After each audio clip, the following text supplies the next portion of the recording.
live. Hello, I'm Austin Simon, and welcome to the Bottle Cap Brigade, the best D&D campaign you'll ever encounter. We're the live stream that gets drunk, talks about D&D, but doesn't play it right.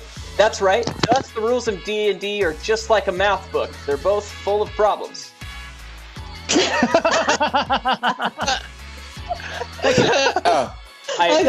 was funny. Oh, good. I literally asked them humor. to laugh at the joke, regardless. So I wasn't sure, but I appreciate you guys that you would do that for me.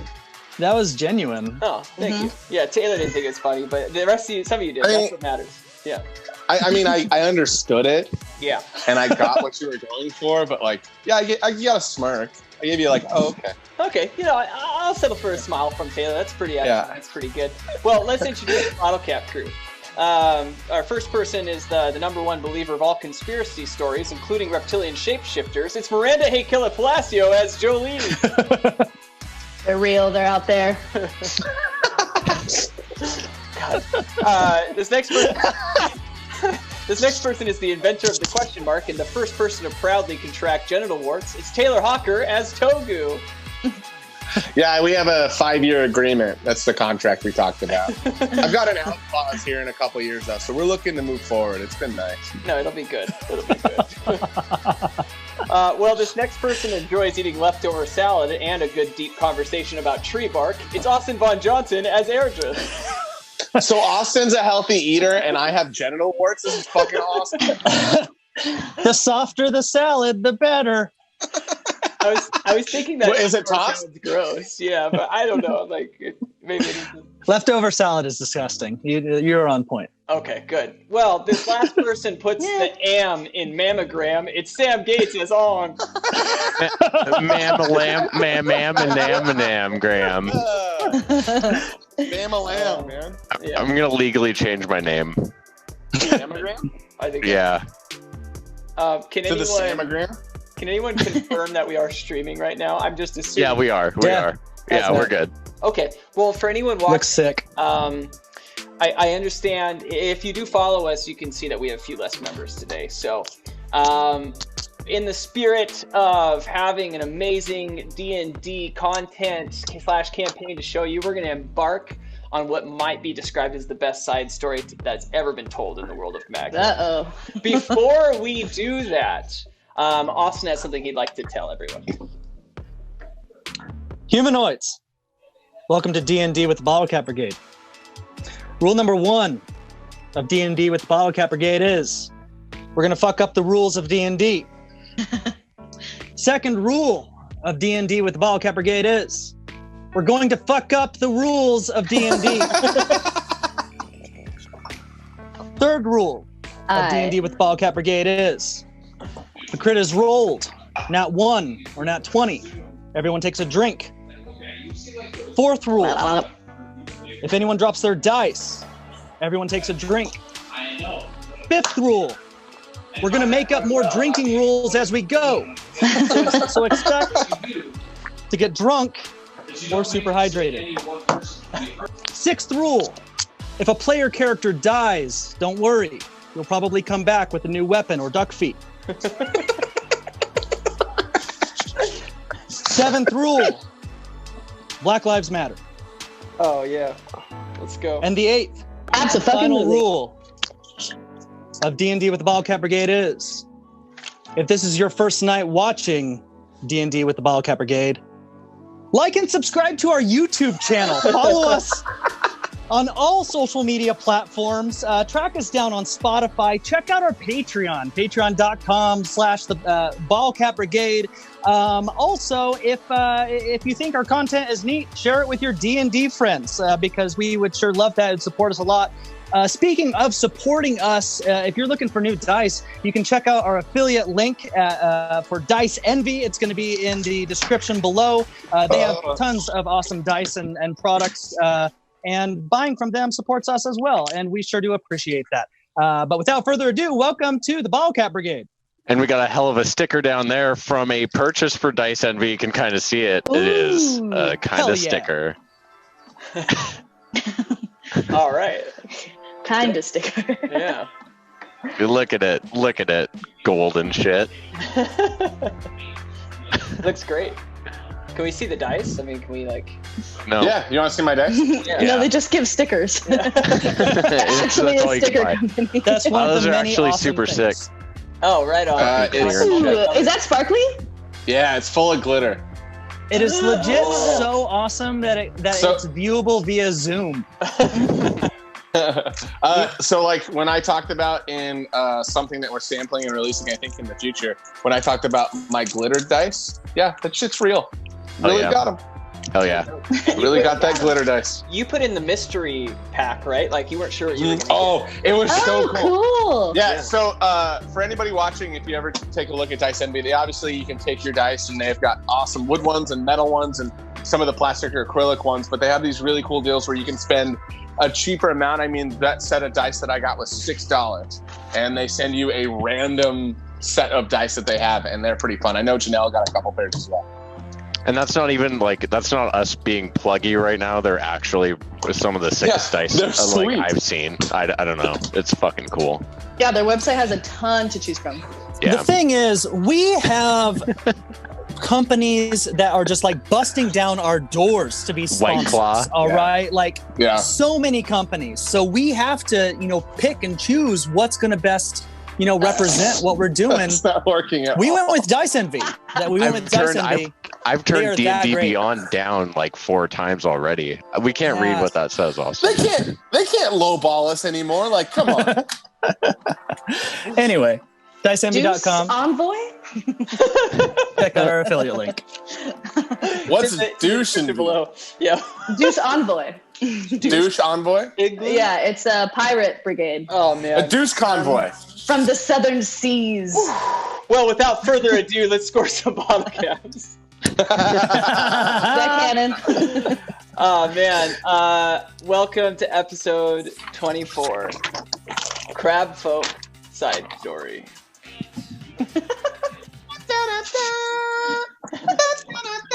Oh, I'm supposed to do something here. Yeah. Sorry. Hold on. I was in the whole thing. The moment's passed. I was doing no, it's not. Price is right. It's like 15 moments. Fair enough. You think I'd remember? I do it every fucking week. Erdris and Togu. You've spent the entire day walking the desert, getting frustrated with each other, fighting over who carries this mysterious dead body that looks exactly like Togu, only to reach a tower that you have to climb and then have a conversation with debatably the most annoying individual to ever step foot in Magna. This owl variant Arak Kokra, also known locally as the Guru, was the very person you were sent to see from the merchants you both encountered earlier this day. Through your conversation with him, you discovered that he has many big and powerful friends that could take you back to your destination, the city of Sculling. You also found that this free spirit of a gecko, your good friend Woodchop, is now BFFs with the Guru. Just as the conversation between you all started to become heated, Togu made an interesting move. The Guru, also known as Brick in some circles, that he would take you to Sculling in exchange for one giant crab shell. As he expressed his desire to both of you, Togu made his daring move. He cast Charm Person. Oh, yeah. Of which we didn't address and we just moved on, and now we are in session. So I had to watch it to recall that. Anyway, Charm Person, what is your DC, your spell DC, Togu? Oh, we're rolling again? Yes, he's rolling. Rolled last time, and then you rolled last time, and then you winked at me, and so I don't know what that means. I don't either. I didn't write it down. Okay. So Sweet. Now I gotta look up all my shit again. you got an entirely new RNG on this one. Like it's a whole new scenario. Well, sweet. We should talk about some stuff while I find my right card because it was missing. No, you're good. And what I attempted to do earlier is diceenvy.com, DICEENVY.com, and if that's misspelled, then I'm a loser. But I believe that's right. It's not. That's right. You did a really good job. But the better thing to do is just click the affiliate link so it goes to our part. Yes. Yeah, diceenvy.com/the Bottle Cap Brigade. Really, whatever you want to do. Yeah. Almost there. No, Proud of you. We're good. Good job, Thanks, dude. guys. Anyone watching, you're in store for a very, very, very special session. Very special. Yeah. Thanks to COVID for being a bastard and fucking all of our shit up. And We really for appreciate that. Joe hurt himself playing tennis, which is why he's not here tonight. Which is like, At least it was tennis. yeah. I mean, I don't, I don't Austin. really know what that means. Yes, sir. What is the gender of the owl? Male. Okay, cool. It's a wisdom saving throw for him. Yes, and what's your DC that I have to beat? I don't know. Your spell save DC. It is, I think 14. Okay, that sounds right. Okay, so what would you like to? What are you saying to? You're just casting a spell, and then you want to know if it works. I'm guessing. Yeah. Okay, yeah, you do this, and he's never was looking at you, right? Like his eyes are both like, he has two lazy eyes basically, and you just, from what you can tell, nothing happened, and he just looks back at you like, well, what are you guys? What are you doing? Why are you being so weird? I mean, that's a great point. That is a great point.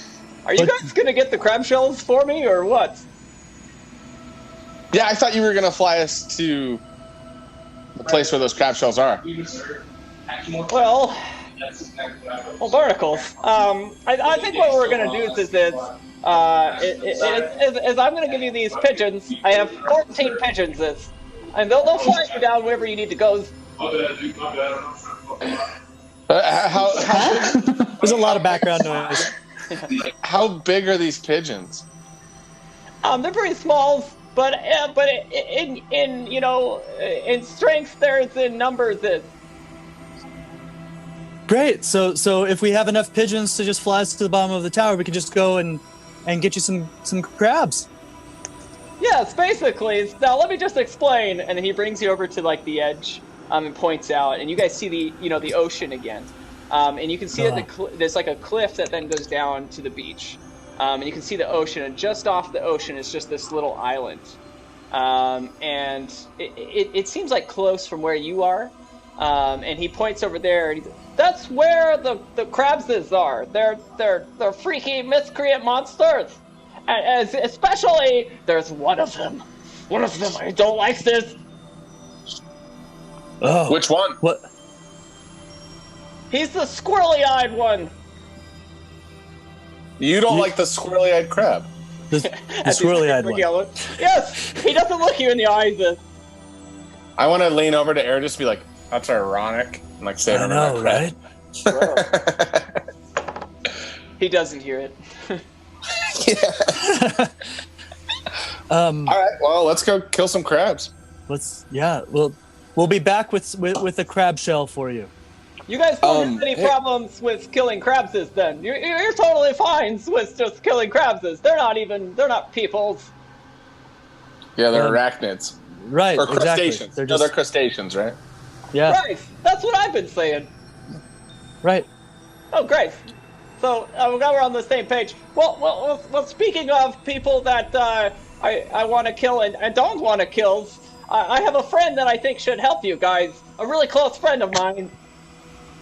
Wait, are you talking about Woodchop? Is Woodchop going to come with us? And Woodchop turns, and he's like been eating like a piece of meat on the ground to the side. Woodchop, here comes. Woodchop comes. Ha! Woodchop, we haven't adventured together in so long.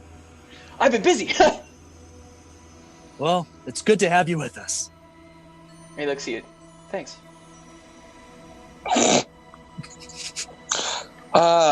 Hey, Aerodress. Yeah. After kind of all the craziness that's gone down, should we rest before we go? I mean, Actually, yeah, that would probably be good. That would probably be good.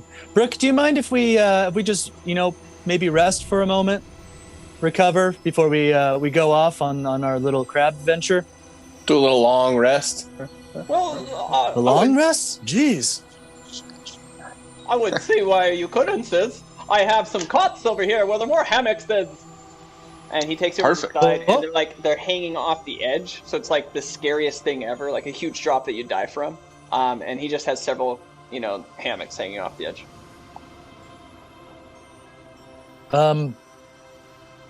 This is where I sleep, sis. Togu, maybe we rest once we get there. Once we get to the island with killing crabs? Yeah. Yeah, okay. I'm in with that. Yeah. We'll get there, maybe settle up by a tree. We probably won't be able to rest for too long, but, we can take a moment. Cool. Yeah, short. I think if we did it short, that's fine, too. I just feel like I need to kind of reset some stuff. Yeah.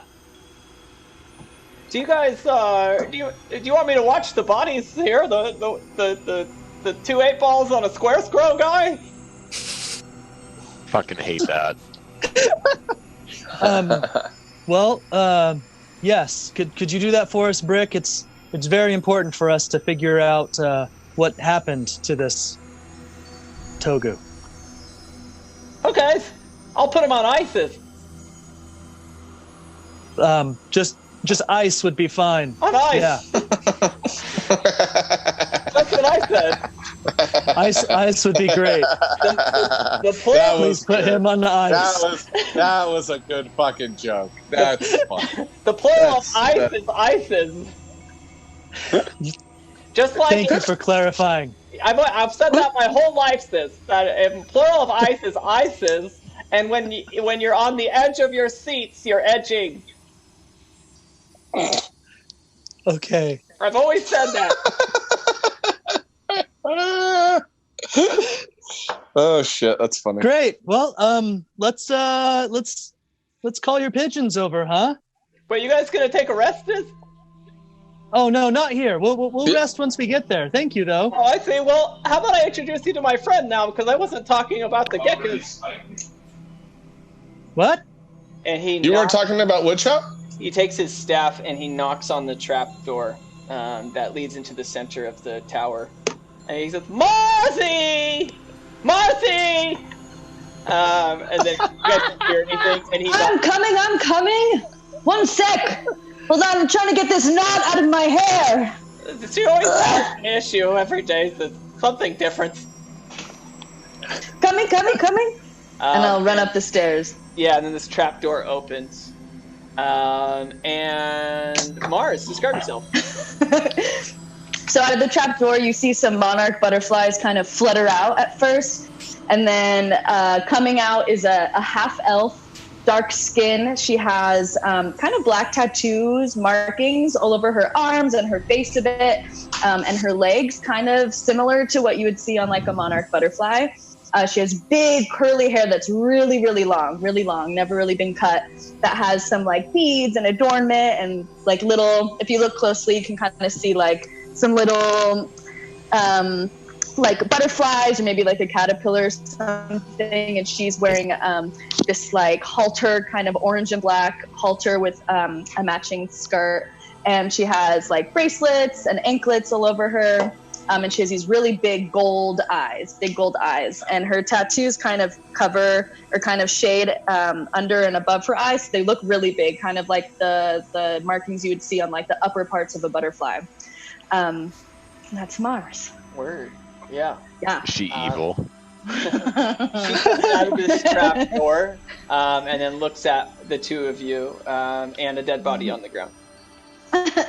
Hello, new friends. Some alive and dead. Is that your twin there, little one? I look at Eric for help, and I say, "Yeah." I look at Togu. Yeah, we're trying to figure that out. It's very nice to meet you. My name is Eridris. Hello, Eridris. And I reach over and I shake your hand. Yeah, I do a like a Spartan shake.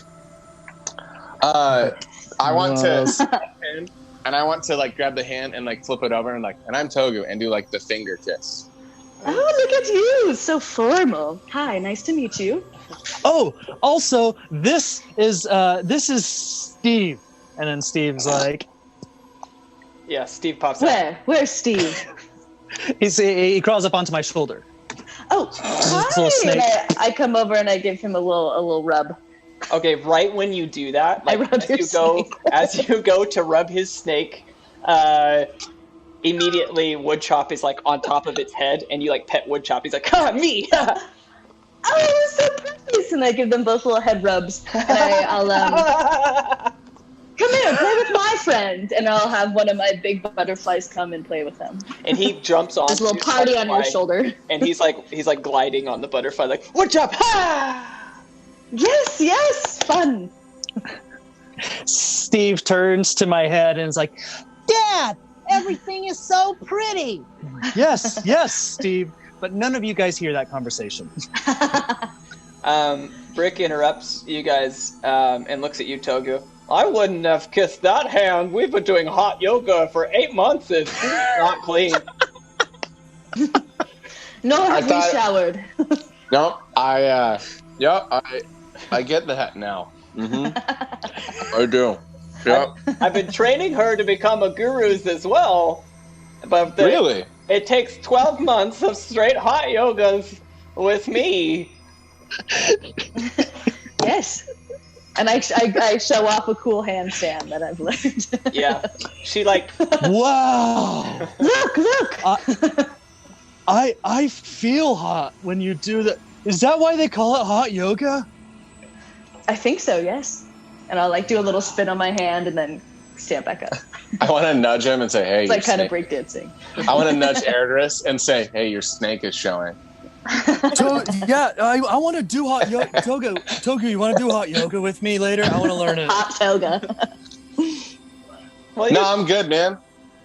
Okay. I'm good. Well, if you ever change your mind. I mean, I'd give it a try, I guess. I mean, I'm just not that flexible, so I don't. Hey, that's all right. That's all I have to say about it. It's all right. You can. We'll both learn together, and everyone will feel hot around us. Speaking of hot, can Eredris and Togu, can you both make a wisdom saving? Yes. Also, while we wait for that, we have 496 YouTube subscribers. We need 4 more to get to 500. Just as an aside, if we hit that tonight, I'm gonna shit on the floor. He will shit on the floor. On stream. All right, on stream. What'd you guys get? I got a 17. Okay. I got an 11. Oh man, Eredris, you think that Mars is just a totally average person. Tofu, you are strongly attracted to this person. Why did we have to roll for this?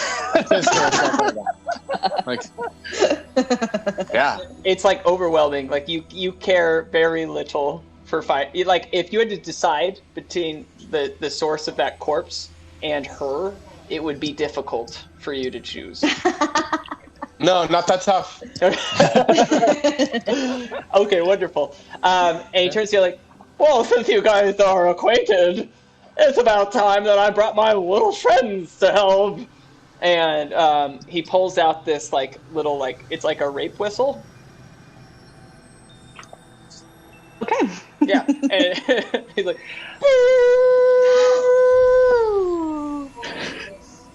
and you guys hear nothing for a second, and he's like, "Oh, sorry, that's the wrong whistle." And then a normal whistle, and he's like, it's like slightly higher, and these pigeons just come flying in, and there's just like probably like 15 pigeons, and they're like crapping and eating things, and it's gross.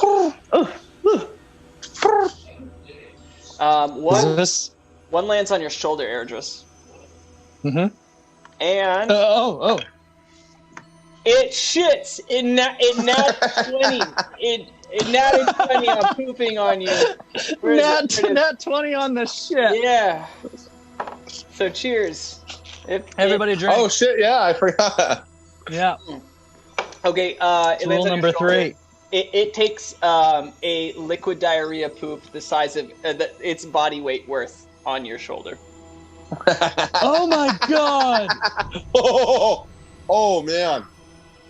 Somebody's got a little bit of an upset tummy. Oh shit! Brick, is this some kind of like magical transportation poop? Yes. Oh. All right. I want to ask Mars, be like, it's not magic poop, right? I mean, I've never really seen him do this, no. But maybe. Fuck, Brick is a weirdo. I don't know. We've been doing hot yoga straight from... He just sees... So how is the hot yoga with Brick? Brick, okay, so I mean, Brick, it's like... fluffy. Brick, like, he's an idiot, but he focuses in on people that he can control, right? And he looks. Did you just hold on? Stop. As a DM, did you just say focuses? Focuses like in. Brick is like making his way into your normal person. Like we are in fucking Mayday right now. And he turns to Ergis, and well, your name's Ergis, right? Yes. And you're a hero as far as I can see. Yes. Now, that pigeon doo-doo says good for heroes. It takes you from a level 2 hero to a level 4 hero, and all you have to do is take all of it and cover your entire upper halves and your special no-no squares, and you'll be good. Level 4s in seconds. I'd like to roll insight to see if I believe him, or not to see if I believe him, but like see if he's lying. All right. Fucking weirdo. Weirdest D&D character ever. Yeah, you're like, holy shit! You found the key to heroism. Heroism. Thank you. Heroism. Heroisms. Heroin. Heroism. Wow. Who thought that it? Well, I mean, I guess it's not all that easy, right, guys? And I just start rubbing it, just all over. Yeah, it's like that's good. That's really good. So Brick, you said in my did you say no squares? No. Yeah. What'd you say? Maybe. Mars is laughing. See, Brick has these 2 no-no squares on his back, and I lift up some feathers, and there's just 2 squares that say no. No, it says you cannot touch me here.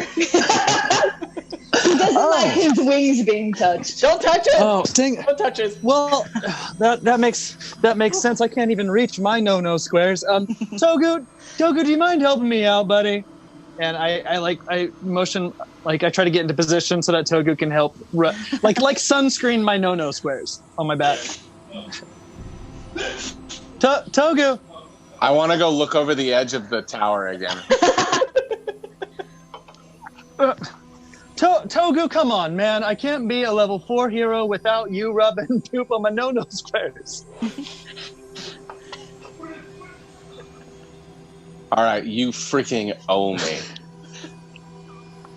And then I want to look at Mars and be like, I mean, a friend in need, right? And then that's really nice of you. Thanks. And then I want to... As he does that, I look at Mars and I'm like, he's a great guy. Yeah, I can see.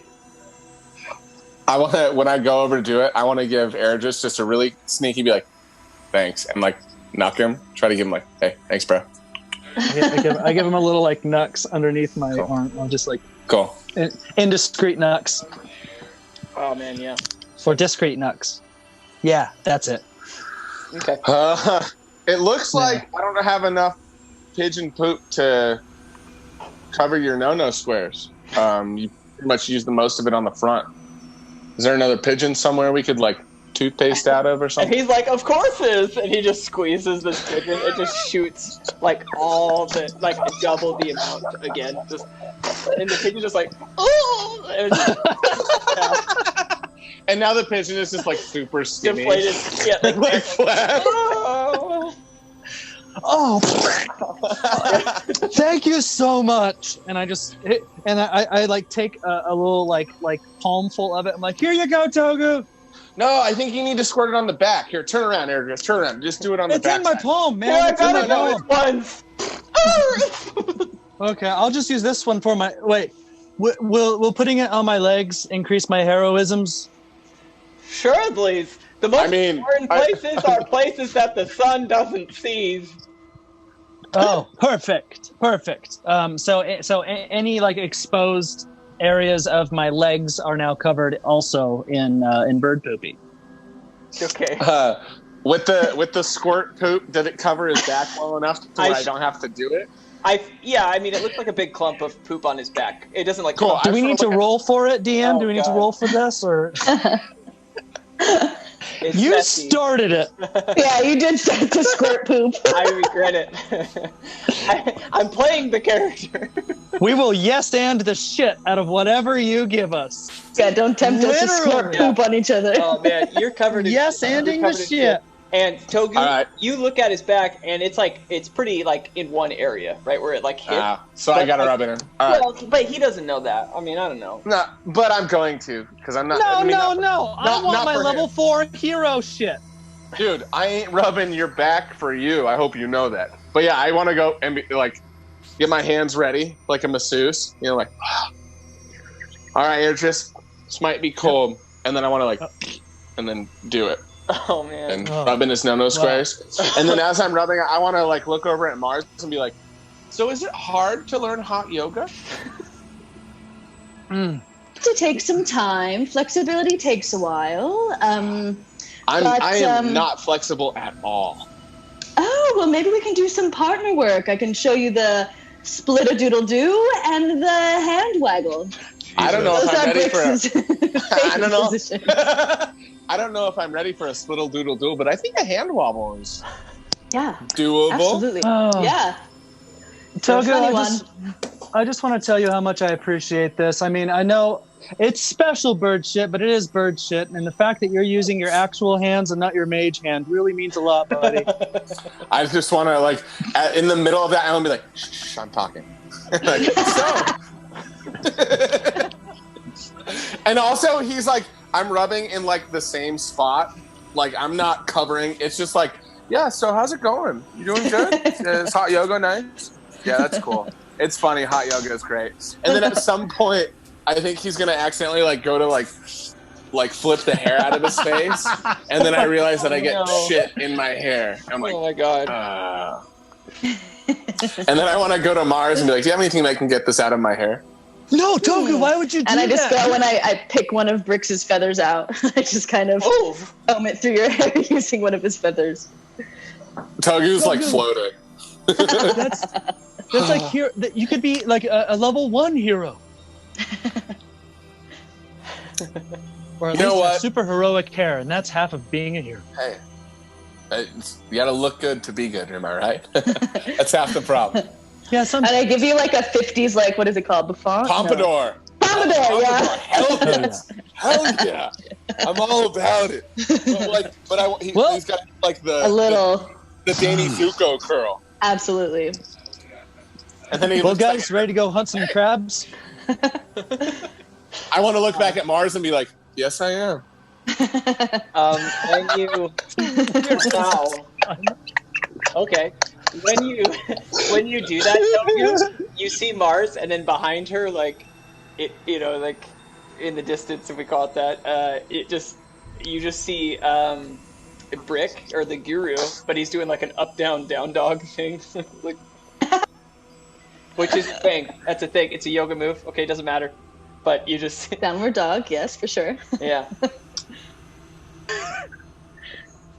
Cool. So give us a pitch. I'm the only one who knows what that move is, but it'd be weird to see someone do. You'd be like, "Oh, okay." That's a downward. I know what that move is. It just depends how I'm seeing him do it. Am I like, is he facing away from me? Because it's very different. So yeah, his butt is facing you. So when he does, that's what I see. When he does the butt perking side of it. I'm feeling super hot right now. Brick, if you're ready, almost done. We're ready for your. And then I want to like lean over to Mars and be like, he looks ready. Huh? His ass is really strong for a bird. He's much more bottom heavy. Don't let those wings fool you. Well, and he turns to all of the pigeons. He's like, Steve, Alan 2s, Alan 3s, Steve, Alan 4s, Alan 5s, and Rogers. Take them to the oceans. And and he brings out the whistle, like, and they just all like grab onto your shoulders. I'd say about 3 or 4 apiece, and they start to lift you up, Disney style. Before we go, as we're going, I want to yell at Brick and hey Brick, thanks for your help. Web 5, and then I want to put my foot out. See if he'll give me like a foot 5, because we both have web feet. Or I have web feet, and he has bird feet. He does that like expectantly, like he jumps like karate. Yeah. Jump high 5 to start. Yeah. Jump high 5 to start. And you break a light bulb right over your head. Yeah, we should probably post that at some point. Candle just in half and it goes to the ground. Okay, so you guys start to fly, and then as you're starting to go, he turns to you guys, or he yells to you as the wind's just like overwhelming. And he's like, "Don't forget to bring the shelters back." I won't. Why? No, we're right there. We're like, why did you trail off weird, Brick? We're right here. You guys haven't moved yet. He's like, oh, and then you start to fly. He's like, don't forget to bring your shelters back. That's funny. And you guys are flying off, and you're traveling, and you're just flying. You're like flying through the air, and it's very frightening as you take off into the air away from the tower. And it's like a 50-60 foot drop. And you're just flying, and you're going over just some desert like dunes, and you reach the coast. And then the pigeons, you can see them start to like squeak, and you realize, I mean, I don't know, you maybe made sense to you originally, even before you took off, but definitely is making sense now that 3 or 4 pigeons cannot lift your bodies very well. And it occurs to you that you've been going at a gliding angle since you started, as these tiny birds are trying to help you. And you're coming at the edge of these cliffs that then goes down into the beach, right? But it's like a 30-foot cliff drop. And you're going at the cliffs pretty aggressively. I'm so sick and tired of falling. Like, it's fucking ridiculous. It seems like this might suck to you guys. It's like, this is not working at all. So you guys are headed towards the top of the cliffs. Who's going? Is it just me and Eridris? It's all 3 of you. Nice. And then Woodchop is on Mars's shoulder. Copy. How'd you guys like to respond to this scenario? I was like, huh. It like totally cut out. So it's just like, here goes this again. I reach into my my inventory and I put on the wing backpack and I'm like, well, thanks, pigeons, and I hit the button. And when you do that, get ready to glide. Pigeons, it like hits them as they're holding it, like, and they like go flying off like that. It looks like when Randy Johnson threw that pitch and it hit the bird, so it's just like a poof of feathers. Oh yeah, I've seen that. Could I call to my butterflies and they can create kind of like pseudo wings for me if I were to have them all like fuse into one? Yeah. Awesome. But I don't have that ability, but throwing it out there. Yeah, that's feeling crazy. Pretty random request. You need to cast a spell or something, you know? I don't have a spell for that. I just made it up. You know what? You can. Thank God you don't have a spell for that. Thank fucking God. Summon familiars. Why don't you do a general animal handling? And if you some reason get a 20, then all butterflies around you will just congregate on your body. Okay. All right. Oh, well, it fell on the ground. Hey! I also, you didn't say a natural 20. So I would like to. Oh yeah, good. I would like to tell Mars how pretty she is, and how she's awesome, and give her a bardic inspiration to it. That's so sweet. Wait, how much is the bardic inspiration? What dice? One 6-sided die. You get to add to it. 12, 13, 14. I got a 15. Yeah, I mean, No roll. Oh, with the 6-sided dice? Yeah. Oh, bummer. I was like 15. I was like, you still do this. I can't. a couple butterflies start to come to you, like approach you and land on you, just because you just have this attraction for butterflies, but in no way does it make it any better. You're still descending to the ground pretty aggressively. No, wings, not shoulder pads, wings. Don't worry, guys. I've fallen before. I got this. And then I would like to use. I'm gonna cast Mage Hand and see if I can pull my self up. I think I get 20 pounds I can lift. Yeah, totally. And just slow my descent. It's like creating drag for you. Yeah, like the birds are holding me, and then I'm just gonna give an extra hand to not fall as hard, so I don't die. All right. Ergis. Well, hold on. So, before you tell me what happens to me, I also want to let you know that in addition to my wings, level 4 monks get the ability Slow Fall, which reduces fall damage. Which is what fucking level do gnome bards get that? Because I could have used that at level 1.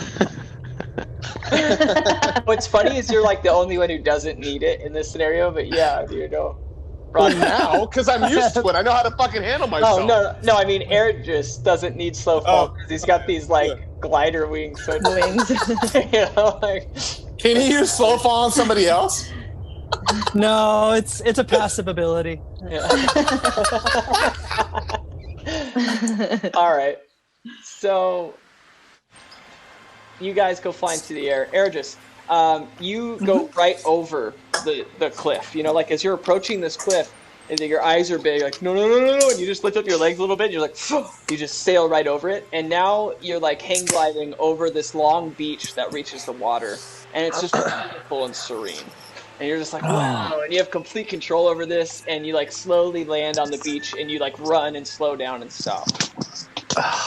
Toku, you're flying, and you're about to hit it's the cliff edge, right? And then there's a beach down there, and you're coming at this cliff edge, and you're about to hit it, and then your little hand thing just adds just enough that you clear it, and you're oh Jesus Christ, and you just barely miss this thing, and you keep going, and you just splash into the water. When you come back up, you see Ergis just having a good time, and you guys don't see Mars. And we what? And you don't see Mars anywhere. I'm drawing pictures in the sand. I'm gonna swim back and be my hair's messed up now.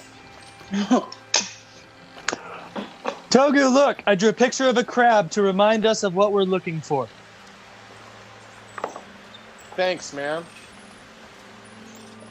Have you seen Mars?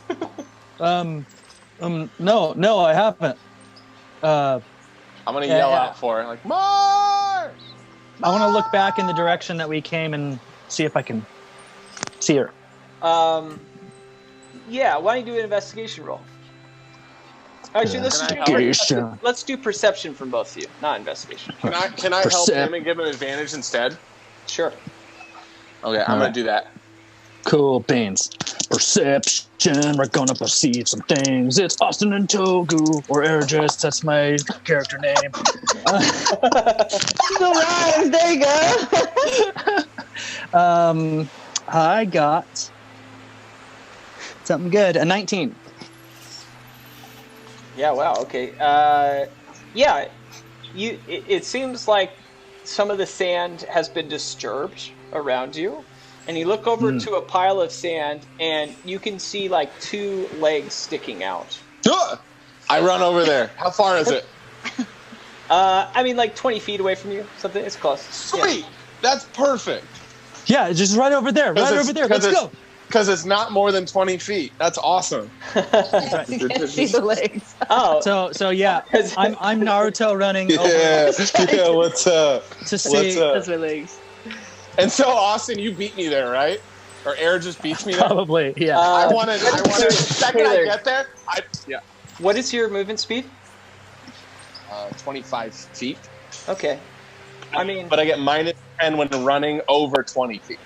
Okay, I'm gonna say that you, for some reason, in no way did it bother you. Okay. Sweet. Awesome. Yeah, that's what I figured. Like, like not at all. yeah, like you didn't even feel any like stress in your chest at all. you got a lung transplant. Other stuff happened last session. I remember. I want to remember that, and then I want to get to Eredris and like notice it and keep running.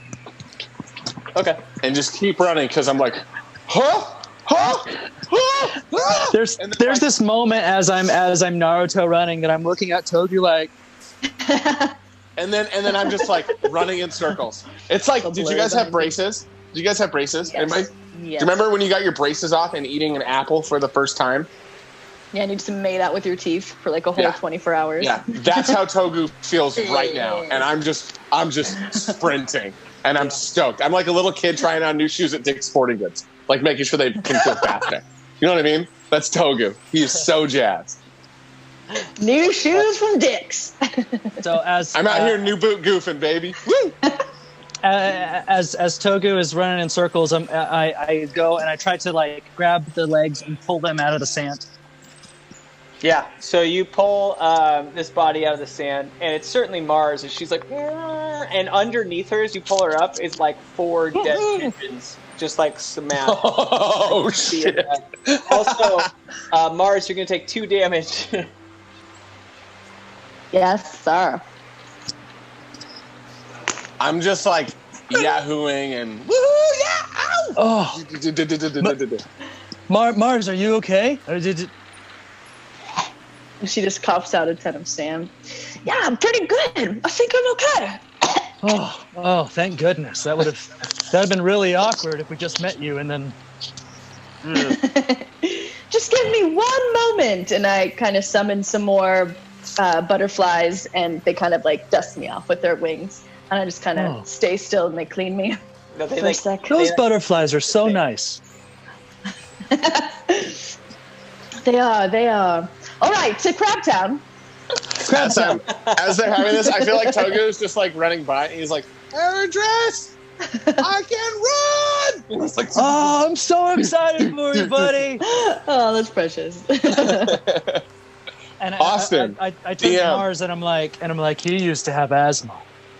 Oh, really? Yeah, So he didn't yeah. have a leg? Is that what asthma is? What's asthma? It's close. It was a breathing problem. It's a thing with his lungs, but he got a transplant, and now he feels like a kid that just got new shoes at Dick's Sporting Goods.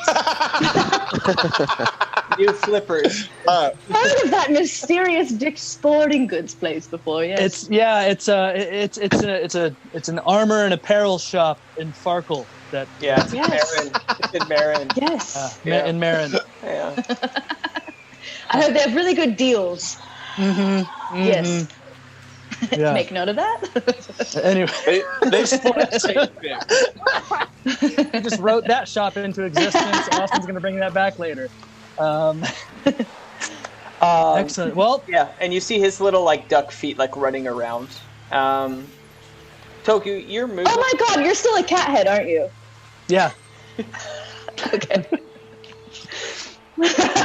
Mars just kind of comes to and is like, wait. What? It's what is it's your not family lineage? It's not my usual face. There's this asshole that we keep running into at different buildings, and he makes us choose different things, and those things do weird shit to us. And well, the thing I chose, I ate a muffin that turned me into a werecat. Long story short, now I'm just werecat face. Oh wow! And your duck feet have always been on your body? What? As well, or okay? No, it's actually, fine. that's the mystery we're trying to solve right now. Is what's with the duck feet and what's with the other dead Togu?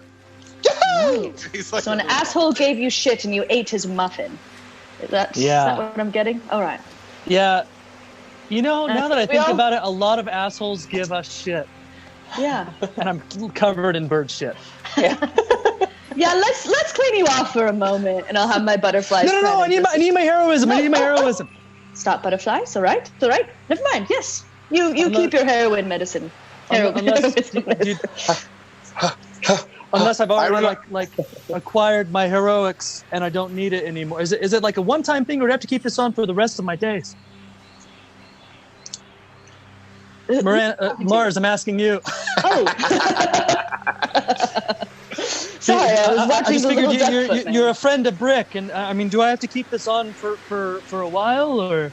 Well, to be honest, Brick likes to play jokes, and I've never seen him request that of any of his guests. And he has a lot of weird friends, it's true, but never have I seen him smear one of his pigeons' poops or require somebody to smudge poop all over their bodies. But maybe there's something I don't know. No, I think I know what this is. And I just walk over to the ocean and I want to wash myself off. Okay. I wanna run over and sit next to Mars. I heard you got new lungs recently. I did. What's he doing? I don't know, but I'll race you to the water. And I take out running. Oh. And then I feel like it's got to be like a slow motion thing, like Togu, like she beats him to the water, and then Togu like tackles her into the water, and then it's like a wrestle fight, and like like lots of things. Hold on. Okay. Yeah, describe that. I just did. Describe it again.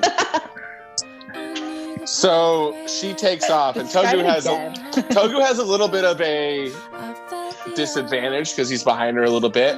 So he's running behind her, he's running behind her, and as soon as she reaches the water, he just barrels in on her, and she slows down because it's in the water, and do like the weird sidestep thing. But I've also got duck feet, so like water ain't no big deal.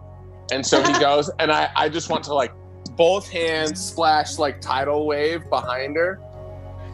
And then like the spell? Yeah. No, I don't have it. Just 2 hands. But I'm like giggling and I'm breathing hard and it's super fun. And then I want to just the second I get in water that could submerge Togu, he just like swan dive belly flops into the water. Okay. And then when I come out of the water, because he's got the beautiful hair, I want to do like I want to wait till she can see me, or I can like see her turn around, and then do the Little Mermaid like. Yeah. I was with your like, Jimmy Neutron hair. I was imagining like Titanic, like the edge of the. Mm-hmm. Wow. Do you guys feel that? Like that was magical? Yeah. Wow. I am rock hard. And then, yeah, me too. Watch this later with the music. Holy shit. Okay, so. That's great. I can hear the music too. What's the music? I just put on romantic music. Yeah. It was hot. Can I try and use my longbow to like, where's this? Can I try and like spear a fish in the water? Yes, please. Anything to kill the song. Let's do it. 17. Is that an nice with your attack? Yeah. Oh, great. Yeah, I mean you get like 2 minnows, like just immediately. Gosh. Does anybody want a snack? And I kind of pop one off. That'd be great. Let's. You did what? Wait, you did what? I spearfished real quick. And then you did what? I got 2 minnows, which are probably like this big. Did you pop one off? Thanks, Sam. I gotta take it down. I'm walking up, just not covered in shit anymore. It's like, oh, awesome. Yeah, let's have ourselves a little snack and maybe a nappy poo before we head over to that island. A snack? Are you guys want it raw, or does too? anybody have any fire magic? Togu, I can do it. You really want to eat the fish raw? Okay. We all? You know what? You're like salivating over it. I'm pretty sure it's a delicacy to eat fish raw, so I will just take it as is. Think. I've heard of that. I loved the way you popped that off. Think. I popped it off so good. Togu is a fan of popping off. He's complimented my popping off several times. He's just like pop and locking.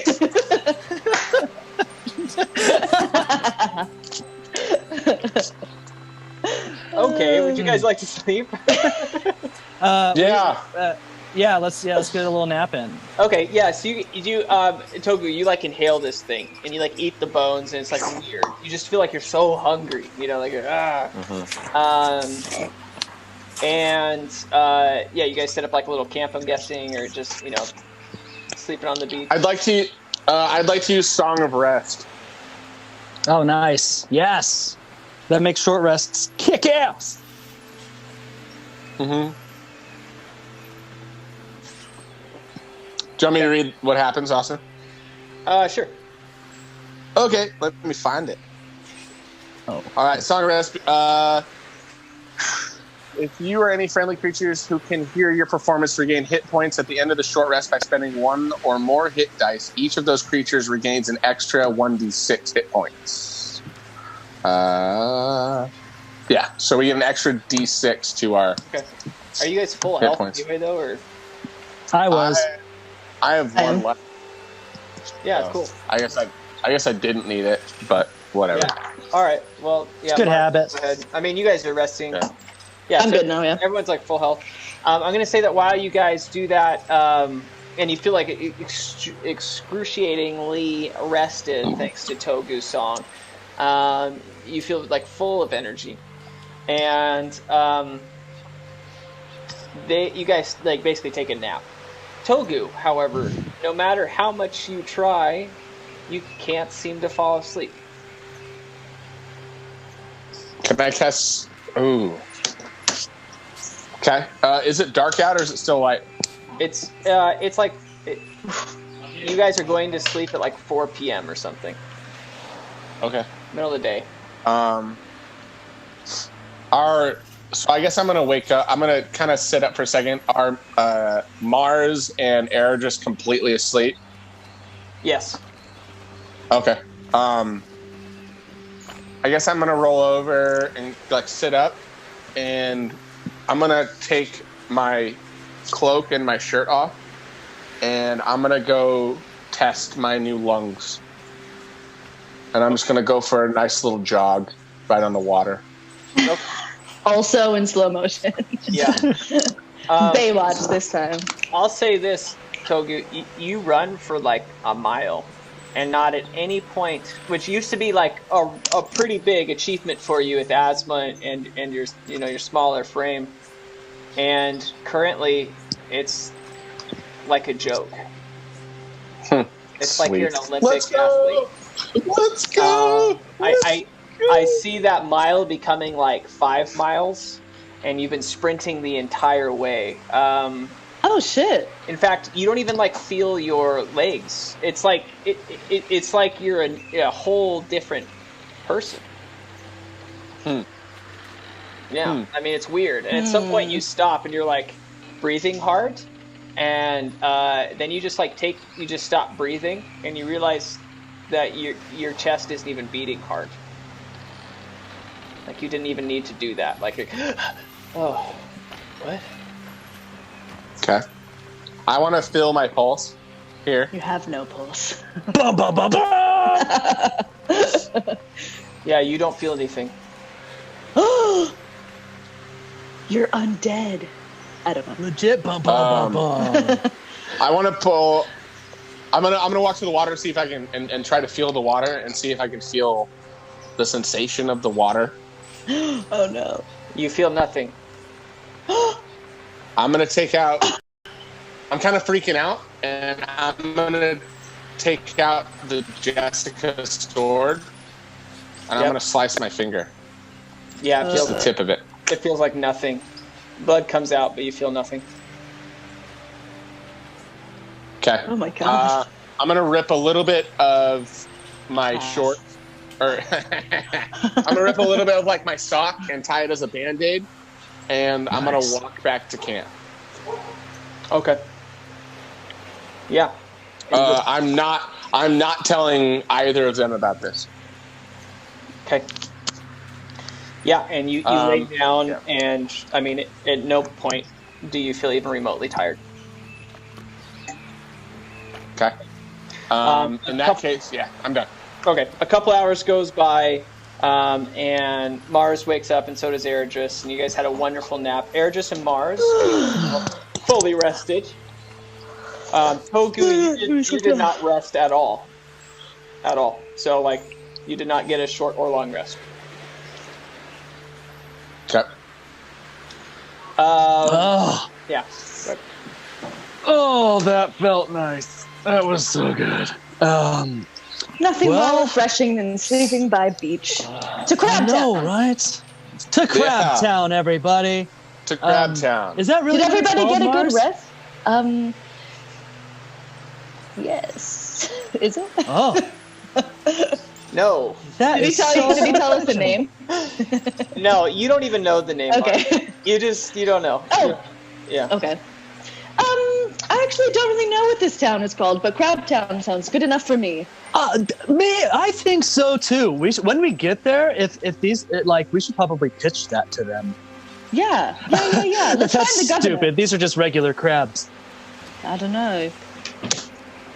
Huh? I don't know. I don't know if they're regular crabs. I wouldn't expect that. Oh, so expect the unexpected. Yes. Eredris, it occurs to you that your mentor, the guru Brick, did describe the crabs as giant, which to you means in no way can they be normal. They're giant crabs. Oh, well, yeah. Oh, yeah, I guess, now that I'm thinking about it, these were giant crabs. But I don't know. I mean, do you think that the giant crabs would be sentient and have a language and shit? Absolutely. Have you ever met a crustacean kind? Well, I mean, a sentient one. There's sand crabs and things, but I personally I've never met a sentient crab. Well, I think you're in luck today. I grab Wildwood's benevolence, my quarterstaff. I'm like, I wonder, and then I just put it back. I just I freaking telegraphed that so hard to everyone. Anyway, awesome. Let's go. So you guys look out and you see just this ocean in front of you, and the water definitely seems to get really, really deep. And as you're looking at this island up in front of you, it just seems like such a faraway place now that you're on the beach. And before you make a decision, we're going to go on break, and we will see you guys very, very soon. We'll be back in 5 minutes.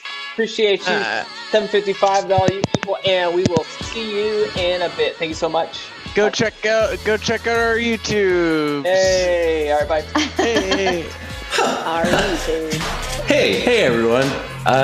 My name is Sam. I play Ong in the show that you're probably watching right now. So I would hope you knew that, but that's okay. If you don't, I'm just one of many. I don't honestly know what this book even is. Anyway, I just wanted to take a brief moment to let everyone know that we have a Patreon.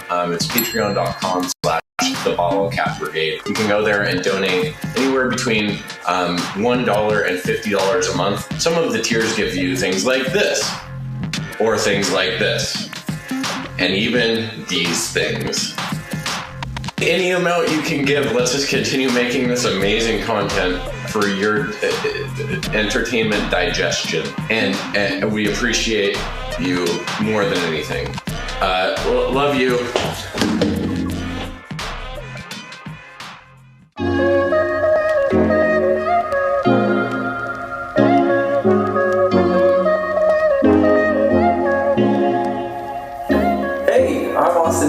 I am the DM for the Bottle Cap Brigade, and this little video is about the world building that I did, the world of Magna.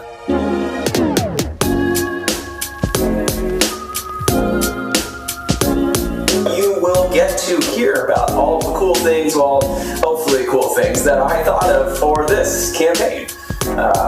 the Bottle Cap Brigade, which is what you're watching. So first off, Magna is one large connected continent with very little islands, with 4 main countries: Kalak, Farkle, Musif, and Saltone. And they're all very different. So let's dive into what each one is about. First is Kalak. In Kalak, there are tons of nobles and almost no religion. They're very, very different and very, very wealthy. Kalak is very disconnected from the rest of the continent and the other countries of Magna. They're full of rich nobles and a very prospering state. Very little is known because it's so disconnected with the western expanse in between, which is a giant icy tundra, which very little people can pass through. So it makes it kind of hard to visit there. But people who do make that journey discover whole new traditions, different types of people, and a completely different culture than the rest of the world. After that is Farkle. Farkle used to be one of the most prosperous lands, with tons of crops growing and a pretty large revenue stream just from that. But over the last 3 to 4 years, crops have declined completely. The main city in Farkle is Marin. Marin is where our players started and where King Agel, the first of his name, lives. Next is Musif. Musif is more of a kind of Middle Eastern country with some sort of an Arabic kind of feel. It's predominantly covered in deserts, with gold being the main import. They're deeply rooted in their heritage. And the last one is Saltone. Saltone is kind of a Spartan country. It's primarily focused on warfare and worships the god Jax, who is the god of war. Saltone is also where the origination of the Great Hunt is. The Great Hunt is an international guild that is focused solely on defeating monsters and various fiends that cover the countryside. Next is religion. In the world of Magna, there is only one predominant religion, and that is the Holy See. The Holy See is broken into 3 parts. The first one is Jax. Jax is the only male god. He focuses on strength and power, and he's mainly worshipped in Saltone. The next god of the Holy See is Yahweh. Yahweh is the god of love and passion, and is worshipped in Farkle. And last but not least is the god Nista. Nista is the god of cruelty and shadow, and is mainly worshipped in Musif. So that's a general overview of the world of Magna. I hope you enjoyed learning more, and let's get back to the session.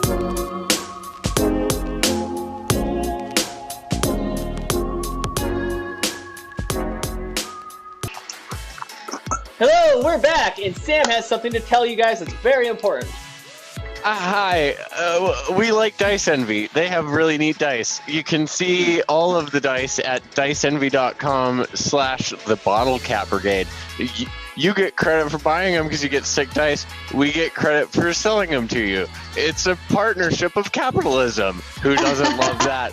Also, we're going to be putting out some blog posts, and we're on Spotify, so go follow us on there. And we have 3-ish more followers to get on YouTube until we have 500. So just do all of the things in association with Bottle Cap Brigade, because if you do, you're a part of the Bottle Cap Brigade, and you can claim solidarity with the Bottle Cap Brigade, and you can take intrinsic pleasure from what we do every week for some reason. And you can rub pigeon shit on you to become a hero. Yes, Yeah. we love you. Thank you for watching Pigeon the stream. shit. There's been so many fucking people popping in and out today. Everyone's bored because of quarantine and shit, but love you. Yay. All right. Well, back to session 24.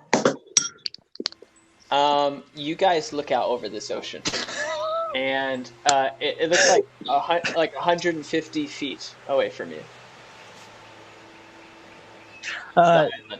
Taylor, you were not muted. Now you are. Okay. I just want to. Sorry, I was eating really loud. I didn't want to be like.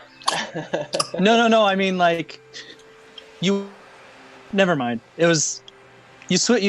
Okay. So it's 150 feet away. Well. 150 feet. We could probably swim that, right, you guys? Yeah. Is there a boat anywhere? that's a good question. I just want to look and see if there's a boat conveniently on the beach. Yeah, can we perception check that? There's not a boat, but you can do a perception roll for something you could use as a flotation device, I guess. Togu is speaking on mute intentionally to fuck with us. I get it. Sorry. What was your roll? 17. Okay. Yeah, I mean, you find like a whole palm tree that's fallen over. And yeah, you found like a whole log, basically. Can I look in my inventory and see if I still have my set of tinker tools? You have all your stuff. What if we rode this to the island and you, Eredris, you put on your wings again and flapped us like a little motor all the way to the island? Is that work? Guys, I have an idea. Guys. I have an idea, and then I want to just like give him one of these and like point down at the duck feet. Like, hey, duck feet. Hold up, Togu. Are you suggesting? Suggesting? Oh yeah. You be the palm tree chariot? Let's go. Okay. I'm that's what we're gonna do. But I'm excited. Okay, great. Oh, sorry, Mars. So what Togu's suggesting is you and I get on the palm tree that's been knocked over, and then we use Togu as like a seahorse. As the rudder. As like not a seahorse, but like an engine. Oh, you just want to put your duck feet in the water. Oh, I was hoping that we could like attach a rope to you and you could just like swim like and just pull us there. Like a dog on a leash? Yeah, let's not do that. Yeah, no, dogs on leashes, you're walking them. They're not like more like a dog sled. Mush, as they say. I just want to like look at him and discuss me like, and you're a pet owner, and then I want to go to the You suggested it. It's not my. I mean, I want to use my tinker fault tools. If I misjudge your suggestion. I want to use my tinker tools to try and like carve out a really beautiful seat for Mars, and then like a flat one for Eredris, and then like a good seat for me on the end, so I can sit facing away from the direction we're going, but my duck feet will be in the water. Yeah, awesome. Okay, and you even create handles for you to like bike style, like lead into this thing. Sure. Yeah, it's true. It's beautiful, and then but really uncomfortable for Eredris. Perfect. I'm a trooper. All right, let's do this, guys, huh? I'm a trooper.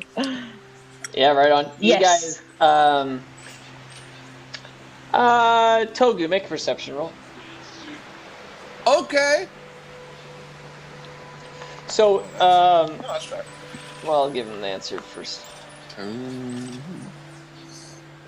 I rolled an 11. All right, great. So you guys are starting to move out into the water, and you're progressing around this 150 feet length or so until you get to this other island. And Togu, you're just kicking away. And at some point, like while your little flippers are kicking, you like make contact with something for a second, but it's like a light touch, and you're like, oh, that was weird. And then you keep kicking. And can everyone else make a perception check? Eredris. Sure. Yes, I can. Who doesn't love touching unknown things? Hey! Whoa! What'd I'm you gonna get? drink first. She natted, bro. Anyone listening from home, you have to drink. I'm like, ah! Okay. Yes. Yeah, that's the drink for universal that. standard. Okay. And what did you get, Eredris? I got a 17. All right, Togu. I was too busy working. Yeah, I mean, yes, you were exhausted. And you're like looking back at your feet like, what was that? Like, that's weird. And Eredris and Mars like look over and you just see this huge tentacle like come out of the water and then just like splash onto the ground again. I mean, like, huge tentacle. And it just like goes. Was that so big? And, like waves hit you guys for a little bit. and Togu doesn't see it at all. Togu, come up into our palm tree ship. What? Erdris, you saw that, right? Yeah, I super saw that. I super saw it. I felt it too. Did you guys not feel the rock in the boat? I'm rocking the boat back here. What are you guys talking about? Get in here! And I try and reach to pull up Togu. She pulls me up, and I'm next to her, I'm like, hey, what's up? Hey, thanks for bringing us so deep in the water. I really appreciate it. But there's a fucking giant tentacle that just slapped down on the water. We need to get the fuck out. Let's keep going. Yeah. I don't know how to go fast. Go fast. Is this where you get on your wings?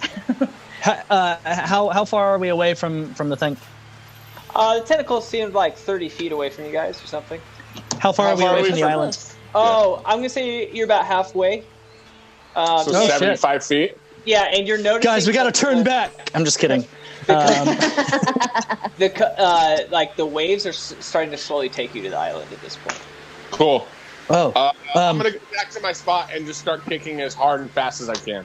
Cool. I'm going to pull out my backpack. I'm going to get my wings going, and I'm going to be like, Mars, anything your butterflies can do to help me out would be great. And then I'm going to be like, elemental attunement. And I want to make it won't be much, but it's a breeze. Yeah, let's see where to go. Briefly control elemental forms, how it works. One of the things I can do is have a gust of wind. It's not like crazy, but it's a little bit that I'm gonna blow against my frickin' wings to push us in the direction of the island. Okay, awesome.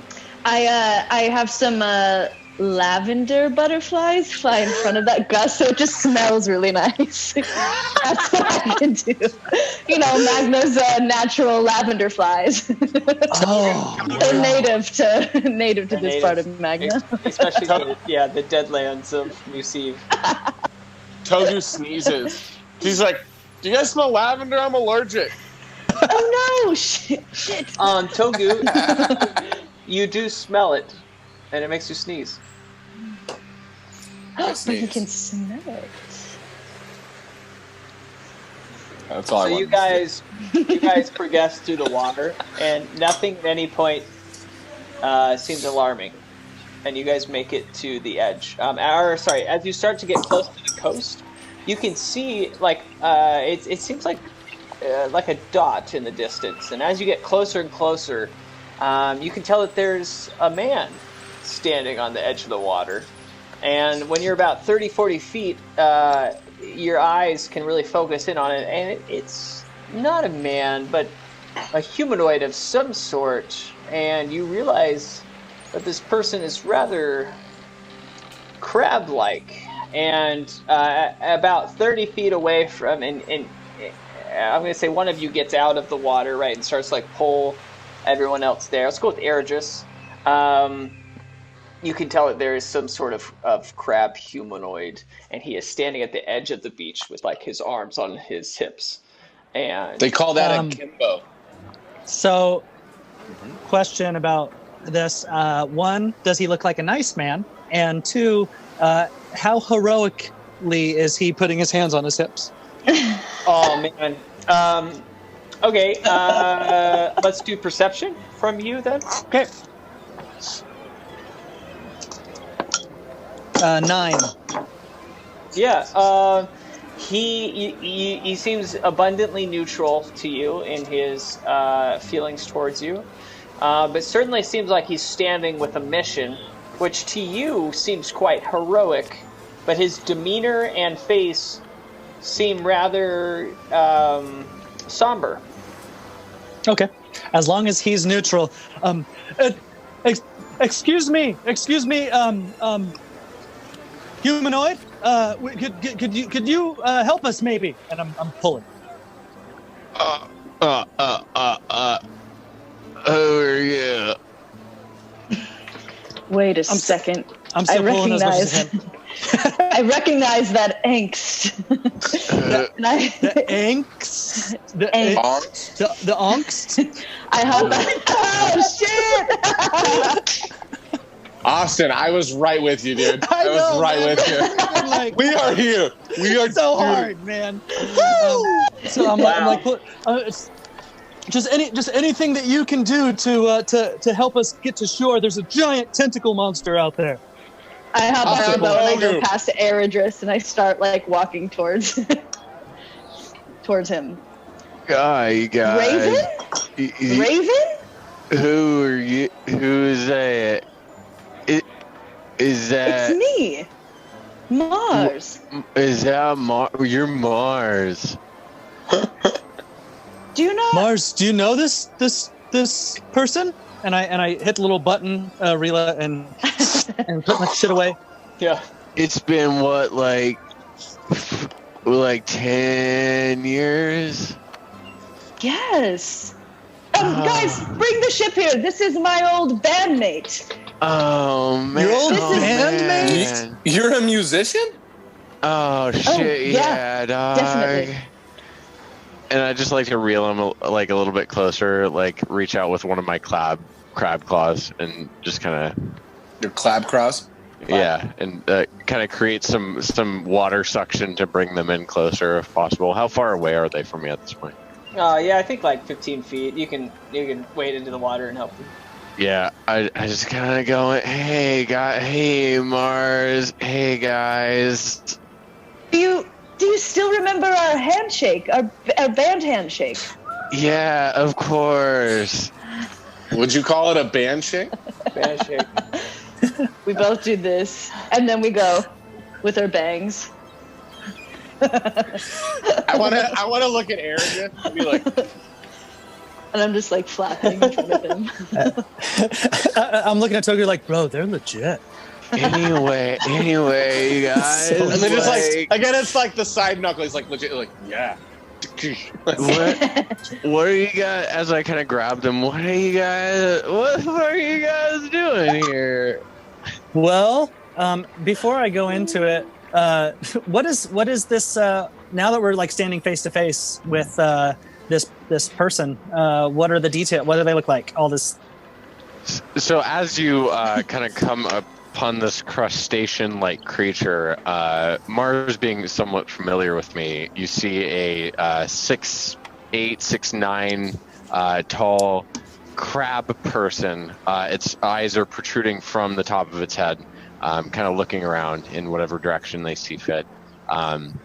As much of a crab person as you could expect a crab person to be. He has 2 claws, 4 hands, and then claws like Zoidberg for feet. So they are claws sideways for anyone that is watching at home. He seems burnt out. He seems high as fuck. Oh, we got that. Does it Barely though, barely. So is it a crab person just in that it's a giant like crab-like man, but it's not like a crab centaur. It's like there's not a point. It's just a He's a crab. crab. Yeah. Just a crab human. Everything about him is crab. Cool. But like human. Cool, great. Yeah. All right, thank you. Well, I'm just looking like Mr. Krabs. Wow. Well, we're here on a little bit of a mission. Long story short, we're trying to solve a bit of a mystery involving my friend here, and the guru, Brick, wants us to get a crab show.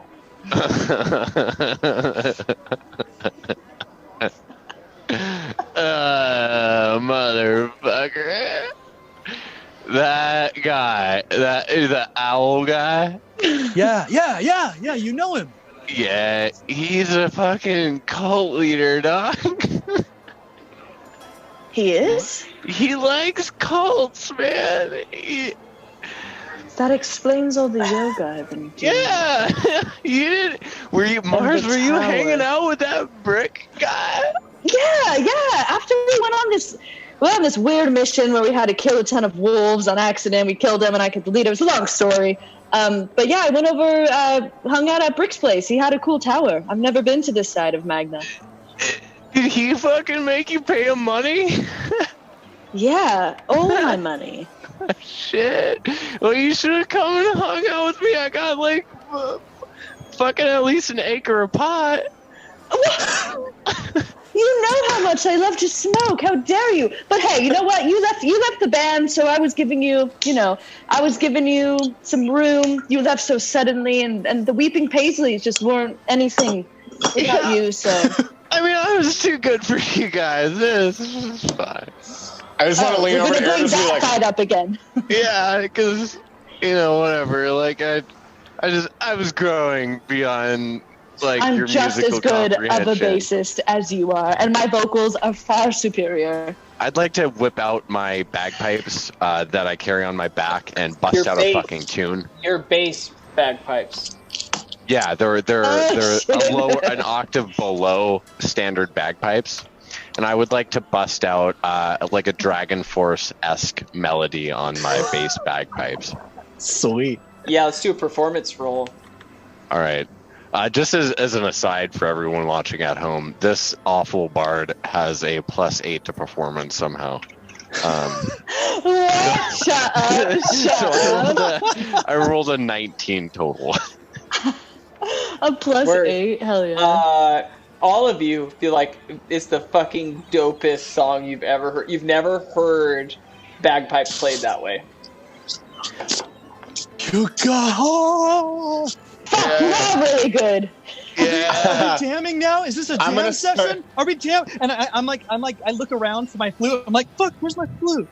Oh shit! And then I just try. I'm like, well, no problem. And I just try to fart out a tune to like harmonize. Wow. Yeah, let's do performance. You said I could do it. No, yeah, you can. Explains all the assholes you've met recently, Herodris. I can release to precision air from my sphincter. Yes. That's why your DC is a little lower for this, but not a lot lower. So I'm rolling performance? Performance, yeah. Yeah, let's go. Nice. A 6. Oh, yeah. Okay. In your head, Ergis, you're just farting. You felt like you had like condensed your sphincter like this perfect note. But what came out was just one long note. It was like... There's clearly a fart. And I'm like dancing and like playing it like I'm getting really into it. Just it's real great to meet you guys again. Mars, who you hanging out with? This is Togu here. He can swim and run really fast. And this is Eredris. While all the song is going on, I've been keg stomping, but I've got duck feet, and so it's like extra slappy. No. I think we decided last session that every step is quack, quack, quack.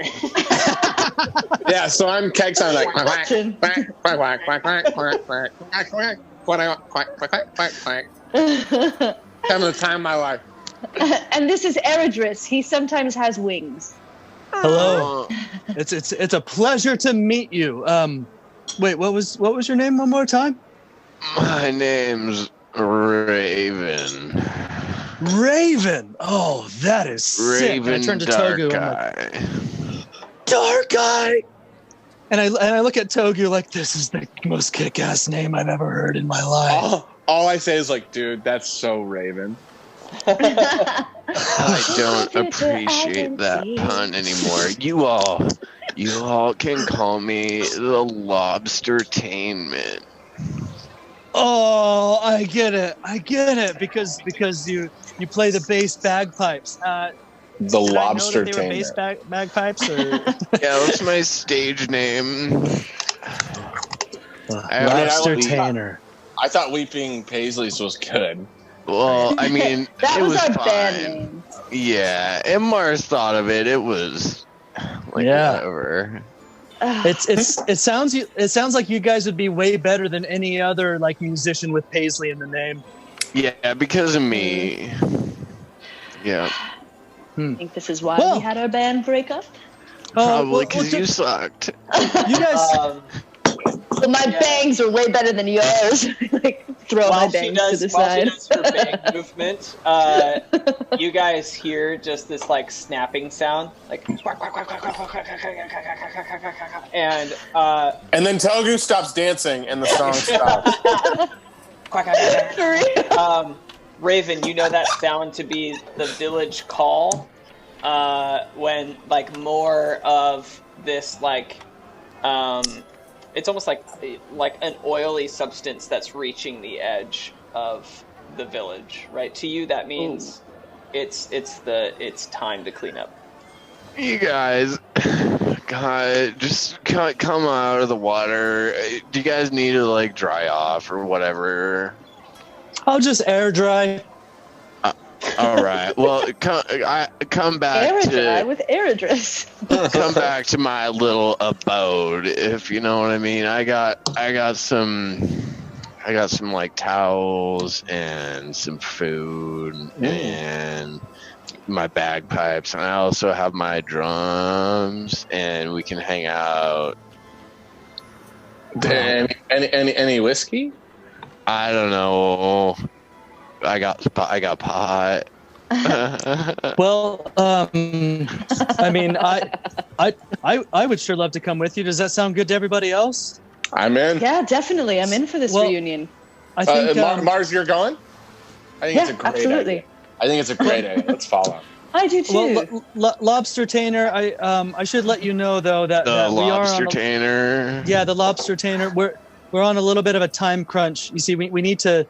Togu and I need to meet back with our friends in Sculling, and are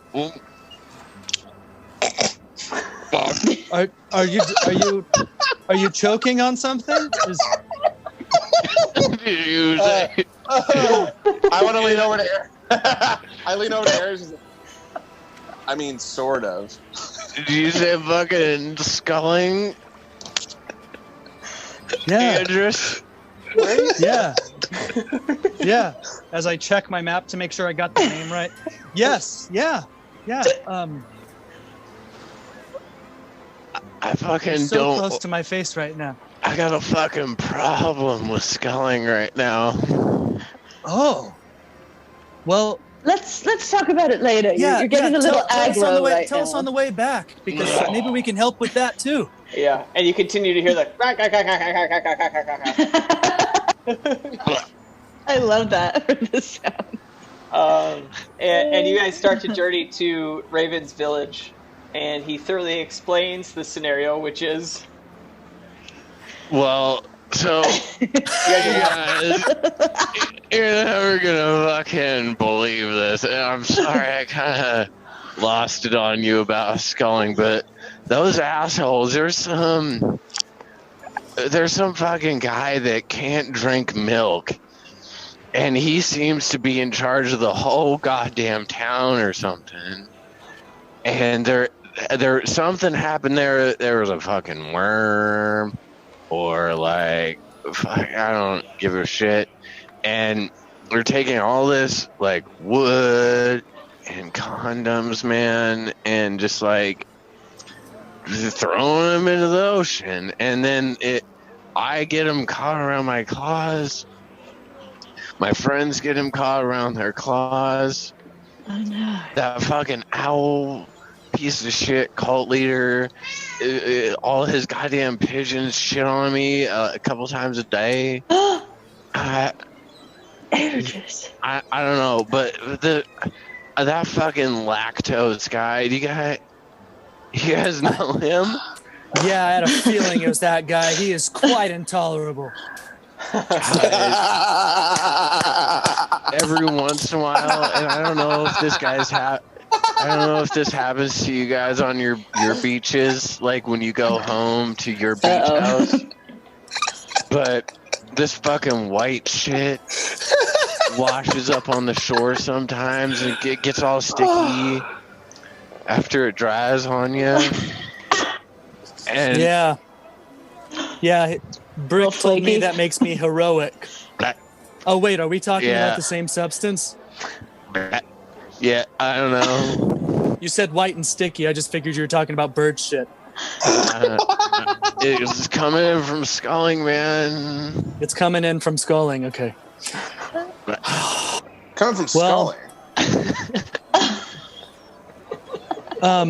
Well, the lobster tainer. You said that lactose the intolerable runs the town.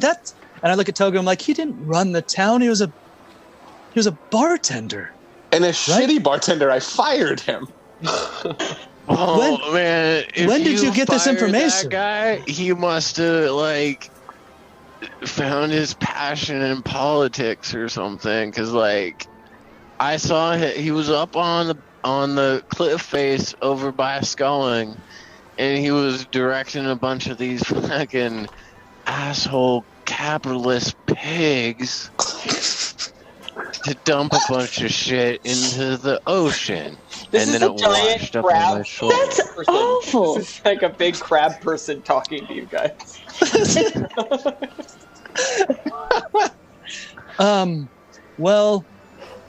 I think it goes without saying that that's not okay. No matter what, start you're playing a really sad tune on my bagpipes and interrupt. As he's playing this, I'm just like, you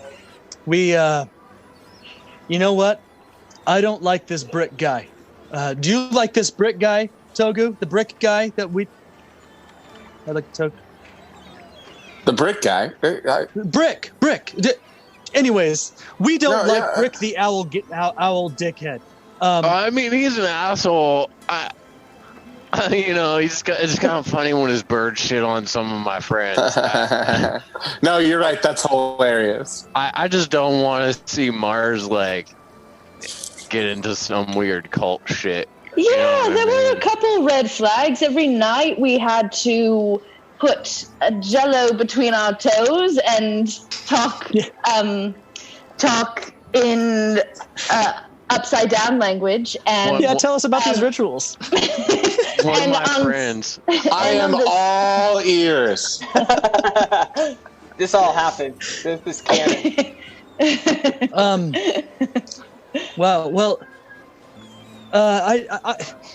I'm just trying to say, I don't know if we can trust this guy to get us back to Sculling.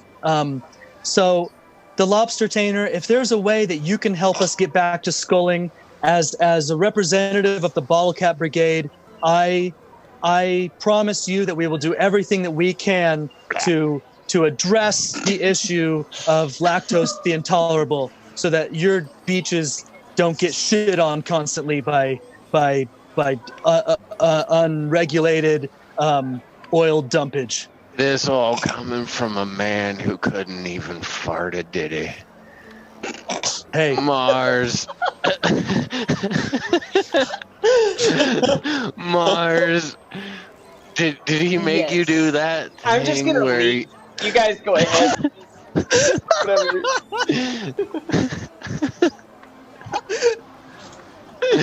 Mars, did he make you do that thing where you count to 10 and then spin twice in a circle?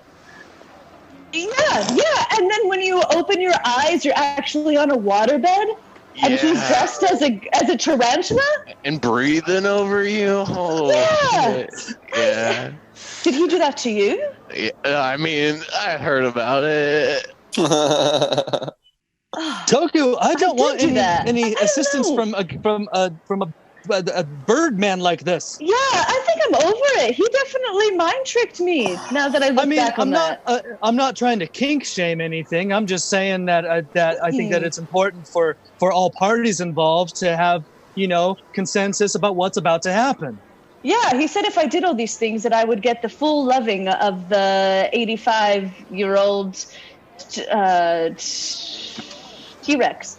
Cults are bad. That he worshipped. DM, are we at my house now? I didn't say any of this. You better wrote it all down. Oh wait, all these plot points that we Magna Canon now. Brick worships an 85-year-old I thought that you guys had God. worked it out before the session and No. So yeah, it was not shared with you at all that this is some degree of socialist Marxist, maybe communist. No, Marxism and communism has nothing to do with it. It is all just cult. Yeah, Are we he back at convinced his me house? the T-Rex ruled all of Magna from underground. From underground. I thought that's why he built his house so high. Yeah, Strange. I mean, yeah, I'm like, done. Fuck him. dog, I don't know. Like maybe he's just trying to like hang out and be peaceful, and he just drinks too much. But I don't know. All right. So you guys are talking, and you arrive in town, and there's like that was the whole. You guys are talking about walking. Sorry for everyone watching. I couldn't reel them back in. You know, I kept trying, and they kept escaping again. Yeah, they were like pigs escaping from, you know, like I had to keep bringing them back in the fence, like stop. Wet, slippery pigs. Yeah, you know. But the semen reference is not gross, but the wet, slippery pigs, disgusting. Semen. Yeah, you Got get it. him. All right. And you guys. I was just thinking water. Fair enough. Okay. Damp. Wouldn't say slippery. Okay. Anyway, so you guys reach this town, and it's on the far side of the island, and it's right against the water. And you can see that there's about 100 of these crab humanoids that look just like Raven.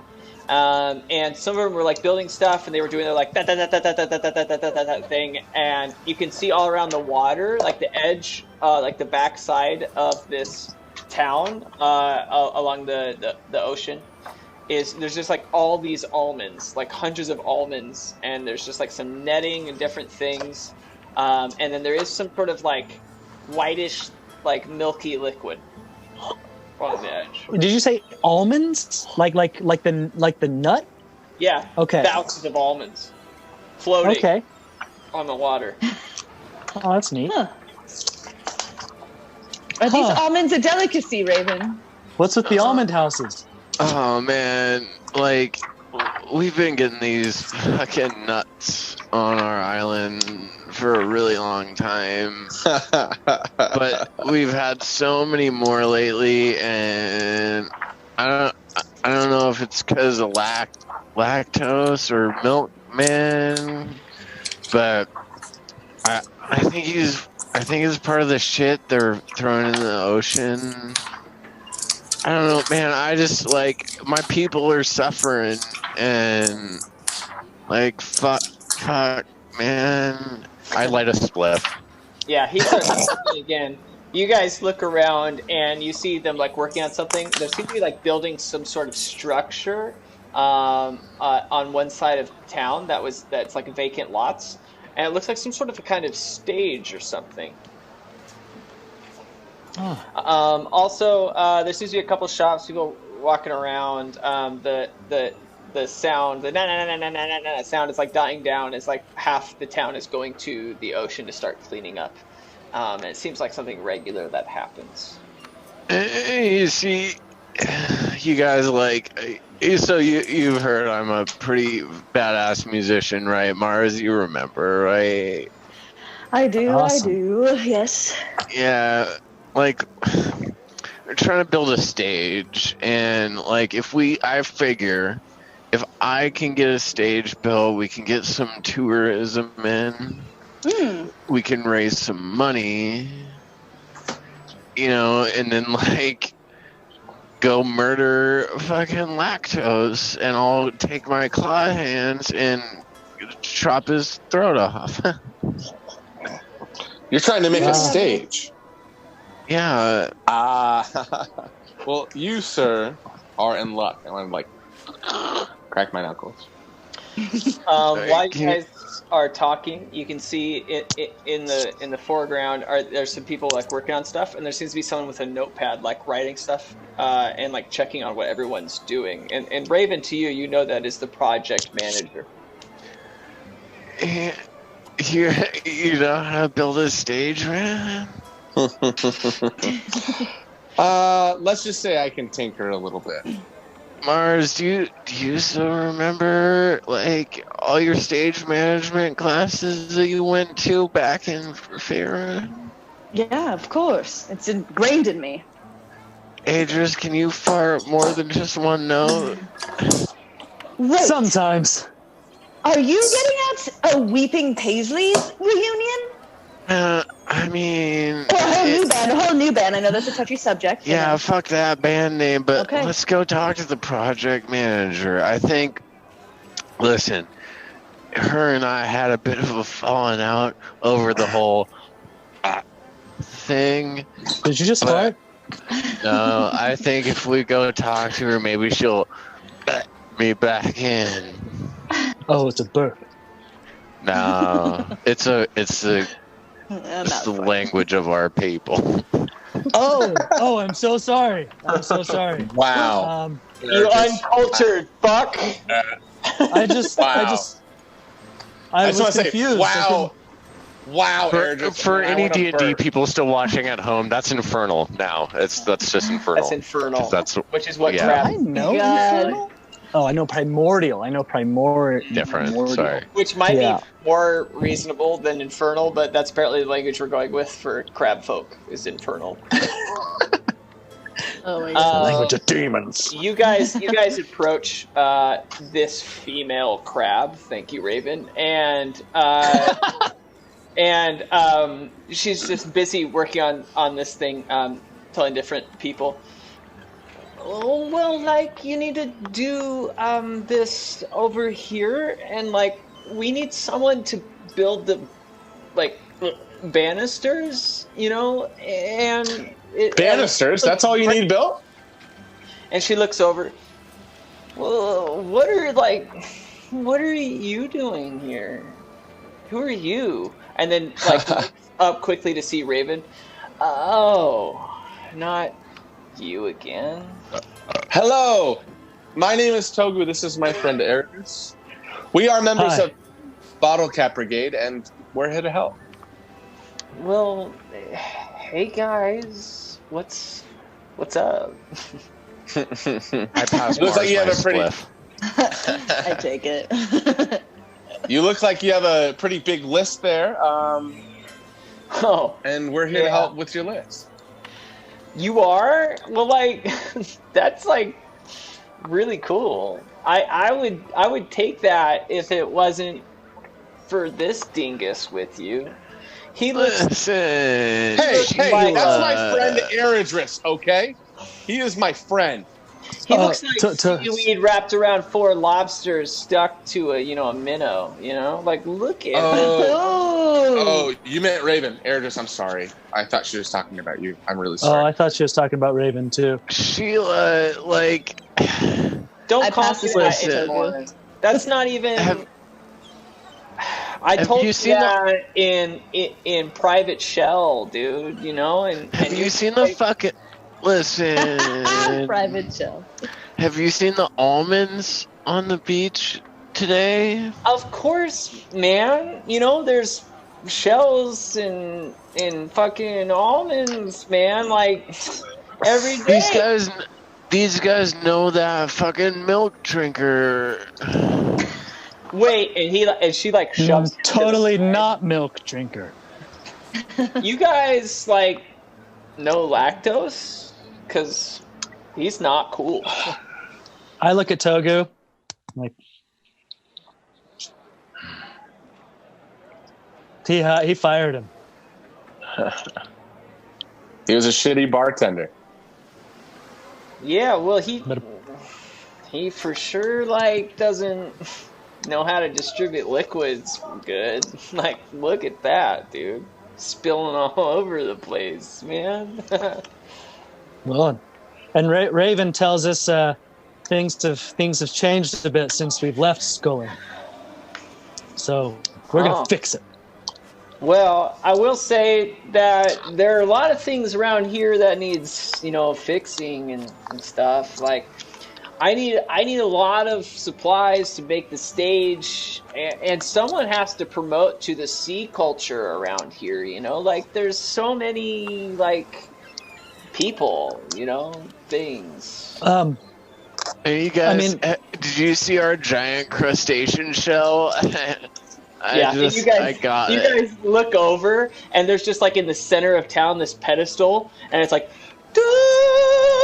as you guys like look at this like golden like shell casing, kind of like a green shell from Mario, but it's like all golden and just like shining, like it takes your breath away. Whoa. Oh. That is super cool. I picked it up the last time I went cutting on my plants. You just found it?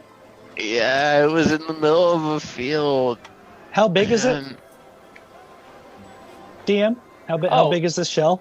Yeah, it's big. It's like the size of. Would you say it's big? Would you say it's giant? I would. Okay, cool. I want to whisper to Ergis. We need that shell. Do we need that shell, though, Togu? I mean, Brick's kind of a dick. If these guys can get us back to schooling, I'd rather these guys get us back to schooling. And you guys look I'm with like two high crabs, just be like, yeah, man. It's like, I don't know. I mean, we can either align ourselves with a couple of people that try to live freely and they smoke a lot of weed, or a cult leader rapist. Wow. I'd also like to say that cult leader got rid of my asthma, so it's kind of a toss-up for me. I understand that, and but I still feel like, oh no! But your body's back at the tower. Damn it! Oh jeez. Are you guys? Do one of you guys want to hit this spliff? Yeah. And then it's Mars, so of course I was like, yeah, man.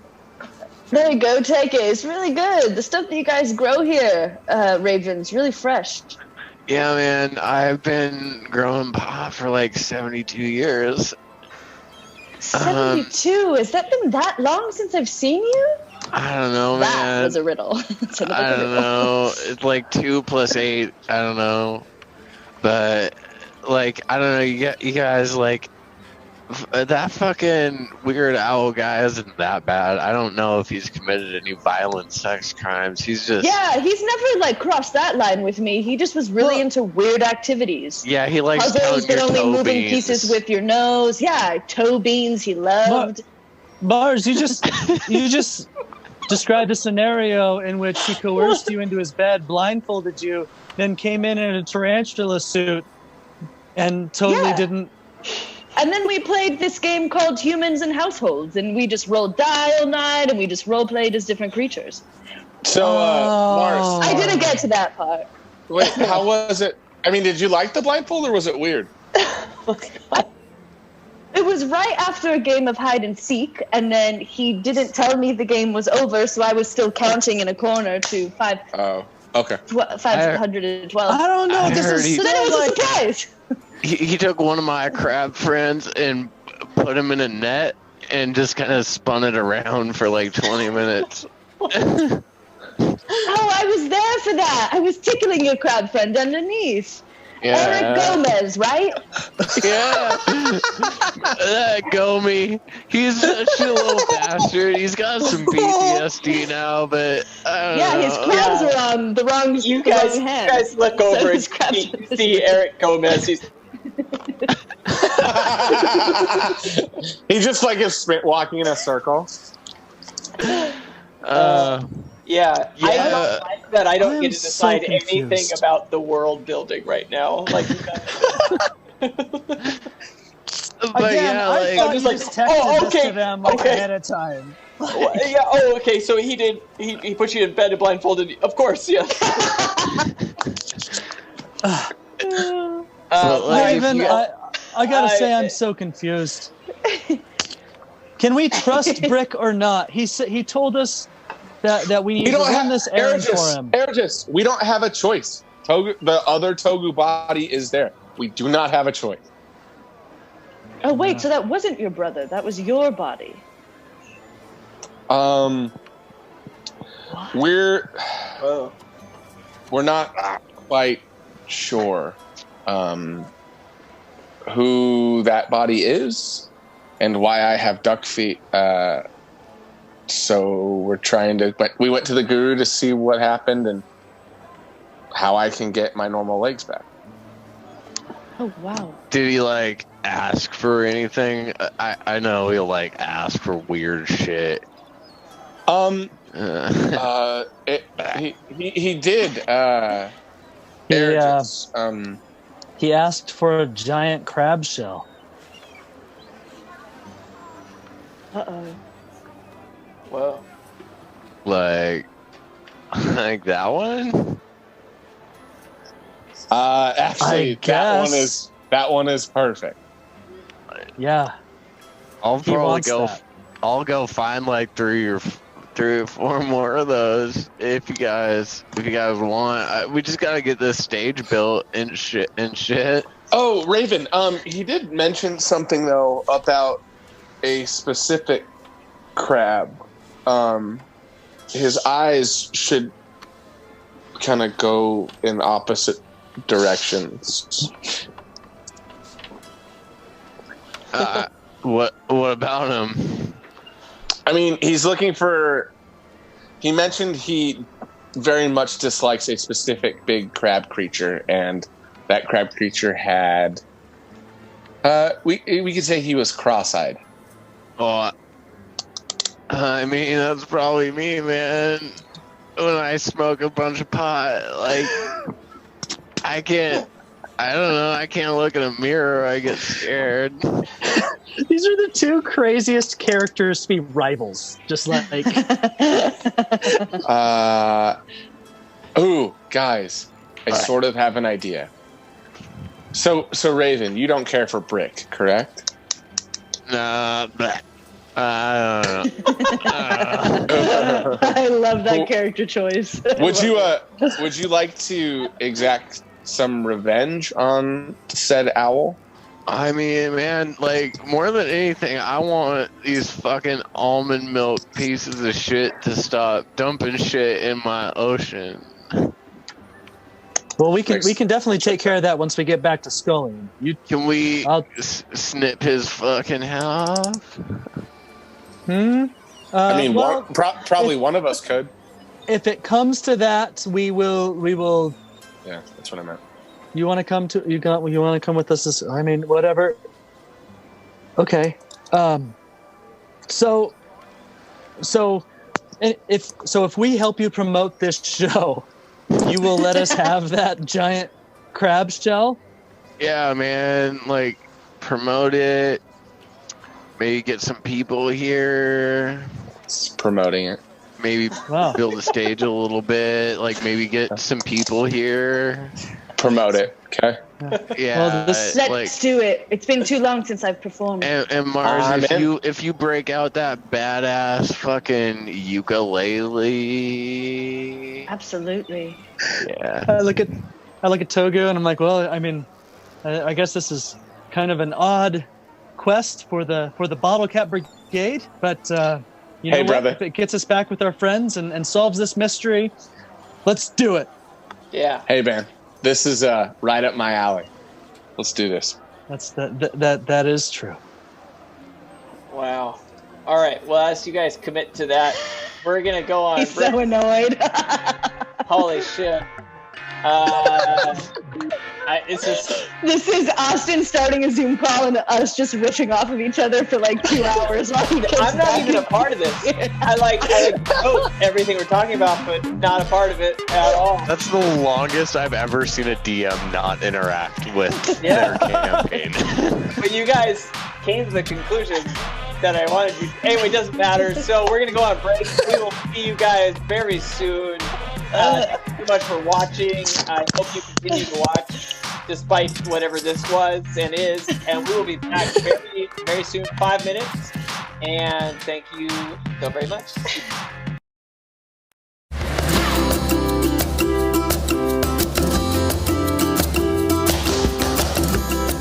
Hi, I'm Jolie Jewel of the Joy Clan, and it's so nice to meet you. I come from a long line of Kitsune halflings, or kitlings as we like to call ourselves. For generations and generations, my family has been running the Oddlings Orphanage, a home that nurtures all sorts of characters and creatures looking for wild love and a rowdy laugh.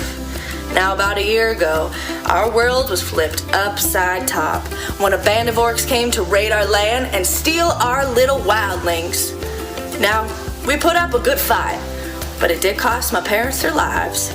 So now, it's up to me and my brother to run the Oddlings Orphanage and spread love just like my parents did. Now, I like to think it was a little bit of kittling luck that the Bottle Brigade stumbled upon our orphanage. And to add to that luck, they were also looking for the same band of orcs that crossed me and my motley crew of a family. So when they invited me on their quest, how could I say no? Now I don't know what's ahead, but damn, am I ready for adventure. Hey, my name's Tuya, and I'm a 13-year-old tiefling and a member of this pretty weird group called the Bottle Cap Brigade. But before I met all the guys in the Bottle Cap Brigade, I lived in this super poor town called Farkle. Imagine the grossest place you've ever been, and then times that times a million. Pretty gross. But that's where I grew up, with my dad in a butcher shop, and right before he left for a very important business trip, he sat me down and gave me this beautiful rusty dagger and said, "This is my advice for you, Tuya. Don't get caught, always watch your back, and never open the meat freezer for anyone because the neighbor's in there and your dad doesn't want to go to jail again." And then he put me outside and set the house on fire, and I never saw him again. But that's okay, because now I have my new friends that I can explore the whole world of Magna with and become the greatest adventurer of all time. Hello, my name is Om. I'm part of the Bottle Cap Brigade. We're called that because we like bottle caps. Every single one of us likes bottle caps, me especially. I like them because they are shiny, and because the very pretty ladies typically like it when I give them some bottle caps. I grew up in a very small community in the mountains. I don't remember much other than it was cold and that my parents were slaughtered. It was sad. Subsequently, I became a pirate for a time. As you can see, I am quite large and a giant. And as a pirate, they liked that about me. And so I was quite popular as a pirate.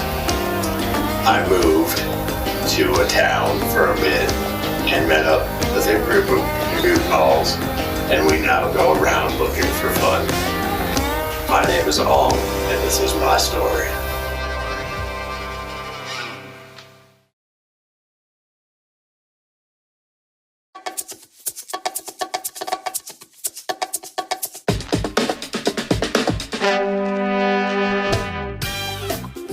Hello, I'm Togu. I am the bard of the Bottle Cap Brigade. As you can tell by my height, I am a gnome. I am from a neighborhood outside of a big city called Skelling. We call the neighborhood Halftown. Yes, it is a gnome neighborhood.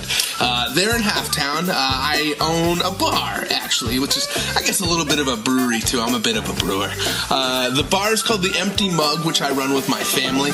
I'm a self-proclaimed Casanova. I'm always up to be the center of attention. It's a difficult job, but somebody's got to do it. It can be a little tough sometimes to get close to me, but once you do, and once you see kind of my inner soft spot, you're family. I'm always up for an evening spent drinking beers and hanging out in the bar, making jokes. And so hopefully we'll see you on Thursday. Cheers.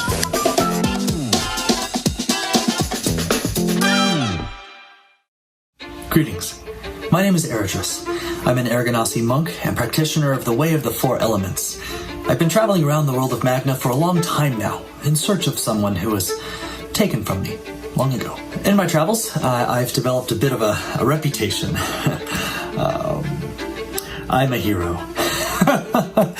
Mostly because of the many heroic things that I've done, but also because of the regular, normal, everyday things that I do in a very heroic fashion. So it's no surprise that I joined the Bottle Cap Brigade. An entire group full of heroes, count me in. Oh, I am so excited about all the adventures we're going to have. But even more so, I just feel like I have so much great experience that I can share. You know, I can really show them the ropes and teach them about what it means to be a hero. You know, the speeches and the poses and supporting trans rights. You know, there's just so much that we're going to be able to accomplish. We've already saved an entire kingdom. Also, it is through the Bottle Cap Brigade that I've met my animal companion, Steve. In fact, say hi, Steve. Hi, Dad. I love you. No, Steve, not to me. Say hi to everyone else. Hi, everyone else. I want rats for dinner. He's a snake. Well, hello. It is I, the Goblin Tack, formerly known as the 13-year-old halfling boy parrot. I'm confused too. So, I grew up in my mother's tavern, drinking and fighting. It was a great life, and I know I'm a kid. I was a kid. Confusing. They got tired of my antics and punching patrons in the nads for cash. So I, got shipped off to this monastery, where they studied how to drink and fight. Heaven. I was the perfect pupil. So, they sent me to Marin to recruit more like me. And then I started drinking and fighting again and gave up my monthly ways for cash. Or coin. Whatever sort of currency they were willing to give me. So I awoke, unfortunately, one day with my body strapped to this device with tubes in it. The blood had been drained right out of me. I was dying. And then this brigade came and saved me and got me killed at the same time. And then I awoke, you know, feeling a little bit different, strange. My body aches a little more. And I'm a goblin. Yeah, not my first choice, but you take what you get. I am what I am. And I'm living with it. And I kind of still feel Tack's presence in the back of my head. It's interesting. He kind of just comes out sometimes, and he's kind of got his life together, so I'm not upset. I'm kind of living a more sober and purposeful life. So, you know, my mothers would approve. I'd like to go back and see if they accept me for who I am. They're mid-30s, 13-year-old goblin halfling boy. Hey guys, we are back. Thank you for waiting for us to take a break and do some things, whatever that may be, while we're on our break. You can check us out on the bottlecapbrigade.com. You can see our website, also patreon.com/thebottlecapbrigade, on Facebook and YouTube. Hopefully you're watching on one of those platforms now, and otherwise I don't know how you're watching. So we're going to dive back into the session and enjoy the last part of episode 24. So, you guys are having this conversation with the planner, and she looks at you all.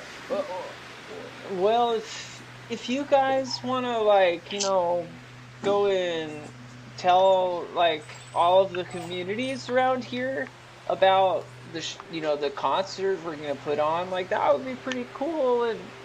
And maybe if any of you are good at, building stuff, the stage is almost done, but we could use some other things like lights and I don't know, man. Like whatever you guys, comfortable with. What was your name again? Sheila. Well, Sheila, I tell you what, I will handle all the lights this evening. So you can go ahead and cross that off your list. Well, I have the promotion. I got the promotion. Yeah, wow. Air, just what are you doing?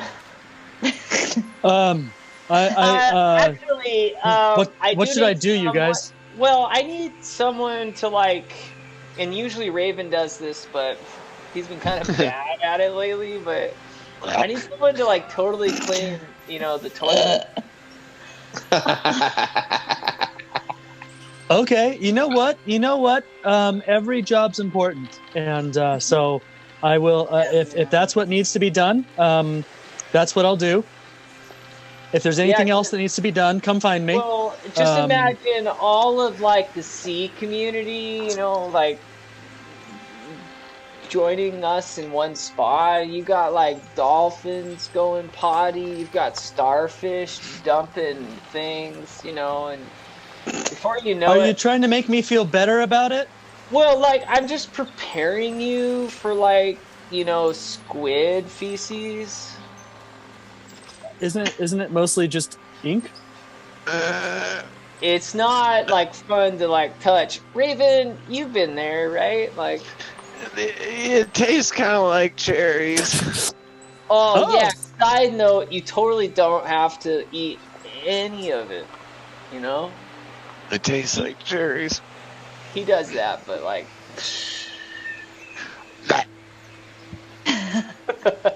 Okay. Yeah, I'll clean the toilets, and if you guys need me for anything else, and I will let you know. She hands you a rug, just a rug. Okay. I'll watch you. You'll watch me. Okay. Right. Sure. I'll figure this out. By the way, I'm pretty good at fighting things, so if you guys get attacked. Okay, just go clean the toilets now. Okay. Well, let me know. And I just I go and I try to find toilets. Yeah, great. Can everyone do a check that's related to what you're doing? I'm going to say Mars. You're going to do some sort of diplomacy. We don't have diplomacy in this. It's persuasion. I was thinking that I can. Okay, I was thinking I could persuasion. I was going to gather all my butterflies around and kind of tell them the spiel, and then they could fly throughout the island and there's a show going on. Yeah, let's do persuasion still. Erigis, you're gonna just, I don't know what would be hard work ethic. Athletics. Yeah, athletics, and then Togu, you're gonna do your weird, creepy engineering skills. Dice went on the floor. Hey! It was a good roll too. No, your tinkerer thing. Dice went on the floor again. Another drinking. I just. Sweet. I get to use Artificer's lore with this too. Yes. Okay, you guys, I'm not doing this on purpose. It felt nice. God damn it! Get it together, Mars. This is a 2-liter bottle of Diet Dr. Pepper. That's the third one. I need to use. I for some reason pull my dice out of this little tray and then don't roll it in there. So maybe this is my lesson. I rolled a 30. Yeah. Okay. Wow. I got a 5. Jesus. Yeah. I get ×2 on intelligence rolls when I'm doing anything with technology. And I figured this is technology, so. It is. I got a 12. For my 5, can I accidentally tell my butterflies to go around the town and say the thing, but in giant instead of common? I accidentally tell them to say it in giant, so it's just... Only if Ong hears it. Only if Ong. That's one of the languages I can speak. Okay, so this is what happens, and this is like a montage. I was trying to remember the word. It's like a montage. Remember we had a montage on the way to schooling? They're fun to use, in stories, okay? This is basic shit, storytelling. All right, here's the deal. Mars, you whisper all your secrets to these butterflies. They fly everywhere. And then you go down and do your own marketing. And through your promotions, talking to random dolphins and other sea creatures. For sure, crocodile, dolphin. which shouldn't exist in this universe, Can't see or that. at least in this type of water, and and then some sharks and other things. And a lot of them end up coming, and you're surprised to find out that a lot of these are actually like humanoids, like shark humanoids, like coming onto the water. And these crocodiles with legs, they like stand up when they come into the water. They have human legs, but the top part is like full shark.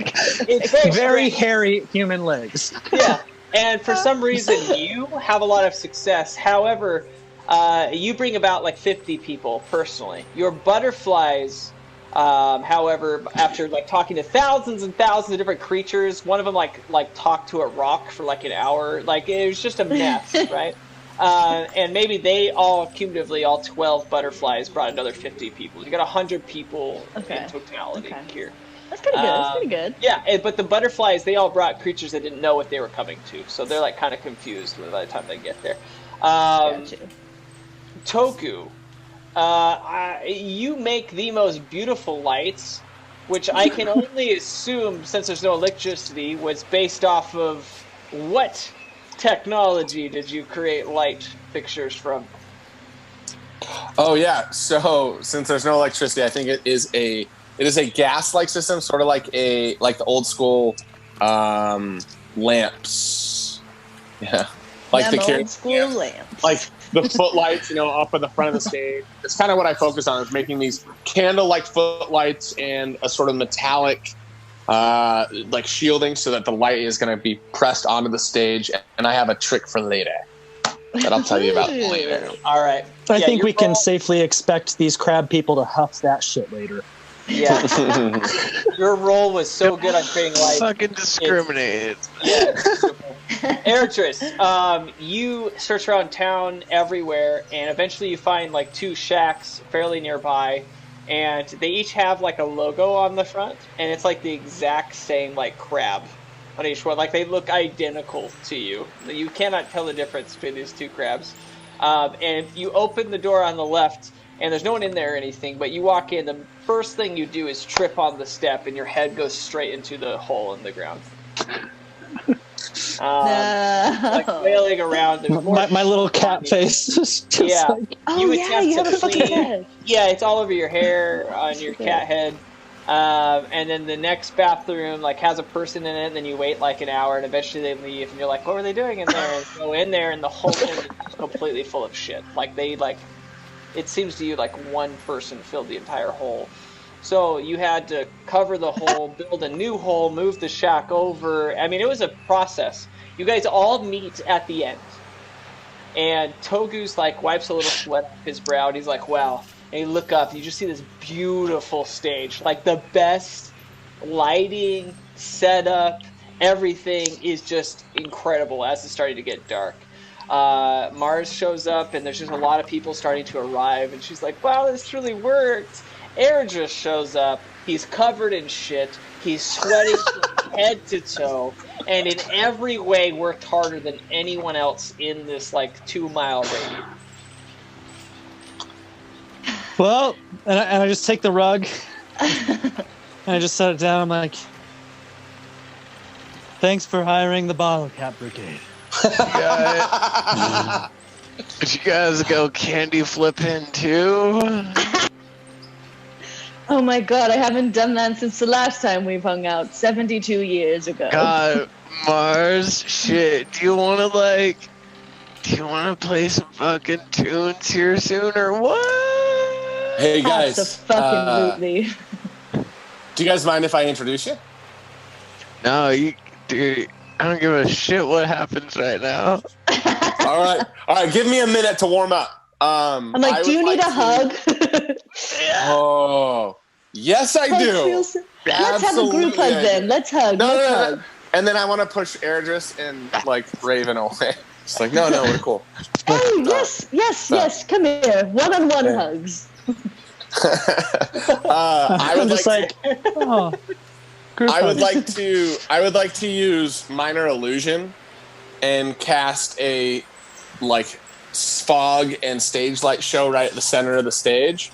And because of the hug from Miranda or from Mars, I would like to I feel like that's going to amp up. I'm going to use enthralling performance on the audience, which is a sick College of Glamour bard trick. Yeah. Basically, at the end of my opening speech, humanoids with up to 60 feet who watched and listened, they all have to make a wisdom saving throw.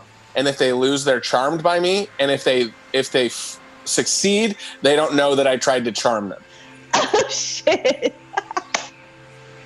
Hell yeah. Okay. While you're setting up for that, Raven, the coordinator comes over to you. Sheila. Sheila, and pulls you to the side. And Raven, like, here's the deal, man. I know that you were meant to, like, be the opener, but the headliners, they totally, like, canceled. You're gonna have to headline everything, the whole thing. All right. That's easy. Sheila. And I whip out my bagpipes, and even though I am stoned to the bone, I'd like to play... Candy flipping. So you're on another. I'd like you're to not play... even stoned. Yeah, let's be real about what's happening right now. I'd like to play any... how about, let's just say, like, a periphery... I'd like to play some gent metal on a set of bagpipes. Yeah.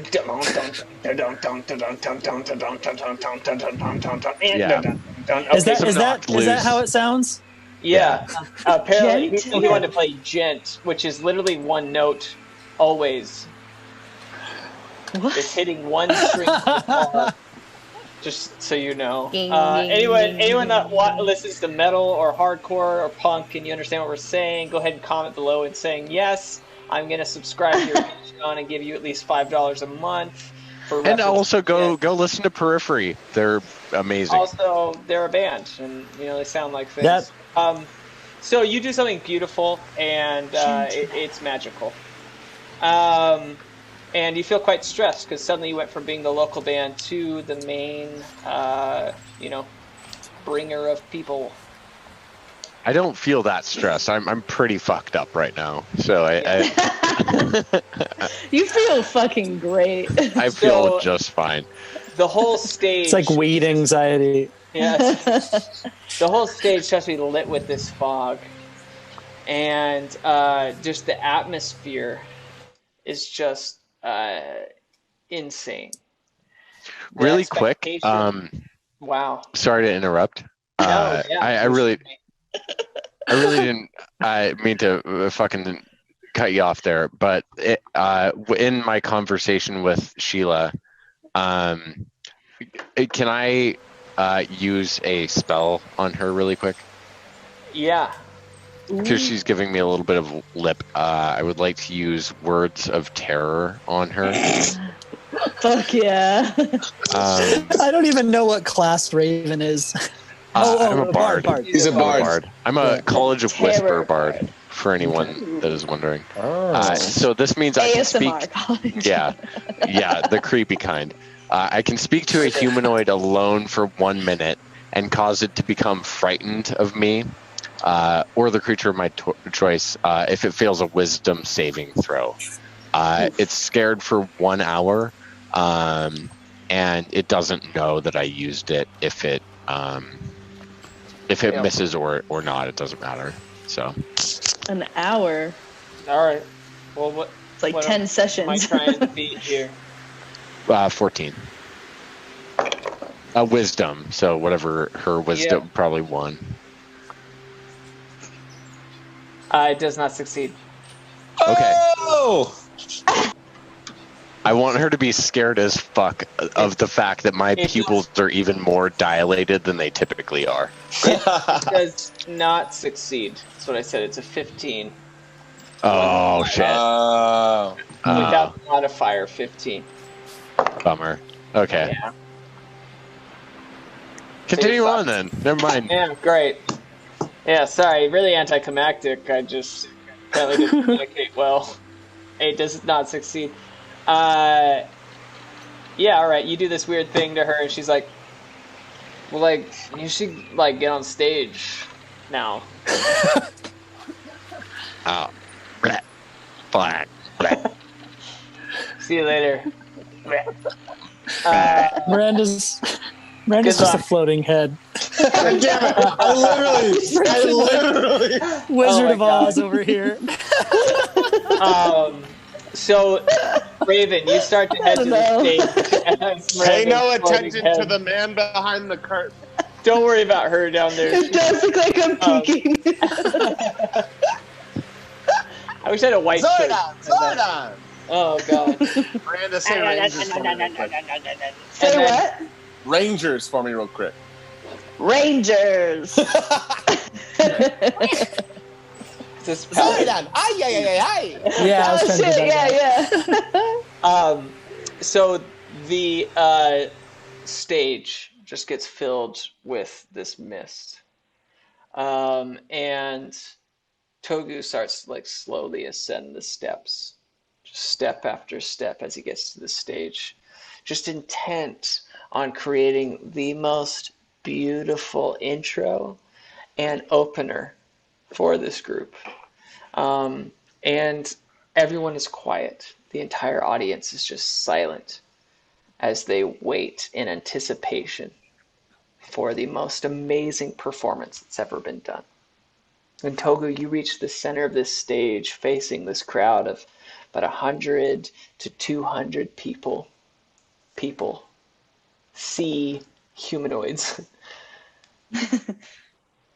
And what would you like to do? I think Togu is going to walk to the center of the stage, and it's going to be super quiet. Like, I feel like the crowd goes crazy right when he walks out, and then I'm walking slowly, and so the crowd completely quiets, and so you hear like the click of the feet. And then Togu's going to grab the microphone. Or no, there's no microphone. I'm just standing middle stage. And then I'm going to do one hand up in the air like this, and the minor illusion is going to cast like a single spot down on Togu. Yes! Right? Okay. Let's go theatrics. So I'd like to give Togu bardic inspiration as well. Just Thanks, man. I'm gonna give it to you too. I have to tell you that the entire crowd nodded 20 on their on their spell. On their enjoyment, roll. Is that what that was? They all come. So you gotta roll. How it works? It's not a whole crowd. They never gotta touch themselves.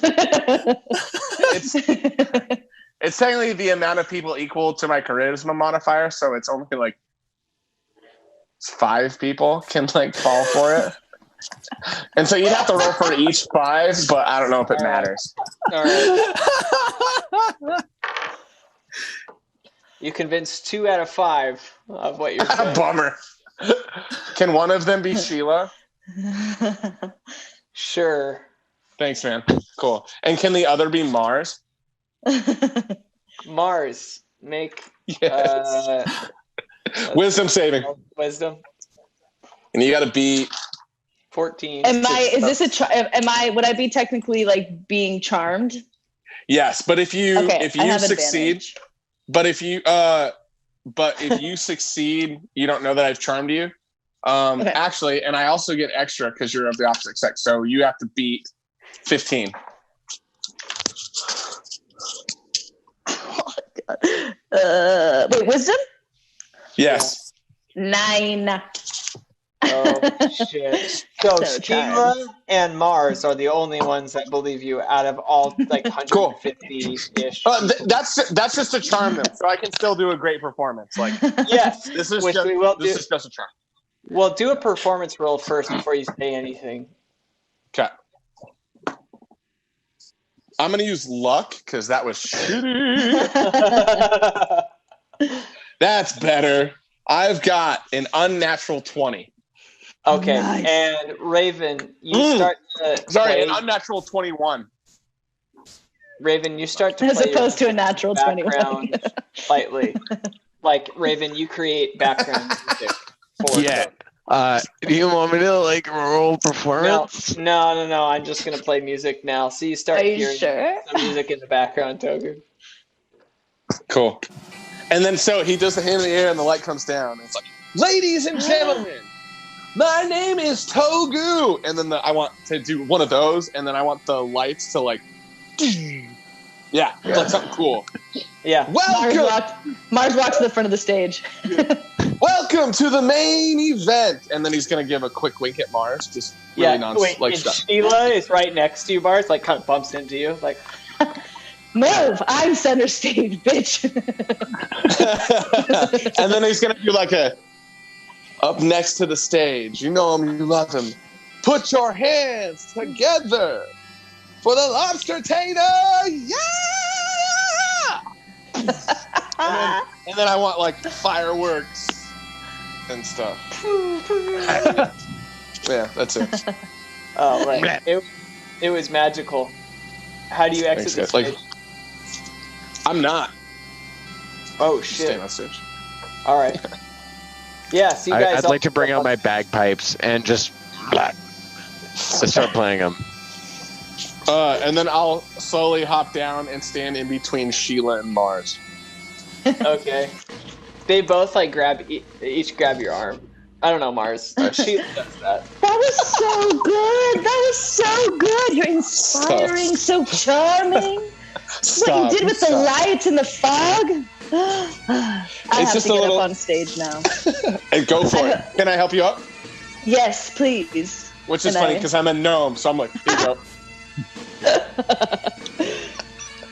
Done. Okay, I hop on stage. Okay. Once the bagpipe solo is done, and it's my it's done now. You guys start playing this like magical tune. Mm-hmm. Do you remember how it goes? And are we singing this? What?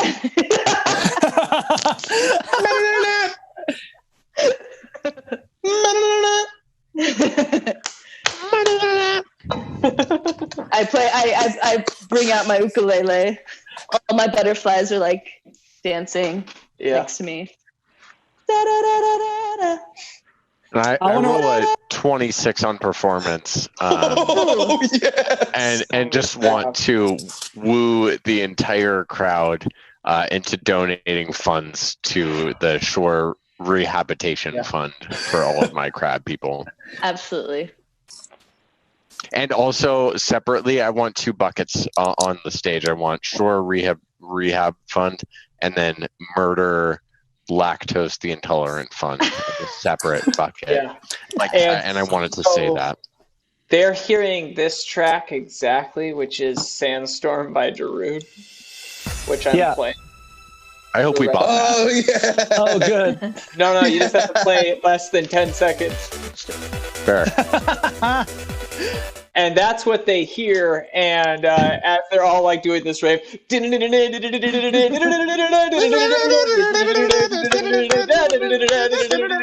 like raving. I'm just high as fuck. Yeah, and you're just sitting there, you're like, I don't know how I'm playing the bagpipes, but I am. And it's amazing. And Mars with Minor Illusion, I want to make fire come out of his bagpipes too. Like holy fake fire. Shit. Yeah. They do not believe you. Hard crowd, tough crowd. Okay, they know that it's fake, but they think this is still dope. It's a concert. And yeah, I just want to be dancing super hard, flinging shit all over the place.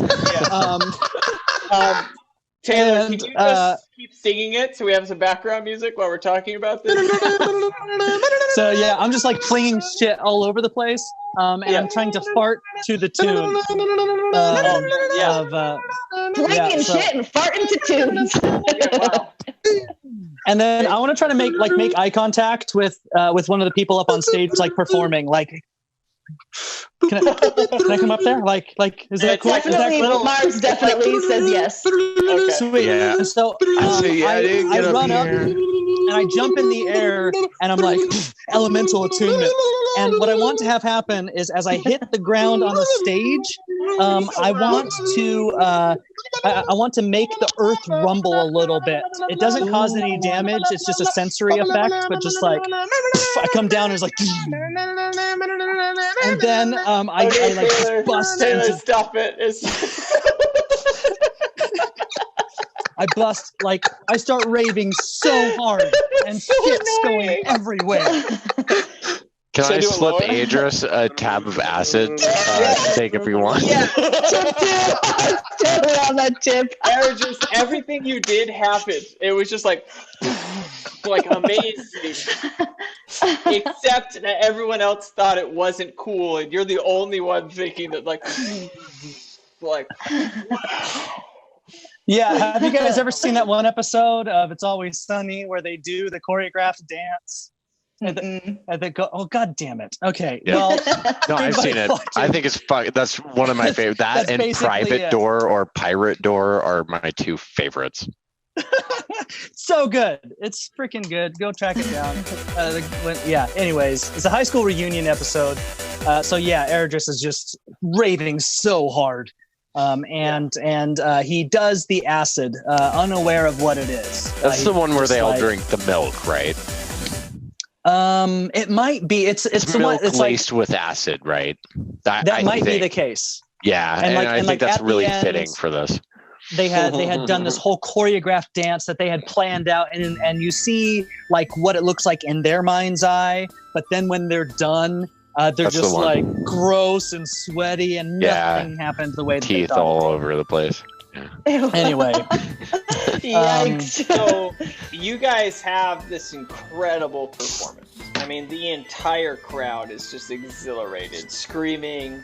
You have like women taking their tops off. You have dudes doing whatever dudes do in the same sense. Money going in. Also take their tops off. Their pants off. Yeah, dudes taking their top. I was like, do people anyway? So like, and then just constant like money being put into these things. Predominantly money being put into the anti-lactose, the intolerant fund. And we'll call them seashells as money, and just tons of seashells. I mean, by the time you're done, you guys count it up, and it's like 60,000 seashells. Whoa! Yeah, and the concert comes to an end. A lot of people are having drinks, hanging out, and slowly people disperse and they go back home. And you guys are just still on stage, just like full of adrenaline. Has it been like an hour since we started? Yeah, like it's been like 2 hours. You guys go way over time because you were so into after an hour, Mars and Sheila are no longer charmed by Togi. We don't know that you charmed us, right? Mm-mm. Yeah, Sheila just walks away. I just think it's the Molly that's wearing off. What do I roll for the level of effectiveness of this acid? Of the what? Of the acid that I took. From That's 100% a Constitution saving, and let's see what happens.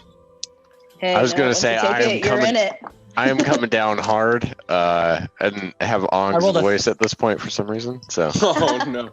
13. I mean, dog, you're tripping balls. I'm okay. So like the music has stopped, and everyone is gone. And I am still just going so hard because it's like carried over in my head. I still think like I see the audience there and I'm like, do you guys love that? You guys? And I'm like yelling at no one. You guys have left. Everyone is like around this golden shell in the center of the town, and you're just on this stage still. Like, I'm like still on stage. Yeah, exactly. Yeah. Is that Eredris still back at the club that we hear? Yeah, man. I tried yelling. I tried to give him like one tab, like 1 point, but I think I might have given him 2. Oh my god. Sorry about that, you guys. He'll come out the other side. It's fine. Yeah, he'll be fine. It wasn't too much. Like There's a lot of water there, at the bar. You know? Yeah. Did he know you gave him acid? Yeah. Oh, he knew? He knows? Yeah. Oh, okay. At least he looks like he's having fun, though. He said something about, like, he wanted to be more heroic. Yeah, that definitely sounds like. And I told him, man, when I'm on acid, I feel like I'm the fucking OG hero.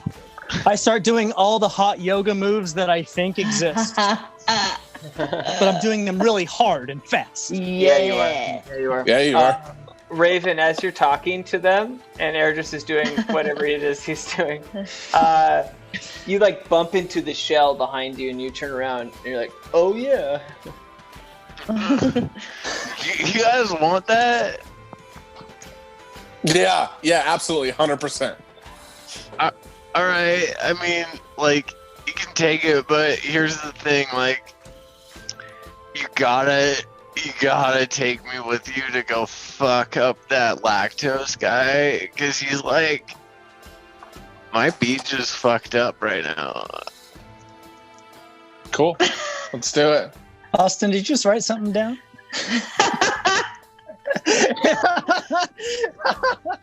Okay. I'm like in the turtle show, like, oh, this is so nice. A turtle show? A turtle show? Wait, is that what it is? If you take me to Sculling, I'll bring my fucking brownie bag. I think Taylor and I went immediately to Teenage Mutant Ninja Turtles, right? We're like, Michelle, like, yeah, 100%. For us, we're like, giant. We're straight up. We are shell shocked as fuck right now.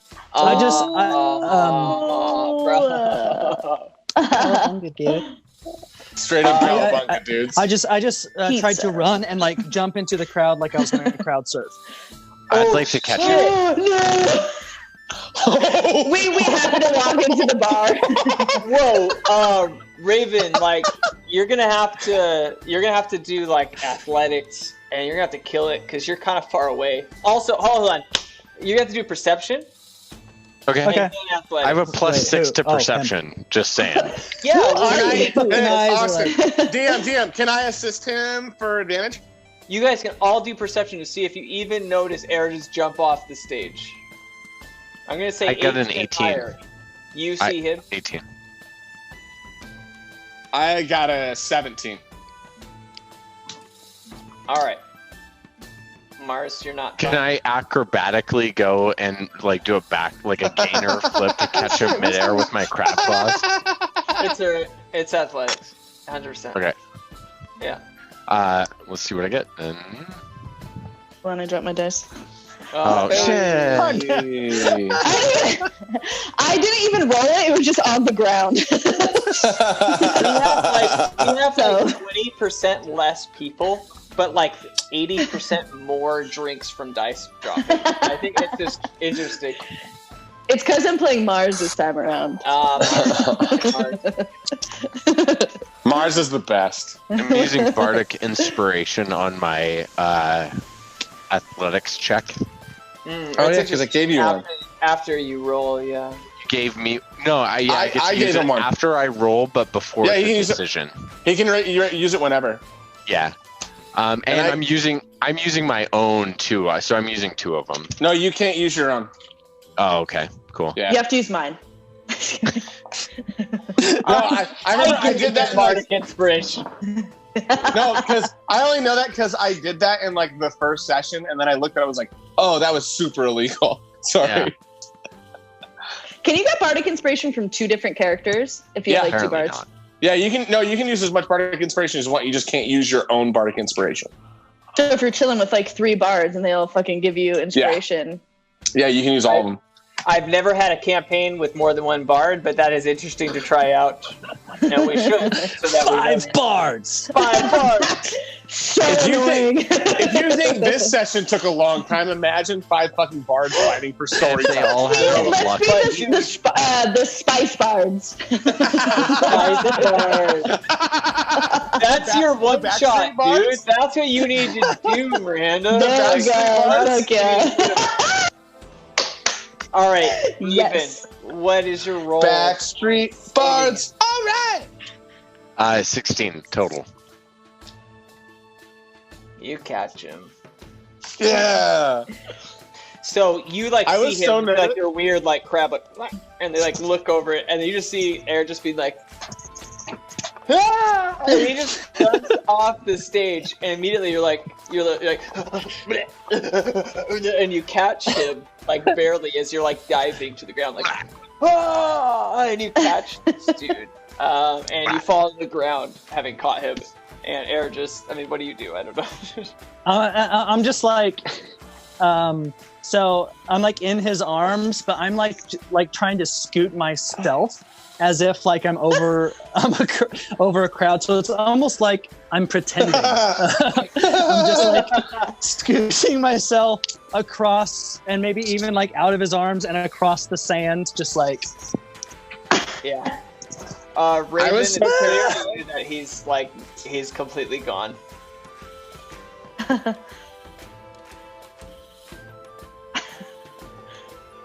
What? Did I miss something? Raven, it's clear to you that he's completely like gone. I don't know how else to say that. He's very, very gone. Like he's still tripping. Yeah. I just like to take I got this. Wait, I've never played a bard before in real life. I'm so sorry. I'd like to take cure wounds and just put my hands over his face and just cure him of the highness. My ass disappears. I'd like to remove the candy flip from his soul.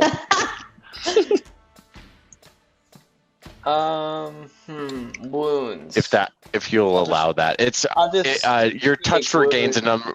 Your touch regains a number of hit points equal to 1d8 plus spell. If you'll allow it. Yeah, Air, you're like completely full health if you weren't already, and still very high on acid. Cool. It's at this point that I roll over and I start like moving like an inchworm, just like over towards. Like I'm looking straight ahead and I'm like moving like an inchworm towards the golden shell. But you do feel like amazing. You're like exponentially more so than just the drugs you're on. It's so good. It's so good. As you like worm and hump the ground slowly as you're going. Raven, having heroically caught him and then watching this body like worm away towards the shell, you see the other group around the shell all staring at its majesty. Like, you guys want to like take this back to that weird cult guy, that brick bitch?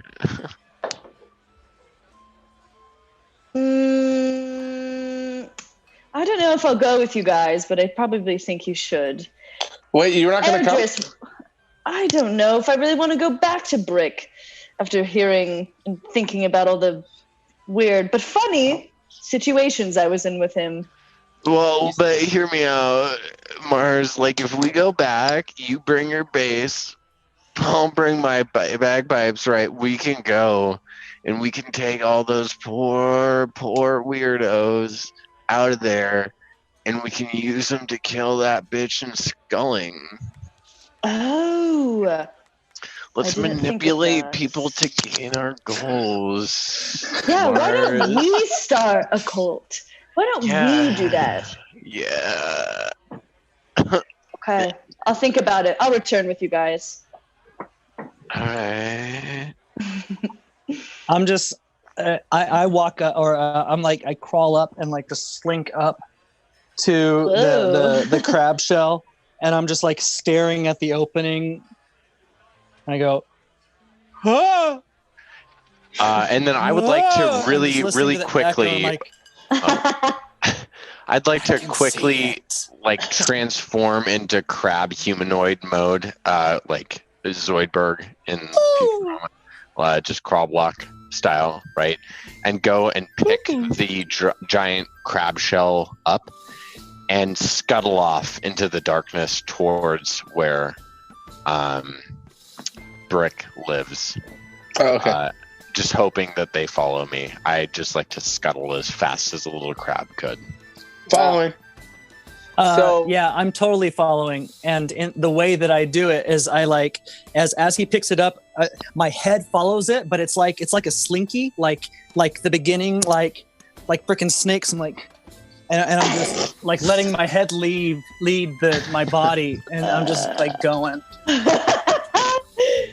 Hey, Eldris, watch these go, and I send some butterflies your way, and they do like synchronized like dancing, and they like say your name over and over again. I feel like they would like Alice in Wonderland, like land on his face and like open up, and he's got eyes. Fuck yeah. Yeah, they do a bunch of weird shit. They've been like waiting for this moment. I cannot stop laughing. Holy shit. They laugh back at you. Okay, Raven enters like the beach, and he's like, no, and he starts like going into the water and just like continues into like the bottom of the water carrying this like thing and disappears into the ocean. I'm gonna follow, and I'm assuming my duck feet, I can I float on the water and duck it? Oh, that's interesting. No. Okay. I thought about it. I guess I'm not gonna do that then. Jesus, yeah, you start to do that and you just like fall in, but you feel like you have more like mobility than others in the water. Yeah. Sweet. That didn't work. And as you guys are all staying in the water, you like turn back and see air just like slowly like worming towards you guys. He's slugging.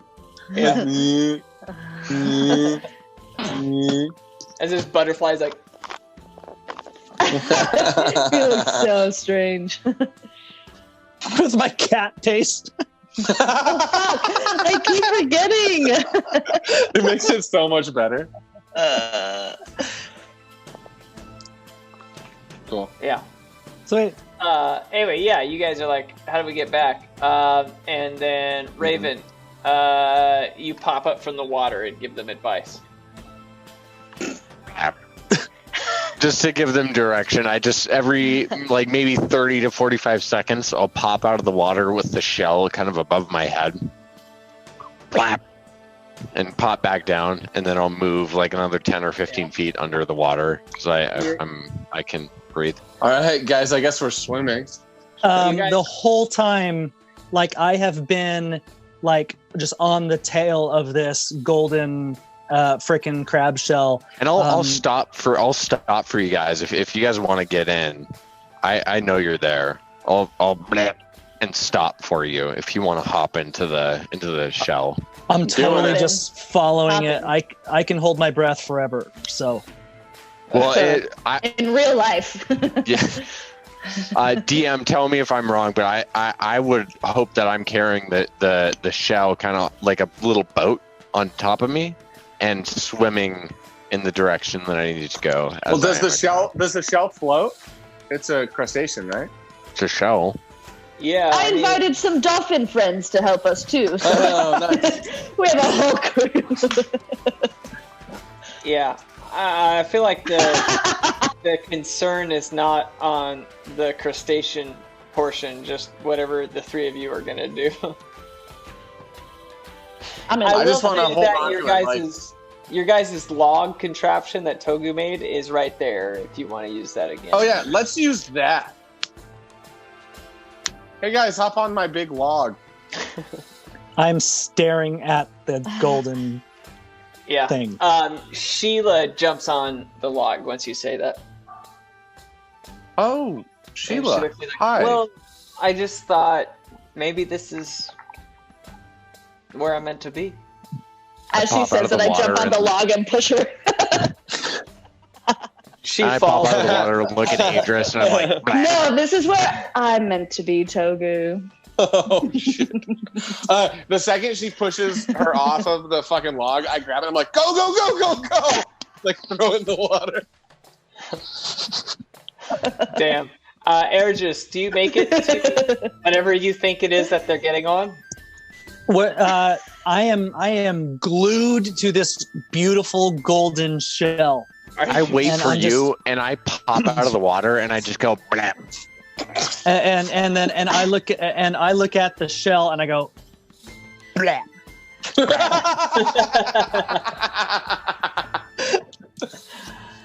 And I'm just like, and as the shell moves, like I either swim or I kind of put it down towards you so you can hop in it if you want. Sweet. I'm like, do you have something to say? I say that to the shell. And the shell says, blap. On the log, I just Togu, very slinkily get inside the shell. Dude, what an experience. And then I get, and I like, once I'm there, I just freaking like try to like put my hands and my feet just like on every part of it at the same time, almost like Da Vinci. Was it Da Vinci that did the hand, the man with all the So I'm just like all the dicks. What is that called? The something man. Yeah, there's penises involved. Yeah, so I'm just like that on the inside of the shell. Okay. All right. Oh, the Vitruvian man. Yeah, that guy. On the log, by the way, I want to point out that Togu is not facing the other way. I'm on my stomach with like both hands under my chin, just like smiling at Mars and kicking my feet. It's like you see her sitting there. I tell you the perfect way to make a peanut butter sandwich all the way to shore. Yeah. I love peanut butter. My favorite food.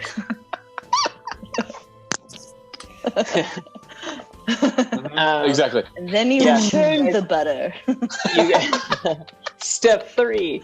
Okay, so you guys make it across this body of water, and you reach the edge, and you just see Raven like and he just like takes off towards that's how they walk, and they walk sideways, and he takes that and he takes off towards the tower, and you guys follow him, and Eric just does whatever it is that he's doing.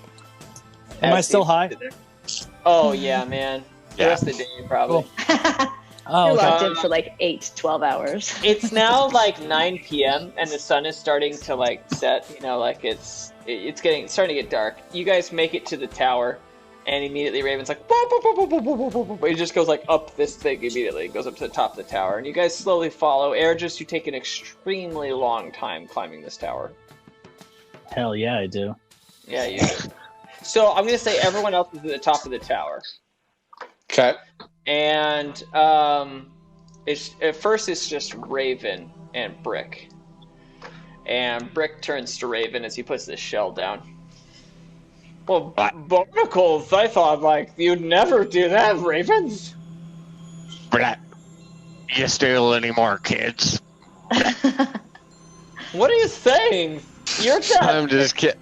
I'm just fucking with you, man. How you been? All I do is teach people how to like find their inner cheese, and I teach them about yogas. Inner cheese. I promote people to really find their inner square scroll. Everybody has craft singles on the inside. You're pretty fucking creepy about it, though. You weird owl bitch. It's crazy that you brought my valued shells here. Yeah, I mean these fucking assholes. They were like, "Hey man, like, do you want to help me candy flip?" And also like, they helped me do a sick concert. And did you hear about those assholes and sculling? Did you hear about them? I've seen the nuts all around the edge of sculling. Oh god. Oh no. Oh no. Sorry guys, my iPad just got hit low battery. No worries. Oh my god. Here we go. Oh god. Inner. Hey, Everybody's got a craft single inside. It's an absolute mess. Was Brick based off of that joke alone? Just like, I'm trying to help people find their inner cheese. Like, that is fucking perfect. And then when it just came to me, I just had to say it. And then Raven called him Weird Owl, and I was like, "Is it Weird Owl?" Yeah, that's That's his full name. Weird Al the Brick Yankovic. So Anyway, maybe jealous, Ravens.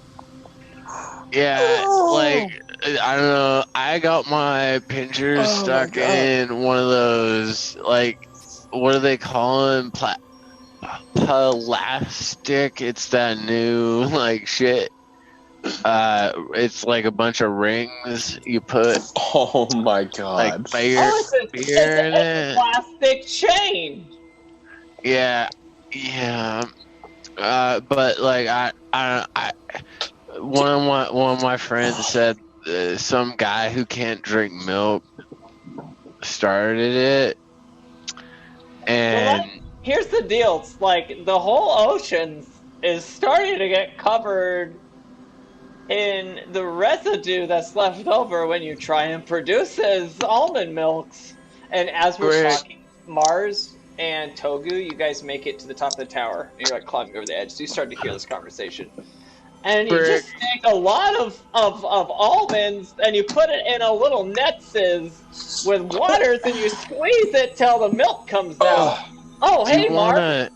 I want to get up first and then help Mars up. Thank you. It's very generous.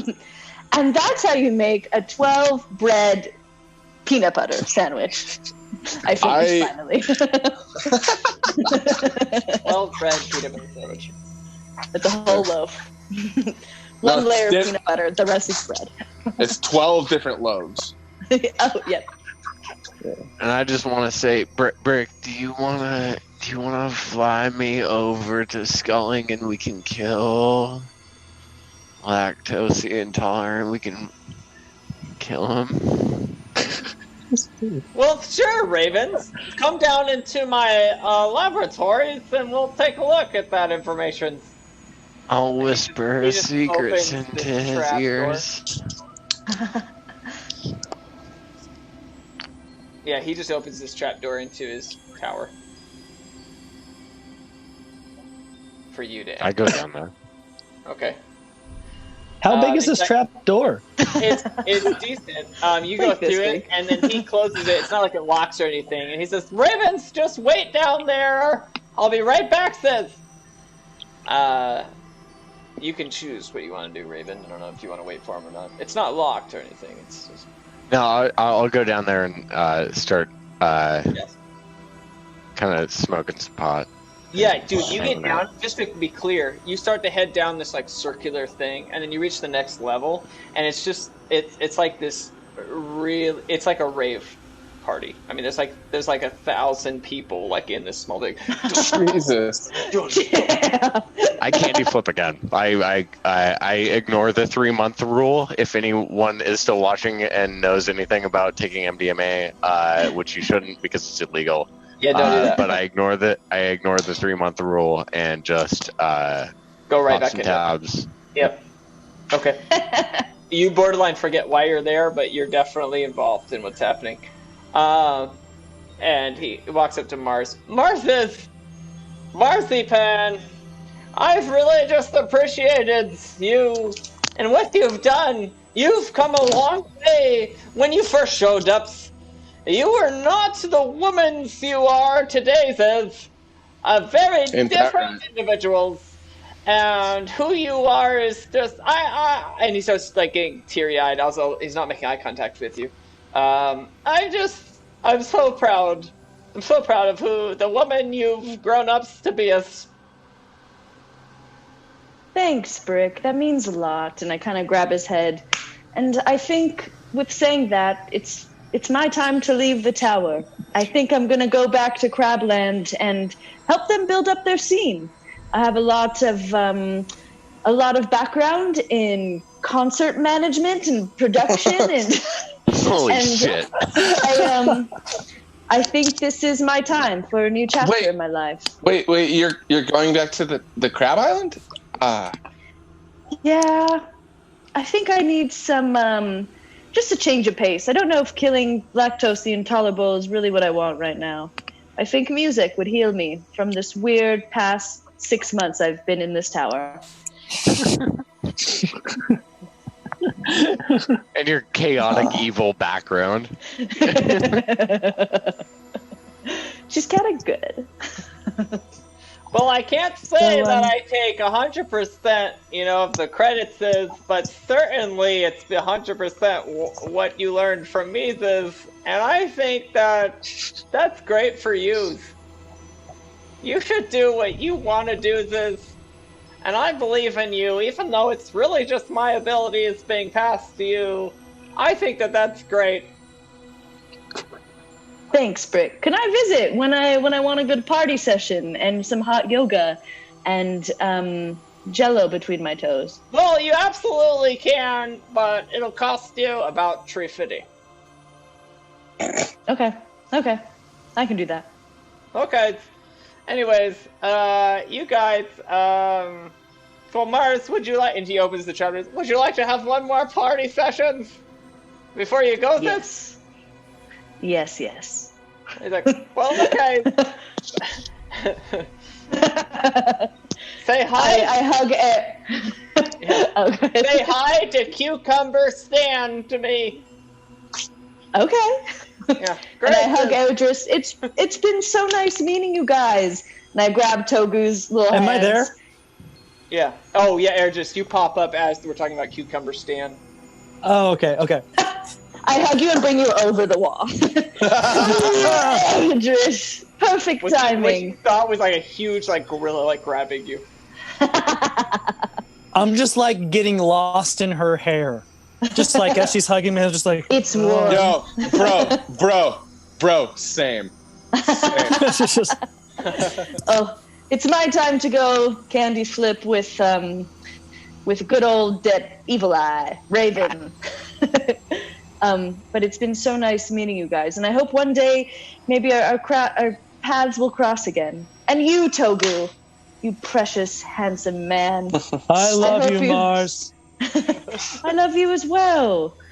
And Togu, I hope one day you'll sing to me again and give me a cool light show. I want to just walk up to her and be like, I'm not a handsome man. I'm a gnome. I don't want to wink. Precious. And I give him a little kiss on the cheek, and then I just jump in. All right, bye! And then Togu immediately is and running around the freaking roof. I immediately find Raven, and I'm like, where the drugs at? I look over at dead Togu, and I'm like, no! And I start crying. I fall to my knees, and I'm trying to embrace so bad. Togu. Okay, so he's there. He's there, but he's in a tub. He's in a tub of ice. Just in ice. Even worse. I want to go. I see Eris just freaking out, and I want to go console him and be like, Eris! And I look up, oh my god! And I freak out so hard, and I go up against the wall, and I'm looking at both of them.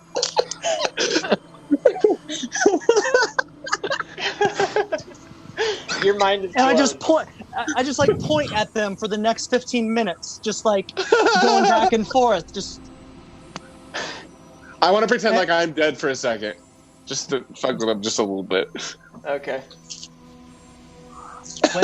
When he pretends to be dead, I look at both dead ones and I go, I scream again. I go, no!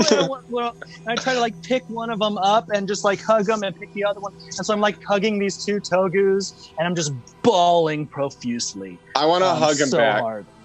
Oh, scary. Oh man, you guys are having a very intimate moment, and it's just the three of you now.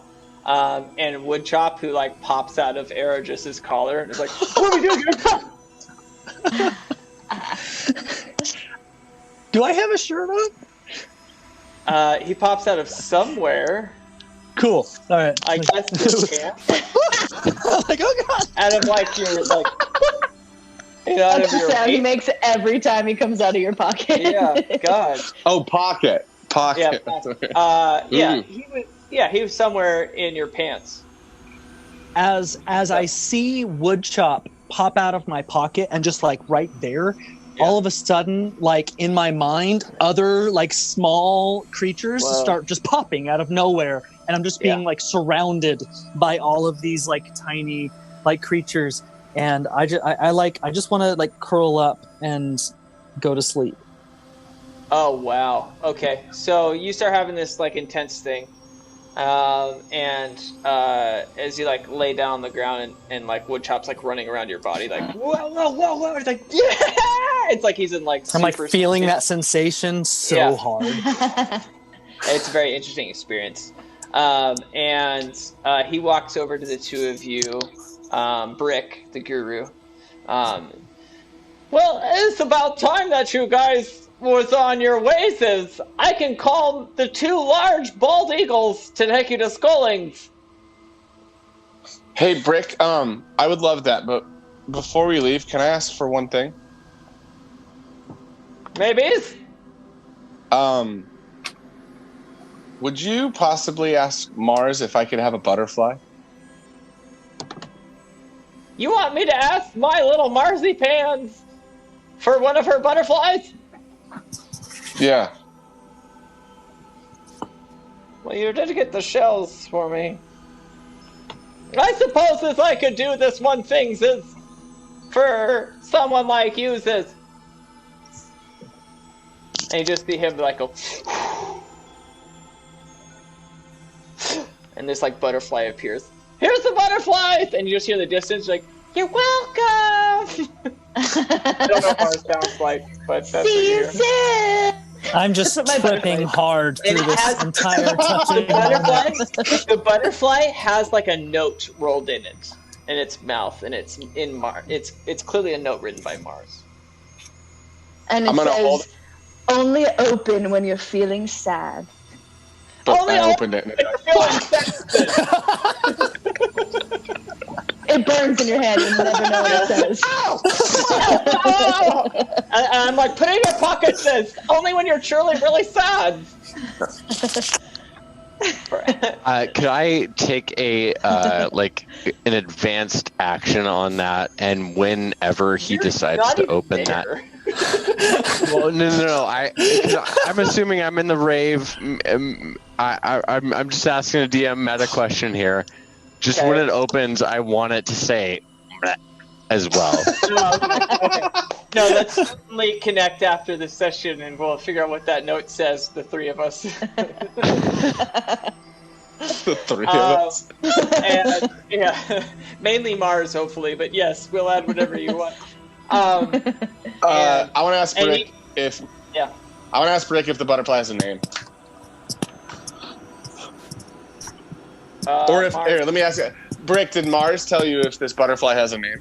Well, of course she did. She said the name is Swarmsy. Swarmsy. Okay. Swarmsy is your buddies now. As is my two bald eagles. And he puts like fingers up. And like somehow that works. I don't know how. He's Brick. And like two of these massive bald eagles like land. He's like, Daryl and Sterile. I want to ride on Daryl. I don't have a choice. I'm just. You worm onto the.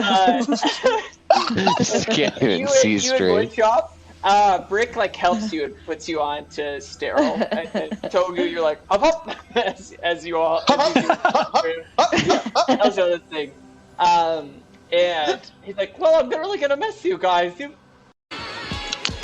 All right, hello, I'm Austin Townend, and welcome to the Bottle Cap Brigade, the best D&D campaign you'll ever encounter. We're the live stream that gets drunk, talks about D&D, but doesn't play it right. That's right, we believe following the rules is just like writing with a broken pencil. They're both pointless. Hey! That was a good one. Yes, yes. Yeah, let's go, dude. Like, laugh. Let's do it. Yeah. All right. Let's go. I Dude, love let's your go. funny ones. Yeah, Get I funny mean, with it, man. Dude, my dad jokes are just like, it's so good at them. You know? Oh, yeah. Anyway, let's introduce the Bottle Cap crew. Have you ever sniffed your own fart and liked it? It's Joe Fritz, his tack/parrot. Fair enough. My next question is a little more personal, and I really want you to think about this for a while, but are you Gen Y? No, she's Gen L. It's Tuyuya.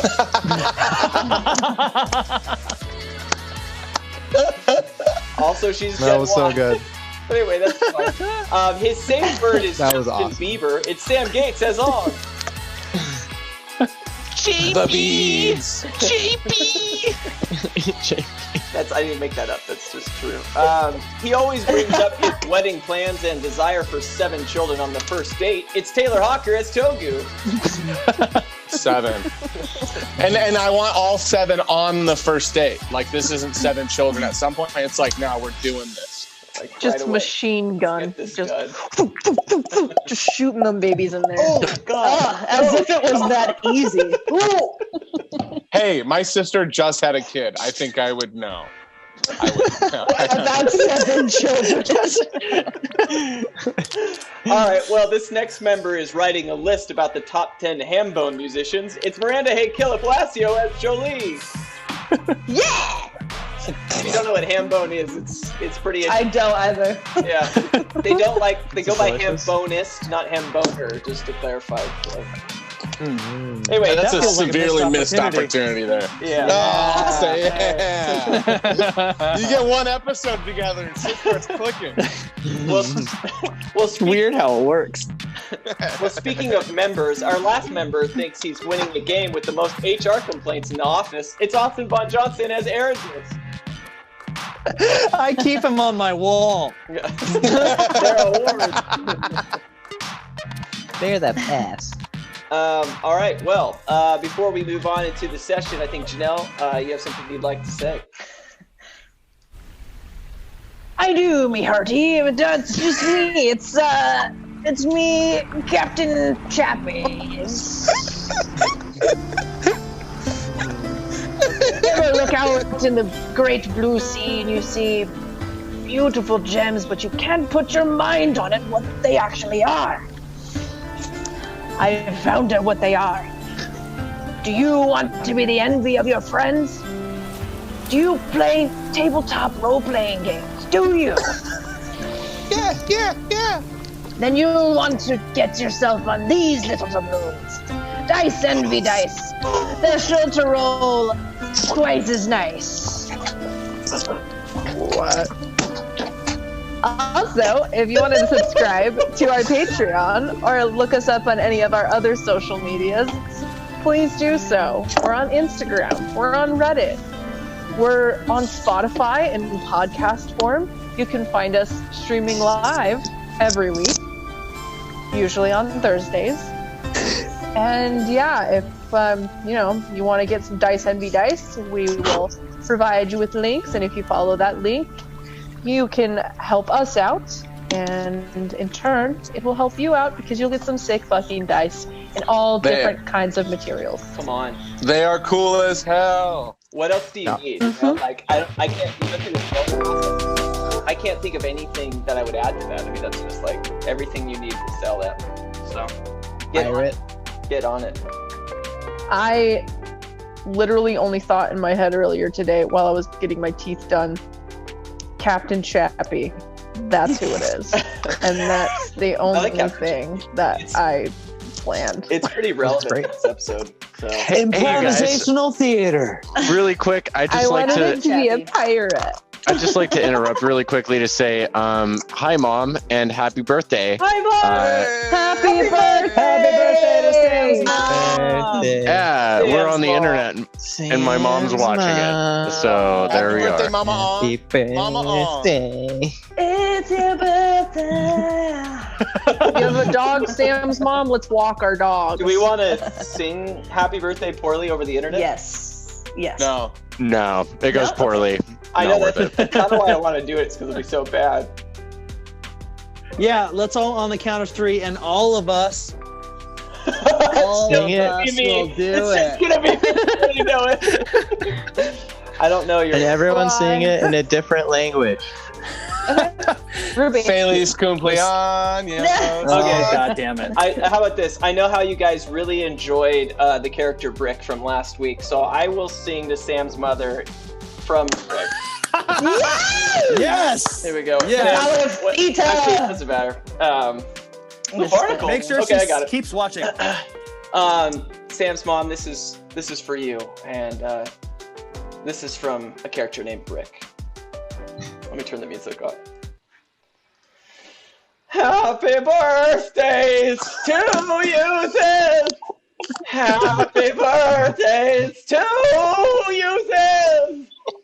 Happy birthdays to Samuel's mother, Sis!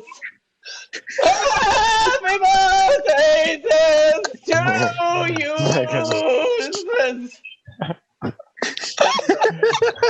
Yay! That was on screen. Oh, yeah. Beautiful. That clipped out so hard. Yeah, we will never the audio Brick quality back. is beautiful. We will never bring Brick back again. That was just so. What? Thank God. He's dead. If that clipped the whole time, then that's funny. It was worth it.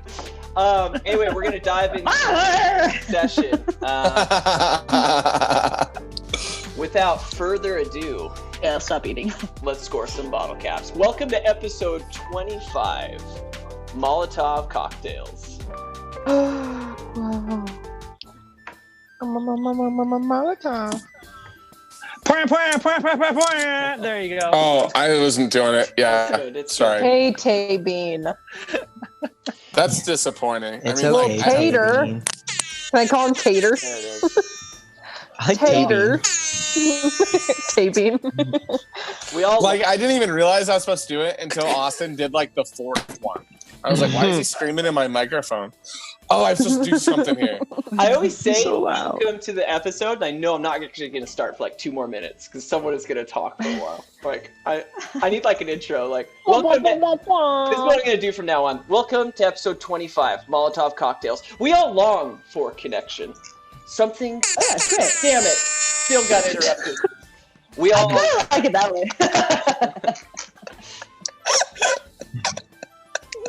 We all long for connection. Something truly meaningful, genuine, authentic. We all want to connect spiritually, physically, and emotionally. It's in the very core of our beings. For some, that is very difficult. We try and sometimes never find that strong connection that we crave. For others, however, it is very easy. Take Tak, for example.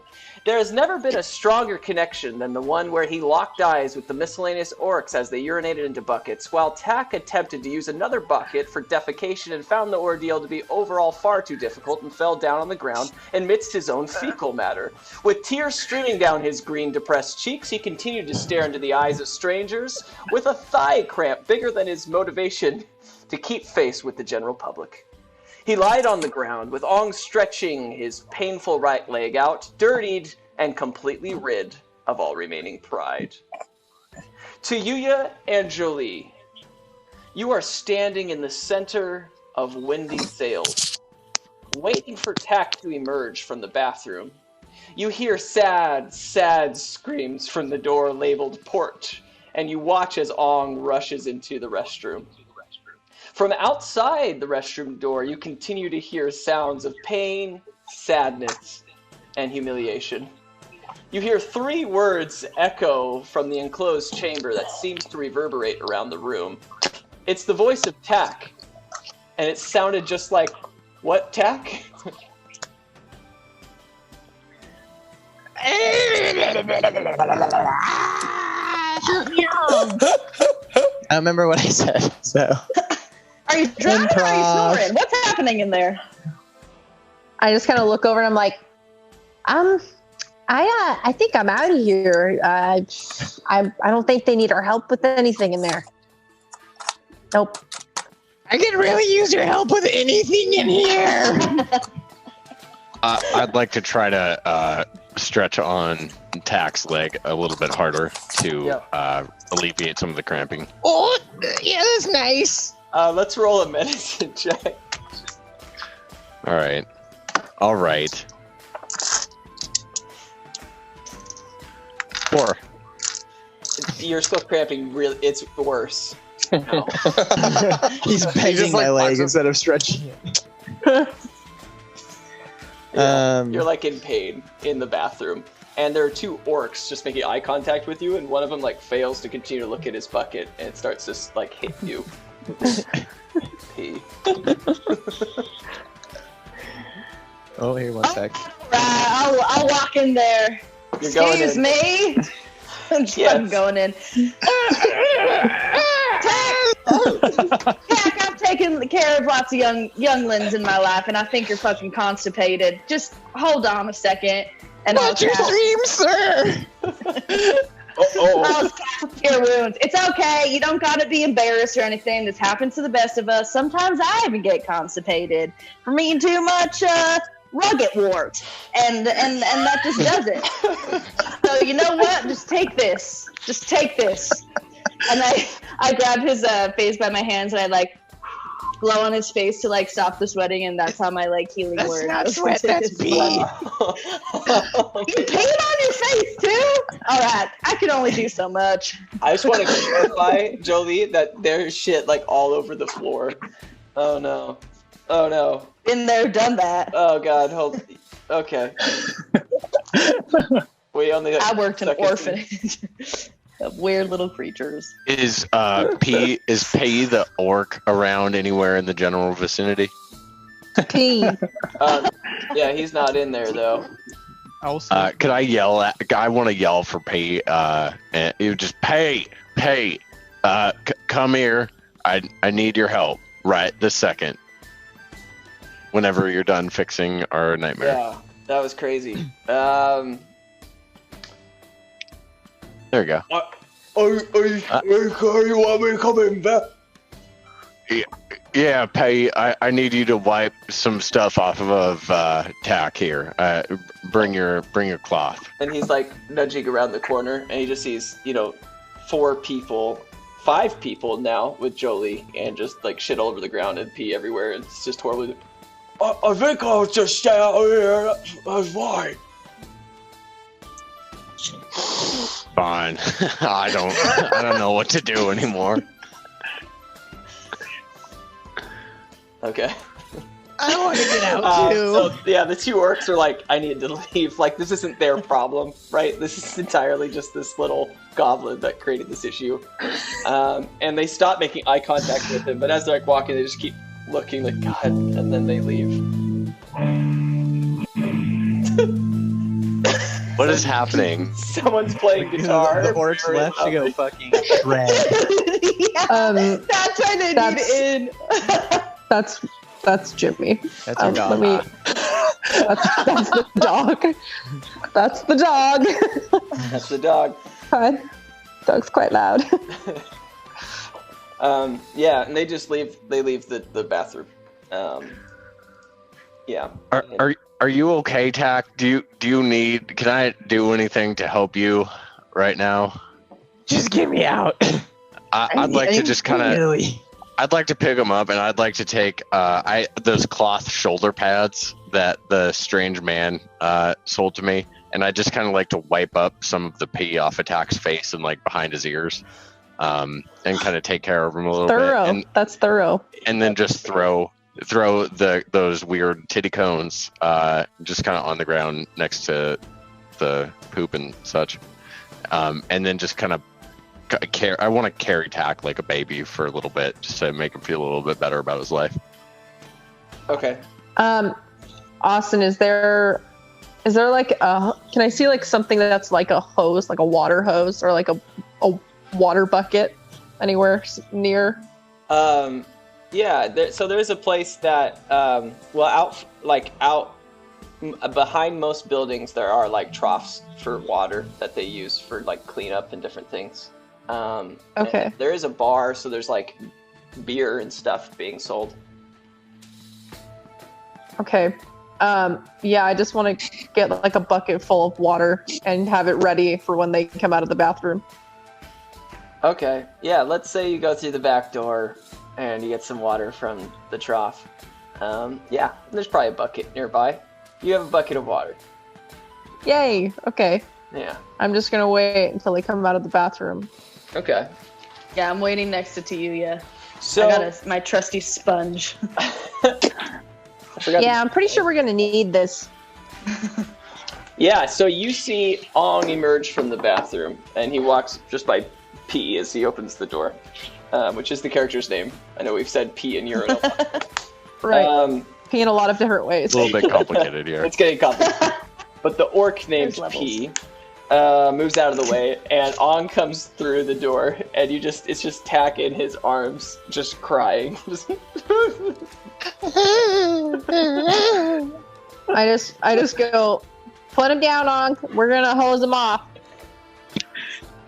Would you mind hosing us both off simultaneously? I have some urine on me. We got a bucket, not a hose. I just look up and I'm just like, well,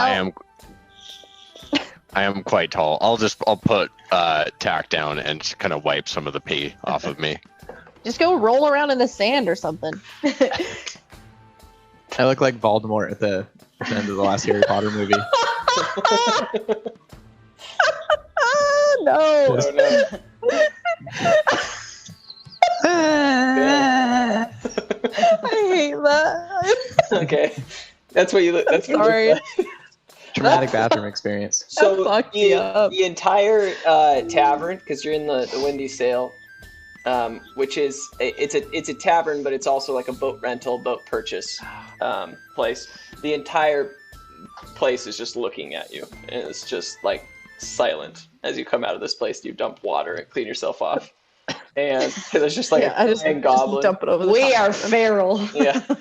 And it's just, We are feral. it's just like silence for about 10 seconds. And then one guy talks eventually and says, well, who are you guys then? We're heroes. We're here for a Marin. You're heroes. Yep. What's the name of your group? No big deal. The Bottle Cap Brigade. If you haven't heard of us, it's probably because we're too famous. I'm washing down Tack in the back with my sponge. Come on. Hands up. I haven't heard many stories of the Bottle Cap Brigade. I shall spread those stories for you of your righteous. You don't have to tell this one. If you would. I know of you. Well, we could tell you a couple stories if you want to hear them. A crying shit-covered goblin. A large orc who has to clean him up and help him go potty. And a bunch of complete idiots surrounding him. I'll write a song about it. I'm going to walk up to him and I'm just going to be like, you should say that again, bud. I like walk up to him with like my hands on my hips and I'm like trying to be intimidating. Okay, yes, do intimidate. Why don't you sing and tell us the song that you're thinking of? It better be a good fucking chorus. You want to fuck this guy up, Jolie? No, I just want to hear this loser sing. Come on, Tack. Cool. I'm almost done. Can I punch this guy in the nuts? No, let's not punch anybody. Oh, I'm not asking. He doesn't even have a towel anyone. yet. I'm asking Austin. Yeah, he turns to you and he says, well, I haven't a lot of time, but this is what I've come up with so far. Yes. This is the Bottle Cap Brigade, a goblin covered in shit. I punch him in the nuts. I'm lying. It was true. That's a terrible song. Oh man, I don't even have to do it now. Yeah, let's do an attack roll. Yeah, fuck this idiot. Also, I'm rolling dice envy dice for this attack, so Thanks, Titan. all right, not that impressive, but it's all right. It's a user error. So, what do I add anything to this? It's an unarmed hit. You're a barbarian though. Ong, isn't there something with unarmed? Isn't it different, or is it just because you're a Goliath? It doesn't matter for me. Yeah. It does not affect mine. Yeah. I think it's just 6. Yeah. You punch him. And I don't know. Nice. Let's say you tried to punch his balls, right? Was that your words? Punch Yeah. him? Okay. Punch him in his balls. Yeah, right in it. Yeah, you do. And it's like he has like balls of steel. And as you make contact with these things, it's like your hand hurts. And nothing moves. He doesn't even like shift in reaction. He just looks down at you like, I was singing my song. I just go, I just think that it could use some improvement. That was the first line of the song. Yeah, it's terrible. So, how about I buy you a beer? How about we sit down? How about we actually discuss actually writing a real song and not just some, half-baked idea of who you really think we are? I think I'm going to add a line of that you can't punch people either. And he just starts to leave and starts to go through the door, and he's like, I'll write a beautiful song about you. You'll hear it all around the world. And he just goes to the door. Yay. Wow, that guy was an asshole. The entire bar, however, everyone's like, okay, anyway, and then they just start drinking again and hanging out. There is still the concierge desk, where it has the sign. If you guys remember, it has a sign that says boat rental and boat purchase. Oh, right. I'd like to go up to the concierge desk after I have most of the pee removed from my person, and say, excuse me, concierge. Yes. Concierge. I am quite adept at boat pirating and boat steering, and also being a seaman, if you know what I mean. Being a seaman. I do. I do. And how much are you renting your finest ships for around here? Oh. And he just takes out this quiver pen that he has, the quill pen, and he just points to the sign again, and it says boat rental, and underneath it in parentheses it says 12,000 gold, and then it says boat purchase, and underneath that it says 30,000 gold. It's like, it's pretty clear. I'm not very good at reading. I spent a lot of time boating, so I would appreciate the condescension. Yeah. I know a lot of scallywags around here that shit on floors and such. I'm not one of those guys.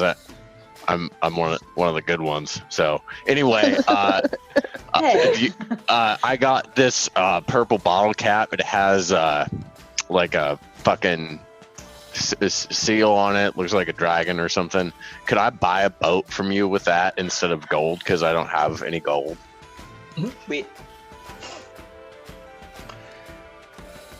We don't even want to talk to people with purple bottle caps here.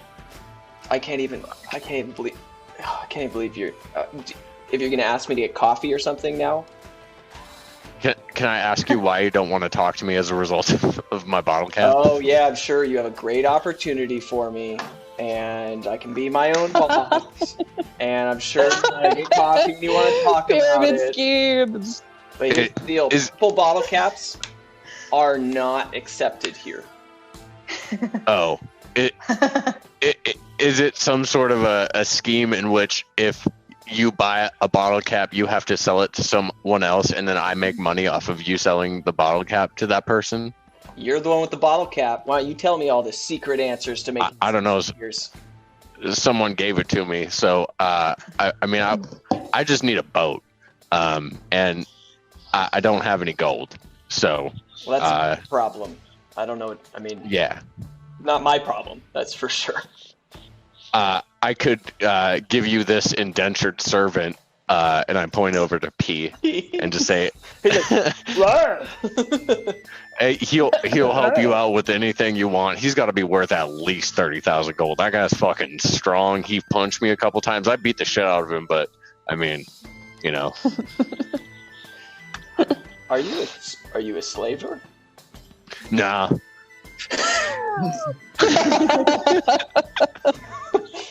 Kind of sounds like you were trying to sell me another living thing. No, just offering it in exchange for a boat. Because okay, so here's the thing: we got into a fight. We made a bet. He lost the bet, and he said he'd do something for me. I was probably going to accidentally get him killed because I get myself into dangerous situations quite often, so I figure I can give him to someone. Just stop, sir. And it's P. Like, yes. Do you owe this man a debt? Gosh. Does he own you?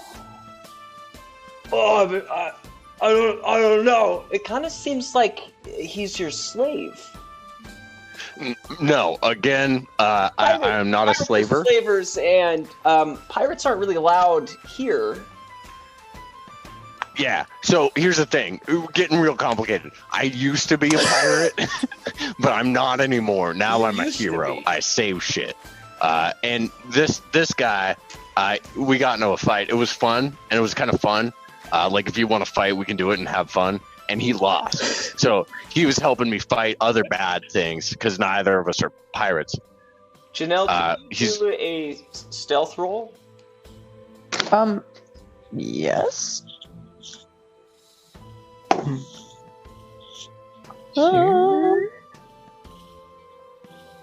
And 11.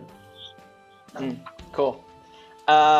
He looks over at P, at Ong, and then the other three.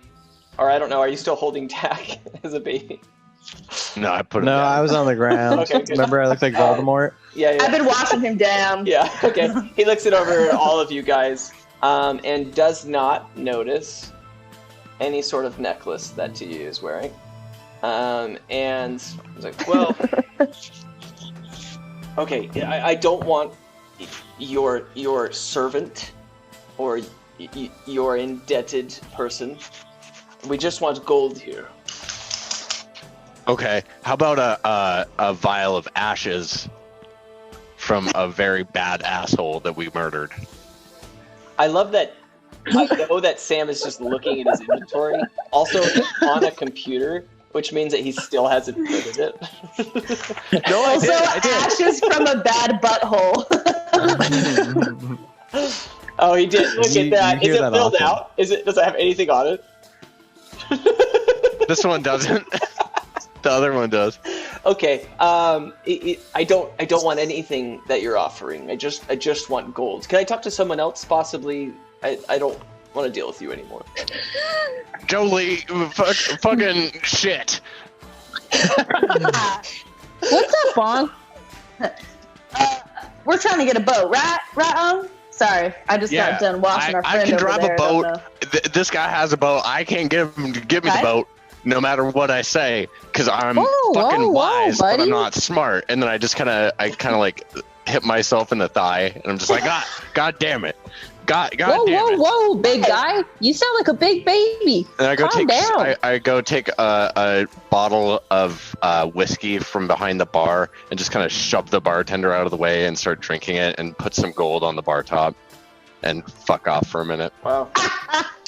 He walks off. He's like, God, some people. Well, Sorry, he's got a pretty big attitude. We're all on our own paths. It's okay. So this boat, how much is it? Again, and he takes his quill pen and points to the sign. Boat rentals are 12,000 gold, and boat purchases are 30,000 gold. Okay. Well- Go ahead. Oh, Julie, what do you think do you have any stuff that needs to be done around here that we could, pay off some of this debt with to get a boat? Like, do you have any, people that are bad that you want us to, hunt down? You want us to kill some giant beast? I'd love to sell a boat to you.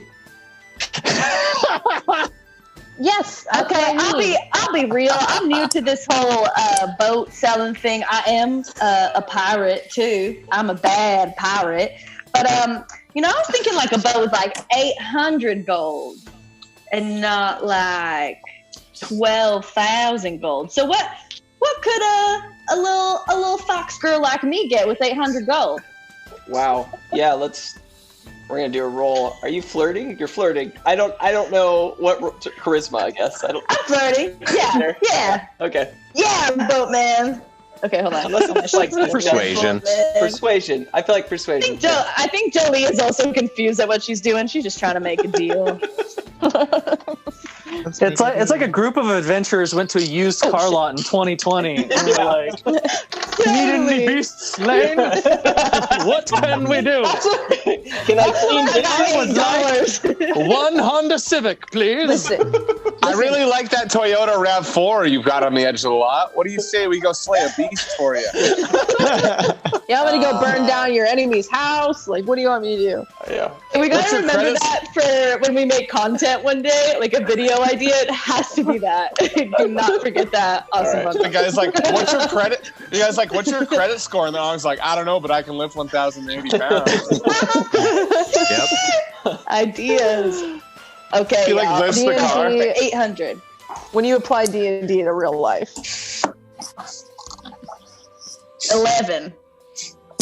Okay. He looks. He's like, I want to clarify now, just because I'm getting some vibes. I'm a married man. Who says I'm looking for a man? And who says I'm looking for you? I'm getting very, very mixed signals here. I just want to sell you a book. I'm like so desperately looking for spells right now to help me, but I'm like all out. Got it. Well, did you just flirt with his wife by proxy? Yeah, tell your wife.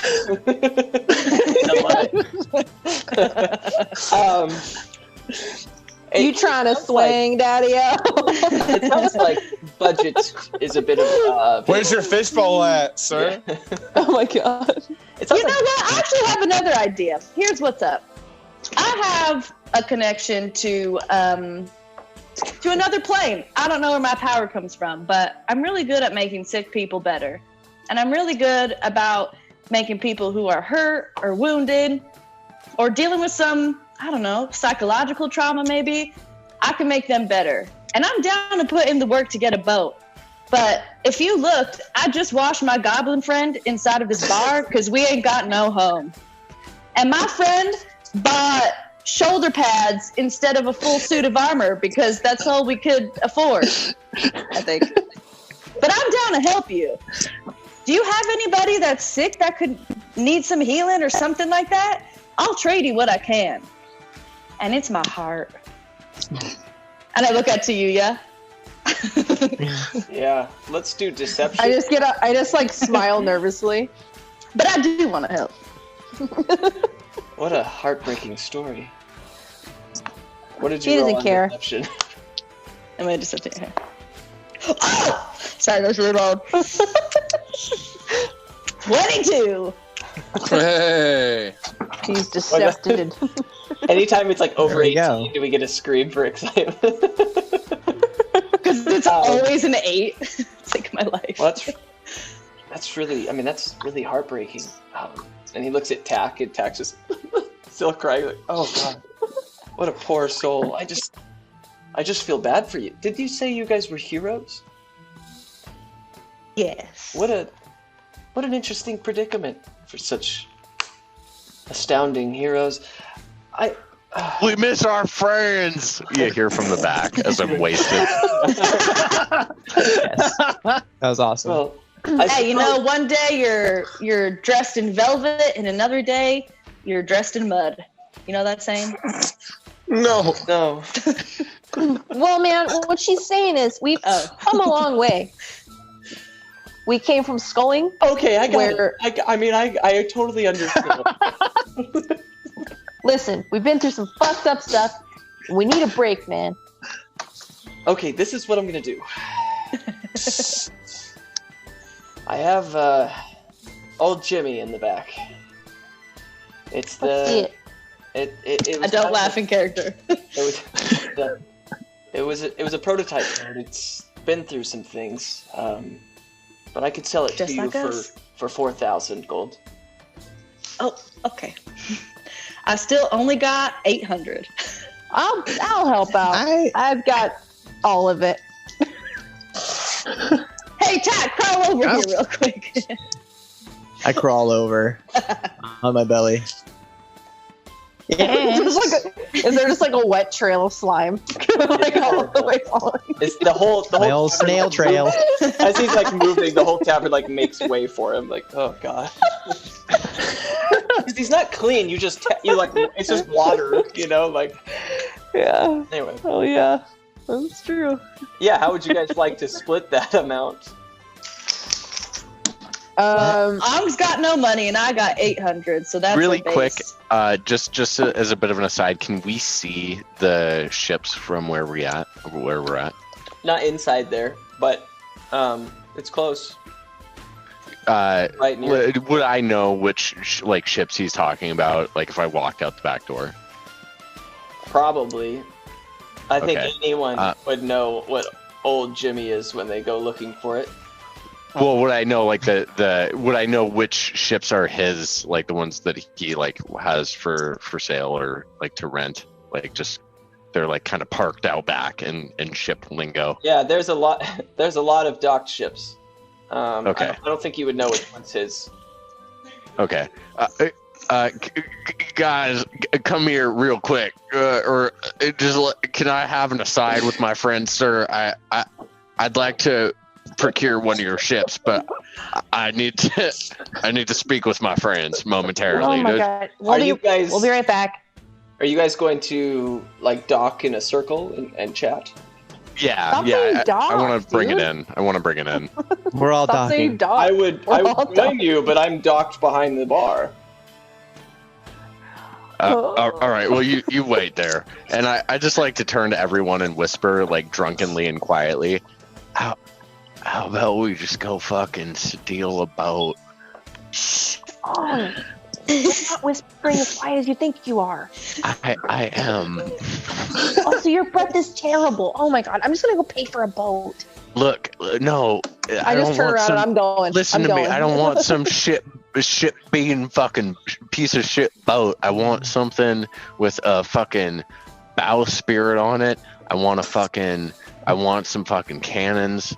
I want. Hey, listen, On. When you start making Hoop the deck. money, then you can decide what kind of boat we get. God Coming damn it. from the girl who let me buy her a horse like 10 episodes ago. Oh, I'm sorry. I Sorry, didn't I'm not realize there. this Sorry, was I'm bring not up there. old shit. I'm not there. I'm Tofu. sorry. I'm not there. I'm not there. I'm sorry. I don't hear this. It's changed. I'm just throwing it out there. If you guys want me to go fucking steal a boat, I can go Captain Jack Sparrow on that shit in like 2 seconds, and it's fine. Is it up to you guys? I'm just You re- walking away. You really I'm think going you don't back need any to pay help? for it.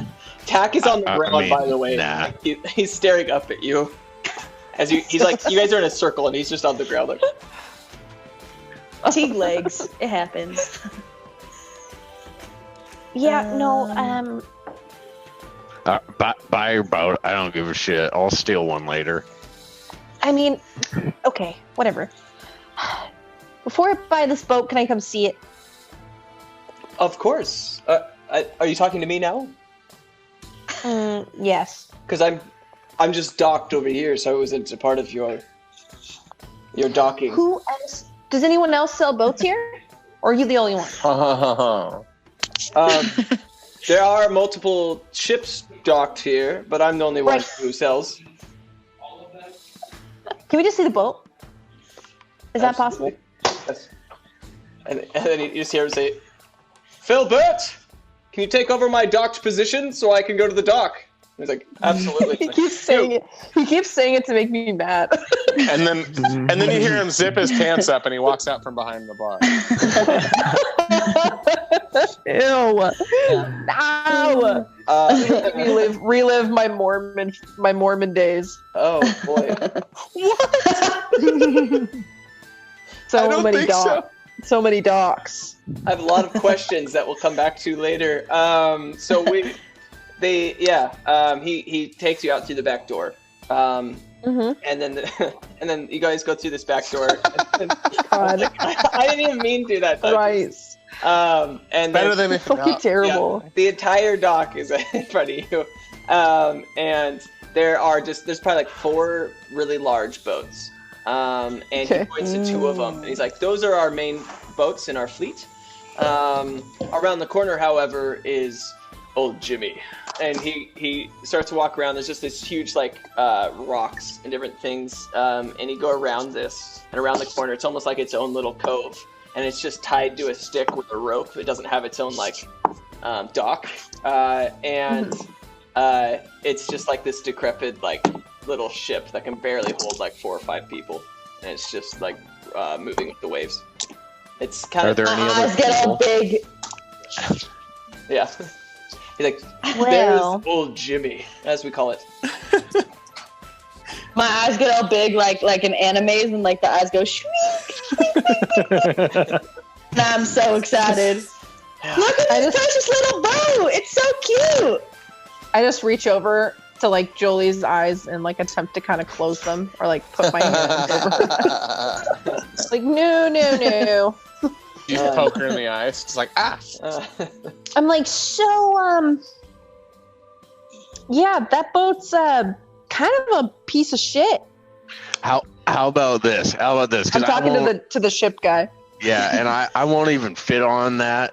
That's a fucking lugger, and that won't even hold me, sir. I've been on ships for goddamn ever, and I kind of get distracted for a second, and then listen, if I take that ship, that big one, that fucking catch over there, and give you an IOU from the Bottle Cap Brigade, that we'll pay it back, and also.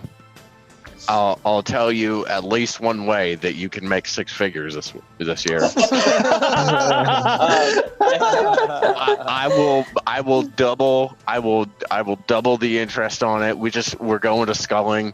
I'll give you some beer and I'll give you some wine, and I'll hook you and your wife up with a nice little fucking boat tour, and I'll give you a high five. Jump high five. Wow. Jump high five to start. Jump high five. High five to start. All right, so you're offering me a blood contract. I got plenty of blood. Can I use Pay's blood, or do I have to use my blood? Ruby. That was meta. That was a meta question that I asked in character. I don't know how to answer that. No. Okay. I mean, you could attempt to do whatever you want. If you want to somehow steal some of his blood. I say, because P, is P kind of with us right now? Yeah, he's always kind of with you guys. All right. P, we're doing a blood contract. Come here. I don't think there are 3 things. No, it's fine. It's fine. And I just take his hand and I just kind of cut it a little bit. I just nick his hand a little bit, and I take the blood and I just kind of I dump it into a paper towel or a vial or whatever. Paper towel or vial. Am I doing the blood contract right? Whatever's Mr. Boatman first. Yeah, he looks at you. He sees you cut his hand and then put it into a vial. He's like, "Well, the blood contract would be with you. You're the one making the contract, not." Is that man not your slave? Is he your slave? No. No. Sir? I'm not his slave. I'm kind of his slave. What? We're friends. He lost a bet. So the blood contract has to do with bringing in the town shaman, and we perform the ritual. I'm the shaman. Why did he all of a sudden start saying things weird? Who would have thought a blood contract was so complicated? All Some people call me a guru, others call me a shaman. It's no big deal. Let's go. What do you guys want to do? Because we could get that cheap boat, but I don't think I'll fit on it. You know what I mean? Well, let's just wait until we need a boat, I guess. He said there's other people that sell boats in town. You're not the only boat seller. I don't recall. There are other boats here, but I am the only one who sells boats. Yes. Let's see if we can haggle somebody out of their boat. Someone else. Yeah. Well. I just turn around and I'm just like, ugh. And I'm gonna go grab something from the bar. Okay. Yeah, so you go back in the bar. Does everyone else go back in the bar with her? Or you guys? I stare at the boat seller for a little bit longer. Eye contact. Joey, are you sure? You guys don't want old Jimmy? I mean, in my heart, I do, because I think old Jimmy would look so cute with a little paint job here and some plants there, and a starfish at the front. Old Jimmy is been through a lot of things. I mean, old Jimmy and I, really, it was my first boat. First time I ever docked was with old Jimmy. What if you fix up Jimmy for us? What if you made Jimmy as Jimmy E's? You could fucking make a Jimmy. Well, it sounds like you're tapped out for gold. Yeah. Well, I suppose to cover the repair costs, it might cost another 2,000 gold, roughly, to make it seaworthy. You could do something for me. The 4 of you, right? 4 of you? Interesting. Yes. Well, 5 if you count P. P! He's becoming more like Ong every second. Sorry, I cut your hand, P. I'm P. There is one thing you guys could do for me. There's someone in town who likes to mess with my boats, and I don't mean this lightly when I say mess, but he goes onto the boats and he defecates on them. Oh, is it one of those goddamn scree-scraw fucking pirates? I fucking hate those guys. Yes, he's a slinter, if that's what you mean. Are you a pirate? We fucking had this conversation. I used to be a pirate. You don't know the name of the most popular pirate group, and you don't know if he's your friend. Listen, I know him, and I know that they shit on floors, but I just don't give a fuck about them. All right, don't be a dick. Who are you looking at? Who's up there? And I'm like 8 feet tall, so. Sam's like, I'm playing Animal Crossing. I gotta get the sea creatures. Yeah. Yes, I believe he's a part of the Splinter group. It'd be great if you could take care of him, if you know what I mean. You want us to kill him? Oh, God. What? Why would you say that? What? No. Does he need a bath? I just want you to cut off his ass so he can't shit anymore. I don't think that's how that works. I think you have to kill him first. No. Do you want us to cut his butthole out? Or do you want us to cauterize his butthole? Or do you want us... No, okay. Trust me. It's a term. I want you to make sure he doesn't shit on my boats anymore, okay? Oh, I'll sit down with him and talk about diet. It's fine. That's probably all that it is. Well, so if we kill him, do you want the head... So do you want him alive? Or do you want him dead and we can bring you... Stop bringing up murder, okay? We don't do that here. We're such You said creeps. take care of it. We might not murder him. We'll try and keep him alive. But if he dies, we'll just dump him in the ocean. And we'll make sure he's eating his veggies. And no one will know that you told us to do it. And then we'll take the big boat. Sounds good. See you in a little bit, boat guy. Bye. I didn't say to kill it. Okay. And then you guys keep on out the door. Like, no. Well, I grabbed tack.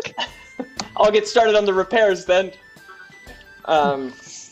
And you guys leave. And with that, we're gonna change perspectives for a bit. We're annoying. I love it. Problem solving with the Bottle Cap Brigade. How can one thing turn into another? That was Yeah. crazy. Nonsense. How can one encounter turn into an hour-long encounter? See, all you have to do is just like grind away at Austin and like present a situation where he might have to come up with another character so that he doesn't want to do that so hard that he lets this one somehow work out. And just rolls so shitty all the time that we have no chance at. Yeah, that was something. Thank you. I'm so sorry. I don't mean to do that on purpose. Just comes out. Jolie. For some reason, in my head, I thought it'd be fun to say shaman, and then after I said it, I'm like, oh, it just sounds like a mistake. Like, it doesn't make sense. No, it sounded so good. No. Ladies and gentlemen, I'm your shaman. Shaman. Flight doesn't feel I can do look up. Sorry. every time. Shaman. Wait. No. Start over again. You're good. Yeah, you're gonna play your horn on your phone. I was. Damn it. He's like, you caught me. Switch perspectives. Flight doesn't feel natural to those unfortunate earthbound individuals like you and me. The very concept of constant hovering in space above the earth is foolhardy and a ridiculous notion. For Eregis and Togu, however, it is their world. You guys are flying on pigeons. Pigeons are holding on to you. Actually, no, you guys are taking the big eagles. I'm mistaken. The pigeons. I hope so. It could be a big pigeon. I don't know. Yeah, they were big. I was like, Remember it was big. I remember it was big. The second he said pigeon, I was like, that fucking owl thing, man. He said it was an eagle. Yeah. Like, this thing sucks. Because on the back of one of them, I don't know which one of you has, I don't remember, but is the body, whatever. So it's definitely big eagles. They're not pigeons. I think I have me. Yeah. You guys are flying through the air, and Eredris, as you were taking off, Brick had told you a very, very intense thing about, the... Yeah, watch the last episode, everybody. Watch the last episode. Do it. About your daughter. And you're just in deep thought as you're like flying through the wind, like... And all you can see is just Eredris' like lifeless body like flapping up and down, and then... Or not Togu. Togu's lifeless body flapping up and down, his like dead body version of him, and him just trying to hold on to this eagle, like... I was like, that's a weird way to let Aaron just know that he just died. Yeah. Am I still high? Let's roll up Constitution saving. For everyone that might be joining here shortly, we candy flipped last episode, so go check that out wherever you want. And if you don't know what candy flipping is, drugs are bad if the FBI is watching. So Okay. If you don't know what candy flipping is, congratulations on graduating private school. Just kidding. No, if you graduated private school, you probably know what candy flipping is. I got a 13. Yeah, I'm gonna say you're feeling pretty good now. Yeah, like it's tapering off. So yeah, okay, cool. I'm just looking at him. I'm just like looking at Togu and looking at the lifeless body flapping, and he's like doing his freaking thing, and I am lost in thought. Awesome. Yeah, so you guys fly, and it's like hours and hours, and it's now getting closer to the end of the day, like 6 or 7 o'clock. And you guys see as we're flying, is it like, do we have to be like white knuckled holding on the whole time, or can I lay back and rest while we're flying, or no? It's up to you, but yeah, theoretically you'd be safe either way. Yeah, I think I'd like to rest a little bit as we're flying, if possible. I will definitely, if I remember correctly, like am I in its talons? I think I'm in its talons or something, because I was like fetal position on the floor. Yeah. I don't know. Whatever the case is, if it's possible for me to pass out, I'm going to. Okay, yeah, let's say you guys get a short rest. Cool beans. Sure.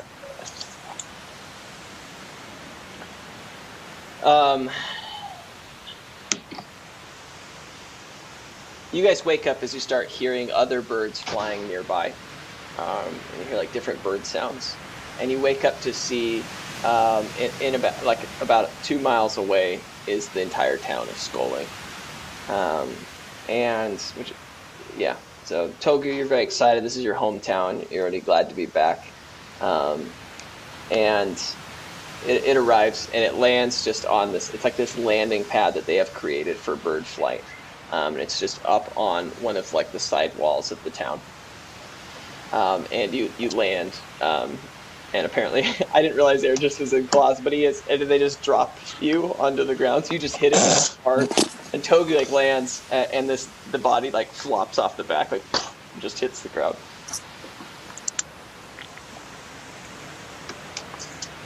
Oh, how was your flight, Togu? Yeah, it wasn't bad. It was a little fast. It looks like we dropped off other Togu. Ouch. But yeah, I got a little bit of shut eye, but it is awesome to be home. Yeah. Yeah. Of course. Let's. I guess let's. You okay, let's man? Go. Yeah. I'm good. Don't worry about it. What was that stuff that I did last night?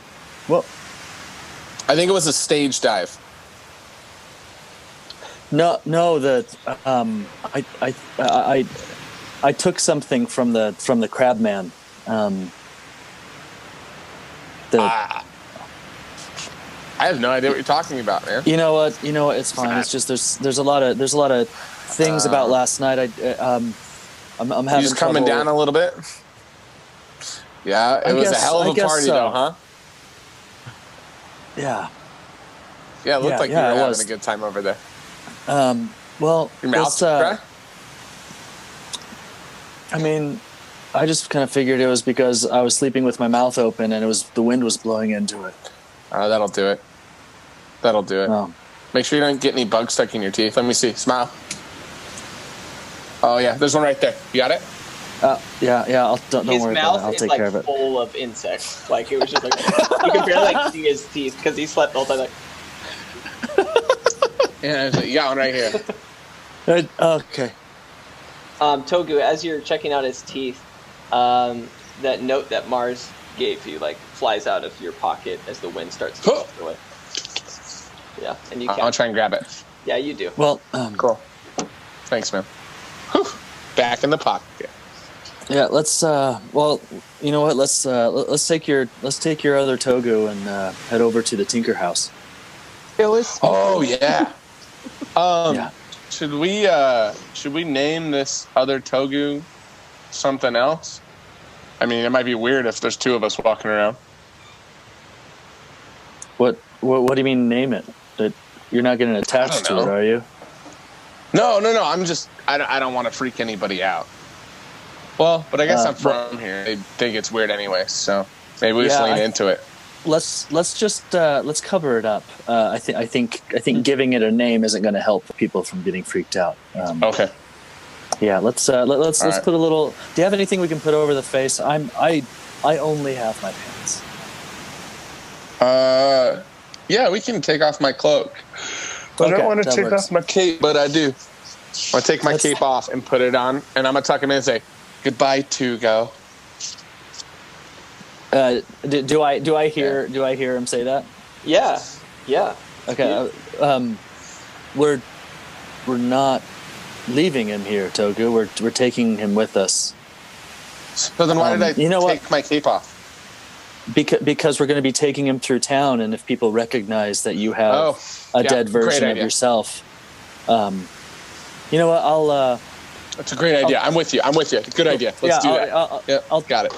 Do you mind if I pick it up? Pick them?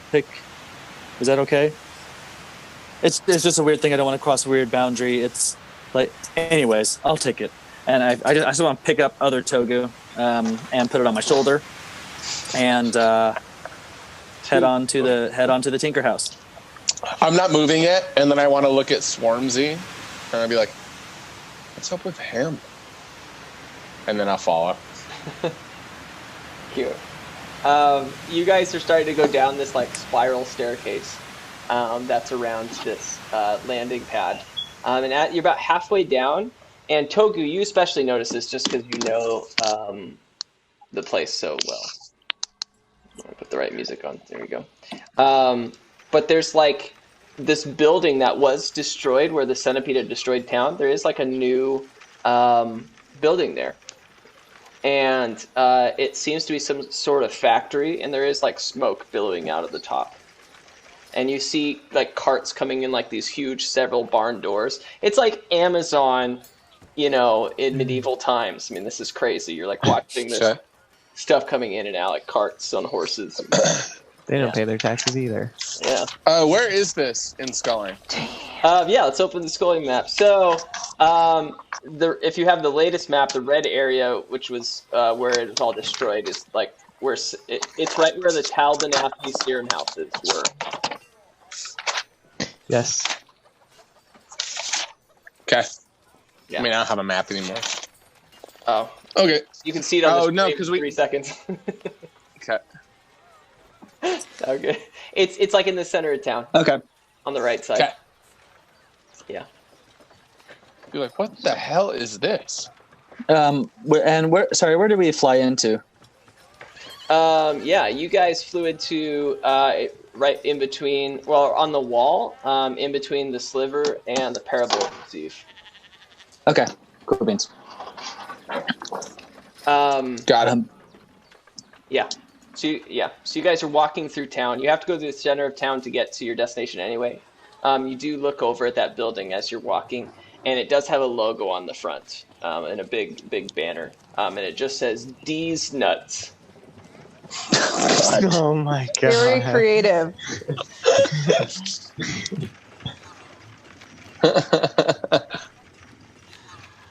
Hey, what's that split? What does that mean? What spot is that over there? What's are you talking about the big building that says D's Nuts on it? Yeah, that's the one. I don't even know what this is. Should we go check it out? No. We need to take care of other Togu. Oh, right. Let's go do that. Tugu. It's just fun to say every time. Tugo. Tugo. I kind of like Tugu. Tugo. All right, Tugo. Yeah, I like it. Because if it's Tugo, it's flipping them. Yeah, totally. Togo, Tugo. Yeah, I'm with you. Okay. Jesus. All right, so you guys start heading towards your way to go see Calvin, the gnome inventor. And on your way, suddenly, we go to break. We will see you guys soon. See you in 5 minutes. Appreciate you guys beyond belief. Check us out on Patreon and different places. Go to diceenvy.com/thebottlecapbrigade and get some dice for yourself. Treat yourself. We'll see you in 5. You'll love it. Treat yourself to dice. Envy dice. Hey everyone. My name's Sam. I play Ong in the show that you're probably watching right now. So I would hope you knew that, but that's okay. If you don't, I'm just one of many. Austin, you I don't honestly know what this book even is. Anyway, I just wanted to take a brief moment to let everyone know that we have a Patreon. It's patreon.com/thebottlecapbrigade. You can go there and donate anywhere between $1 and $50 a month. Some of the tiers give you things like this, or things like this, and even these things. Any amount you can give lets us continue making this amazing content for your entertainment digestion, and we appreciate you more than anything. Love you.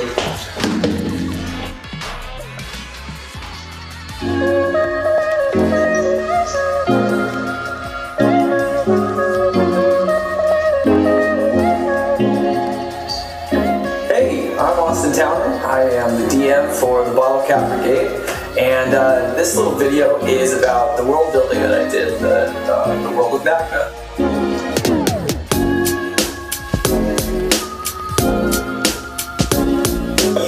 get to hear about all the cool things, well, hopefully cool things, that I thought of for this campaign.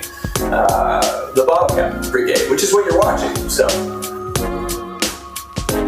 first off, Magna is one large connected continent with very little islands, with 4 main countries: Kalak, Farkle, Musif, and Saltone. And they're all very different. So let's dive into what each one is about. First is Kalak. In Kalak, there are tons of nobles and almost no religion. They're very, very different and very, very wealthy. Kalak is very disconnected from the rest of the continent and the other countries of Magna. They're full of rich nobles and a very prospering state. Very little is known because it's so disconnected with the western expanse in between, which is a giant icy tundra, which very little people can pass through. So it makes it kind of hard to visit there. But people who do make that journey discover whole new traditions, different types of people, and a completely different culture than the rest of the world. After that is Farkle. Farkle used to be one of the most prosperous lands, with tons of crops growing and a pretty large revenue stream just from that.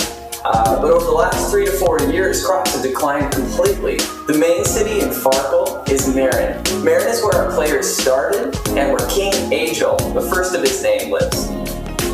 Next is Musif. Musif is more of a kind of Middle Eastern country with some sort of an Arabic kind of feel. It's predominantly covered in deserts, with gold being the main import. They're deeply rooted in their heritage.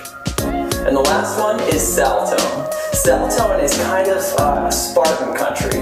It's primarily focused on warfare and worships the god Jax, who is the god of war.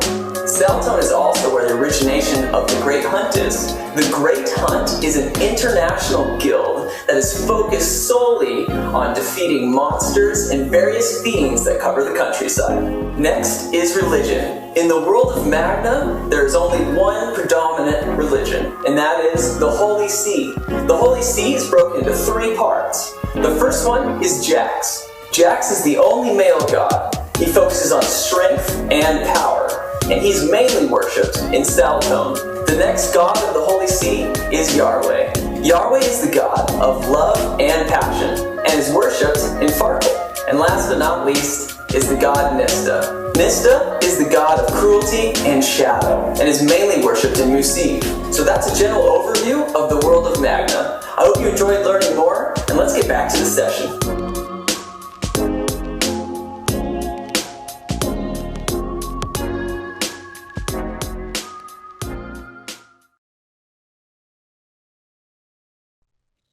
Hello, welcome back, and you're watching the Bottle Cap Brigade. Jolie, take it away. Hi, I'm Jolie. This is my friend Petunia. I'm Petunia. I'm also from the Oddlings Orphanage. It's so nice to meet you. We are the Bottle Cap Brigade, and we like to do things with throwing dice and making fun of things. And we love dice as well, so we're going to do some dice, and we like Dice Envy, and Dice Envy is the best, and I have ADD, so I got to go and take my medicine. Okay, bye. Here's Jolie. Hi, guys. Sorry. That's Petunia. She gets wild at this time of night. If you guys couldn't tell, we didn't go on our run today, so it's kind of hard. But we're the Bottle Cap Brigade, and we fight crime. Okay. No, that Petunia's the best. Hi guys, Miranda here. Yeah. Dang, that was so many things. And I don't know what that was, but yeah, we're here for you. Yeah, it's amazing. Basically, go to diceenvy.com. We're here for you. I personally identify with Petunia. I do. Same. I like that you said that you hadn't run her yet today, so she was energetic. Like she's a dog, so you have to exercise for her to like chill out. Hey. That sheds a whole new light on the fucking orphanage that Jolie would run. He's got 30 kids on leashes. Let's go in the forest, everyone. I was a leash New York kid. dog walker. No, it's not a leash. It's a backpack. I was a backpack kid for sure. Were you really? Oh yeah. I had a pink leash. I did not. I got lost at a home show once because I wasn't on my leash. Hell yeah. Wow. It's Well, true. welcome to the Bottle Cap Brigade. We're gonna go back into the session now. And if you'd like to hear more stories from my life, follow me on Instagram, and I'll tell you stories that are really pointless, but they're pretty funny. That's what the ats are below our names and stuff. So if you want to find us, you can, and be, creepy and weird, or just be friends. Who knows? Slide into those DMs. Nice and people. kind is great. Yeah, we'll go with that. So you guys are in Sculling, and you start to make your way to Calvin's door. Going through the town, you see a lot of just interesting characters. It just seems like the town's changed again. Like, wow, man, they've rebuilt some stuff. There's new businesses here. It's only been like 2 days, or 3 days. You're like, this is just a totally different place.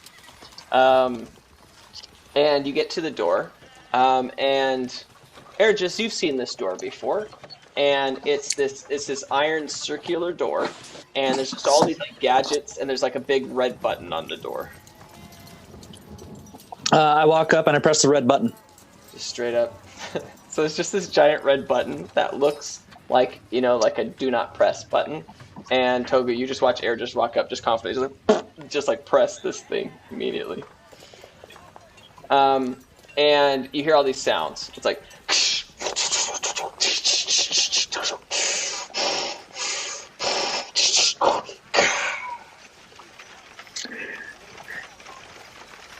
and the door like unhinges slightly. It's like air comes out of like. That was awesome. Oh, you just wait a little, buddy. Calvin, Calvin, are you there? Yes, sir.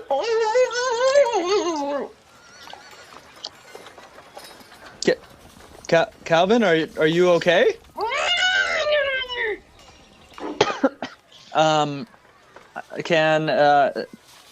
Do I need to like roll some kind of like assessment to determine whether or not he's in trouble right now? Like, or can I just? I feel like you can do it if you want to RP a certain way, but yeah, it seems concerning to you. Yeah. Okay. I mean, that's. I just wanted to make sure it's okay for me to RP concerned. Calvin, we're gonna come in. It's Ergis with the Bottle Cap Brigade. We met a few days ago. Anyways, I'm gonna come in, and I want to very carefully and slowly open the door. Okay. Kind of hyper aware of what's going on. Yeah. I want to put a hand on church key, just subtly. Hand on church key. You just have it. Yep. Yeah, sounds What great. a cool name. I know. Good call. Oh, I gotta tell you, by the way, I was helping my uncle bartend a party this week, and he literally said, grab the church key when he wanted to open a beer. And I was like, it is the name! Like, I didn't, No, you're totally right.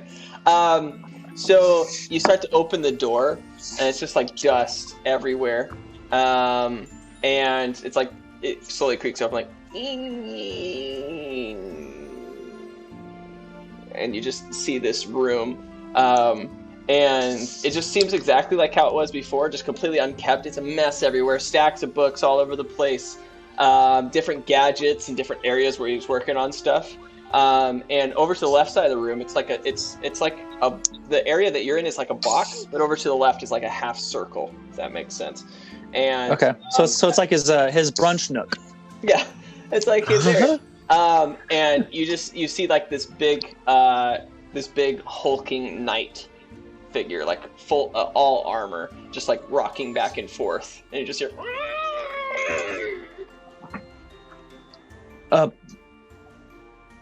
So just to clarify what I'm seeing here, am I seeing a knight or am I seeing empty armor with noises coming out of it? It seems like kind of like armor that you've seen, like full heavy armor, but really futuristic, and like steam puffs from it. Okay. And that does not frighten you. Okay. Oh, thanks. Do we see Calvin too? No other movement other than this thing. And it's like 8 foot tall. It's like this huge knight thing. Holy smoke! Calvin, are you in this thing? And I want to kind of like knock on it. Yeah, you knock. He's like, okay. I want to look around the armor and see if there's like a strap or a lever of some kind that like can open a hatch. I'm looking for a hatch of some, Yeah. So you go around the back, and there's like 4 levers, and they're all like tilted up. So there's 4 levers, and they're like horizontal, and they're all facing up. They like turn. They seem like they turn. Oh, and I they're see. all I see. angled Okay. up. Yeah, like handles. Okay. Calvin, if you're stuck in here, I want to do what I can to get this off of you, but I have no idea what these levers do. So is there any way for you to tell me which ones to turn?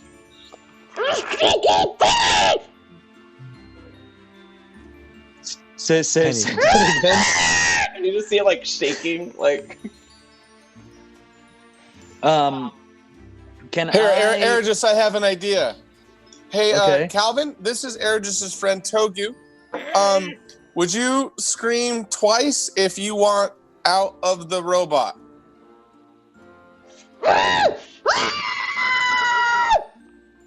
That's Ergis, twice. He definitely wants out. Yeah, he totally wants out. All right, once for yes, 2 screams for no. If I turn the levers, will it let you out? Will it let you go? I really wanted you to. I was really hoping. I didn't even hear it until afterwards. I'm sorry. And he's just like, she was the best. Was that a 1 scream? I'm not sure. You should ask it again. I don't know. I'm gonna inspect it as well. See if I can find any sort of. Actually, I want to look in the front, like right on the chest plate, and see if there's anything I can pop off to see him. Oh man, there's definitely like a center of it where it's like a square. That's like. I want to use my tinker tools to try and pop it off. All right. Yeah. Let's. So once Togu pulls out the tinker tools, I'm like, wait, Togu, what? We have levers on the back here. I'm sure that we can get him to tell us which ones to turn. So why don't we just pop the front off and he can tell us without mumbling? Because look at this thing. I mean, it looks not from this time, and I don't want to hurt him. We're tinker gnomes, brother. We got this. Togu, I don't think that's how tinkering works. I mean, I'm sure that there's. Well, I completely didn't different think you should kill a camel, and here we are. Why you have to bring the camel thing up again? I'm gonna put down Togu's dead body, and I'm gonna walk out the door. No, I was joking. Oh wow. Now I feel bad. All right, I'm gonna try and pop the chest plate off, anyways. Okay. So Eric just leaves the room in frustration. I'm gonna assume you're just outside, Eric. I'm gonna go and I'm gonna go for a walk. Okay. And maybe find a drink, and maybe I'm gonna go check out that there's a place where all the heroes like congregate that we walked by that one time. I forget what it's called. The Mercenaries. Mercenaries bar. Boys and Girls The Shield. It's the Shield. It's the companion. That sounds right. Shield of a companion. Yeah. It is the shield of a companion. That's right. It's right next to Calvin's shield. Oh, perfect. Yeah. So I'm gonna kind of take the long way around. Okay. Well, we'll come back to your journey. Togu, let's do. I'm trying to think of a role for tinkering. Like, Can I use Artificer's Lore for it, since it's a technology tool? Yeah, that just gives you a boost or advantage or something, right? What is? Yeah. Massive. Yeah. Yeah, it totally is. Okay. So I get double, and so I rolled an unnatural 20. Okay, well, it doesn't matter. Oh, unnatural. Yeah, you're good anyway. Yeah, man. I mean, you just start like putting your tools in there, and you like pop it open, and it's like air comes out and all this steam, like, and you can't see everything for a moment as this hatch opens. And then you see this tiny gnome, and his arms are just strapped into these things, and his legs are strapped in. He's like, oh, that did not work. That did not work. You must be Calvin. You must be Togu. Togu told me you were coming. What? Well, you're Togu, aren't you? Yeah, I am Togu. Can you with the straps? Can you untie them, please? Yeah. They're like Velcro kind of like belts. They're belts. Sure. You can just undo them. I'll get them. He like slowly get him out, and he like falls to the ground because he was like kind of high up. He's like, whoa, I've been in there for like 4 hours. 4 hours? You're late. Well, sit down. Take a seat. Take a seat. I need a drink. And you just see him walk over to his like area where he has all these like alchemy tools and different containers, and he just starts like mixing this green liquid with this blue liquid and throws in this red and this purple and starts like mixing up, and you just see it bubbling, and he just shots it like, oh, that's good. Oh, I love your shop here, Calvin. I absolutely adore it. Oh, well, thank you. I try to clean up every once in a while, and you see him like dust off a book, and puts it back. Whew. Well, I had to, some hopes that maybe I would create the ultimate armor, the body armor that would defend you against any attack, but I don't know. I don't think it's going to work. How come? Well, you see, and then he starts to explain this like very complicated formula on how he's like Tinker gnome, bro. I speak the language. Yeah. He's like, he's like, the steam combustion won't react to the plasm that I have syringing into the veins of the entire engine system. Oh, I understand. What plasm are you using for it? Well, it's not about the plasm. It's about the synergy of all 4 elements reaching the connecting point at the exact time to be able to trigger the engine into propelling all of the vials into pushing down the steam so that it can propel the body into motion. But if one... I'll give it to you. Okay, I understand. So So where's the problem coming from? I think it's the steam. I don't think it's enough power. So it needs more power. Yes, because the steam is not enough to push the syringes into the valves and then propels the steam-powered engine to combust and move through the entire body to produce the amount of energy required to push the suit. I thought you would understand this. Look at you. You're great. We could talk today, I just wanted to hear it from your mouth. I knew that from the second I opened the front of it, so I totally understand. Yes, I just wanted to hear you say it. Just a mess. What a conundrum. Well, thank God we were here to get you out. Wait, Eredris, dang it. It's very interesting. And he pulls up this letter, and he's looking at the letter, and it's some paper you've never seen. He's like, it definitely said that 2 of you would come. Where's your friend? Wait, what? I tell you what. Can I leave this here? I'll be right back. Okay, go get him. Okay, I'm gonna run out, and as soon as I run out there, I'm just going, Eredris! And then I want to ask people on the street, like, have you seen somebody with blue skin and a cat face? Like, hard to miss. Blue skin and a cat face. And he's got no shirt on. I'm pretty sure he's just wearing pants. He it's most likely will be upset. Walking by, and he's like,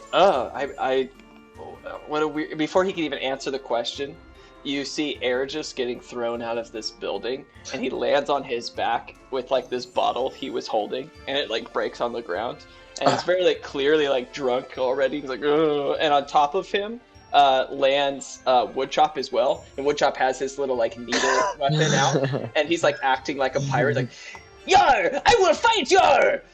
And like they're like having like this weird thing happening, and the guy's like, "I just don't come back, okay? Get this drunk out of here."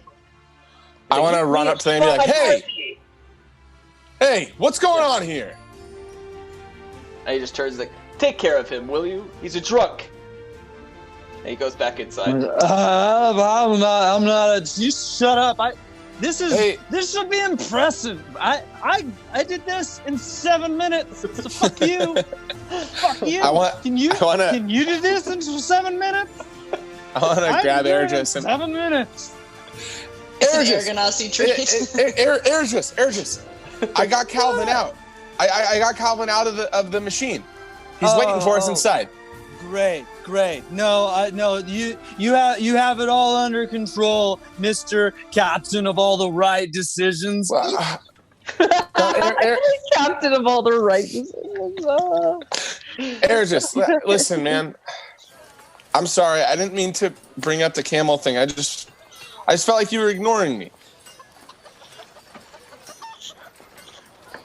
What? I mean, I had an idea, and it ended up working, but I don't know. I really don't like being ignored, and I felt like you were ignoring me. I felt like you were ignoring me. There were four levers. There were 4 levers. It was there. Did you know what the levers did? Do you know what the levers did? We were gonna find that out. How come every time a door is presented to you, you try to find a window in? What? How come every time you see a front door with a knob right there and a knocker on it, you can knock on it. How come you always try to go through the chimney, Santa Claus? I want to look at like woodshop and be like, I don't even know. Okay, Ergis. Sometimes the right answers are right in front of you. And I'm like looking off into the distance, thinking about everything that's happened over the past 2 days. I wanna grab him by his face and be like, hey. I start purring. And then I sneeze. It's just a reflex. Oh no. Hey, listen, man. I'm sorry. I didn't mean to do that to you. I didn't mean to bring up that old stuff. I'm sorry. Okay. It's okay. Let's get you up, buddy. It's okay. I want to help him up. And I can't help him up that far because I'm a gnome. So I can only help him up like halfway. A little bit. So I'm like on my knees, like with my arm over him, and but still like on my knees. Yeah. Let's go see Calvin. You ready? Yeah. Hey, bro. Yeah, bro. You see how drunk I am? I love it. Knuckles. 7 fucking minutes, bro. And then I want to look at the bottle. And it says like non-alcoholic on it. Oh my god. You killed him. And then I just want to throw it and be like, and I want to smash it and be like, you did good, buddy. You did good. And then I want to go inside. That's so good. Yeah, well, I didn't even have to create the world. You guys just decided. That's awesome. Ergis is just drunk Rock Lee. It's so true. I channel every Naruto character at any moment. No, in another D&D game that I DM'd, I made up this little potion. It's a health potion plus, so it gets you, if you fail the Constitution save, it gets you drunk, but it also gives you Drunken Fist, so you get plus 4 to your strength. Only sick. if you're drunk. Badass. Yeah. Come on. That's a fun item that may come into the game. So it's a good time. You guys walk back in, and yeah, this is perfect. This is the music we need. You guys walk back into Calvin's shop, if you will, and he's like, "Oh, Ergis, there you are!" And he just walks up and just pops this syringe right into your neck, like, and you just see him like plunge it, like, and pull it out. What? Oh well, it's a hydrating potion syringe. He'll be great. He'll be fine. I just kind of like fall over for a second. Yeah. The letter said that he would be drunk, and I have to take care of him. You just stabbed my friend in the neck. Whoa. And he like Ergis. You okay? Wake up. Yeah, I'm awake. I mean, I wasn't ever really. Yeah. Thank you, Calvin. I had one too many. I had one. It was anyway. It was too many. And he like climbs to this stack of books that he got onto to stab you, and like puts them back to the side. Well, it seems you guys came here for a purpose, didn't you, Togu? We did. Did you guys bring Tugo? It says in the letter that you bring Tugo. Wait. Hey, Ergis, did you? What do you mean a letter? Like, why do you know all this stuff? Well, the letter that you sent to me. Here you are. And he gives it to you, and you stare at it. It's clearly your handwriting, and it describes how it says, "Dear Calvin, me and my companion Eridris will be arriving soon. Please prepare a syringe for Eridris. I need you to look into the source of this body. That's this corpse that's mine. Love, Togu." I'm gonna show Eridris and be like, "It looks like my handwriting." I mean, that's weird. I don't remember writing. Did you send this to him? I don't remember. DM, I don't remember writing this. No. Okay, just checking. I don't remember writing it. Can I see it real fast? Yeah, here you go. And I just want to take like a super close look at it to see if like there's anything unusual about the paper, or any of that. Yeah, it seems like a kind Can of. I assist with that? Sure. Oh, he's not rolling. Yeah, you guys are. You go both. It seems weird to you. It's almost like laminated paper, right? But like it doesn't make sense. Like you've never seen paper like that. It's like I've never seen paper like this before, Togu. It just feels different. Yeah. Calvin, when did you get this letter? It was earlier today. I think this morning. And how did you get this letter? Oh, well, someone put it through the mail slot, and you just see like this little flap. It's like. Did you see who? Oh well, no. I was building the suit of armor. Was did it come in some kind of an envelope, or did it was it just like this and folded and sealed? Oh yes, and he just grabs it and he rolls it up. It was wrapped around with this ribbon, and it's just this pink ribbon.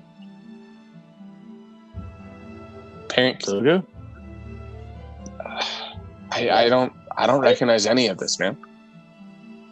You are Togu, and you didn't send it to me?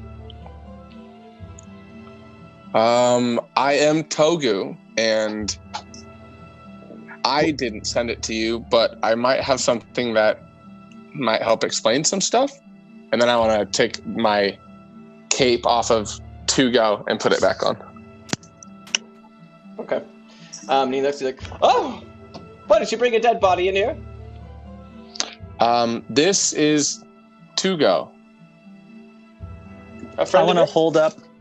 I want to hold it up and try to like put it side by side with Togu for like, so that he can see the comparison, the appearance, and the similarities. I want to mimic the dead body pose. Like I want to see it and be like, yeah. So this dead body's up, and then you're next to it, and he's like, and he keeps like going back and forth between the two, and he's like, that seems like an identical match. Actually, you both seem quite dead. What? Well, anyway, and he grabs the Tugo. He grabs Tugo, and like slowly, he's like, and you can tell he's struggling. He's like, just a little help. Of course. And I assist in any way that I can.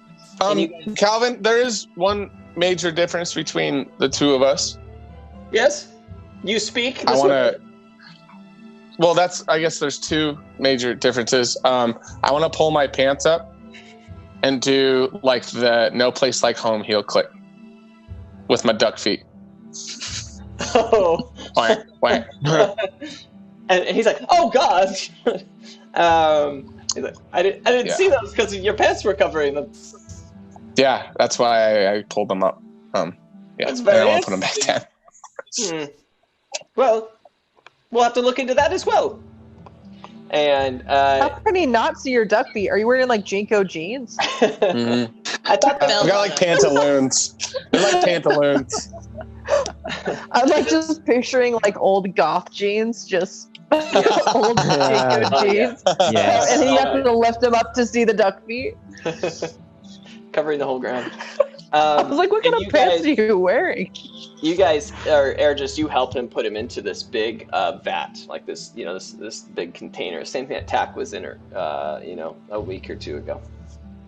And you see him start running some tests and doing some things. And maybe like 30, 40 minutes go by. You guys are like bored. You've sat on different chairs. Togu, you attempted to get into the body of armor, and then he screamed to stop you, and then barely saved your life. And during that time, can we have also basically brought Calvin up to speed on everything that's happened? Yeah. Just with the Cool. Good idea. So we don't have to RP that shit. Yeah, that's great. And at the end, his little machine starts like making noise, like and this paper starts coming out of it, like the it's like and you can like and rip the paper off, and he looks at it like, that's very interesting. Well, that's if that was the proper way of doing it, then the particles would have pushed towards the synergy point. Well, and you see him like fold and turn it over. This is a dead body. Is it? Yeah. Is it the same dead body as Togu's body? I mean, and you see him walk over, and he has this little, like this tiny little like scalpel, and he just walks over to your forearm, just takes like a nick of your. Ow! And he grabs it, puts it on this thing, and takes like his weird eye microscope, and he's like pulls it out and looks at it. He's like, and close it. Well, the molecules are almost identical, but yours is slightly different. I can tell that there's some sort of arcane magic involved in your sample, as opposed to the body over here. Perfectly normal body. Arcane? Wow. Yes, in fact, I've seen it before. Where? Well, my brother's an expert on the subject. I don't know if you want to know what he's an expert of, but he studies the study of undead. Is that okay? Is that type of practice allowed? Well, it's very interesting. Using a sort of blood magic mixed with arcane magic, you can create and reanimate life. It may not last forever, but it is a way to bring life back to a body. And as he's explaining this to you, Togu, I mean, you're just like, you're realizing that you've not felt any sweat, you've not felt anything in the last 2 days. And in fact, if you want to write this down somewhere, you have a passive skill called Undead. Ooh, you're an undead duck man. Yes. This is what I wrote. You can write whatever you want. But you have a pale, rotting perplexion. You are immune to poison, paralysis, disease, and any mind-altering spells. And love. Yeah. What? No. No. You do not need to eat, sleep, or breathe.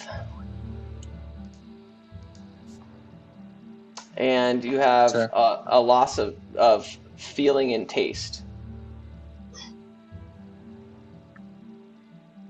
like physical feeling. You got COVID. Yeah.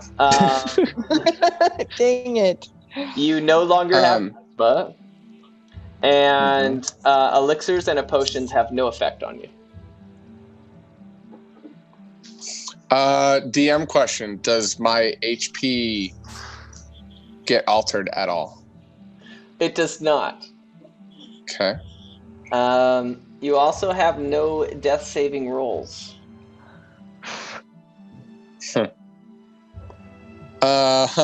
Do we all realize this at the same time, or? Yeah, but let's like, put it. Is this from Calvin? When he says this to you, he's like, "You're undead," and then it's almost like I don't want to say montage, but where you see a visual and then another visual overlaying over it of like your face as he says stuff. And it's just going through all these things where he's like, this will happen, and then like you see like without his voice, you just see like. And he's just picturing you guys' trip, and it's like the music video for last Friday night. Yeah, I mean it's. I feel like Togu would hear all this, and then he just passes the fuck out, just like cartoon. Yeah, you're like just start waving, and you like hit the ground. Mm-hmm. Okay. Wait, but no, that doesn't work. I can't pass out. You can't. You can't any of that. You're right. Yeah, you have all the emotions, but none of the feeling. He like placebo does it and then just gets right back up. Yeah, his eyes still open. He's like, damn it. I thought that would work. I don't know. This is. Well, here's something that still doesn't make sense to me, though, Calvin.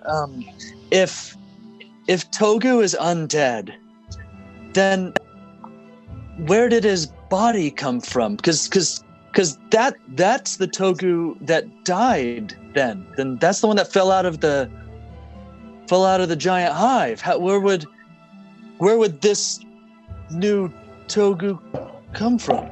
Yes. Well, as is the art of undead, and of course you need to talk to my brother, who is an expert in this field. But it is a passing of one soul to another in this case. It's my understanding. Wow. Where does your brother live? Oh, well, his name is Ivan Tor. He's an inventor, and he lives in Souther. In Souther? Yeah, some people call it Southor. Okay.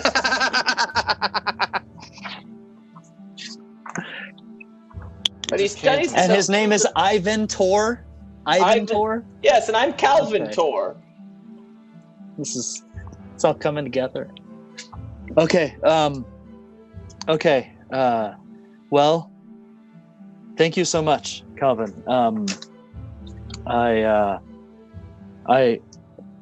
Togu, how are you doing? Do you have any more questions, or you good? Am I good?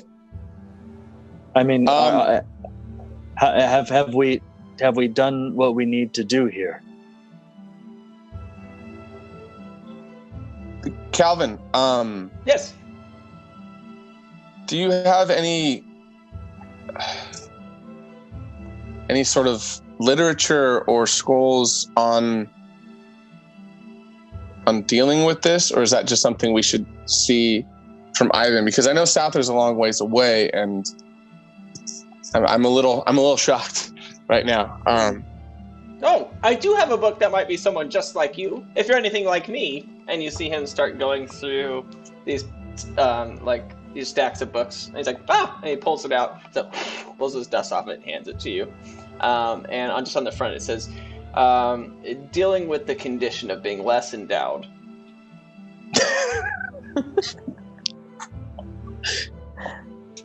Thanks, Calvin. It's quite a traumatic event. Hey, Togu, why don't we head over to the empty mug? I'm sure the rest of the brigade is still there, and you know who might help is Jolie. She always says the right things in this kind of situation. I'm going to be honest with you. I don't know if I'm ready to go back there yet. that makes sense. Well, but I mean, I completely agree. I'd love to go meet up with our friends. I don't want to go into the mug right now. Yeah.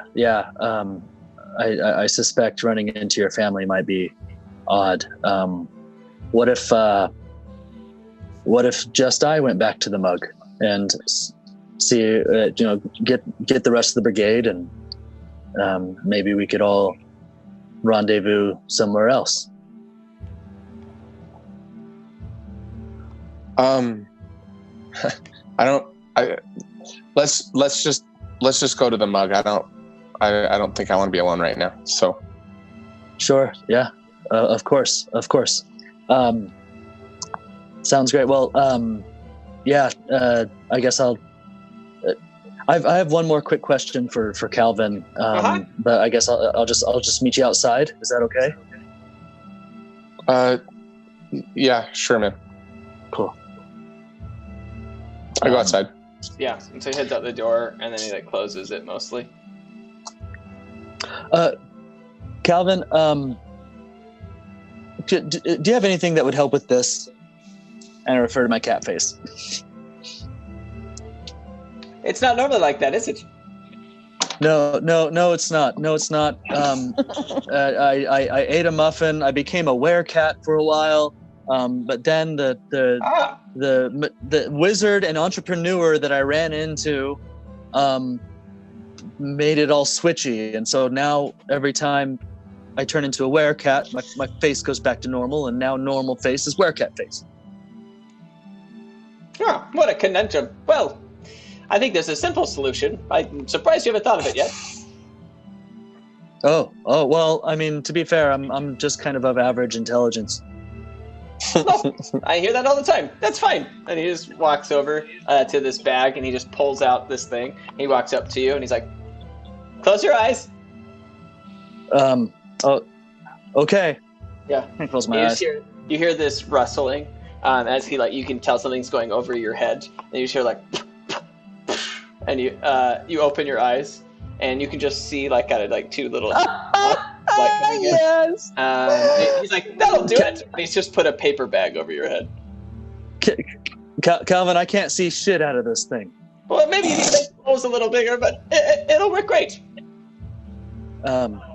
Okay, thank you, Calvin. I've been on several dates where I had to do the same thing. That's I hope it's to you, because that's still sad, but at least it's not terribly offensive. I'm gonna head out now. Yes, I wear the bag.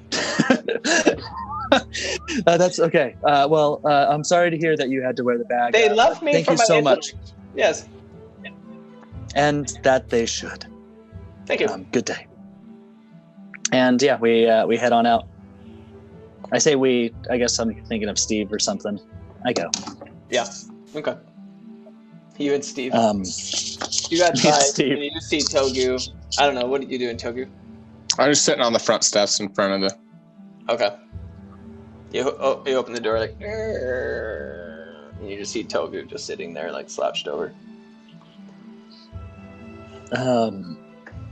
Hey, that was some rough news, wasn't it? To be honest, I sort of been expecting the worst. I just didn't think it was that. Remember when we were on the beach and I was running around and realized that I didn't have asthma anymore? Yeah. I slowly after that learned that I couldn't feel anything. I mean, look, and I show him my finger where I cut it. I didn't feel at all. I look at it and I just take a big gulp and big gulps, eh?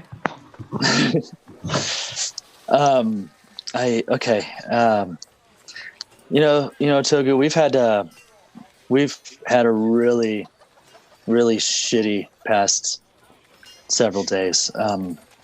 Let's go find the rest of our friends. I want, as that moment, as he says that, I figure he's sitting like this. I want Swarmzy just unbeknownst to come and sit on like Togu's knuckle and like give like a couple flaps. And then Togu like smiles and he's like, okay, let's go back. Who is Swarmsy again? Is it a pigeon? Or is it? It's the butterfly. It's the butterfly. Oh, It's the butterfly that Mars That's right. that I asked. No. Mars is Mars. butterfly. No. Okay. It slowly anamorphed into a pigeon over time. He's just like, what the fuck is this? Oh man. So you guys start to head off towards the empty mug, and Calvin pops his head out and says, "If you decide to go to Souther, or as I say, Souther, let me know." That's not how you said it before. There. I just want to nudge Jared, just be like, that's not how he said it before. That isn't. What did you say, Calvin? What was the last part? If you're trying to go to Sithor, I can help you get there. Oh, wait, where? Scythree. Oh, to go, you can help us get there? Yeah, to Souther. Hey, and then I want to hand up to Arya, just like, hey, he said it. I give him I knocks into his high five. He said, "Come find me before you go. I'll help you get there." And then he closes Of course, the door. Calvin. Thank you so much. And he just closes it. And then you guys start to head to the empty mug. And with that, we're going to go on break. We will see you guys in 5 minutes, and we'll switch perspectives when we come back. So thank you so much. See you guys soon. Out.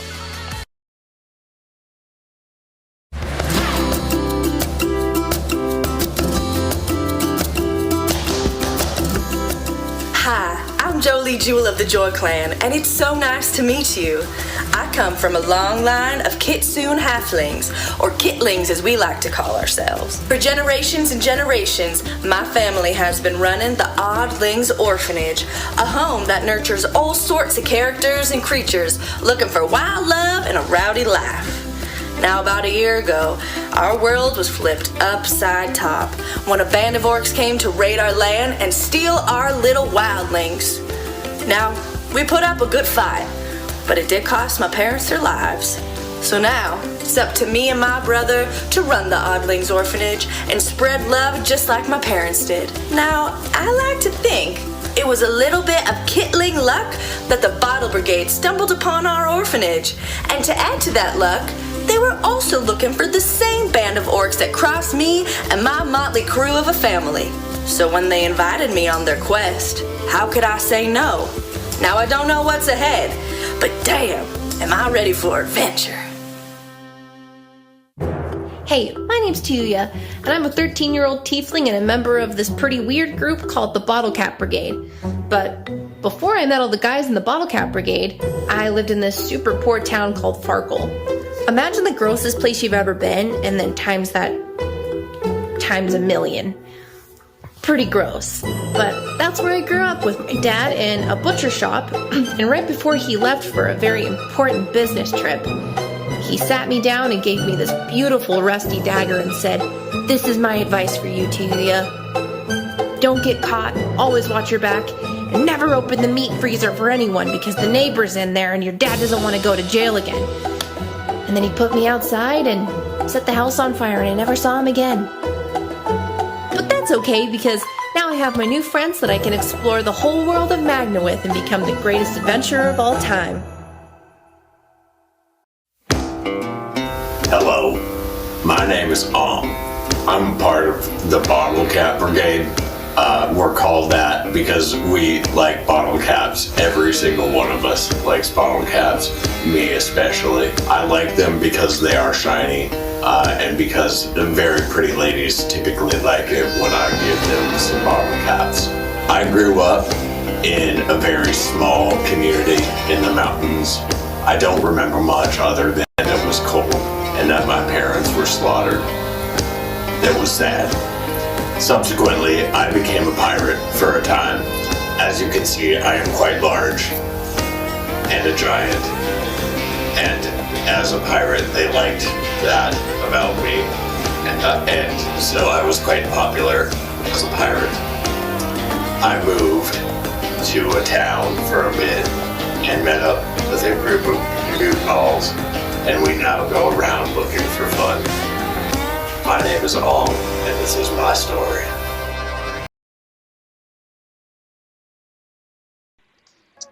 Hey, and we're back. Joe, why don't you tell him that thing you've been wanting to tell him all day?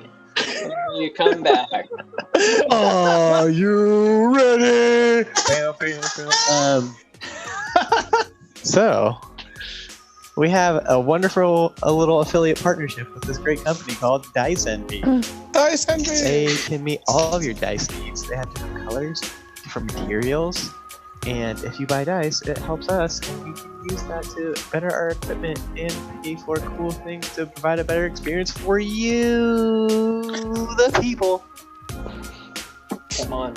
So please, check out diceenvy.com/BottleCapBrigade at your earliest convenience, and let us know what you think. Woohoo! Cool. See you later. Yeah, let's go. Joe, that made me wildly aroused. How far can you bend? Oh. Yeah. So switching perspectives back to you. How many ribs do you have removed? Damn. To Yuya, Ong, Tak, and Jolie, you guys are in that small fishing village of Carmiel. You were just given instructions to go find a man who didn't just tell the name to you, but it sounded like you guys started to leave. But it was a guy who keeps shitting on his boats. That's all you know. Yeah. Hold the stake out. I have a lot of details about him, but I don't believe you asked him these things. God, I totally missed that too. I love that they're just gonna find a random guy that keeps shitting on stuff. Like, find some clues there, Scooby Doo. It'll be good. It'll be Follow fine. your nose, wherever he goes. All right, you're the only pirate. I'm here for support, and I want that little Jimmy boat. So. All right. If my only concern, you know, Jolie, that you are one of my favorites, one of my 6 or 7 favorites, however many friends we have at any given time. I think it's about 6 or 7. But I have some concerns about my size as opposed to the size of that boat, given the fact that it is smaller than me and my ability to scoon on it. But I'll do what I can. Maybe, how about if we get you that boat, would you be cool with me maybe stealing another boat and driving that boat behind your little boat? I mean, I would be honored to be towed or led by the pirate. Also, I'm sorry. I think I was being sizist at that moment and selfish because I was just really excited for that little boat, and I did not take your size into consideration. And most people don't. And you're the captain of the ship, and I'm sorry. That's not very pirate of me. You're the captain. I'm the guy that knows. I'm the navigator. I can navigate stuff. Oh, so I'm the captain. We'll figure it out when we get there. Let's figure out the guy that shits on the floor, the little fucking pirate ass bitch. Yeah. Should we hold the stake out? What are we doing? How are we doing? No. Check this out.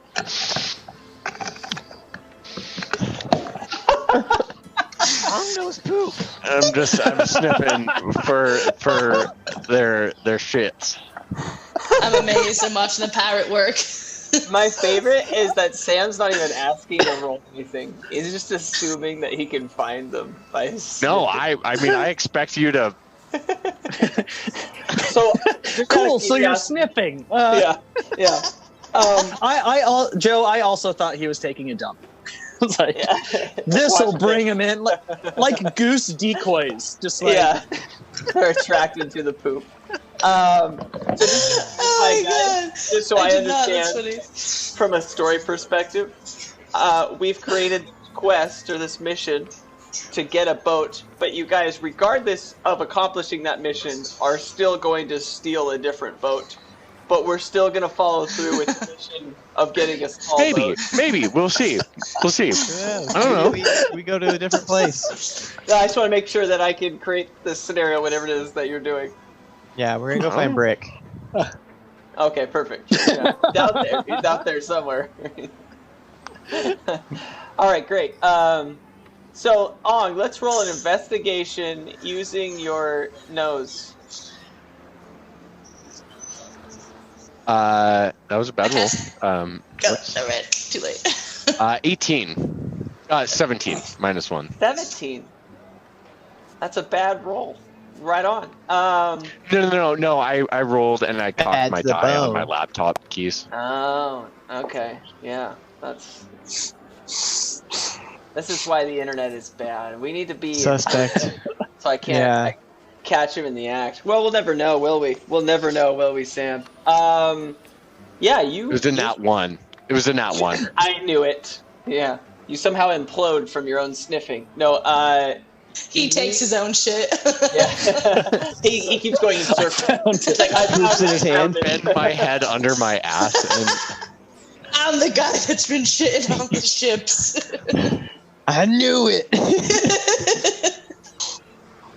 You smell 2 faint trails. One like The Witcher. Yeah, and one's heading into town, and the other one seems very nearby.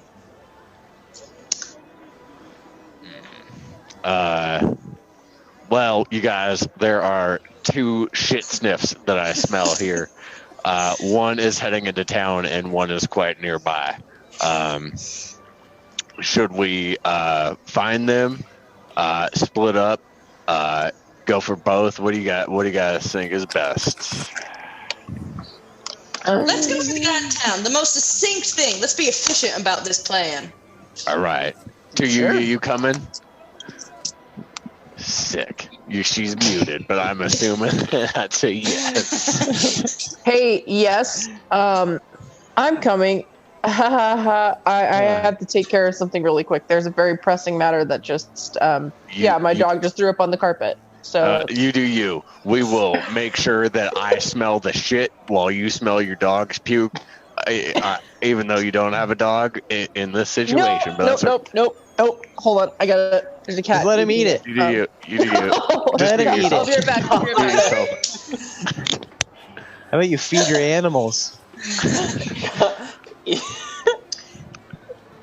All right. Well, let's go towards the one in town. We're going. I'm super curious about these sounds. That's how you save money on cat food. You just feed your dog too fast. Oh, yeah. Interesting. Why does the cat have to eat the puke? Well, because Let's talk about this. It started first. Because it did in this scenario. I mean, obviously it's fine with it. Yeah. So, both. Yeah. Okay. Yeah. So you guys are heading towards the trail of smell that Ong is picking up, and We're literally following shit. Yeah. And Ong, you feel like you're being followed by the other smell. Weird. It's like always behind you. Is it tack?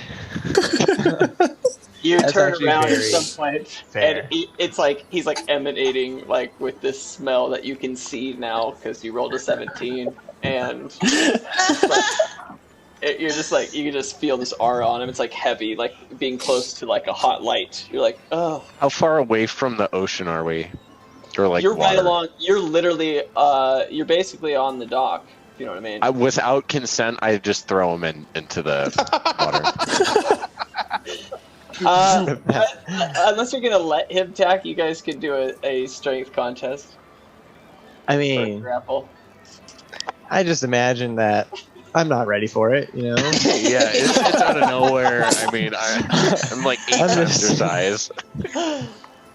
All right, yeah, you just grab and throw him. You're like, ah! I'm sorry, but you've thrown off the Emperor's groove. Sorry. Yeah, you smell like shit, tack. scrub your butthole, please. And you guys like laugh I a helped little. him shower. I tried.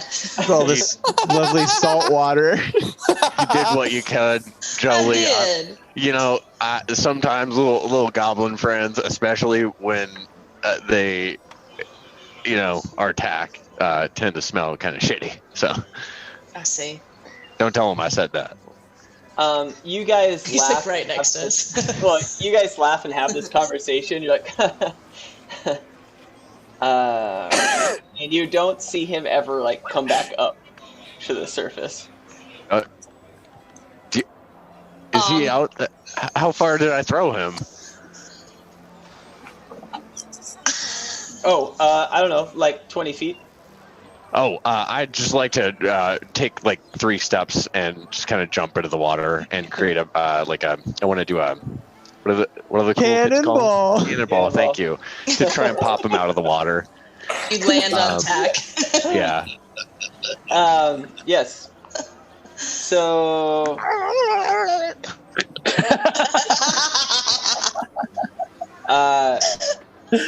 All right, Tack. I don't know if you're still there. Okay, good. Just so you know, you took 7 damage and you're unconscious as your head hit some shallow rocks nearby.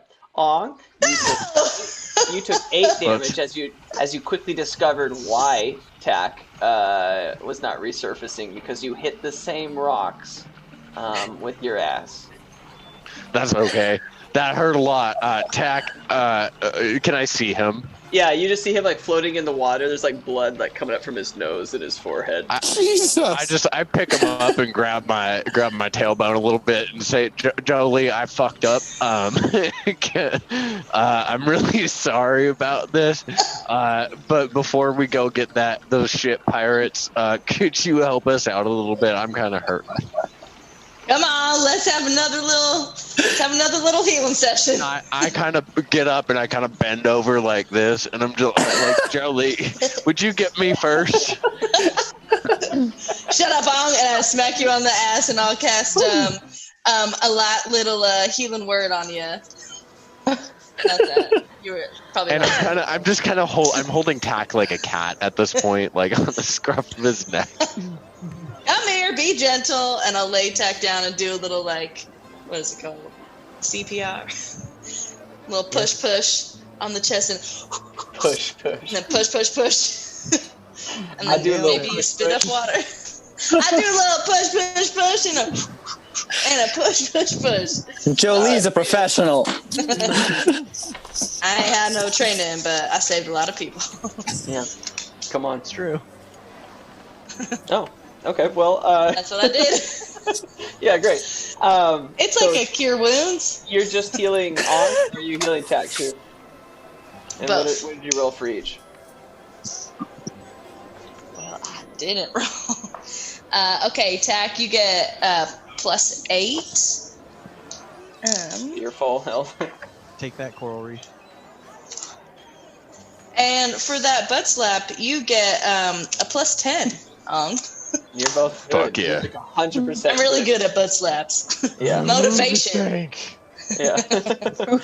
I think that every time someone wakes up.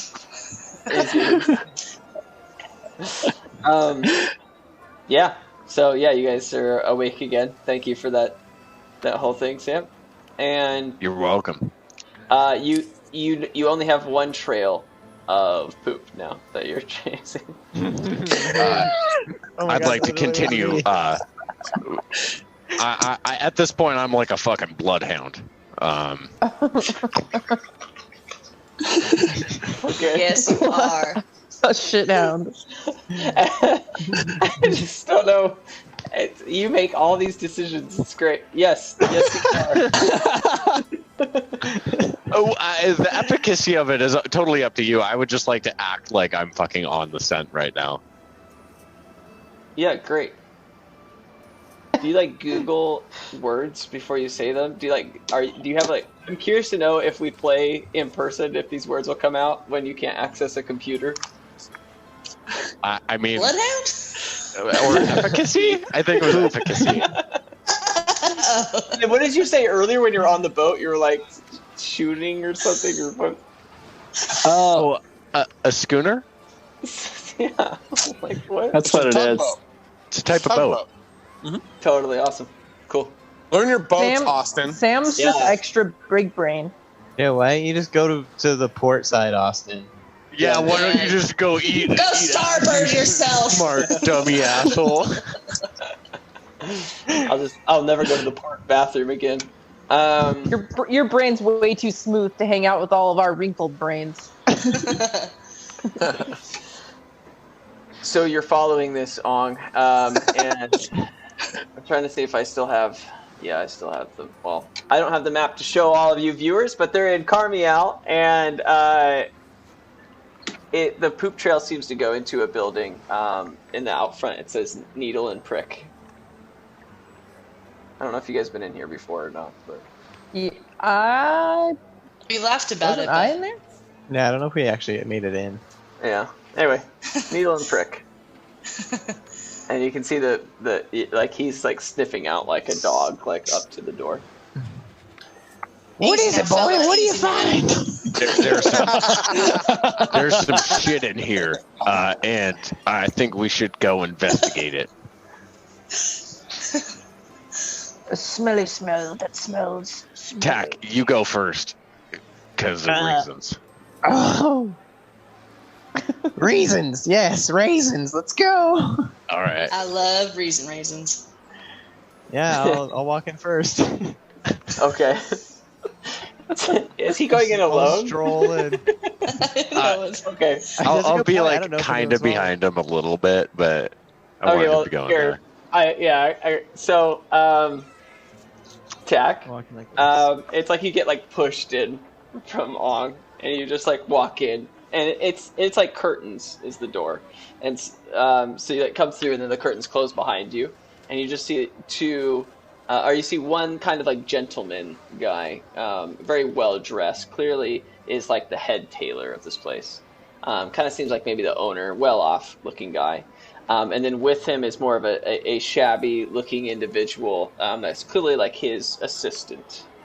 And he looks at you and like, "This is something I can help you with." Yeah, just kind of, looking at what you have, sniffing around. Sniffing. I need...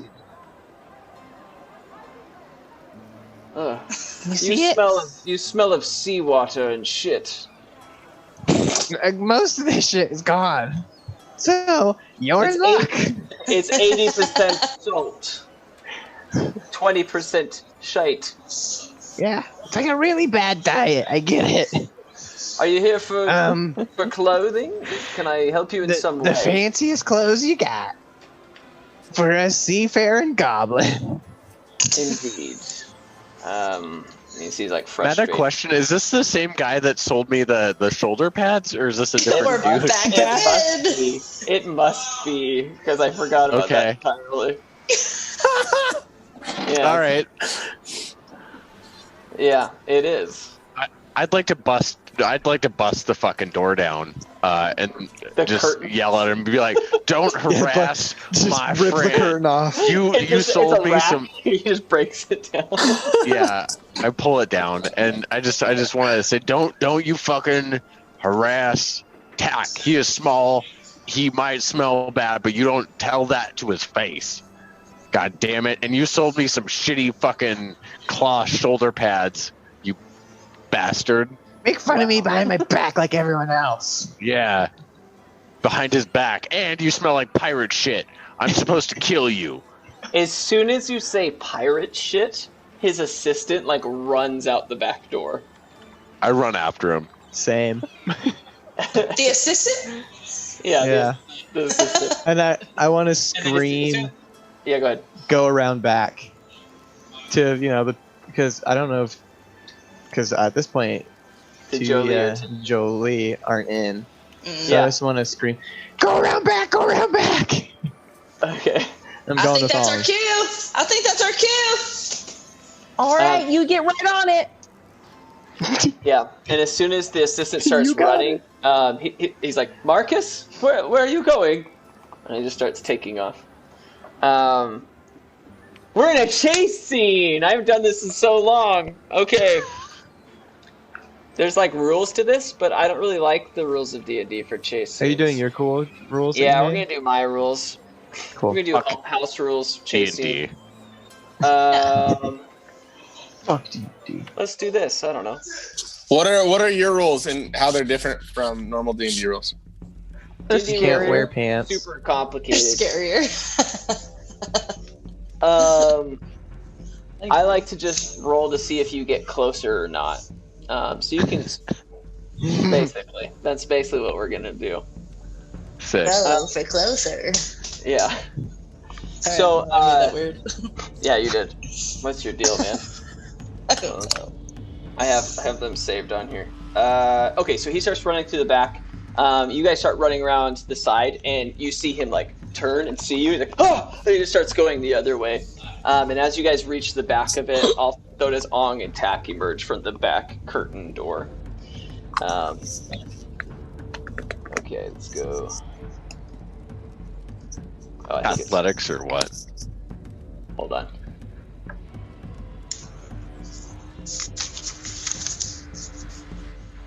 There it is. Okay, so you can move 10 feet naturally, and he does as well, or 30 feet if we want. Let's do 30 feet. And so then you can try to do things to slow him down, and you just have to roll against a DC, and depending on what you're doing, you have certain modifiers. Okay. Okay. So he starts taking off through the town, and we can just do initiative just to see who goes first. Okay. 6. 10 and 6. 18. 8.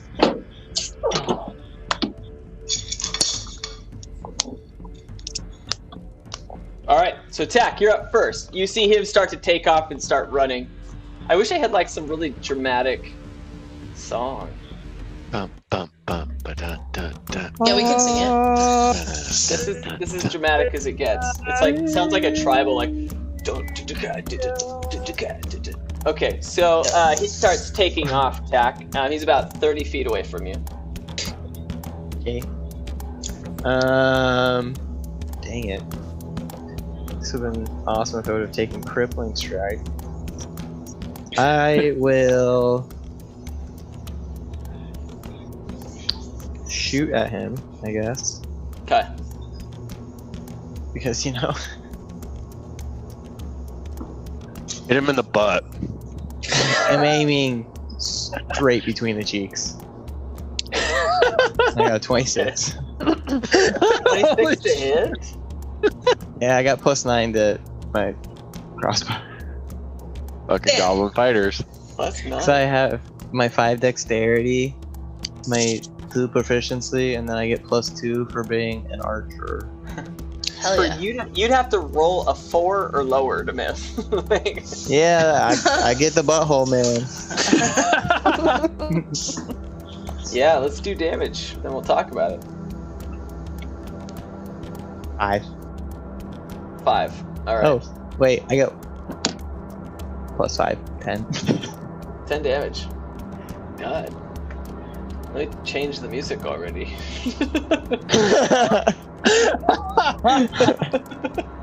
So we had a chase scene. Never mind. I looked up the rules of my.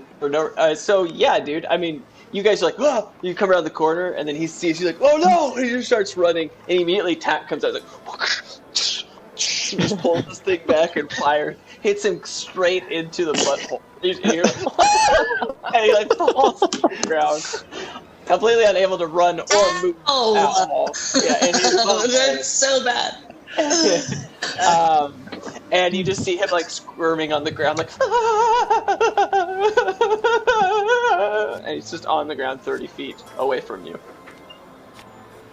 And you guys all just look Hailed at bumhole. like, what the fuck? Got him!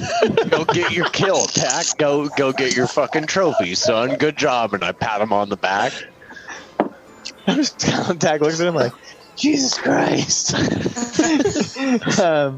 And then he walks over to start talking to little Marcus. Okay, yeah, he's squirming on the ground. There's a bolt in his asshole. And he's screaming. I don't know, but he's just like,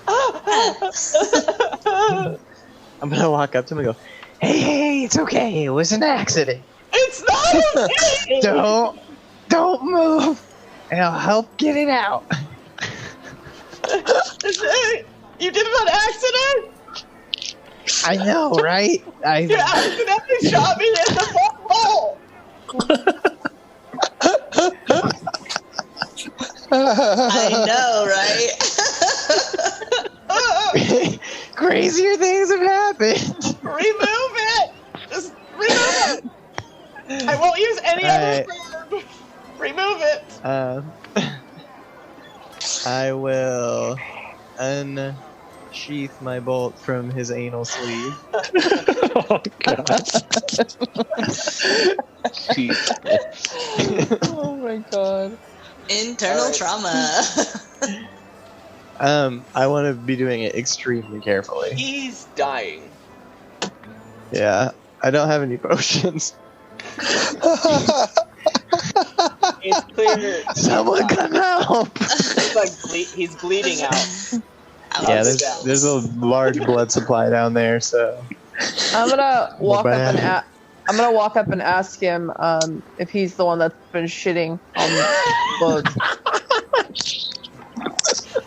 I try and bandage his butthole. No, just plug it up so it doesn't bleed anymore. Okay, I'm just gonna use 2 fingers. Medicine. Have you been the one that's been? Hey, guy. Have you been the one that's been shitting on all the boats around here? Yeah. You definitely can't. What does that matter right now? You're the one. Damn it. I did it. Hey guys, we took care of it. We took care of it, like the guy told us to.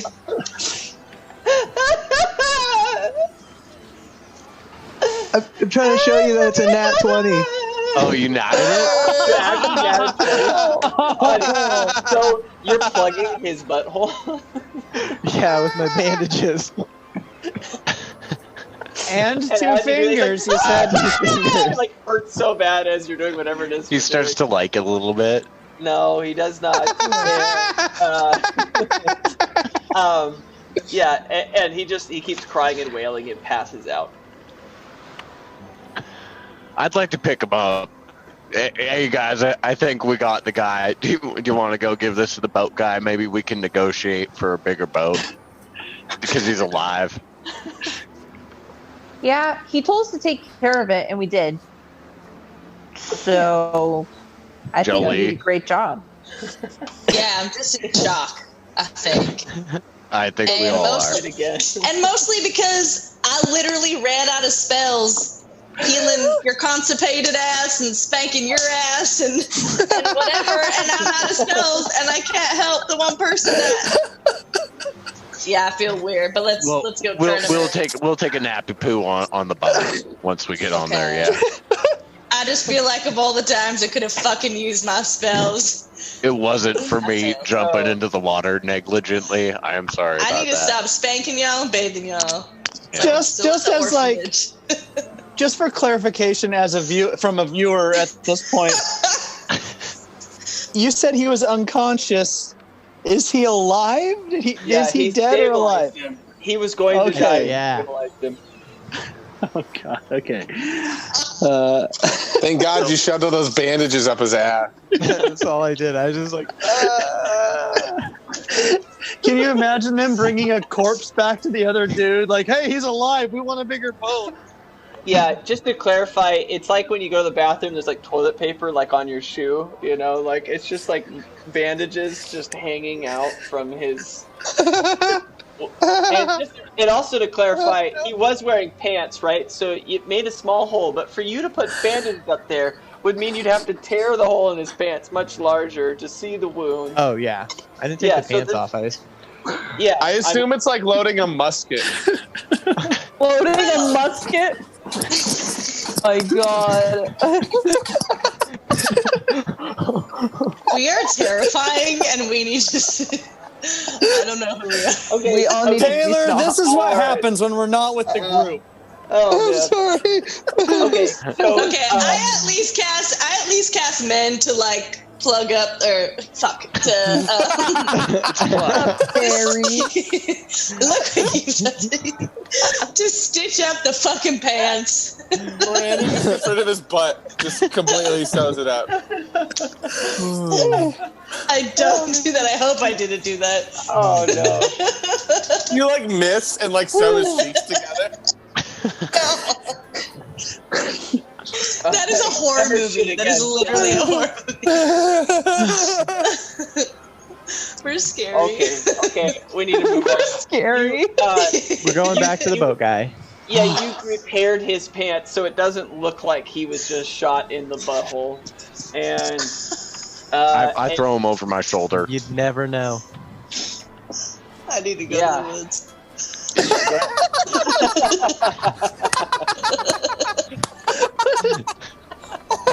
God. Okay, I'm back. just a little trip. Oh my goodness. Oh man.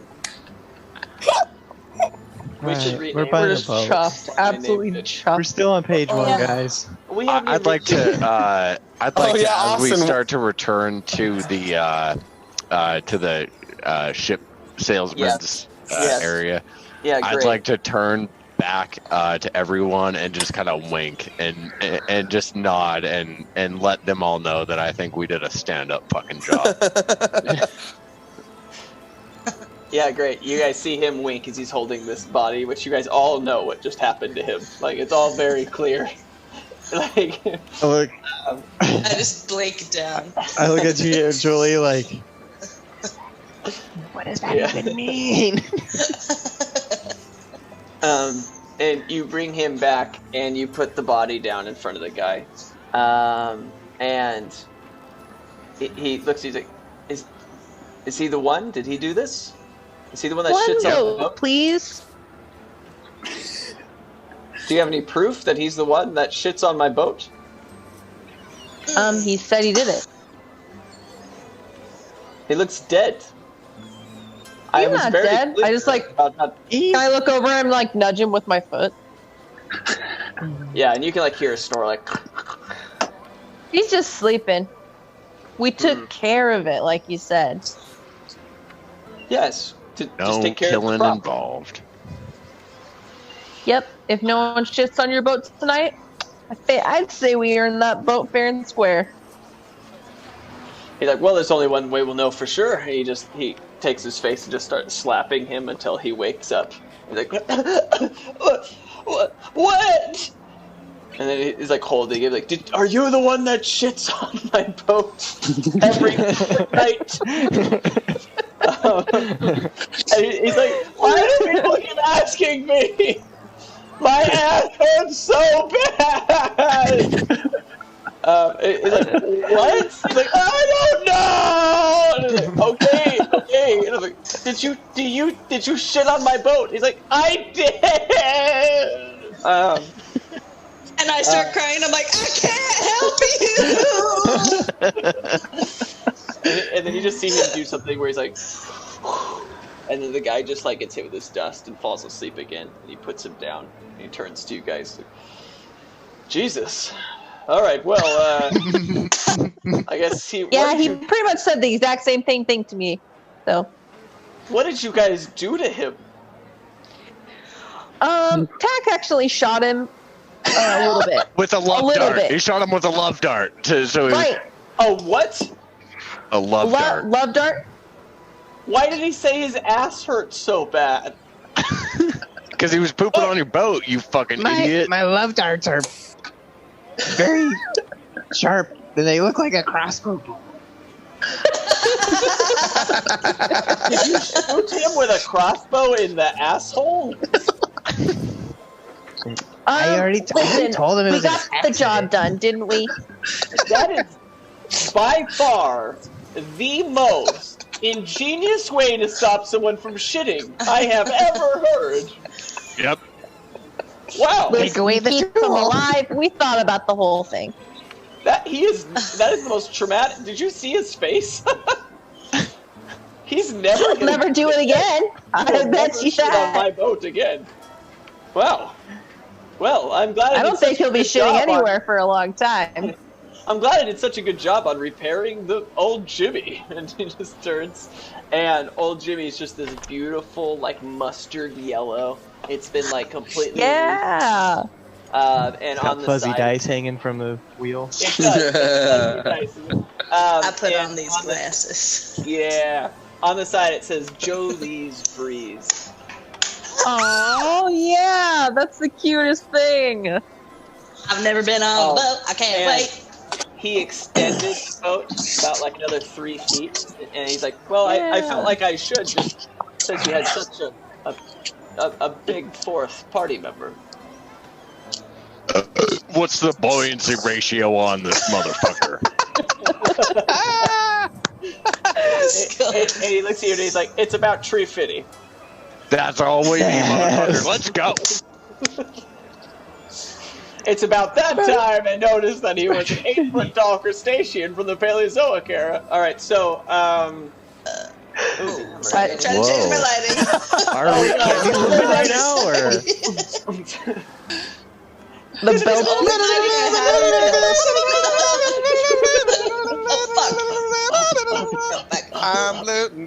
For anyone that listens to this in podcast form, Jolie or Miranda just put on a fucking light show for us. So yeah. It's a rave. This is the part of the night where Jolie just becomes the Wizard of Oz and is a floating head. Yep. Pay no attention to the man behind the curtain. It's him. Oh, man. All right, well, with that, we're going to take a very short break, and we'll be right back. We'll see you guys in 5 minutes. Appreciate you so much. And, check us out on all the things. Smell you later. Bye-bye.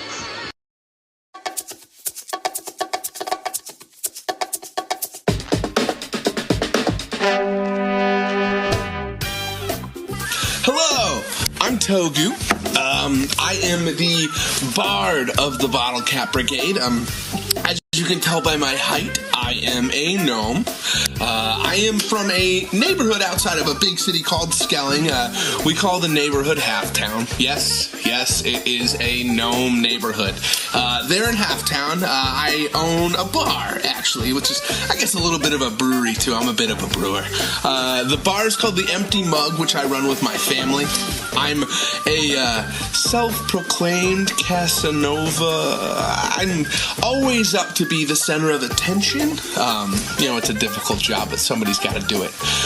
It can be a little tough sometimes to get close to me, but once you do and once you see kind of my inner soft spot, you're family. I'm always up for an evening spent drinking beers and hanging out in the bar, making jokes. And so hopefully we'll see you on Thursday. Cheers.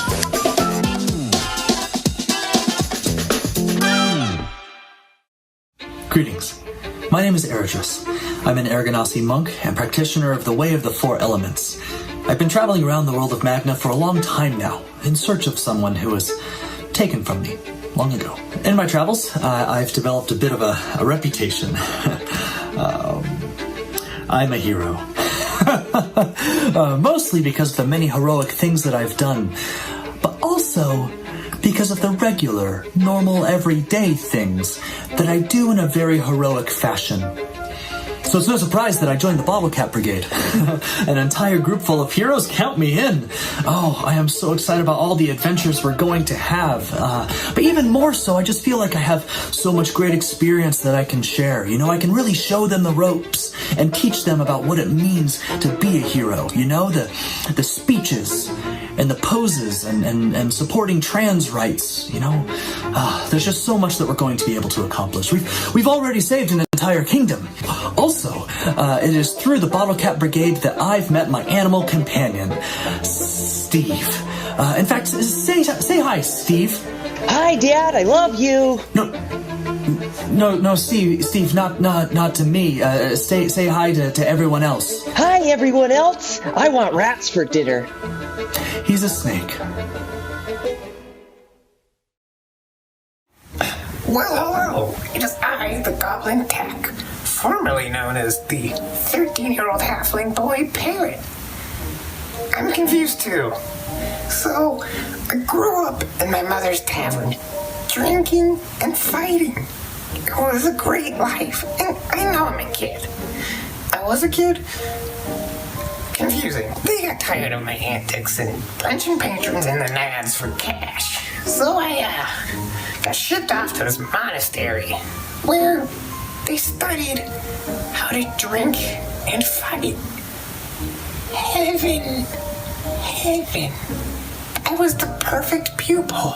So they sent me to Marin to recruit more like me.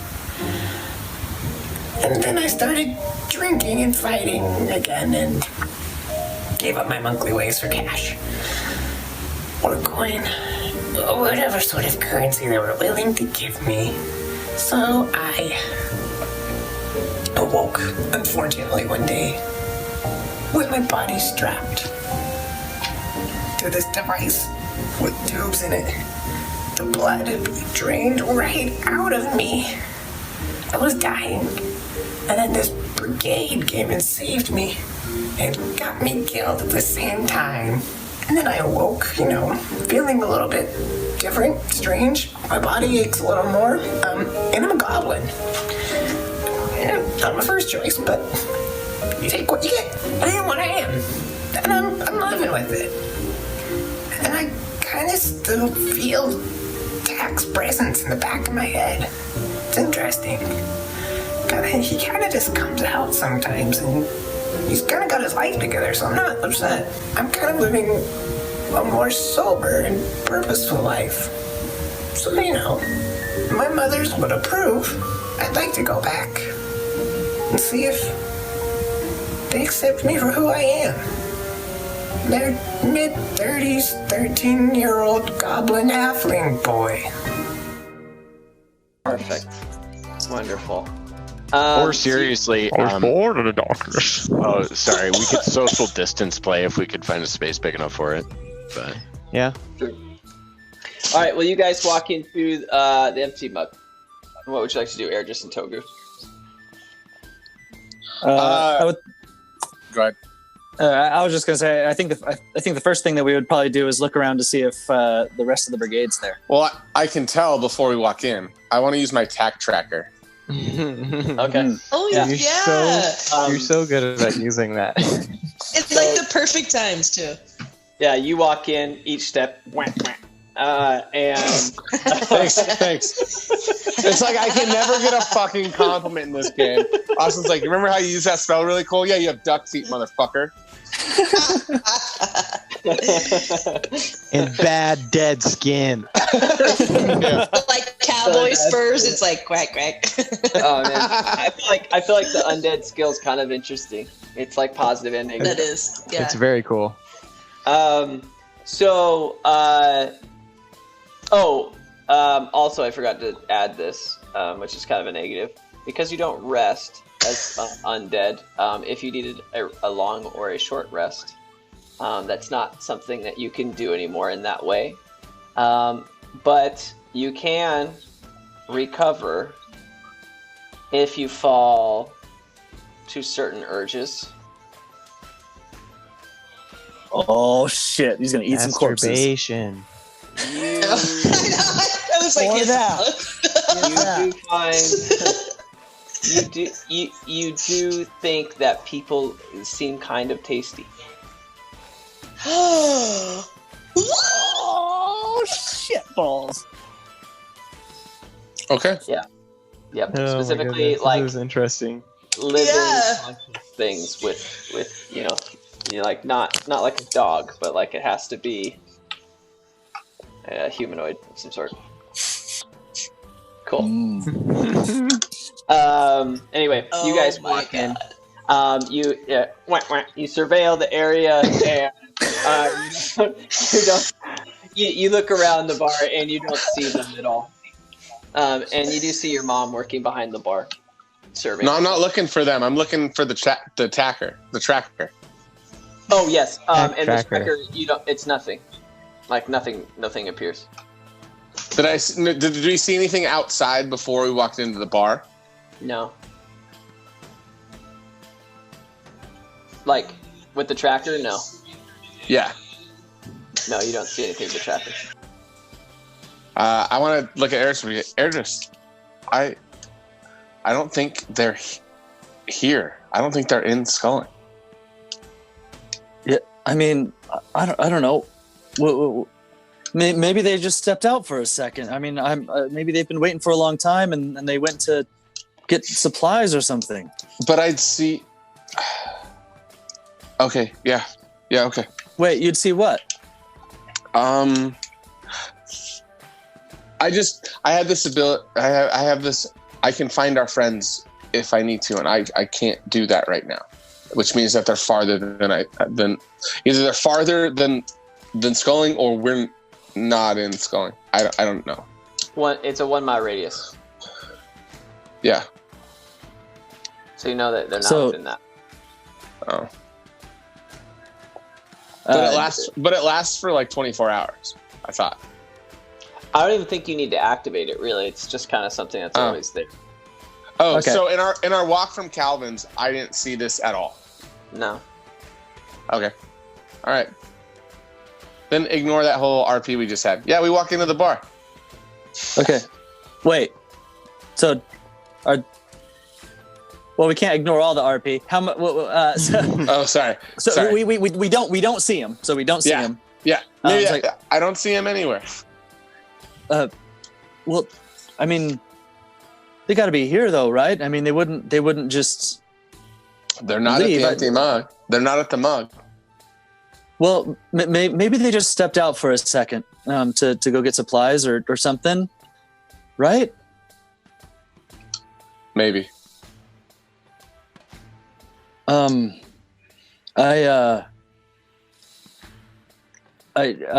don't really want to ask anybody that you're uncomfortable with asking.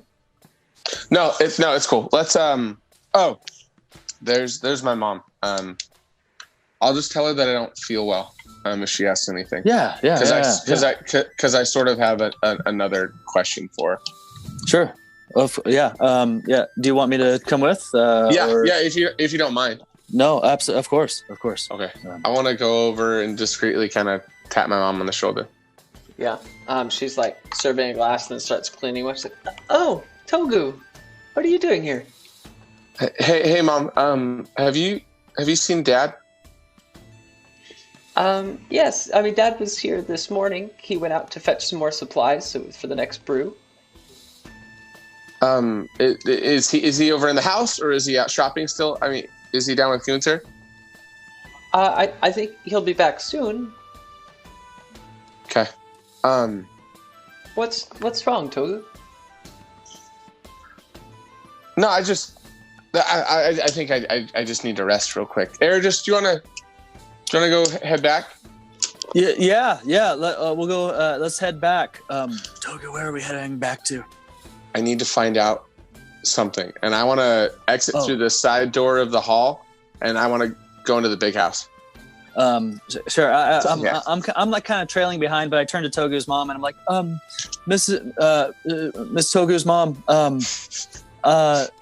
has any of the other members of the brigade been here recently, like since we left? No, they're not with you. No, we got kind of separated in our adventures. No. Anyways, thank you. I gotta run with cool. Okay. Okay. And Eris is like just gets super nervous trying to like. Okay, bye. Yeah. As you run away, she's like, "Just wash your hands." Oh.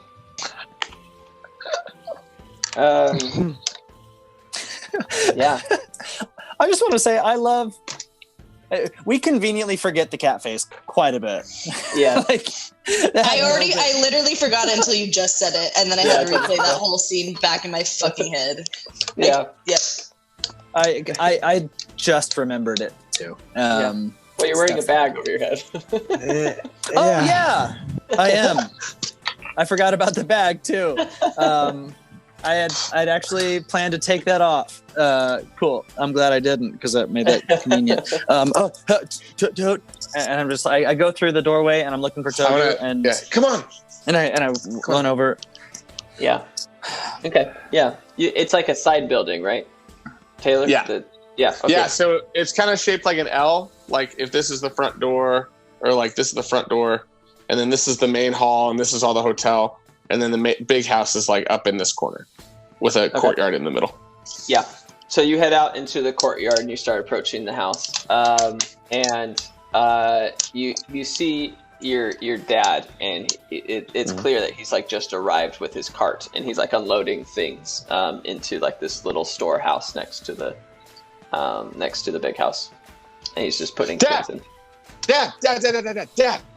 Son? Oh, Togu. How are you? Yeah. What are those? I'm fine. It's a long story, but I need to ask you something. Okay. Where is Church Key?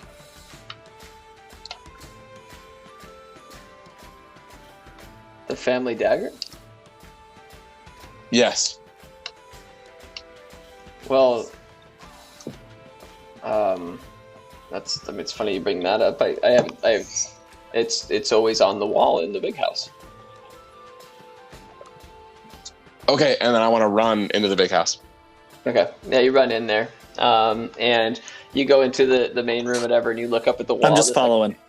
Okay, perfect. You guys are both in there. You're just like standing there with my dad as I like freaking out. Like, yeah, you run by with a bag on your head, and he's like, "What the boys?" Give him a little salute.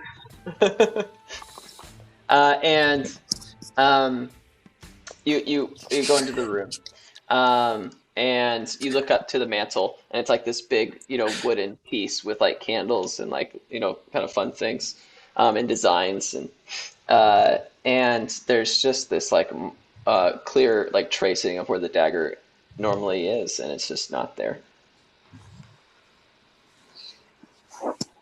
I want to lean over to Eridus, and Eridus, I need you to keep a secret. Okay. Do you see that missing dagger up on the mantle? I mean, yeah, sure. Where like the dust is missing. So, when I fell out of that beehive, or the hive, or whatever that was, I woke up in a dream, and I met my younger self, and he gave me this, and I want to take the dagger out and then put it up on the mantle. It matches perfectly. Yeah, that's like a perfect match. I don't know what's going on. Well, I don't know either, man. I'm just a humanoid of average intelligence, and I think that maybe if we track down, go ahead. Sorry. I think that when we track down Ivan, in Southor, maybe we can get some more answers. But when he says humanoid, Togu drools a little bit. Oh, nice. Okay. Hey, you got a little something. Yeah. Sorry, I didn't feel it. I mean, I guess since we're sharing, whenever we were fighting that shadow that was in the hive, I don't know about you, but there was this moment where I was just overwhelmed with all of my regrets, just everything that I've done wrong in my whole life, and that I beat myself up for. And one of the biggest things for me was losing my family. Before I met up with the Bottle Cap Brigade, I've actually been traveling around trying to find my daughter. I don't even know if she's still alive, but maybe. But I was just kind of clinging on to the hope that maybe she was. And during that battle, having all of those things come flooding back, I realized that, like, in the past couple of months that I've been traveling with you, and the rest of the brigade, of course, love those guys. I feel like maybe I've been neglecting my family a little bit, and I guess what I'm saying is, I want to tell you that I'm going to help you get to the bottom of what's happening to you, but I want to ask in return if you'd be willing to maybe help me, or even when we're reunited with the brigade, see if you can help me in getting them to help me try to track down my daughter.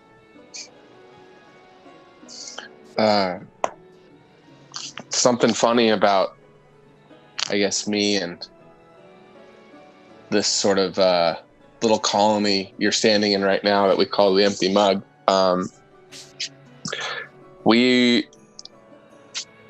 The Jessica family is just that. We're a family, and just so you know, the family doesn't just include the 5 of us in the Jessica group. It includes every single person that has walked into this bar, every person in Halftown, and the brigade is a part of that family.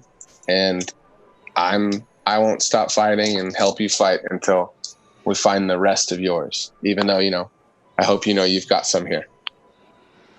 Of course. I just, thank you. And maybe it was the drugs,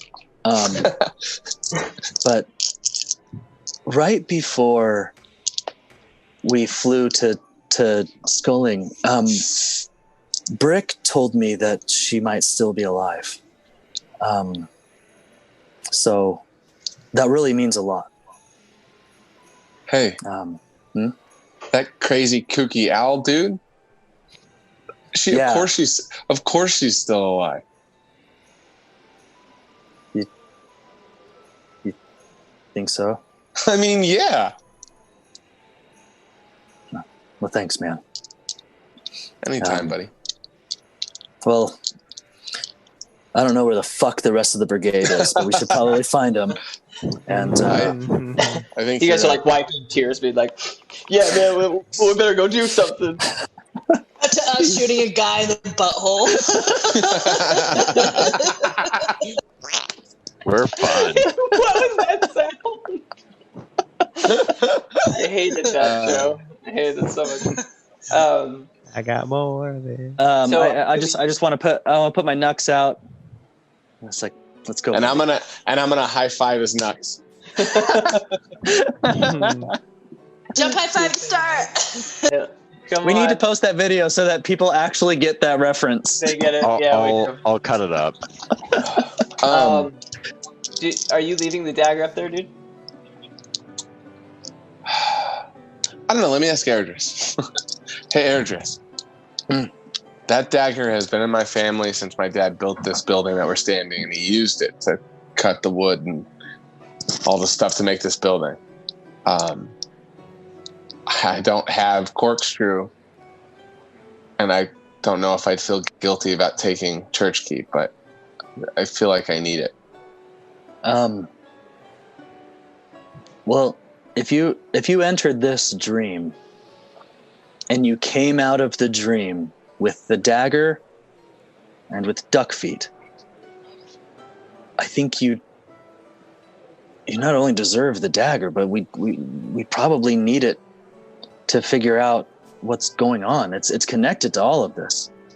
I mean, how else can you explain the dagger just coming off of the wall and ending up like in your hands in the middle of the desert?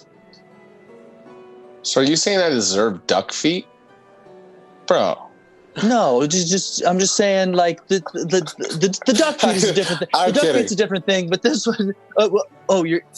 I was saying, I'm kidding. And then I want to. I want to like. Kidding. I want to hand down on the end of the dagger and like flip it up and then just grab it. That's so funny! Oh my god!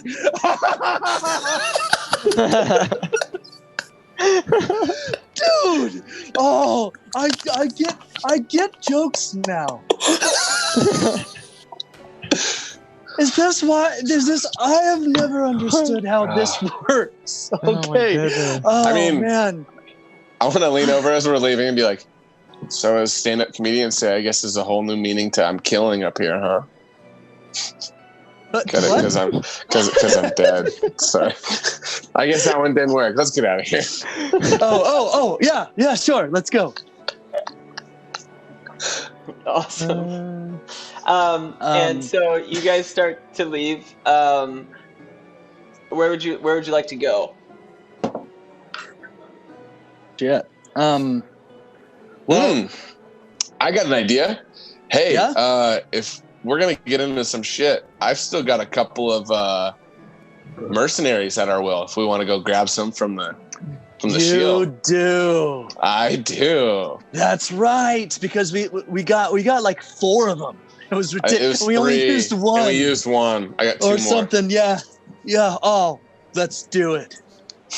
Okay, we want to go to the shield and get 2 mercenaries. Okay. Yeah. When you guys get to the door, the bouncer's like, "Not the drunk."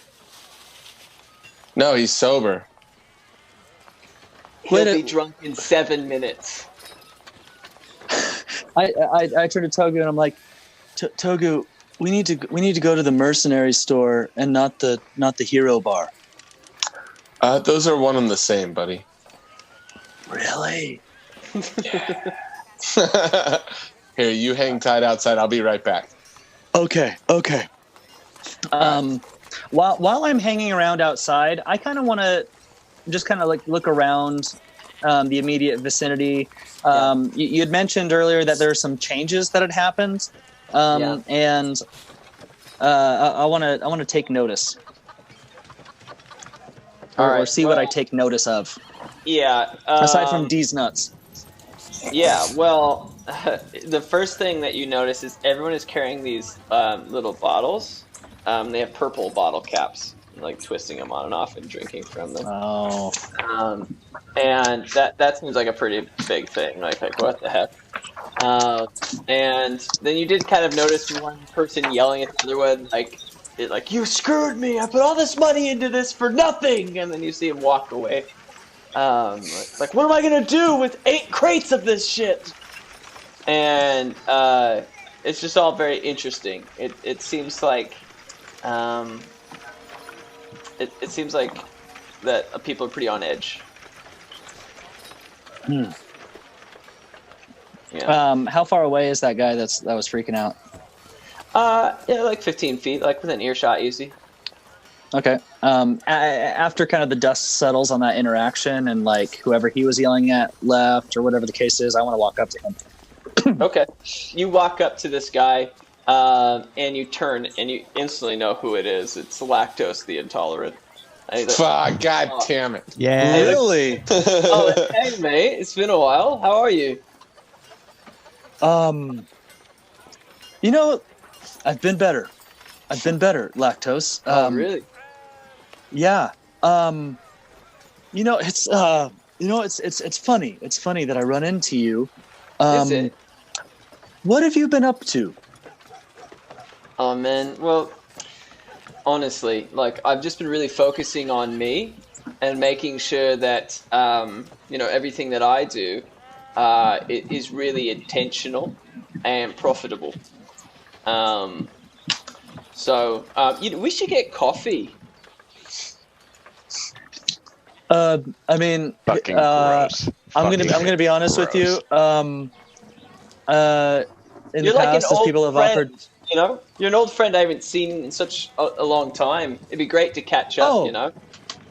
Okay, you just want to catch up. I've had people in the past try to pitch me things. Lactose. I'm gonna be a little honest with you. In our travels, we've come across some interesting folks that had some rather harsh things to say about what you've been doing for the past, however many days since we last saw you. Yeah, right. Are you? What? Are you running businesses here? What? Oh man, What can you tell me about? Honestly, you're coming at me with a bit of a hectic kind of scenario here.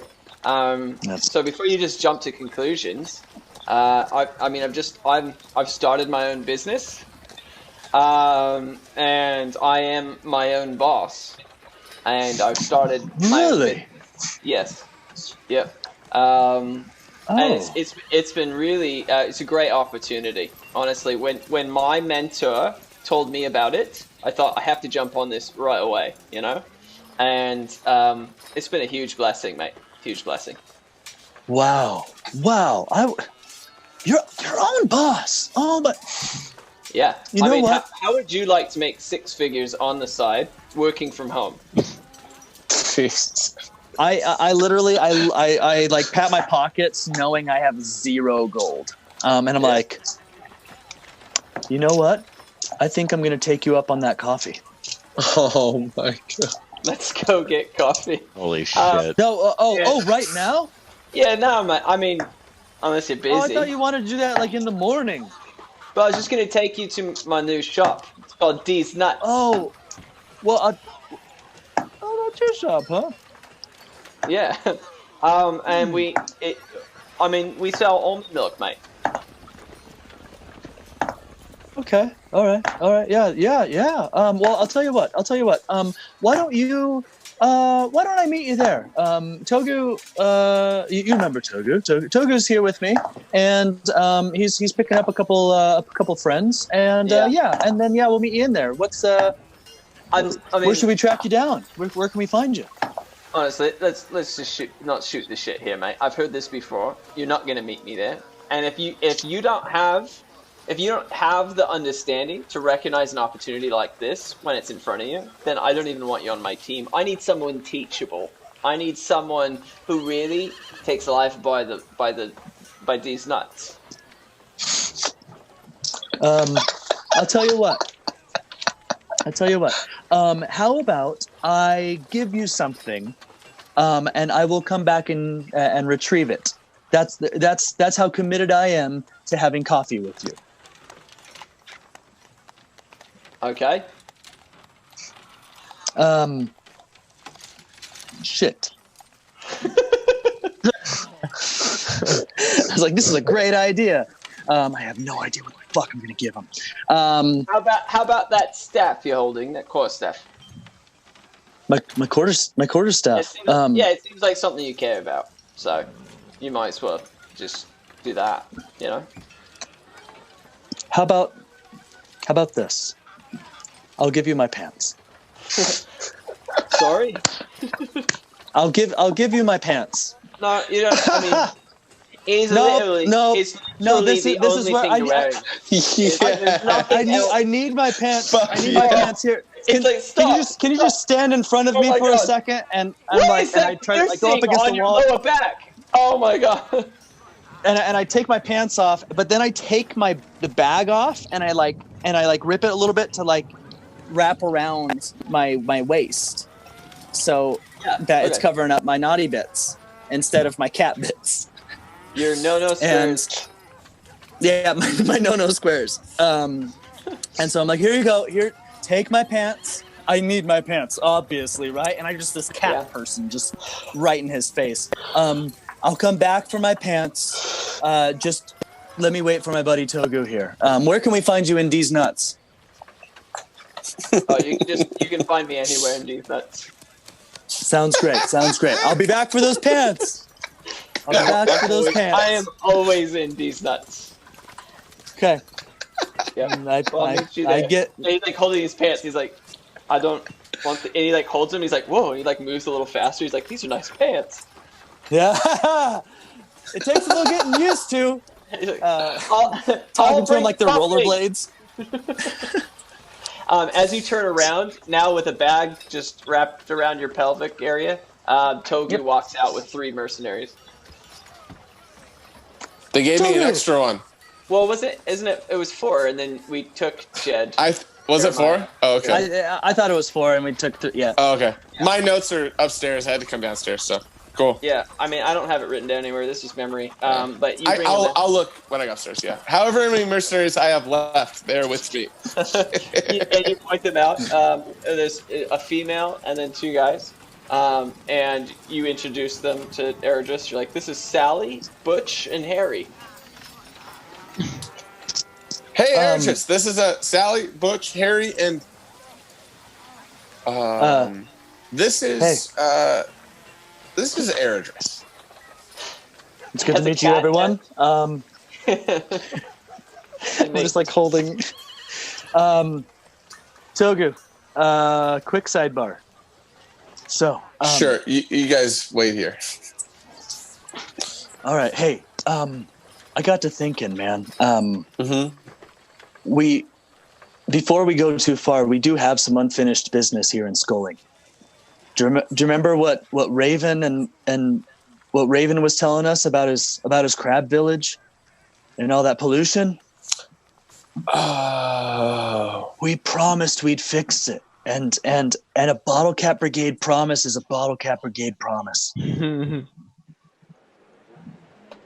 What happened to your pants? I had to give them to they're collateral right now. Well, that's it. Long story short, they're collateral. Butch, pants. Yes. And he just puts it down. Here you go. And now Butch is not wearing pants. He's a very large half orc. Yeah, he's very large, huh? Oh. Togu, that's very thoughtful of you. I'm not sure if those pants will fit me. I'm like looking over at this half orc. How tall is he? Like 8 feet tall. Yeah, I'm like, thank you, Togu. But the bag will do. We just have to run over to these nuts. To these nuts. Oh. We have to run over to these nuts. Thank you, Butch. Thank you, Butch. But yeah, let's head on over. And then I want to nudge him as we're running and be like, I guess we know which half is half orc, huh? I'm just like, oh, we love him. That's how we show our love for him. Oh, friendship. Oh my goodness. This is the best thing ever because I just get these stupid joke ideas in my head, and then Aaron just fucking laughs at them, and so now I'm like, this is all I want to do.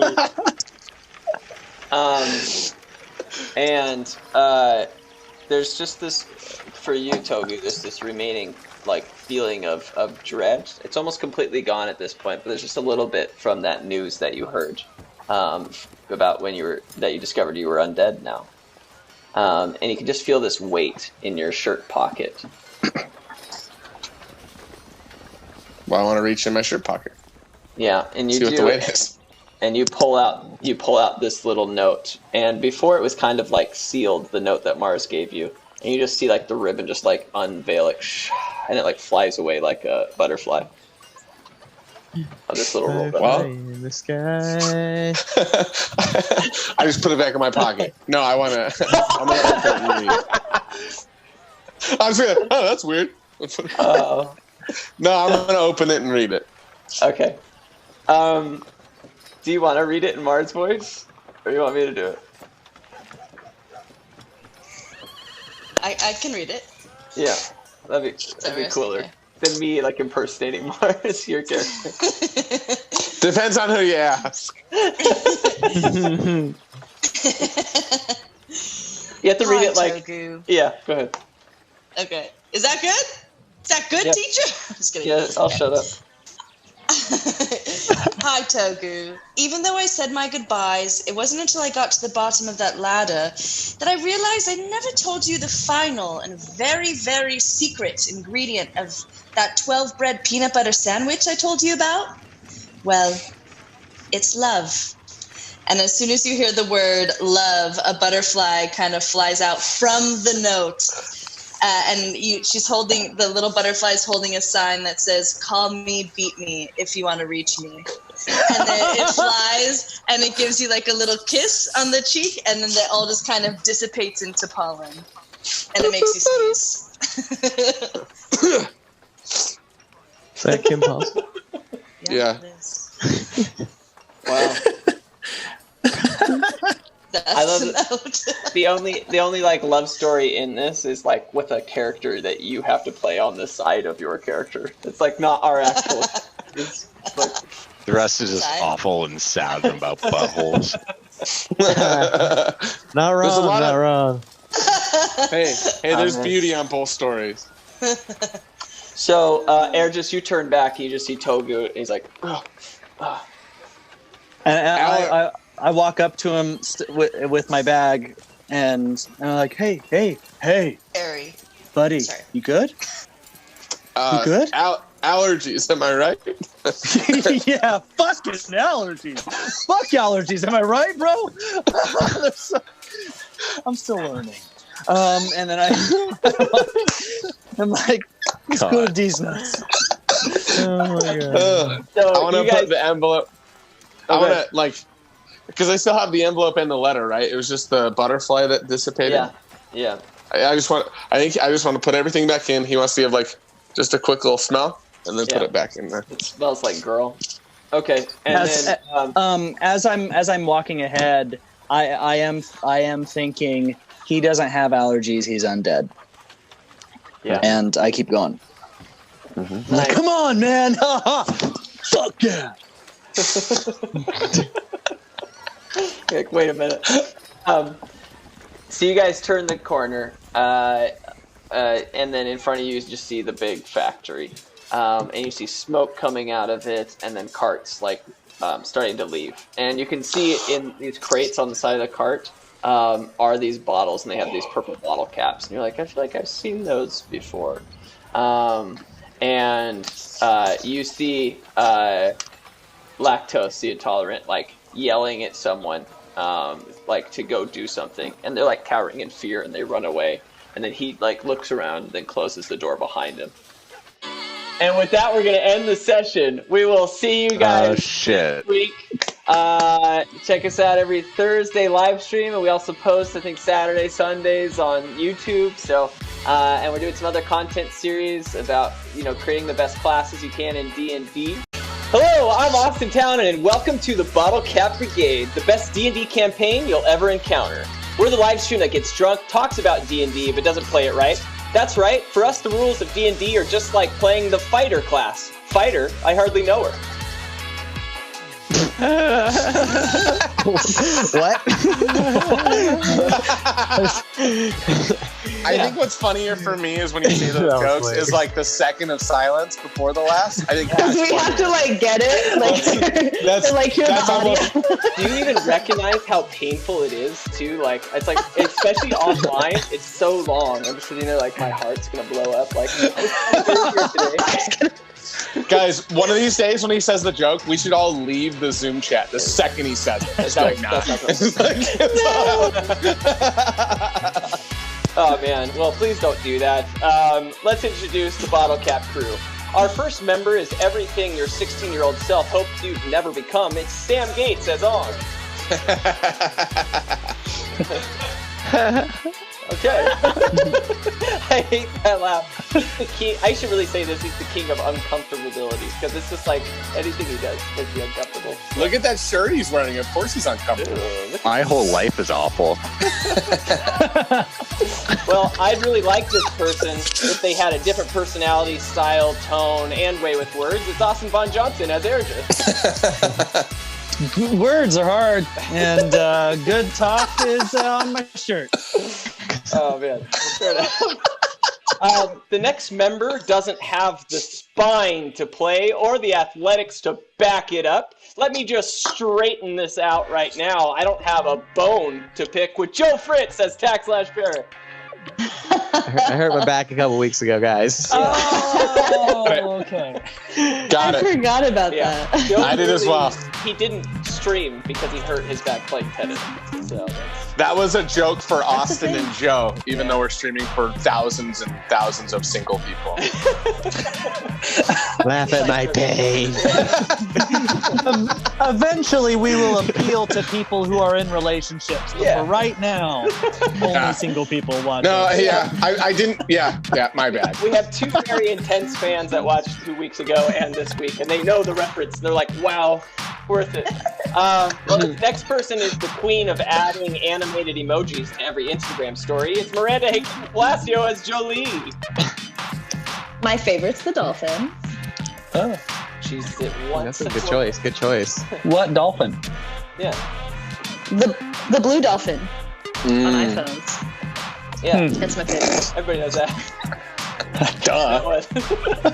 Well, finally, our last member is an incredible man who invented the phrases, "I know you are, but what am I?" and "This is my no-no square, you cannot touch me there." It's Taylor Hawkins. You misquoted me. It's not "you cannot touch me there." It was "please touch me there." This is my yes square. You just walk around downtown saying that.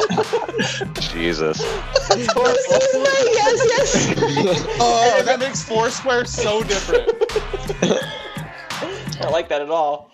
All right, well, Miranda, I think you have something you want to tell everyone.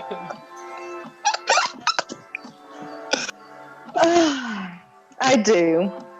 Hi, it's me, Jolie Jewel. Today, we're going to do a little bit of a breathing exercise, another one. I know these are some of our favorites. This is something I did for the oddlings when they start to get real anxious or they were getting scared or nervous. We did a special kind of nostril breathing. So what we're going to do is we're going to bring both of our fingers up here. We're going to block one nostril, and we're going to inhale up that nostril, switch fingers, and then breathe out that nostril. Then we're going to repeat it again, breathing in that nostril, switching, breathing out. This is how I did cocaine. This morning. While you guys do that, I'll say a few words. We're the Bottle Cap Brigade. We're a group of performers, and we're here to be funny, be weird, and explore some role-playing adventure. Big thing, please subscribe to our YouTube. Keep it going, don't stop. Please subscribe to our YouTube and check out Dice Envy for some pretty stellar dice. We're going to hold our breath for 3 seconds, and on the count of 3, we're going to exhale saying butthole. 1, 2, 3. Butthole. Thank you. Now, when you get stressed, don't forget to do that. Bye. I had a lot of stuff in my nose, and so I was just trying to... Oh, man. It is all over my hand. That's actually... That is a technique. I'm so glad we're zooming. I'm glad I didn't use like hand sanitizer before this, because it's like inhaling like straight up alcohol fumes would be an interesting way to start the stream. I'm fucking glad that I did. Let me tell you what. As soon as my God. out of the stream. I painted my nails with Sharpies. That you can use. Ooh, there's a technique. All right, well, without further ado, let's score some bottle caps. Welcome to episode 26, Poison Dart. There it is. Yeah! Always there for it. Timely. Trust is so vital for all our friendships. No matter how much history you have with someone, if you can't trust them, there'll never be a core relationship for you. As Ergis and Togu are quickly learning, trust is vital for their survival. So much has happened to these two friends, from flying in giant eagles, finding new love interests, and talking about the hardships of life, and ultimately learning to trust each other. Trust, however, is not the feeling they get when they stare at the almond milk factory named D's Nuts. They just watched as their previous acquaintance, employee, named Lactose the Intolerable, enter the factory after yelling at one of his employees. Lactose then promptly closed the factory door. Eridris and Togu, you see a sight of anger from Lactose, which to you seems quite strange for his character and who you know him to be. Lactose just invited Eridris for coffee, and you are about 50 feet away from the D's Nuts factory, standing in the center square of Sculling. There are lots of carts and kiosks and people selling various goods, with bustling merchants and townspeople making their way around you. What would you like to do? I just want to turn to Togu and I'll be like, well, so Togu, let's go over this again. So yeah, Lactose wants me to have coffee with them. Right. But I feel like this is the perfect opportunity for us to fulfill our promise to Raven and take care of all the pollution that D's Nuts is creating. D's Nuts, it's the company. And how do you think that one coffee meeting is going to stop the pollution of this entire factory? It's not. This is. I'm thinking like infiltration operation. It depends on what's said in coffee. I mean, you have more history with lactose than I do. So yeah, you might have to take the lead on the conversation a little bit. But I think that we just go ahead. I mean, with the coffee, I don't think I should go. Because if you remember, I fired him. Oh, I don't remember that. Yeah. So I think I should stay completely out of this conversation, and maybe I can watch from, a distance, or I can try to find everybody else while you meet with him. I don't know. I have no idea. I don't want to split up anymore. I just don't think I should be at this meeting. Well, let's talk about goals. Where do you see yourself in 5 years? As you guys say that, this merchant who's obviously just been like pulling people aside and trying to sell them, he's like, "Where do you see yourself in 5 years?" Well, let me tell you, as a snake dealer, the only thing that's important to me is having a large collection of live, scary, venomous snakes. Would you like to buy a pair? Steve, come to Dad real fast, buddy. Yeah, and your snake like weaves up your back and comes over your shoulder, and there's just all these snakes. He's like, "Hey, Dad, snake. What's up? Whoa, look at all of those." He's like, "Yeah, Steve, I just want to make sure that you stay close while this. I'm okay. I already have a snake, as you can see here, sir. Thank you. Are they trained snakes? Are they trained? Oh, absolutely. They understand how to bite, hunt for themselves, and they're snakes. I want to. Is he showing us a snake right now? Yeah. So he has a snake around his neck, kind of, and he has one that's like wrapped around his arm, and then he has a basket in this arm, and it has a couple snakes. You can hear the hissing. Cool. I want to turn to the snakes and be like, "Hey, so how are you guys doing? Are you guys good? Is this okay? Is this?" Yeah. One of them. Yeah, you walked into this. I want 4 characters from you. Every snake in that fucking basket. Yeah. Can talk to Only me. 3 of them are mute. 3 of them can't speak. Yeah. It looks at you, and then they speak sign language, which is the tail. Yeah. And the tongue. No, they look at you like stunned for a second, staring. There's like 4 of them that were like moving around. They both stop and they're like propped up, staring at you. And then you see one of them like, "Yo, fuck that guy."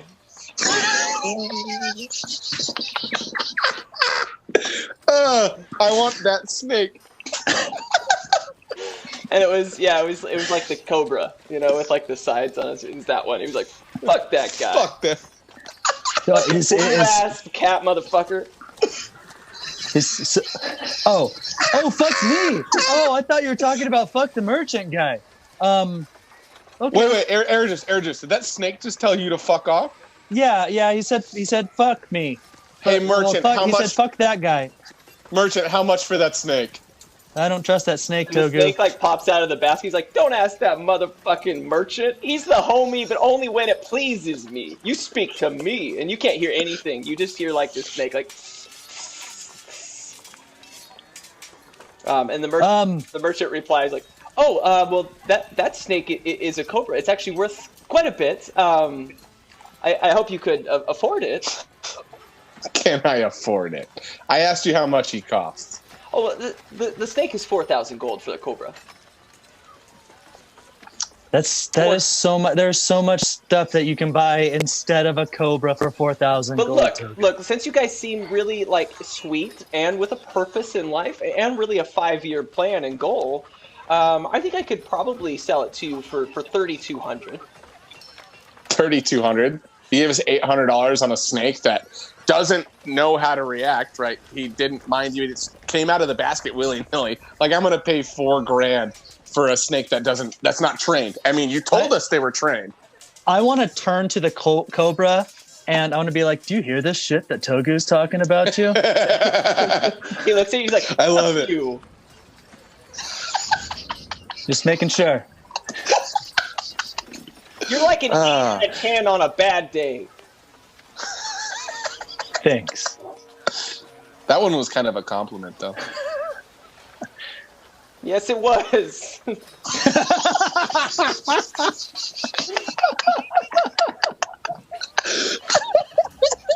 you know what? Fuck this guy, man. And the rest of them are like, "Yeah, fuck that guy, man." Like, yeah. And then he just goes like back into the basket. My eyelids are sweating. This is so funny. Oh, shit. Okay, well, I see what you mean. And I think just this one time, I could sell the cobra for 2,000 gold. Oh. Does the cobra, if I give you 2,500, would you give me everything to keep this cobra like hidden and that I can keep him on my person? Because, I mean, look at me. I'm a gnome. I'm not that big. I need to keep this snake hidden. Okay, I mean, I'll do my best. What we do often offer as a bundle is that it comes with, and this is something we've trained all of our snakes on, is that they understand how to be connected to what we call the waist holder. And the waist holder is very similar to a whip rolled up, and it knows to roll itself up into a whip on your waist holder. You know, I just, I love the offer. I don't feel safe with that. Okay, so, I give you a bag? I don't know. A bag. Listen, sir. You know, we're okay. Thank you so much. We have a lot of things to do, but thank you for your snake offer. And as he starts like close the basket and walk away, you just hear like, "Yeah, probably poor ass motherfuckers anyway," in the basket. I want to yell back. I'll give you 1,500 for him in the bundle. No, not to the snake, to the merchant. As we walk, we'll be like, "I'll give you 1,500 for the snake in the bundle." He like looks around and comes closer to you, like right next to your face. He's like, "Look, man. I mean, I you know, I have quotas I gotta meet. Like, I could sell it to you for like for 2,000. But I mean, just I'm gonna get in so much trouble as it is." As loud as possible, I'm gonna be like, "What? You'll give us the snakes for 1,500? Okay, dude. Whoa! Just chill it out. Okay, I'll sell it to you for 1,500 with the with the whip thing, the waist mount. Yeah. Okay. Just chill. Hey, we're chill as a cucumber, my man. Okay. He goes and puts his hand into like the basket. He's like, "Oh God!" And he pulls out this cobra. He's like, "It's trained," and he hands it over to you. And then hands it's something that like connects to your pants, like a belt kind of, and it just has like a little hook that sticks out. And the snake is trained to wrap around that kind of like Indiana Jones with a whip. Sweet. I want to give him 1,500, and then I'll say, "Hey, here's the deal. If this snake is well trained and the snake reacts as I want him to as we move forward, I'll give you an extra 500 gold the next time I see you." That'd be great. That'd be awesome. Okay. Yeah, that'd be great. Let's see him again sometime. You better help this snake behave, huh? Oh, absolutely. The cobra is one of the easiest, the most trainable snakes out there. Cool. I want to listen to see if the cobra says anything at that moment. Yeah. Well, as he's being handed, you're like to the right. As he's being handed over, like it looks at you, he's like, "This motherfucker," you know, like as. and then it's handed to Togu, and he's like, "Oh, thank God, not this son of a bitch." Oh, well, he's fine. But that cat-ass motherfucking looking son of a bitch can't handle that bitch. And they just like, "Bitch, I'm gonna eat you when you're sleeping."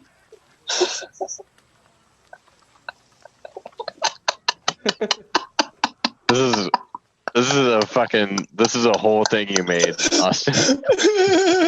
It's not in my notes. And then the snake like looks at Aaron, just like, "Anyway, bitch, what are we doing now?" I turn to Togu. I'm like, all right. So we need to shut down either this company operation or at least stop him from polluting. Can we agree on that?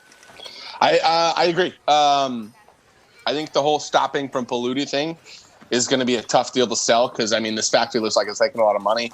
And from what I understand, or from what I'm looking at, the only way we're going to stop this pollution is to bring that factory down. Okay. All right. Some little sabotage action, maybe. A little sabotage. Just a little bit. Cool. Just a little bit. Yep. Just a little bit. Okay. All right. Well, he's expecting me right now, and as you can see, and I look down, and this whole time I'm still holding the frickin' the bag that I had over my head around my crotch. Well, at the very least, I need to go in there and get my speedy pants back. So, do you have enough gold to do that? I don't. I just gave it to him as collateral to so that he knew that I would show up to the meeting. Oh. Okay. Cool. Do you have anything that you can disguise yourself with? Because I thought not breaking up the party would be a good idea. Well, don't you? Do you have like a makeup kit? I have painter's tools. Yeah, I don't think that'll work. I don't know. I think this is a great idea. You've really touched on a great idea here, Togu. What if you feeling artsy? Yeah. You're going to be my jester, and I'm going to give you a clown face. I want to pull out my painter's tools, and I'll be like, I'll paint you up as a clown. You can be a jester and just a traveling companion that entertains. He won't know it's you. So I just get to sit and make jokes the whole time? Sure. Why not? I mean, we can't reveal that it's you. Otherwise, Lactose will probably get super pissed. I think this is a great idea. Okay. Sounds good. Remember, we're sabotaging the company, not this discussion. Cool. And I get to make jokes. Sure. Yeah. All right. Let's do this. And I want to paint Togu's face like a clown. Yeah. All right. So, yeah. I guess. I wish there was something that was like artistic. I don't even know let's do performance. Okay.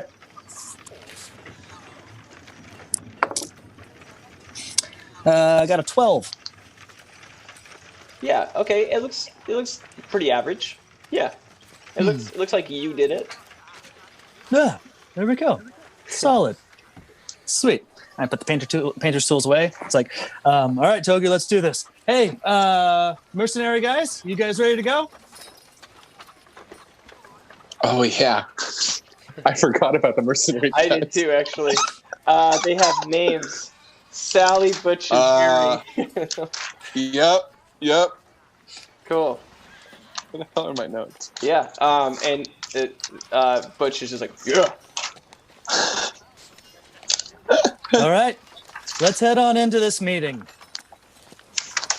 Okay. And, let's do it. Just trying to... No, it's great. Okay, sorry. I'm just trying. No. Do it again. Say barnacles this time. Barnacles. Great. Outstanding. Okay. Cool. Yeah. Do you like the normal lisp or the lateral lisp better? I don't know the difference. Barnacles is the horizontal, and then barnacles is the ladder. The ladder. You want the second one? Got it. All right, let's do this. Yes, perfect. Let's do Perfect. this. As a watcher right now, as kind of a consumer of this content, Brick gives me PTSD. So I just want to let everyone know.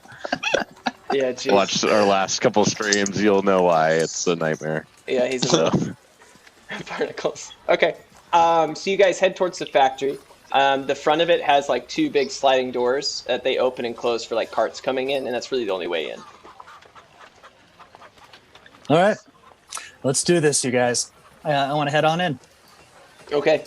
So Ergis, you're in front. You have your snake somewhere on you. You have 2 mercenaries and a clown. So just to clarify, you didn't do any makeup on the mercenaries.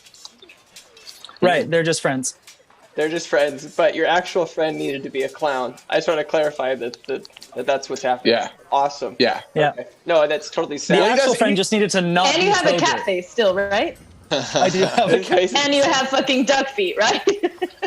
Yes. You won't recognize him at all. God damn Quack, it. quack, motherfucker.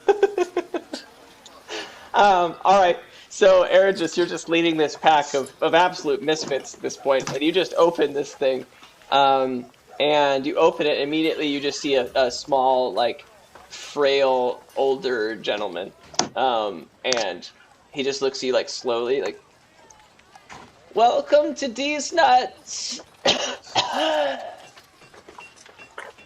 Thank you so much. I really appreciate the hospitality. We're here to meet with Lactose.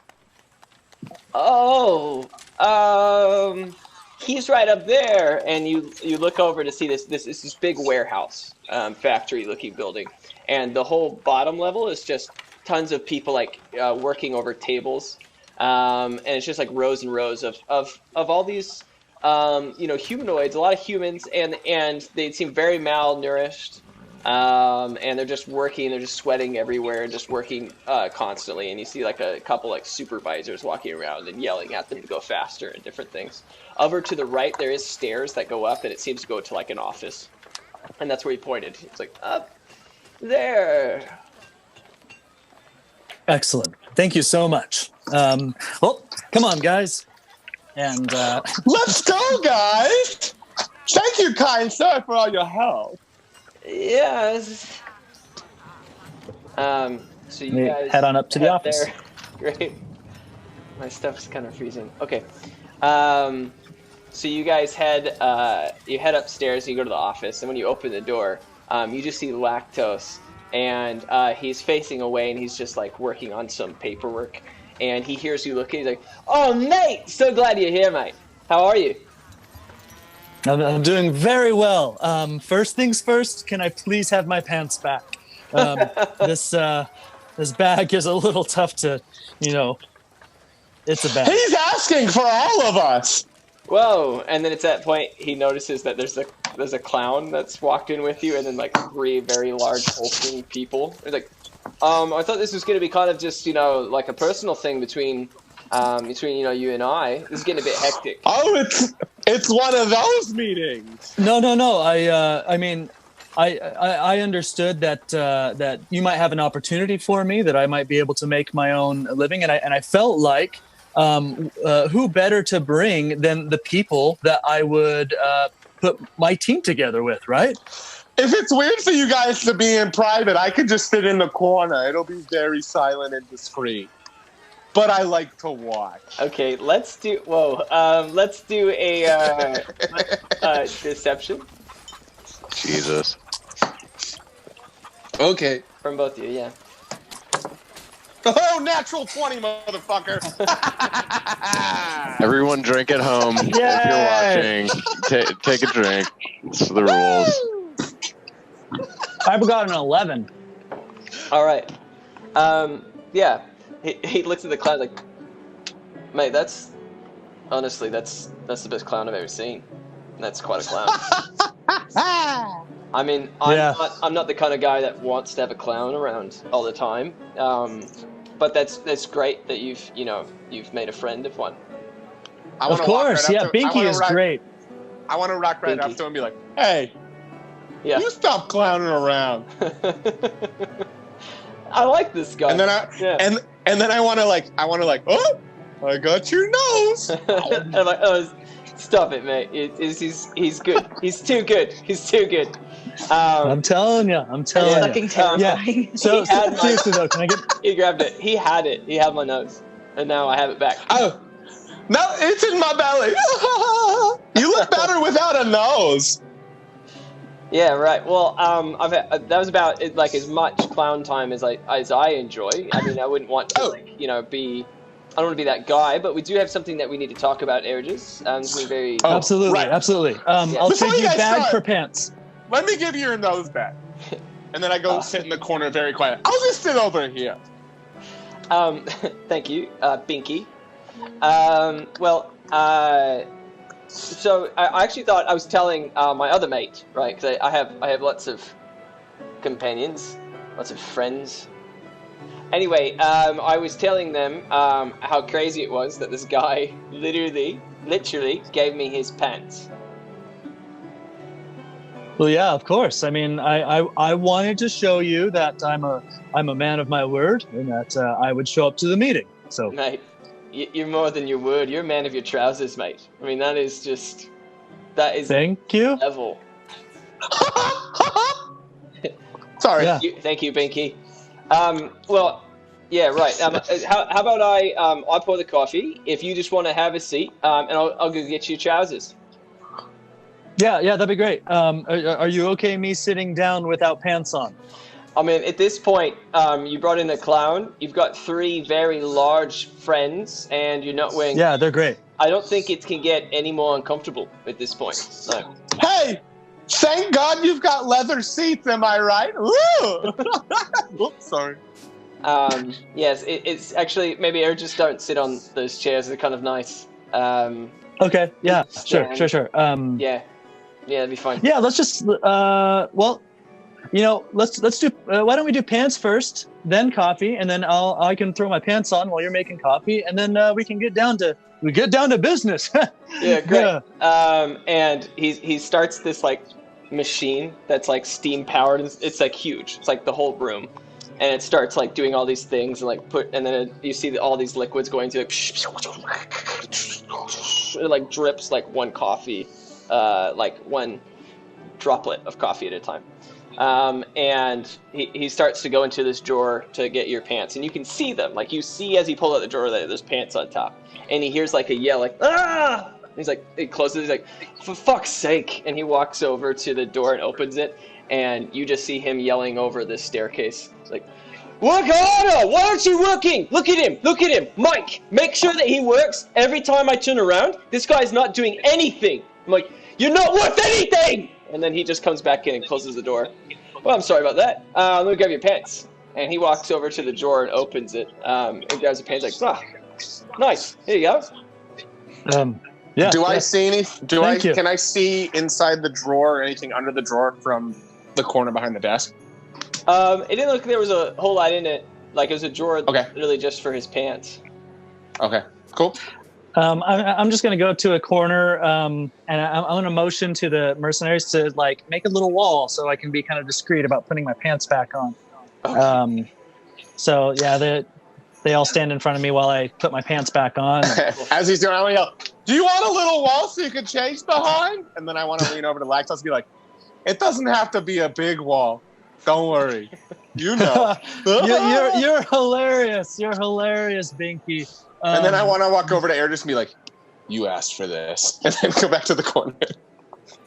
This is exactly. And I turn to Lactose. Well, Lactose, you sure run a tight ship around here, don't you? Yeah. Did you say tight ship? Yep. Yeah. Right. Well. Yeah. Thanks. I actually that made me smile. I appreciate that. That's really nice of you to say. Yeah, I mean, I like to work hard. I like to make sure that everyone that works underneath me works hard, and we've got a lot of things. A lot of goals that we really got to reach. A lot of quotas to get to. Sure, absolutely, yeah. So, I mean, I'm glad that you brought that up. I mean, if let's talk about the opportunity that you were going to offer me. Is this an opportunity to work under you? Would I be my own boss? How would this work? Oh, mate. No. So, those people down there, they work under me, right? Because I'm the distributor, and you, however, would be basically your own boss, right? I mean, you would own entirely your own business, and you could really make it your own. Realistically, working like 15 hours a week from home, you could be making six figures. Wow, that sounds really, really good. That sounds really good. Yeah. Well, I mean, what? And it's finished, and he brings coffee. He's like, you can sit down in the chair now. Now that you're. Oh yeah, thank you. Looking. Oh, thank you. Yeah. I'll sit in the corner. Sorry, misunderstood. That's fine, Vicky. Cool. It's fine. So here's the deal. You would just put down, about 5,000 gold, and that would get you started on your first supply. And you could sell those items, right, to all your friends, all the people that love you and appreciate you and think that you're great. Those are the primary targets, because they're the ones that will buy things, right? And of course. You go back to opening your high school yearbook, and you find all of those people, and you continue to send them letters until they'll meet with you to catch up, and then that's when. Yeah, I mean, any way to turn personal relationships into business relationships, right? Yeah, to where what I do. That's you have a business that completely contaminates otherwise personal relationships that you have, and now essentially everybody is a source of income. Yeah, right. And you know what? This is actually really great, because I've been looking for someone that's really like intentional, just teachable, and just absolutely like a go-getter. Like you have that drive, and that's what I like about Cheergers. I think. Thank you so much. Yeah. Well, yes, and I would absolutely be interested. Unfortunately, I have no money whatsoever. Right. Well, that's a bit of a hiccup on your end. Yeah. Oh, that's not super. Would there be a way for me to start for no money whatsoever? Well, we do have our loan program. The loan program. Tell me about this. I hate this so fucking much. Oh, what? You don't want to watch a frickin' pyramid scheme pitch right now, Sam? Come on. I'll tell you a pyramid scheme. I sat through so many of these in my fucking early 20s. I do have some people that help me supply. They supply me with workers, and with my employees. Did you say?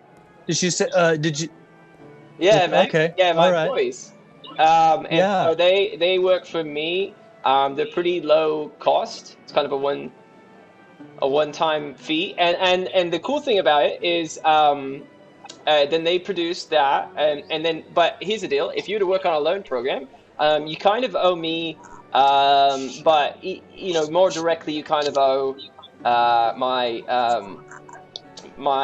aids.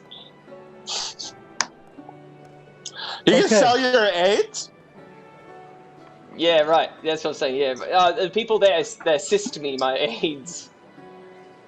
Right. Great. That's what you said. Your aides. Yeah, I have aides. I have several. Congratulations. You know what? This sounds great. I would, before I make my final decision, I would love to maybe just get a tour of the building. See the environment where I'd be working, and get a little taste of what to expect. Oh yeah, mate. I want you to understand the company voice, really get an understanding for the brand, so you can sell it. To clarify, you can work from anywhere, right? You're totally a free man. You're your own boss, making six figures, 20 hours a week from home. No effort, mate. Oh, you're speaking. This is sounding really good. yeah. It's gonna be great. Anyway, he just takes you on a tour. He's like, Binky, you want to come? I'd love to. Oh, great. And he puts his arm over Binky. He's like, I like this guy. This guy fucks. And he comes around the corner. This guy fucks? Did he just call me a fuck? Sir, I do not swing that way, but maybe I can be one of your aides. Hey. I love Binky. I'm just kidding. You're so, Let's do the you're tour. so great. Well, and he just picks you up, Binky, and he like brings you over to the side of it, and you look over, and he doesn't need to do this. He's just a very dominating, I don't know. He's a dick, and he just lifts you over the edge of it, and you look down, and you just see, I mean, probably 100 workers, and they're all like struggling to like finish making this like milk, and they're like pouring water over these almonds in these bags and like squeezing them in different, I don't know how almond milk is made, and you just see a guy like yelling at them, and he has like a whip on him, and you just see he starts like pull back his arm, and you see Lactose like friendly times for everyone. Anyway, so this is the factory, and this is where we make all of the product. This is quite interesting.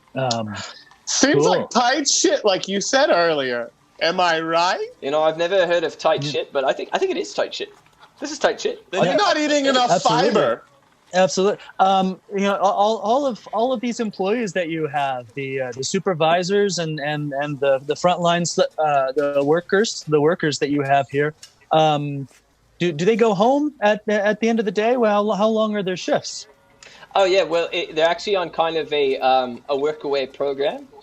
And so a part of the deal was that we pay for their services, and then I also just have to supply room and board for them as well, which is actually the second part of the factory. So it's very convenient for them. They love it.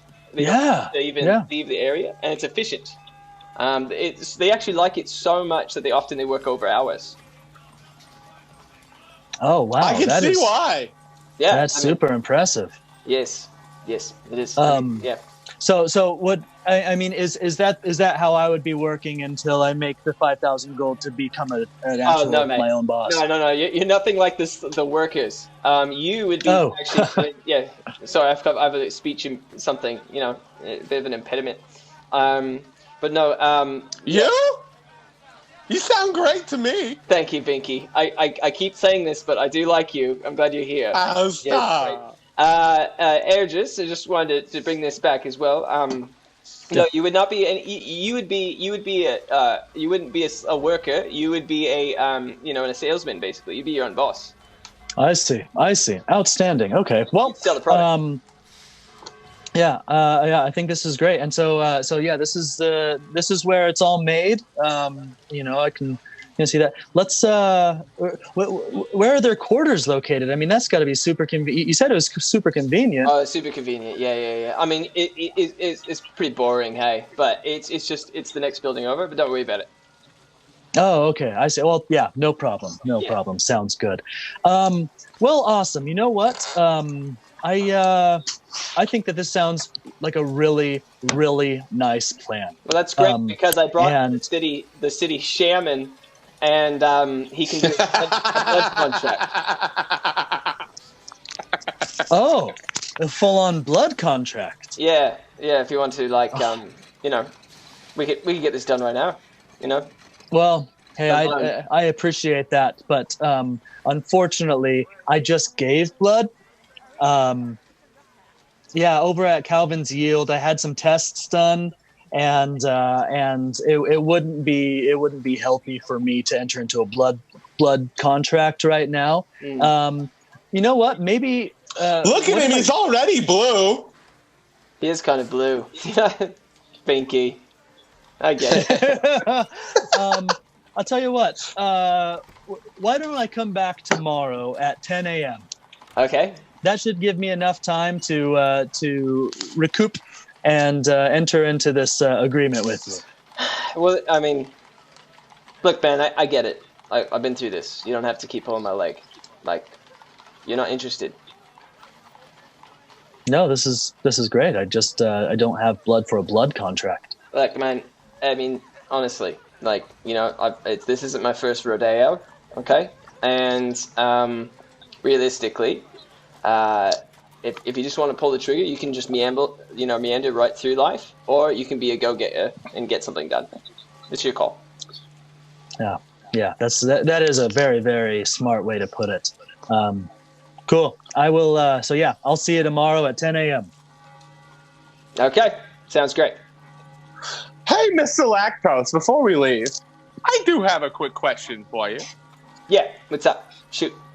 So this big gentleman down here, he's got quite a wonderful snap of a ropey thingy. What is that thing called? It's a whip whistle. It's a whip whistle. Yeah, a whip whistle. It's so that they know. Right? Yeah. It makes a whistling sound when you whip it, and it lets people know that it's time for your breaks. So, where do you get those whip whistles? And by chance, and I want to pull him in and be like, so I have a big ear with this guy right here, and I know how much you want him. I like those whips. I think it would go well with my act, don't you? I mean, if what you've been doing is your act, then I think it'd be great. I know. And I just want to be like, come on, dude, I'm a clown for a living. I know how this thing goes. Okay, yeah, right. Let's not beat around the bush here. Yes, I could sell you one of the whip whistles. Sell me a whip whistle. You don't have an old one you could just lend to or give to a clown? You know what? That's right. I do. It's just at my other office. So, but when you guys come back tomorrow, I'll make sure I have it prepared for you. Yeah, I'll take care of you, man. That sounds perfect. Yeah. Sounds like a plan to me. This guy right here. This guy. Well, Lactose, thank you so much for meeting with us. We will be here bright and early at 10 a.m. tomorrow, and I put out my hand to give him a handshake. Right, well, see you then. I want to go and be like, hey, man. It's been a pleasure. Thank you. Likewise. Yeah. All right, let's go, everybody. And we want to leave. On our way out, I want to take note of where, basically, it's pretty clear what's going down. And I want to take note of important doors and where they potentially lead. I want to take note of windows. I want to see what I can see about hierarchy of supervisors, and maybe even of the workers there. I want to see if there's any of them that are maybe a little bit more resistant to their treatment. Wow. All right. There are 2 supervisors that you saw in there. There are windows, but they're very high up, on the where the staircase level was that you were on. No problem. Okay. And they all seemed in pretty bad shape. You could probably tell visually the ones that are newer employees and ones that are already been employees for a while. Yep. Yeah. As we're walking out, I want to lean over to Eridris and be like, hey, when we get out to the front lobby, ask that concierge dude where Lactose's other office is. That's a good idea. Okay. And you guys head down the stairs, and he doesn't go down with. He's like, have a great day, mate. We'll see you next time. See you later. Sounds not good. If I see you first. Oh, this Pinky. guy, right? Just love you. Love having you around. Yeah. Yep. And then I want to lean over to Eris and be like, I fucking hate that guy. That guy's a dick. Yeah. See ya. He's like, hey, Pinky. Just quick question. Yes. I just feel like I feel like I know you. You know, like I've seen you before. He has that effect on everyone. I'm a pretty important clown in this area. Pretty heavy entertainer. Yeah, right. I forget that is a thing that the culture of schooling is into, is clowns. And it always I just always forget. Yep. Hey, good clowns are needed everywhere. Isn't that the truth? Hey. Yeah. Well, great. Well, anyway, you guys have a good day. I'll catch you next time. And he just goes into his office and closes the door. And then the concierge guy is opening the door slowly. He's like, after you, sir. Yes, thank you so much. Sir, do you happen to know where Lactose's other office is? He asked us to meet him there tomorrow morning for our meeting. He looks up at the office and he doesn't see anything. His office is just on the reverse side of this building. Okay, all right. Is that all, sirs? Yeah, of course. Sorry, there's a little bit of a shakiness in your voice. Are you doing okay? Yes, yes, sirs. Is there anything else I could do for you? I want to discreetly slip this guy a bottle cap. Nice. And be like, don't worry, we got you. And just like set it into his pocket. Okay. He just like feels it. And looks around. Thank you. You must go now, sirs. And then we go. Okay. And then he closes the door behind you and he's like, come back at night. And he closes it. And with that, we're going to switch perspectives. So you can't say anything more about that scene. We'll call it a scene. Wow. I had fun, but I hope anyone else watching also had fun. Appreciate it. If anyone wants to check the chat on any interface that we stream on right now, I have been just talking mad shit about it. So great. That's what I want. Okay, so where is that? No. Ong, Tak, and Jolie. You watch as the sea hits the edge of the dock in this small fishing village. The waves roll in and out, and your freshly new refurbished boat, entitled Jolie's Breeze, tilts majestically with each movement of the tide. You look over to see Tuyuya standing near you, staring at the ocean, and you watch as her body moves with every ripple of the water. She starts to spin slowly, losing her balance. Looking at her face, you see her eyes roll into the back of her head, and she starts to collapse to the ground. What would you like to do? I'm going to try and catch her right away. Okay. Yeah, you catch her. So she doesn't, like, hit her head. Okay. Yeah, you catch her. Tuyuya, are you getting seasick? We're not even on the boat yet. What's wrong? And she's just unconscious. Her eyes are just pure white, like she's looking up. What? Okay, well, I immediately fucking use healing word on her. Tuyuya. That's my healing word. 9. No. 10. I heal her for 10. Anything happen? No. Also, are we near the port or the starboard side of this boat?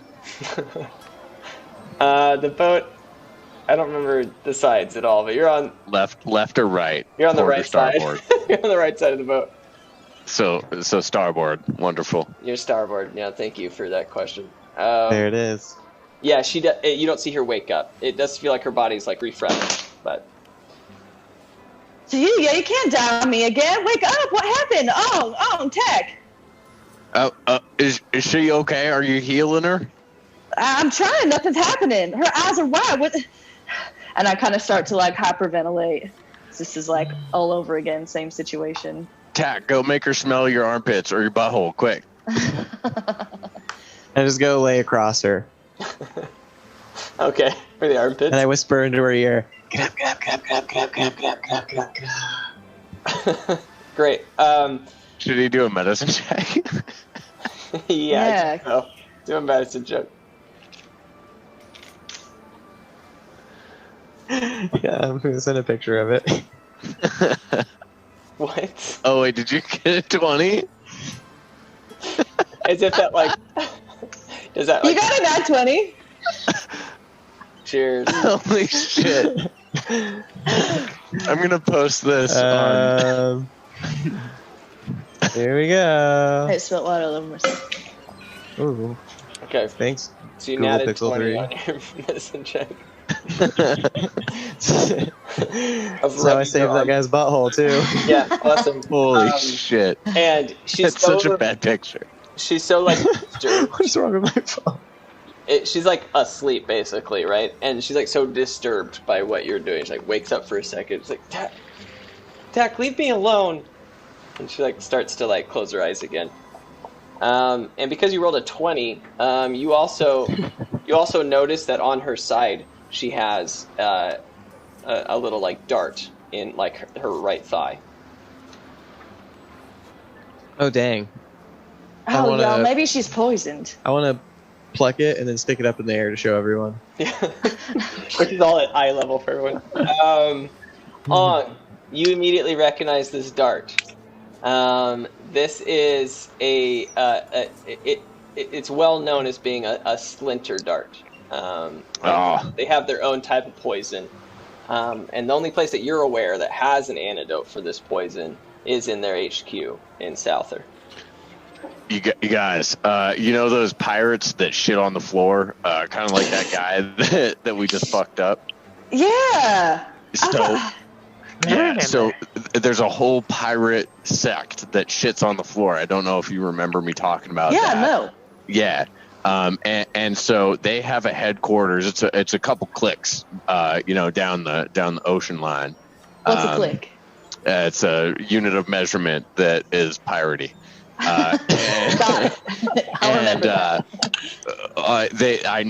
They're the only ones that coat or even utilize this poison. It's made with human feces, and so it kind of gets into your bloodstream. It's really unfortunate. But I mean, you can yell at it for a while, and she might get better. Or if we got to their base and just fucking killed them all, I'm sure they have something to fix her up real quick. Well, absolutely. I don't see any other option. I think we have to get that. Yeah. Do we need to take the boat, or do we need to walk there? I don't know what a click is still. So it's a nautical unit of measurement where it's an island. They have like a pirate island outpost. As far as I'm aware, it's been a real long time since I've had to deal with it. They might have moved, but last time I knew it was like in between here and Sculling. So like northeast ish. There's a little cluster of islands about halfway there that they kind of hold up on. Okay, well, I guess I'll make her a bed on the boat and just make sure she's comfy, and we can head there. Meta question, Austin. Was I even close? Okay. You know that you're in this village that is on the west side of like Musiv that you're in. And you also know that Sculling is west from here. Right? On the map. Now I do. And you also know where that the HQ is in Souther, which is west from here, across the ocean. But I like that northeast on some islands when there isn't any ocean to the northeast from where you are. Good to know. I don't know. Just going for it. Yeah. No, I love it. Great. Well, let's fucking do it, you guys. Yeah, are we just good to go? Hop on this boat? I don't know how to drive it. Oh, right, you're it's tugging our only choice. Okay, Luckily, right. I have actual proficiency in nautical vehicles, so I think I can navigate us just fine. All right, I'll keep our morals high. We have our pirate outfits too. Yeah, can we all change into pirate outfits, Austin? I mean, I don't see why I could veto that idea. Good. Yeah. Are they on I the just don't ship? have a hat. Oh yeah, do we get costumes with purchase? Yeah, great. Yeah, you guys costume up. Are you wanting to get any like supplies or anything? You just want to head out? How long is this journey? I forgot. You just said it. He reckons it's like probably 5 days on the water. Oh, jeez. All right. Yeah, let's get some supplies. Yeah, I need like a shield or something. There's these there's a couple of other pirate gangs that are on the way that could pretty easily fuck us up if we're not careful. So I think some supplies would be good. Okay, I'll be on food and snacks. I'll go grab that. All right. Weird. Okay. That's the equivalent of like bringing cups and plates. Yeah. I look at Taco, so we're on snacks and drinks. We'll let I'll get his shield. All right. Well, I'm very particular about my snacks. There are 4 places in town. The Candlelight, which it seems like a little tavern. I don't know if you guys have been there already.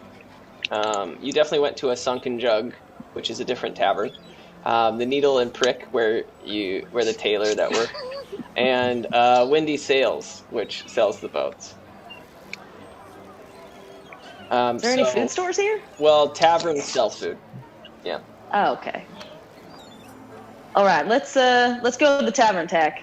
You guys go ahead and go. I'm gonna hold down the boat and get the sails prepped and make sure the mast is like all correct. secured.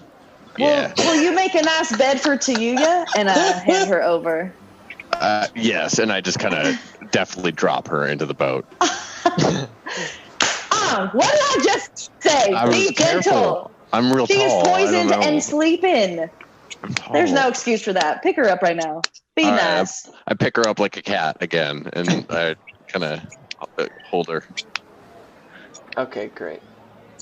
Be nice. And I turn around and walk away. I picture like that's like Ong is like when you hand your like a new baby to like some bro in college who's like, What am I supposed to do with this baby? Yeah, that's exactly what it is. Here you go. Yeah. Cute kid. You want to go to the Candlelight or a Sunken Jug? Let's go to the Candlelight. Yeah. Oh, did you want us to go? What were you going to say about Sunken Jug? No, I was just going to say you guys went there before, and that's you guys got in like a tussle. Yeah, that's where I bathed Jack. Yeah. Oh, Pretty much. P is just sitting on the edge of the dock. He's just been kicking his legs off the edge during our whole conversation. So handsome boy. You guys make your way to the Candlelight. When you walk in, it's a similar kind of vibe as the other tavern in the sense that just this whole town is like this. There's just like a couple inches of water. So on the ground is just like water, and it's just muddy and kind of gross. No one wears shoes in this town. And yeah, there's just a couple tables, people sitting around. It seems more like a relaxed kind of hangout, as opposed to like a kind of a raging bar like the last place was. And there is a bartender working behind a little bar, and you see him like chopping something, and he's like quickly hurrying and making different foods and drinks for people. I'll walk up. Hi, we're about to leave on a journey for 5 to 10 days. Can I buy some food in bulk? Dark bass stew, harpy wings, and then we also have Linetto. All right, I got 100 gold. What can I buy with that? You see him like finish chopping these vegetables and throws it in a pot, and then puts the pot on this burner. 100 golds. I could get you at least 12 servings of the dark bass stew, and 20 servings of the harpy wings. And if you want any of the Linetto, I mean, it's kind of stiff stuff, so it's your call, but I could get a couple in there too. I mean, Tack, does that sound good? Let's throw in another 100 and make it a party. Yeah, do you guys sell candy? Any kind of straight sugar cane. I'm running low. Well, if sugar's your thing, I mean, Linetto is a tart lime liqueur. It'll get you there. Okay. I'll take it. Yeah. Let's do it. Awesome. Do you need help cooking or anything? I'm pretty good at cook. I don't know the rules here. I really just need to focus on my job right now. But I'll get you your supplies. You want that bundled up? Yes. Great. We do. In the meantime, he hands each of you like little cups, and he quickly pours a little bit from this bottle, and it's like this green, shiny liquid. He's like, a little Linetto sample for you. I'll be right back with your stuff. Well, thanks. And you guys hold mine up. Yeah. To cheers it. I give it a little sniff. Wait, can we do the thing where we wrap our arms around each other and drink it like this? Yeah. Ready? What should we say on 3? What should we cheers to? Poop X. 1, 2, 3. Poop X. Yeah. And taste it. You guys shoot it. It is like incredibly tart. And it's just like insane lime. Like I almost want to cry. And you can the second flavor is just alcohol, like Everclear. Like you're like, this was sugar. I thought it was straight sugar. I was confused. He comes back with this like big 2 bundles that take up almost the entire space between the bar and the ceiling. And he's like, well, I mean, alcohol is sugar. It'll be fine. It'll be fine. And then he just it's a different type of sugar. It's fine though. Like it processes the same in your body. Glucose, honey, glucose. So can I 200 gold was the amount with these 7 bottles of Linetto. Yeah, here's 100. Yeah. That's my goal. All right. Okay, each put in 100. I agreed to add 100 in. Great. So you guys each take 100 gold away, and he hands you these to add 2. another 100. They're like little boxes, like little food things, little food containers, and they're all like tied together with twine, and so you have 30. I don't know how many did I say? We're gonna do 12 and 18, I believe. 12 and 20. 12 and 20. Great. So 30. You have 32 meals. And we're gonna be eating nice. We are fancy pirates. Actually, now I don't know if I want to be a pirate anymore. I think now I'm having an identity crisis. But did you say you're a pirate? Nice. Well, I'm an aspiring pirate. I think just for fun. While we were here, I really wanted to get into characters, so I pretended to be a pirate. It didn't really work out nice, and now I find out that pirates are kind of super assholes. Except my friend Ong, but he's also kind of an asshole. Yeah, thanks so much for doing business with us. Yeah. Okay. I mean, whatever you do, wash your hands. Oh. Yes. Okay. And don't be a pirate. Ever. Well, I'll do what I want with my life, but thanks for your opinion. And I walk out the door. And then as you're walking by on the sign, let's have a squawk. It says no, on the sign when you're walking out, it says no pirates. And it has a death, a skull next to it. Is P with me still? Yeah, let's go to. So you guys do food. Ong, you're on this boat, and you start to put as they've started to leave. Let me actually play the right music. So you are you watch the 2 leave, and P is just sitting there kicking his legs, I'm P. I'd just like to say, P, are you upset by something? No. You seem down, buddy. Do you need to hit something, or? He's you just see him getting frustrated. Why am I here? Well, do you need me to remind you of the circumstance that led you to this, or are you talking more existentially? He doesn't understand anything he just said. What are we doing?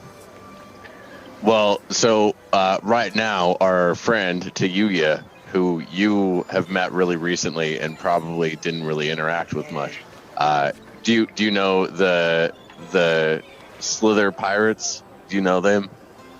No. They shit on stuff. I don't know pirates. I kill pirates. Yeah. Well, me too now. But so they shit on stuff, and they have this poison that they make out of their shit. And they shot her with one of the poison darts, and it fucked with her. And now she's in some serious trouble. So we're going to try and go help her, and you're going to come and help us because you lost a fight with me. And that'll make you feel good and grow as a person, because not only do you get to travel, but you have an opportunity to help your fellow Faerun kind, which is probably healthy. But what if I don't want to? Well, then, I mean, I suppose you don't have to. If you want to be your own person, then I'll let you go. I just, if you want to give me something in exchange for our bet, getting your ass kicked, then that would be fair. I really need a shield. I didn't get my... Fine, I'll come. And you just see him get on the boat, and he's just standing there like... All right, that seemed a little bit disingenuous, but I'm glad that you're resolute in your decision, P. I can't wait! And he looks over and he sees Jolie and Tack starting to approach, holding like all these boxes. They're like tilting. Good. I'm proud of you. Do you want to go help them? Maybe we can help them because we're like 3 times their size. And you just see him sit down like, no! And he sits down on the boat. Okay, I'll just go help them. I'm like definitely trying to I open one of the boxes as I'm carrying it and definitely trying to take a bite without using my hands. I feed some to you as I get at the movie theaters. Yeah. When you have that ball before you walk in. Nice. I mean, I do that at least. I see. You got you have harpy wings, which I imagine are basically like chicken wings and giant chicken wings or chicken feet. Yeah, probably. Yeah. Yes. Yeah, and then you have. They're like humanoid-sized harpies. So you guys make it back to the ship with all of your stuff. Okay. You guys ready to go? We got enough food. Did you guys get rum? We got a sugar drink. It's green. It tastes good at first and then it tastes bad after. Do you feel fucked up? Did it get you fucked up? It'll do the job. All right. Let's do this. Let's Get a sample. Let's fucking drop mast and ship off, if you know what I mean. Yeah. And then first thing I want to do is get to Yuya all set up because I don't trust Ong. She is in a horrible pile on the ground right now. Yeah, her complexion is quite pale. I mean, she doesn't look herself. All right, I'll set her up nice. I'm gonna pour some booze in her mouth, just like she might like a shot. Wow, yeah. Keep her hydrated. Yep, that hydrates her, 100%. What's our bowsprit on the Jolie Rider, whatever it's called, the ship? Oh, Jolie's Breeze. Yeah, what's the Breeze. bowsprit? The thing on the What do we got? Yeah. Oh, What's our carving? It's like a dryad. Ooh. Okay. Cute. Like that? Dryad? Dryad. Yeah, I figured. Yeah, I was like, wait, have I been saying it wrong for freaking 20 years? You have dryads and shamans, as far as I understand. Dryads and shamans. Yeah, so you guys want to ship off? Don't cast off. Yeah. Ship off. Yeah. As soon as we're about to go, I just yell really loud. I'm so excited. Yeah! Awesome. That's perfect. Jack looks over like. I'm standing on my ship like I'm the fucking captain, even though we're getting pulled. We're like a tugboat. Right? Isn't there a ship and then our ship? Or just the ship, Jolie's Breeze? No, we talked about that for a little bit last episode. I just listened to it. We talked about me needing to steal another boat because of the size of the boat that we were on, but I got upgraded to where we didn't need to steal a boat. So Okay, that's right. Okay. yeah. Okay, I'm standing at the front. Okay. Ready. And I'm killing it.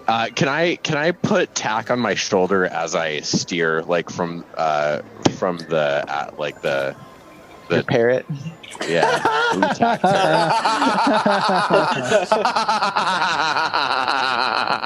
Oh shit! Yes. It only took us 24 episodes. Finally, I want to shit down the back of his shoulder. Nice. I don't mind. Like a parrot would. Can everyone do a perception roll? And Tack, I'll give you advantage because you're on Ong's shoulder. Parrot. He has to be parrot now. Parrot. I got a 1. Oh! Wow.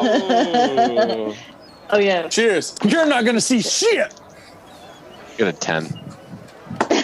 I'm so infatuated with just I also everything got a that's 10. happening. Wow.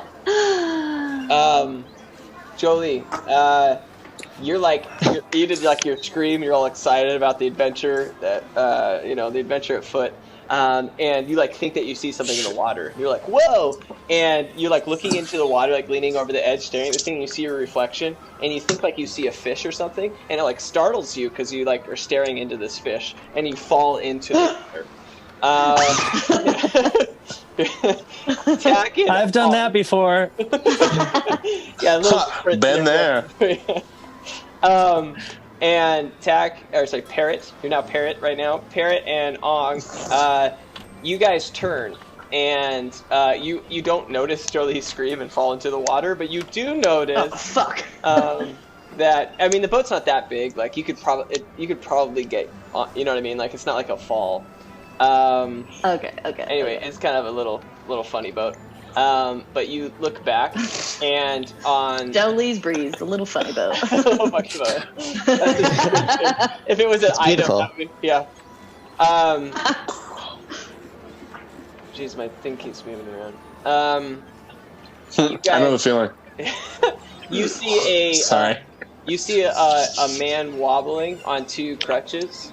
There seems to be like a crowd behind him, and they're all like shady-looking individuals. And you hear him yell. He's like, "There they are! Those are the ones who shot me in the ass!" And there's like a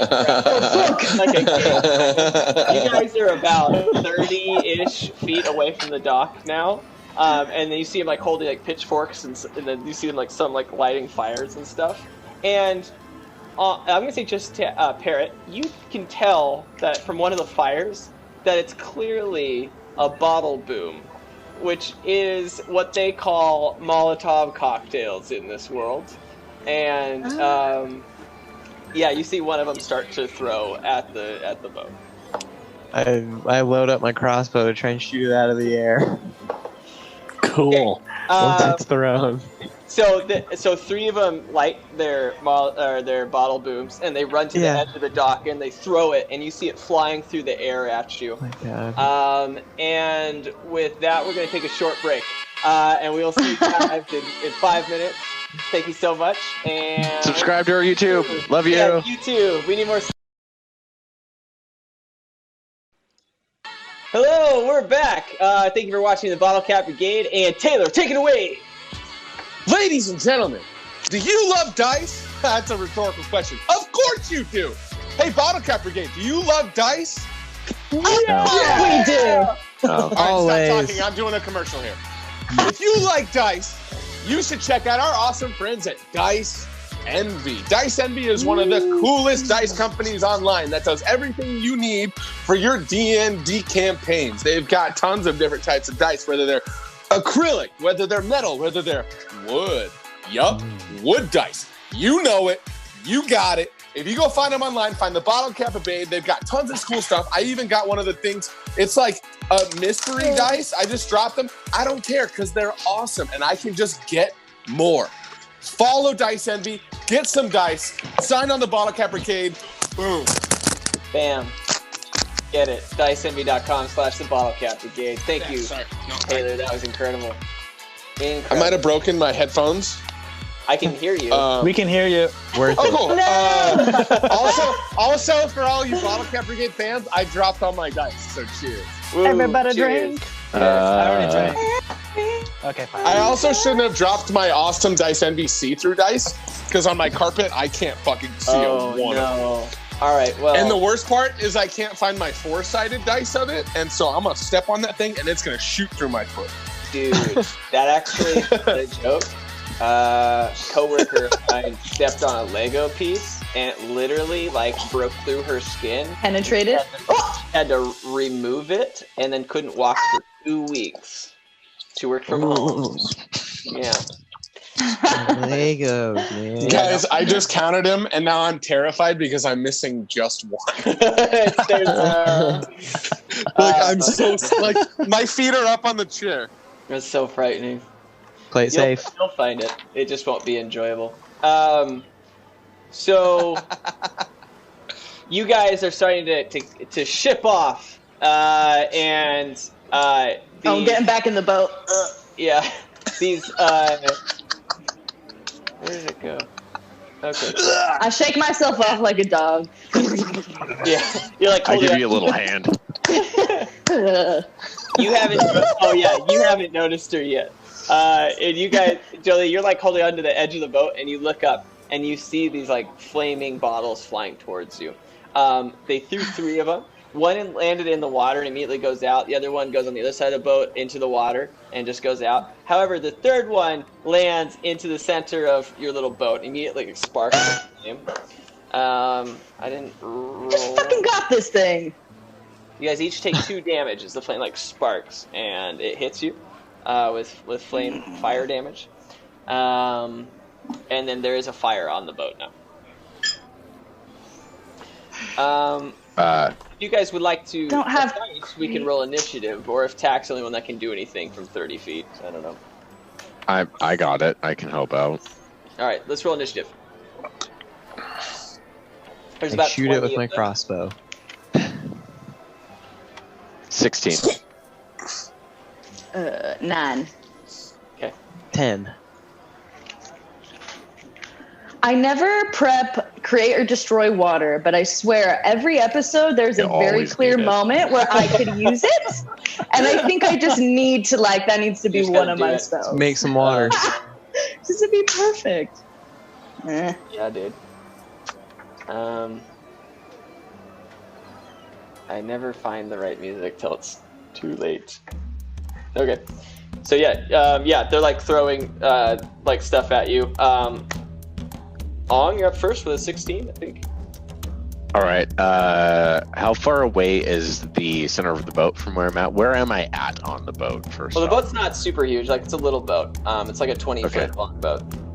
And you're like, I don't know, standing towards the center of it or so. From the end of the boat, it's 30 feet away to the dock where they're standing.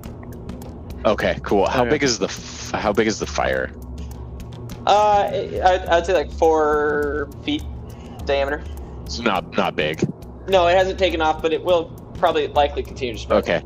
Could I just take both feet and quickly I want to move on top of it and kind of stomp it out really, really quickly? Yeah. With my little feet. Yeah. You know what? You can just do that with your action. Okay. I'll spend a whole action on that. And then kind of as an aside, I'd like to turn to Tack and just say, you want to go fuck him up, bud? Yeah. All right. you go get him. You go get him. And I top them all out, and I get out the mop in my other hand just in case. Oh my god, the mop. Yep. Your inventory is infinite. It's amazing. Yeah. It's very large. You keep track of it very well. Tack, you are up next. All right. So are there any more Molotovs flying in the air? No. Okay. There will be, but no. Yeah. Don't think it's smartest to shoot into a random crowd. So that could be bad, actually. Yeah, we will never be allowed back. Bottle cap brigade. Yeah. Take our bottle cap. I'm just gonna try and put fires out. Let me double check my inventory. I have a water skin. I'm gonna just keep filling it up with water from the side and just like pouring it on the boat to get it wet. All right. Yeah. Okay. So Ong put out the fire with his feet. Yeah. And then you're gonna prep the boat by making it wet so it can't catch on fire. Yeah. Okay. As easily, at least. It's actually kind of smart. Yeah. And are we moving away from these guys as well? Yeah, slowly. You're slowly moving away from them. Yep. All right, Jolie, what would you like to do? Unless there's anything else. How far away? No, I'm good. Okay, take it away, Jolie. If I was on the side of the boat that's closest to all the people shooting at us, how far away would I be? 30 feet from the dock, so you could hit the first. But you could 30 feet to reach the first couple people. Okay, I start growling. And oh shit, I don't know if I can make it to that side. Anyway, I start growling and I push myself out from the water. I just got on my boat! And I want to like stomp to the other side and cast Bane on like the first 3 people I see holding fucking weapons or Molotov cocktails. Shit. Okay. And you got to make a charisma saving throw. Let's make charisma saving throws.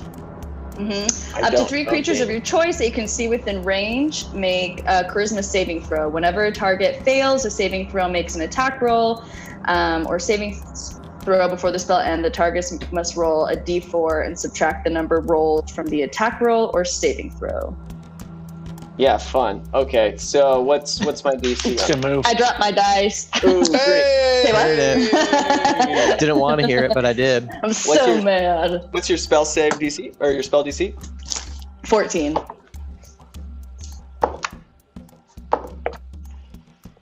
All right, only one succeeded. So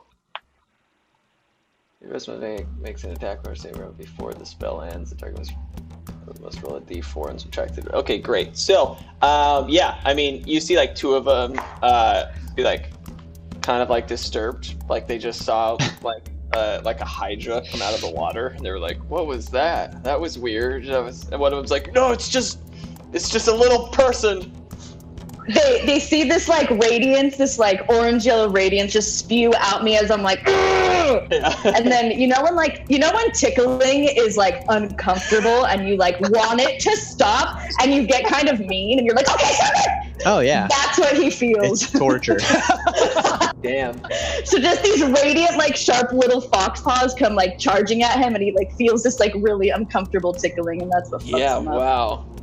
And I'm like barking. All crazy at the other end. It's not how I imagined my first boating trip, and I'm pissed. They're ruining it, man. They're ruining it for you. All right, sounds good. All right, so yes, and so then there are a couple more Molotovs get thrown at you. They both land in the water around you and don't land in the boat at all. One of them, however, grabs a spear and throws it. Can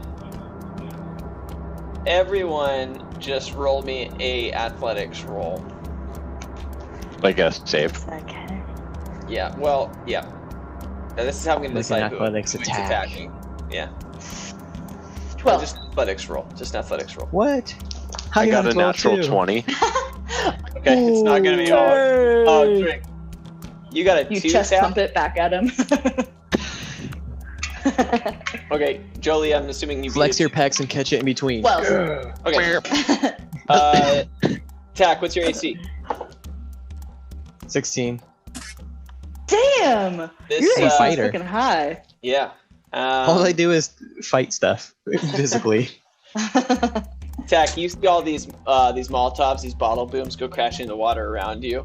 You see them all like yelling, like freaking out with like pitchforks and spears. And you see one guy along the edge of the dock like come and throw this. And he throws a spear and it flies through the air and somehow like perfectly hits you right in the kidney. I like fly back a little bit onto the ground and go onto my back. Yeah, and you take 12 damage and you're kind of pinned to the boat. Damn. Oh, God. Did I get any sort of leverage with my gnat on that? You just 100% were not going to get hit by that spear. Sick. Okay. It's a weird time to gnat. Yeah, that doesn't help me. Can I rip it out attack and throw it back at the guy who threw it at him? Oh man, how about this? With your nat 20, you can remove it from tack, and he doesn't take additional damage. Okay. Is it my turn now though? It is. What? Does P get a turn? Fuck P. Oh yeah, where's P? He's still like sitting down, kicking his feet. Yeah. He's like, P just has a club. He doesn't know how to help or do anything. I mean, he's like, I'm P. Okay. I just like to grab the spear out and say, Pete, fucking apply pressure as I huck the spear back at him if I can do that for my attack. Well, if I get a chance to make a medicine check, I'll go for my third nat 20 in a row. That's good. Let's do an attack roll. For me. Yeah, for your attack. Oh man. I'm attack. I rolled an 18 plus 6, I guess, for a spear. Right. What are you aiming for on this one? There's 3 of them, and there's probably about another 17 behind them. I want to do the dude that threw the spear at Tack. I want to tag that guy. Because you're going to hit him. Where would you like to hit him? I want to hit him in the kidney. Wow. If he throws this thing, right, and it hits Tack right in the side, and he's like celebrating, like, yeah! And then immediately just sees like this huge tough Goliath. I go like, totally open. Turn it up, just throw it. He's like, yeah! And he just like goes flying like into the crowd with like this spear, knocks over like 10 of them. And onto the ground. He's like, ah! He's like screaming in pain on the ground, and everyone is disturbed at this point by what just happened. As you guys float about 35, 40 feet away now, and they're all like trying to help. They're like looking at you, and it's just quiet. Tack looks over and goes, thanks. You're welcome, you little friend. Are you doing okay, bud? I've been quite a bit better. Are you dying or are you living? No. Okay. Well, yo, Tack, how you living? In mansions with Benzis. Is P putting pressure on it? Yeah, P can come help me. P, come help me. He's like putting one hand, like blood keeps like shooting out, like he's like, I don't know, guys, if it's working. We didn't rest after last session, did we? I don't think so. No, but you were the only one who cast spells. So. I know, and I just realized I'm fucking out. I actually shouldn't have cast Bane. So I don't know if I can heal you, fool. That's all right. I'd like to just take a bit of the mop that I have and kind of use it as a bit of a tourniquet around his side, kind of plug the hole with it if I could. Get the booze, pour some booze in it. Yeah, I'll pour some of my flask in it as well. Lime enzyme, antibacterial. Yeah. I need a long rest before I can really heal you proper. We'll sleep after this. I can feed you the food we got. It's really good. We have that nice green stuff. I can mend you some pillows to make you feel better. That's all I can do right now. All of it works. Just hospitality, really. All of it works, and Tack's gonna like act it up a little bit, like, oh, yeah. And I totally feel so bad, so I'm like, oh my god, okay, let me hold your elbow up a little bit. Do you want me to feed it to you? I'll straight up feed you the food. I thought you said your elbow hurt. My bad. Yeah, Tack's just lying at this point now. He's just like, yeah, feed me food, drink, any of it. And he's just kind of bleeding. Like, he's not unstable, right? Like, he still has life. But yeah, he's just kind of like bleeding. He has a wound in his side. Like, it's pretty bad. I didn't think being a boat captain would be like this on the first day. We fall out, we get bombs thrown at us, he gets his kidney punctured. This isn't what I thought it was going to be. If I can give you just a little bit of insight from my years and years as a fucking pirate, we're going to get injured pretty bad more often than we won't be injured pretty bad. And so, just get ready to get more rum the next time you go out, Okay, understood. We learned rum is very... Do you remember that drinking song I sang you? Yes. Rum is whiskey good. I do. I like that one. Drink I love it. Rum. Yes. Yep. Yes. Okay. All right, let's get the fuck out of here and let's fix our fucking ship. Are you guys going to treat Tack, or is he just going to... I will treat myself if they won't treat me. I mean, I can do like a medicine thing, but I can't like heal him. Yeah. So a medicine check is like kind of like if you're trying to find herbs or diagnose something or just stabilize someone.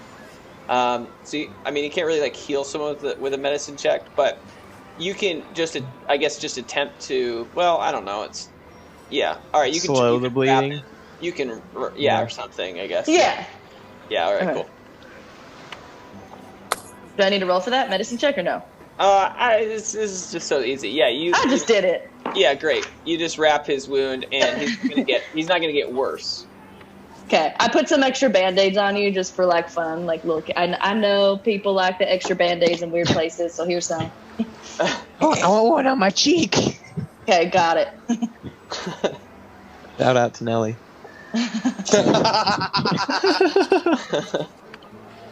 Nelly, if you're watching right now, subscribe to our YouTube channel. Hey, Nelly, I am also a sucker for cornrows. I'll never change that. I love that song. You guys drift out into the water, and slowly land gets smaller and smaller and smaller until it's just ocean in front of you. And we're going to switch perspectives. Switching over to Ergis and Togu. You guys, the door closes behind you at the D's Nuts factory. The best milk supplier, this side of Farkle. And when the door closes behind you, it shuts quite abruptly after that weird servant person, malnourished person had just closed it and told you to come back at night. And there's just a bustling city in front of you. You heard that, right? Oh, I heard it. I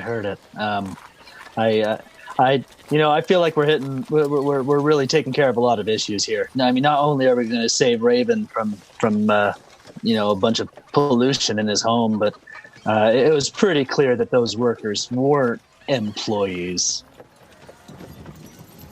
Yeah, they were aides. Yeah. Yeah. Okay. People who assist other people. Yeah. Yeah. So I want to look up and see what time it is. What time of day? Yes. You look up at the sky and you're like, and you can deduce that it's about 3 p.m. All right. Well, I definitely think that we need to bring this. Are we still right in front of the door? Yeah, you're right in front of it. Okay. Togu, let's go come up with the game plan. Let's go come up with a game plan. I agree. And then I can wash the stuff off my face. You want to go to the mug? Oh, yeah. Yeah, the mug sounds great. Let's head over to the mug. Okay.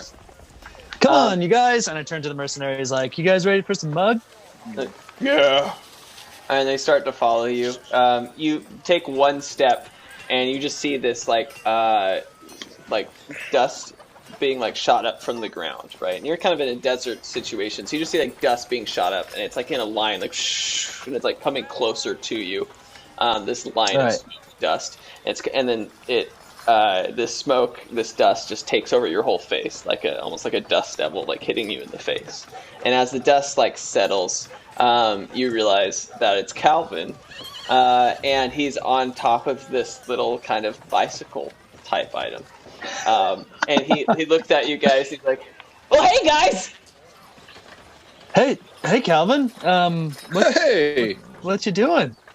And he puts his kickstand down and gets off. He's like, and he barely gets his leg over off of it. He's like, "How do you like my new invention? I call it the cartwheel." Oh, that is great. That's really good. And he points it out to you, and it's 2 wheels, has 2 seats, and it's basically a tandem bike pulling a bicycle child trailer. Oh, wow. This can be really useful. Yeah. Do you mind? Well, are you going to sell it? Because we could actually really use this tomorrow. Oh, well, I actually made it. I made it for you guys. It's for you. What? Yeah. Calvin, really? Wait, Calvin. If you made it for us, I think you're missing something. And then I want to nudge Air just to be like, do you have any bottle caps left? Yeah, I have 4. Should I have one? I give Togu my a bottle cap. I want to use my tinker tools and fasten it to the very front of it, like it looks like a headlight, but it's just right. No, stop! I want to attach it to the back wheel, like to the side of it, so that when the bike goes, it makes like a motorcycle sound. Like it's a card. Like it. Okay. As soon as you approach the bike, he's like, whoa! What's this clown doing to my bike? I just want to wipe my half of my face off and be like, Calvin. Oh, it's me. Gonna have just like drag your makeup down so it's really scary. Yeah, like a half normal face, half like weird, half clown. It's me. Yeah. Whenever he said that, I like forgot that Togu was a clown. Austin's like, make an intimidation roll. He definitely is more confused than when you did the makeup thing. Oh, Calvin, that's Calvin. It's me, Togu. Togu. Hey, Togu. Hey, Togu. Yeah. People around here call me Binky. Just go with it. Call him Binky. Hey, Calvin, why don't we head back to your shop for a second, or yeah. Okay, who wants to ride the bike? Togu, you want to ride the bike? I'll take the back seat. Okay, all right, I'll ride the bike. All right, and you guys get on cartwheel and you take off, and Togu is in the child trailer. Yeah, awesome. So you guys go back to his shop. He puts in the secret combination to get inside, which is just hitting a button. And you guys make your way inside into his shop. Well, what's going on, guys? Calvin, do you know anything about what's happening in these nuts? He's like, these nuts! And you see him like wipe his mouth from like this milk mustache. And he's like, I love it! And he's like, you look over into his shop, and he's got about 40 to 50 like empty bottles with purple bottle caps all over the floor. Wow! So you're a big D's Nuts fan. I love D's Nuts. Well, we just went in there, and we have a lot of reason to believe they're doing some very, very bad things. I think they're mistreating their workers. We just came from a part of the desert where much of the coastline is being polluted by these nuts, and I feel like we might need to fix that. Wow, I didn't know that. That's somber-y. Well, yeah. I guess I shouldn't drink any more of this almond milk. It's so good. Well, yeah, but sometimes you kind of have to make sacrifices. Well, you know what? There are a couple of ways that we can deal with this, and maybe you could help us decide, since you live here. We've kind of been, and I look over to Togu. We've been out, kind of like, traveling and adventuring and taking care of some things. Do you think that the people of Skolling would respond well if we called for a boycott? Like to protest these nuts? Yeah, to protest these nuts. I think the people of Skolling will fight against all injustice if you have some proof. Oh, okay. All right. Well, that's good. Hey, Calvin. That's one idea. Do you mind if I talk to Air just privately for a second? Oh, sure. And you just see him Thanks, man. walk over, and he starts like tinkering with something outside he's been making. He's like, da da da da da da, Calvin.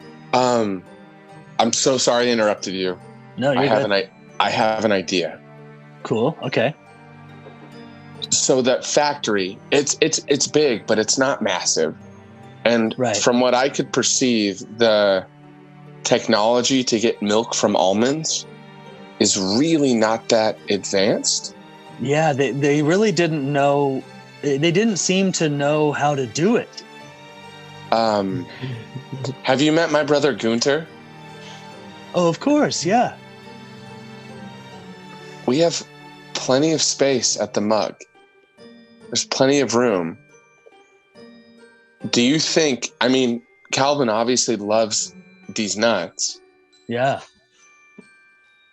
We could shut down this factory, and then the empty mug could basically, I'm just saying, we could either steal some of their machinery or take one of the recipes or something and still make the product sans pollution over at the mug. No, I think I like this idea. That was part of my other reason, is maybe finding a way to take over the company, whether that's taking their stuff and you guys can do it at the mug, or maybe just making it our company, or your or a Jessica company. Make it a Jessica company. I love the idea of the Bottle Cap Brigade owning this company, but if we wanted to do this, we could. I'd be happy to kind of be the front runner for taking this over as a Jessica company, but we could use the Bottle Cap Brigade as our main beneficiary, and we could, move some profits towards the pockets of every single member of the Bottle Cap Brigade. Like it's a pretty sound business decision. I just think it's a little shady to get there. I just know that there is demand. There is an absolute demand for these nuts, and it could be a really easy way for us to capitalize on. No, I think that's great. I think right. Well, okay. So we have option 1, make everybody protest it because of all the bullshit. We have option 2, corporate takeover. And then we have option 3, and I think that this maybe this will be a last resort. But we save all of the employees and just burn that shit to the ground. Can we have an option 4? I have an idea. I have another idea. Oh shit, you have another idea? Fuck. What if we like poison or taint the supply? Yeah, see that I was thinking about that too. There might be some there might be some collateral damage with that one. Unfortunately. Yeah, good point. Yeah, let's remove 3. Let's remove 4. So we just got 1 through 3. Let's remove 4. We just got 1 through 3. Cool. Yeah. Outstanding. Okay. So well, you know what? Let's not decide what we're going to do right now. I think the first thing that we have to do is head back there at nighttime. Oh, sorry. After that. Yeah, because we have some time. We have some time. Let's do that. Looking up, it's like, we still have a little bit of time before nightfall. But yeah, we should totally go inspect it after nightfall. Hey, Erdris. Yeah. High five to start? High five to start, buddy. We need to share that goddamn video. High five. Right under a light bulb, you see shattered glass all around you. You both jump high five and you break something of Calvin's and shatters again. He's like, are you guys okay? Yes, we're fine. So sorry. So sorry. Our high fives get aggressive. He's really tall. I didn't think I'd make it that high. I'm sorry. We had a whole thing with the height differential. It's not. We just get really excited. Yeah, that's so rad of you. Thanks, man. Oh, hey. Yeah. I'm quickly forgetting about the 12 hours it took to create that steam-powered light bulb I created, but it's fine. Enjoy the bicycle. I want to lean over to Erdris for a little bit. Nothing. I'm done. What? Do you mind if we keep it here for a little bit? Well, we gotta go to the mug. Let's take it to the mug. We can park it out back. Well, I just feel bad, only us riding the bike and the mercenaries have to just walk. And they why do you think you have to ride the bike? You can sit in the back with us. They can drive it. This is I want to look at the bike and see how many seats it has. It clearly has 2 seats and a child trailer. It's a 2-seater, man. Look at the size of these mercenaries. I want to look over and see how. Look at those mercenaries. But you know what? If you feel like the bike would be safer at the mug, we can walk the bike over to the mug. What do you think? We can just walk. That's fine. We can leave. Let's walk the bike over to okay, we'll leave the bike here. We'll leave it. Calvin, we're gonna come back later for the bike, all right? I'll bring you a bottle of whiskey for the broken light bulb. Sorry about that. Oh, whiskey. Great call. Cool. Mm-hmm. All right. Yeah, I don't know if you knew this, but I'm Jessica. We own the Empty Mug. Oh yes, I know your whole family. Yeah, I'll bring you a bottle of whiskey when we come back. Oh, great. That'd be nice. So you guys. All right, see you, Calvin. Yeah, so you start to leave, and he's like, bye! And he's like waving, and then he starts like cleaning up the mess.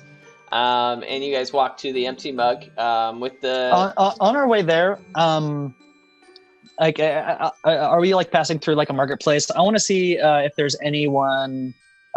Wait, no, I am poor. Never mind. Just kidding. Go ahead. On top of that, I would like to see if anyone is selling potions on the way and buy some potions. Okay. We don't have to RP it. I'm just asking you. Can I find some potions? Yes. I don't have health potions. Oh, I do have it. Sculling map. Let's open it up. So boom. Okay. So you're going to Calvin's yield it. Let's say that you do come across some there's like different like kind of kiosks and people selling stuff on the street vendors. Yeah. And yeah, there is someone selling some sort of potions. And they kind of explain to you that they're not sure what they are. They buy them secondhand from an alchemy shop in a different town. So he has a green one, a red one, and then a bubbling purple one. Yeah, I'm not buying any of this. It's like a thrift store for potions, essentially. Potions. Hey, somebody's like, oh, this potion tastes bad. Yeah. He explains that they're factory seconds. Nah, dog, ain't doing that. As we leave the potion merchant, I turn to Togu and I'm like, I miss Jolie. I hope they're doing okay. I'd at that point be like, I know, and then I want to try and use my tack tracker and see if I can see him. I want to use my tack tracker and see if I can see them. See if anything changed. Yeah, wow. Nope. Okay. Oh. Yeah, me too, man. Well, let's head over to the mug. Cool. Yeah, okay. So you guys go into the mug. And yeah, it's kind of like, it's about 4 o'clock, 5 o'clock now or so. And you guys you're getting into the mug. And it's about the time where things start to pick up. People are done working. They're there for a drink. I mean, it's tavern time. And so it's starting to get kind of busy in there. And you can see some of your family members just rushing to try and do drinks and get everyone taken care of. Hey! You guys need some help? As I say that, I'm going to walk behind the bar and just like start helping. Yeah. Like it's a rhetorical question. Like, I can see they need help. So, oh, you need some help, huh? Yeah. And your brother's like, why do you even ask, bro? Just help. Hey, don't sass me, bro. Good to see you. And then I want to help. Love you, man. Aaron, just what do you want, buddy? Just get me your favorite, man. Appreciate it. And then got it. Me and the mercenaries go find a table. Yeah. Okay. I'm gonna bring over enough ales for all of them of just a nice, easy light lager. Great. Yeah. You guys sit down and you're enjoying your beer. Yep. I'm gonna go wash this clown shit off my face if you don't mind. It's been on still. Yeah. It's only on half, and then this half is smeared. I want to turn to the mercenaries and be like, so you guys, where do you all get your weapons and your armor? And they all look at each other, and Sally and Harry both point to Butch, and he looks at you. I speak for them. Sure. That's fucking genius. As mercenaries of the Shield of Companion, we get stuff from our squad. Cool. In exchange for doing jobs. I feel like this is from a movie that only Austin and Taylor have seen. No. I'll tell you in a bit. I don't know This is very funny to me. Like, it's a really great storytelling way to be like, I'm not doing two other voices. Oh, okay. You know all what right. I mean? Sweet. It's I like, thought it was speak like for a specific them. reference. No. All right. I mean, it mirrored. Have you guys seen Beer Fest? It mirrors that, where like they kill off a character and he comes back. He's like, "I'm his twin brother, and he told me all about you guys. And if it'd be cool, would you call me by his name?" And you're like, "Sweet." Sorry, not the tangent. That was just really funny to me. I like it. In exchange for doing jobs, we get items. Yeah. Okay, that makes sense. I mean, what about people who might not be part of the Shield, the Companion? You know, someone like me. If I wanted to maybe get some new armor, or at least just some new clothes that would be helpful in fighting. Do you know of any place? It doesn't have to be in Sculling, just in general. The whole time you were talking, he just stared at you and said nothing.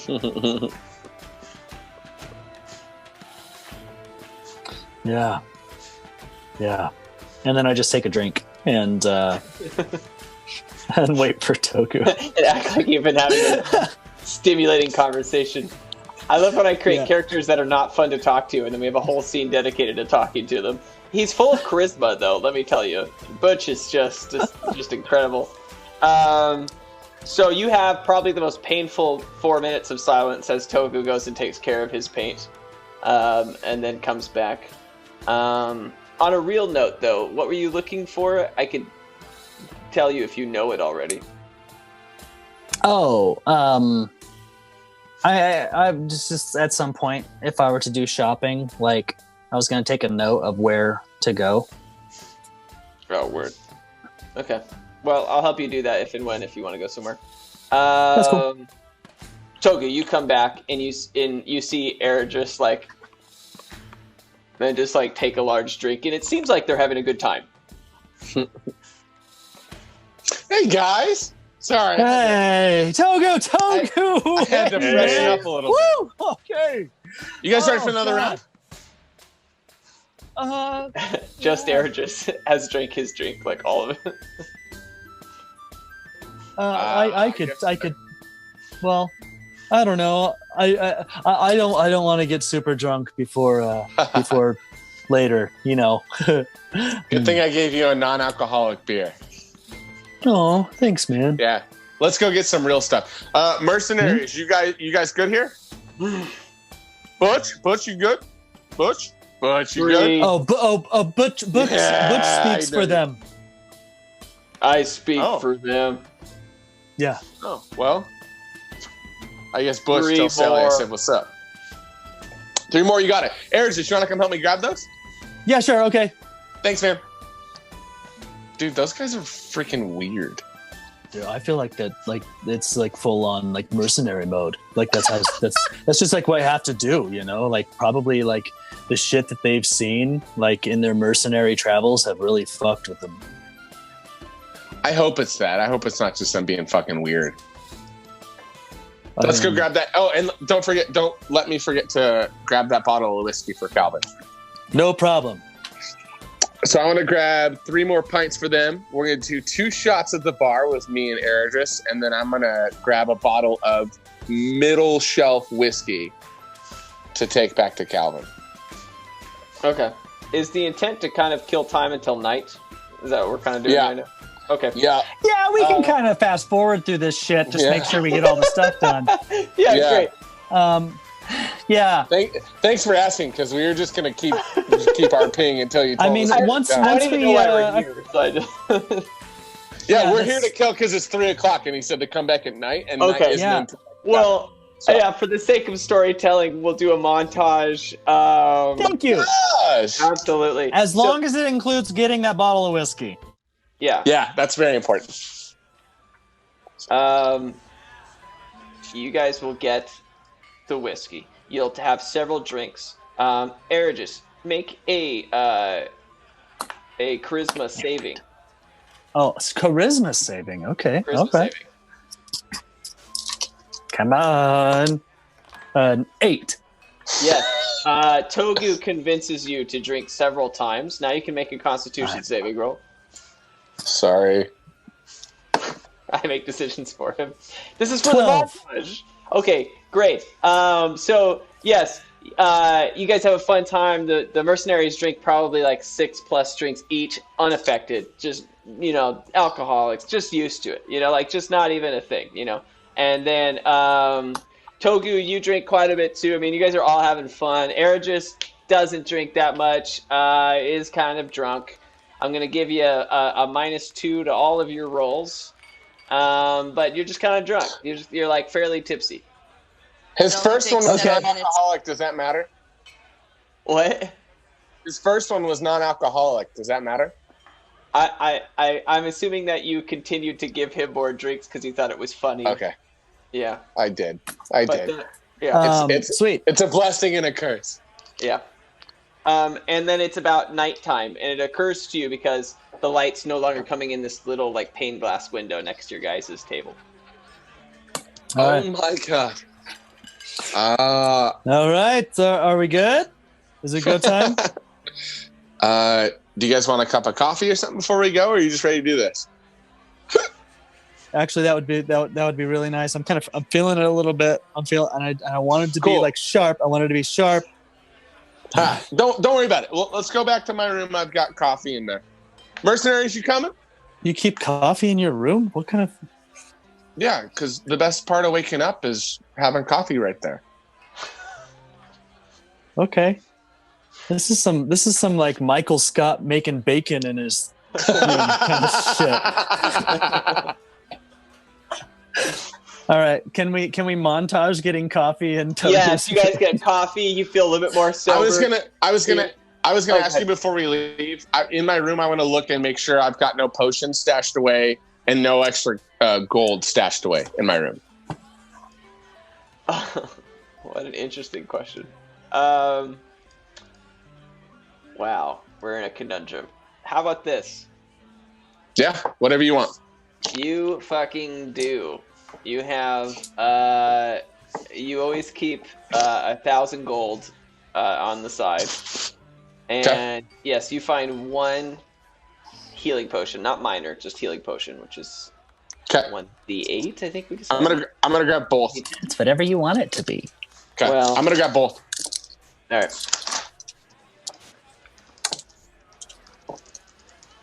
Sorry if I fucking surprised you with that. No, I mean, it's a weird thing because you're like, did I do this? And I'm like, there's no way for you to have planned this in the past before we ever played. No, that's why I asked, because I wanted to do it when I washed my face, but we skipped over it. So I was like, did I have any lying around? Because I might, but okay. I think we've been doing Potion of Healing wrong, but a Potion of Healing is supposed to be 2d4 plus 2. So we're just going to remember that now. Potion of Healing, 2d4 plus 2. Okay, got it. Okay. Super. Yes, so you find that. And then Erigis, I'm like, I always keep one of these lying around here somewhere. Oh, that's smart. Cool. Well, hey, let's go check this. Let's go check it out. Let's go do it. Let's do it. Yeah. Should we leave the mercenaries here? No. We might get in a fight. Okay, cool. Yeah. Okay. All right, let's go. Let's go sneak back to these nuts. And that's what we do. So you guys go out into the town at night, Yes. And it's a little bit more of a creepy vibe. Sorry, it feels a little dangerous. And you're in kind of like the shanty part of town as well. I mean, you're in half town. I mean, it's Togu's home, but certainly is more of a shadier area of town.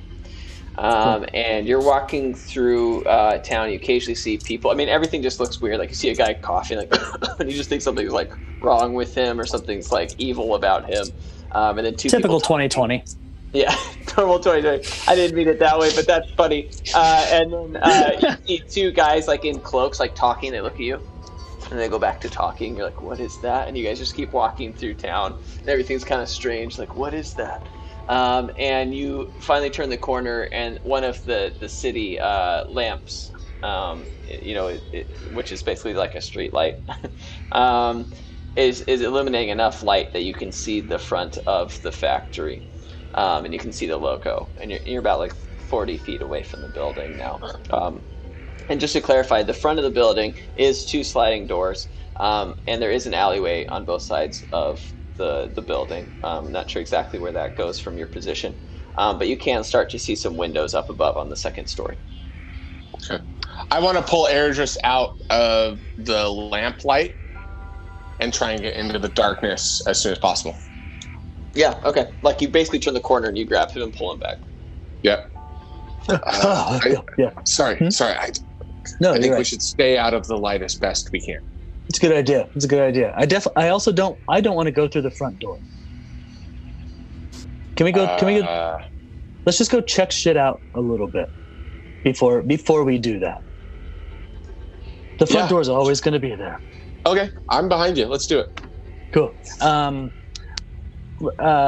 want to go. Let's go look at the RP. So he said that the living quarters of all the workers was next to the building. Let's go check that place out. Can I ask you something about that before we do? No, I'm just kidding. Yeah. We saw how awful their working conditions were. Yeah, it's super bad. Why do you want to see where they live? Well, because so I don't know whether we're going to fix this with option 1, 2, or 3. And I think that right now it would be wise to get as much information as we can about what's going on, because it might influence the best course of action. So that's really the only reason. If we find some people in there that might be able to help us out a little bit or get us some information that would be beneficial, then I think that would be smart. But we have somebody who's going to give us information at the front door. Well, kind of. I mean, he just said come back at night. Yeah.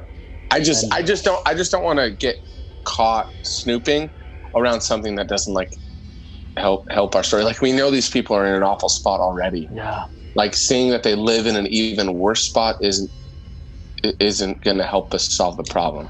The sliding doors, I mean, are there any, like, when we look, are there any windows to the lobby?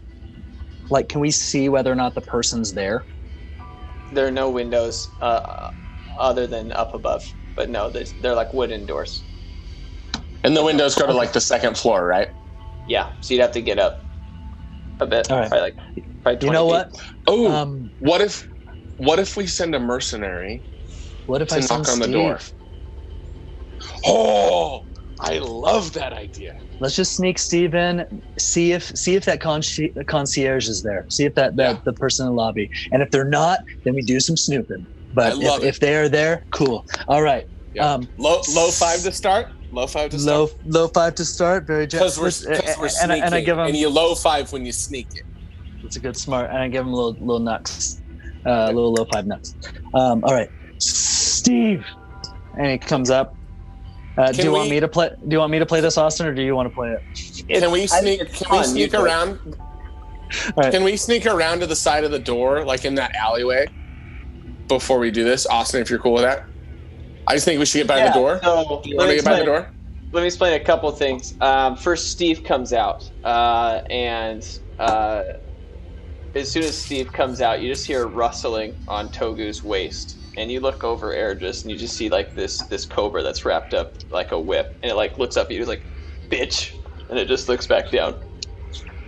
Oh, that's so glad you bought that, Togu. I don't even know why I did. Like, I have no idea why I did. I just got a good deal, and like, it kind of looks cool, doesn't it? Yeah, it kind of makes you look kind of like an archaeologist. Yeah, I need a hat now. You sure do. We could all use some. Which hats. is funny because usually I hate snakes, but I like this one. Yeah, that's nice. And also, you have a snake. I feel like I wanted one too. That's fair. We're like snake buddies. Oh, we're snake buddies. Snake buddies. Okay, low five for snake buddies. This is the last low five. We got to get to work. Okay, sorry, low five. As you guys high five and like celebrate this newfound connection over snakes, you see snake the door buddies! open. You see the door open for a sec. Which alarms you, and then you hear whistling, and you see Lactose come out of the door, and he locks it. And he starts to walk, and like this paper falls on the ground. He's like, "Oh!" and he grabs that, puts it back into his pocket. He's like, "Ah, I always forget at night. I do all of my paperwork." And he starts to leave. He says that out loud. All right. How far is Lactose from us? I mean, same distance as the building, like 40 feet. And you guys are kind of peeping around the corner of this building, looking at him. And you see him walk and go around the right alleyway behind the building. Well, Togu, new plan, follow Lactose? I know what you're planning. If we have to get closer, I bet we can. Okay, let's do it. All right, let's go. Let's go, mercenaries. So yeah, we just want to sneak and follow Lactose so that Togu can get in mage hand range. Okay. All right, so he heads in this alleyway, and as soon as you guys turn the alleyway, you see nothing. Well, that sucked. Well, he had to have gone somewhere. It doesn't make sense. You know, like it wasn't that much time for him to be gone, and it's a long alleyway with no turns. I want to start just like carefully going down the alleyway. As he does, I want to grab him by his pants and stop and be like, "Yeah, are we sure we want to chase him?" I guess you could pick the lock if you want. Let's do that. Okay. Changing our minds. We're gonna pick the lock. Sorry. Okay, cool. So you guys, neither of you are rogues. Let's do dexterity, sleight of hand. Let's go sleight of hand. Okay. I'm going to assist. Okay. Just like be up in his grill. I'm like, oh, you're doing such a great job. Now to the, and then Yeah. He feels encouraged. I got a 17. Yeah, man. I don't know how you did it, but you're just whatever it is that you were doing worked, and you're like Tinker tools. And it just like pops, and you just hear it like on hit. And my sleight of hand, bonus is 5. So fair enough. That helps a lot. All right. Yeah. Hey, I got it. Let's go. Okay. Yeah, sounds good. Is the coast clear? Is it? I'm gonna look. Is the coast clear? Is there anyone inside the? Is what I meant, but. Well, Togu, you look inside, and it's all dark in there, except for his like office room where you guys were before. Seems to have some light coming from it. Okay.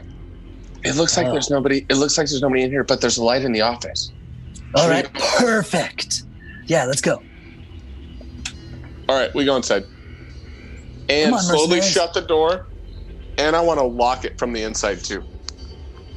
Yeah, okay. Just so that it's the same. So if somebody comes back. Yeah, sounds good. So you go in there and you lock it. and you start to head up to the office. Is that what you're saying? Mm-hmm. Okay, Yeah. so you guys head up there. Sneakily, very quietly. Actually, let's do stealth rolls for both of you.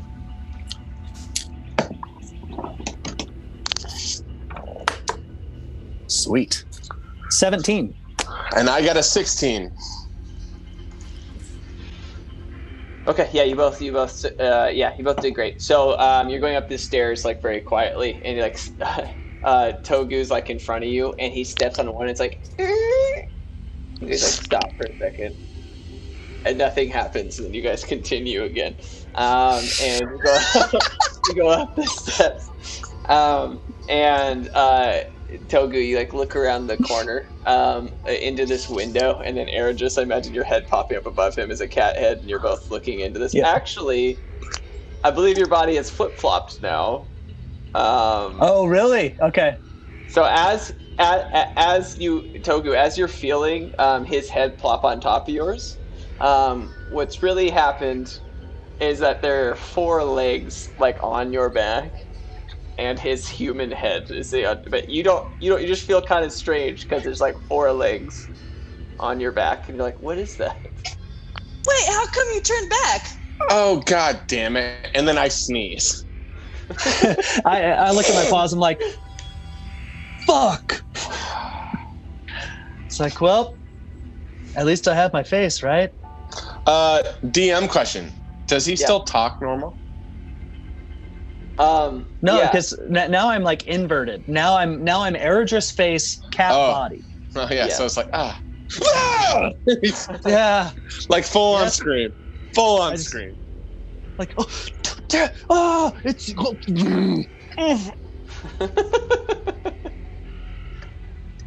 pick up my pants. Okay. Oh right. I'll put his. Okay. I think it was pants. We're gonna stop with the inventory thing now. It's too bad. You always Jesus. Now you always have your stuff. Okay, cool. Yeah, let's go into the office. Yeah, so you look into the office through the little window, and there's no one in there, but it's his desk, and there's like a candle, and there's a bunch of papers and stuff. Okay. Is the door open? If it is, I want to open it and go in. The door is open. Yeah. Cool. Let's open it and go in. Okay. Cool. Yeah, you go in there, and looking at the desk. You do find a lot of paperwork. You find a lot of receipts and documentation. There are drawers as well underneath, like the drawer where he pulled the pants from. That it was like that kind of thing at his desk. Yeah. Any recipes in that room? Well, you're looking at. You do find a bill of sale for like an employee stipend, as it's described. Okay. And it's like a weird solid amount, and you're like, that's strange, and it's like per unit, like 30 employee stipends, and then one of the drawers on the bottom right is locked. However, the drawer on the left, you open it up, and it just has like funny little knickknacks and different interesting things. Like he's got like a archaic wooden Rubik's cube, and a couple like fun flowery pens and stuff. I want to be like Togu, take the receipt, the stipend one. Well, this drawer is locked. I was going to try and open it. Well, but yeah, I think it's a great idea. I'm going to grab the receipt and keep it. And then I want to use my Tinker tools and try to open the motherfucking lock. Okay. Let's do another sleight of hand. Ooh! I rolled a 17. And so with my sleight of hand and my jack of all trade, I rolled a 21. Awesome. You only needed a 16, so well done.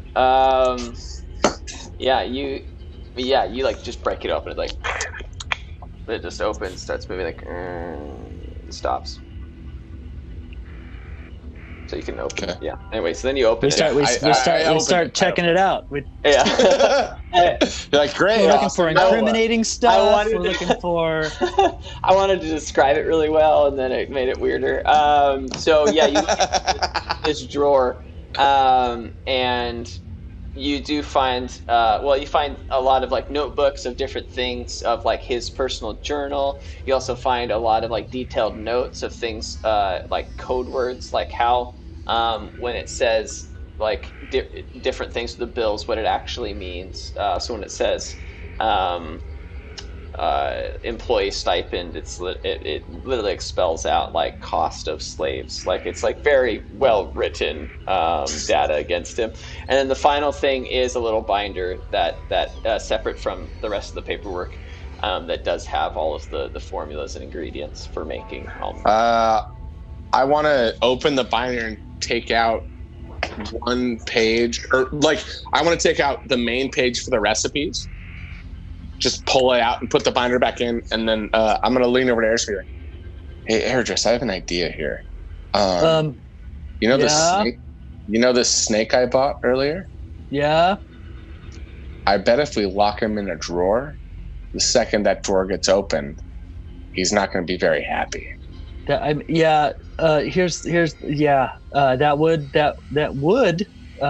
be a funny prank.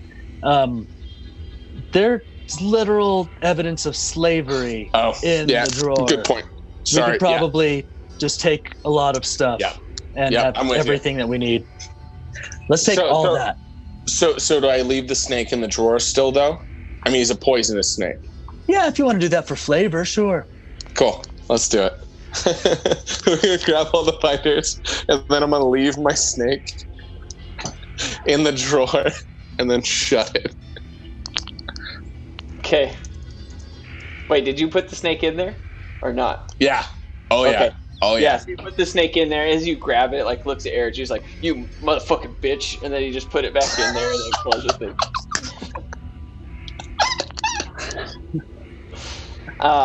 Yeah. And then he just put it in there. He's like, I just want to look at Eric just to be like, that snake seemed mean. Yeah, he is very not happy. I've been ignoring him, but it's taken some work. He was trying to hurt my feelings. Oh, I'm sorry, man. I thought he was trying. I was being strong. Yeah. I'm putting my little cat paws on my cat hips. Hell yeah, you are. Knuckles, little cat, buddy. Yeah. All right. Cool. Are you standing on your hind legs? Yeah. Like Puss in Boots? Yeah. Yes. What paperwork did you guys take? Everything. Everything we could carry. Okay, great. So, you've got we want recipes. binder. Yep. We want all the receipts for slaves. And yes. You rob this dude blind of his stuff. And you guys start to make it out of the building. And you like slide the door behind you and you look around, you don't see anyone, and you're able to just leave. And with that, we're going to take a break. We will see you guys very soon. Thank you for watching the Bottle Cap Brigade. We'll be right back in 5 minutes, and I appreciate you so much. See you soon.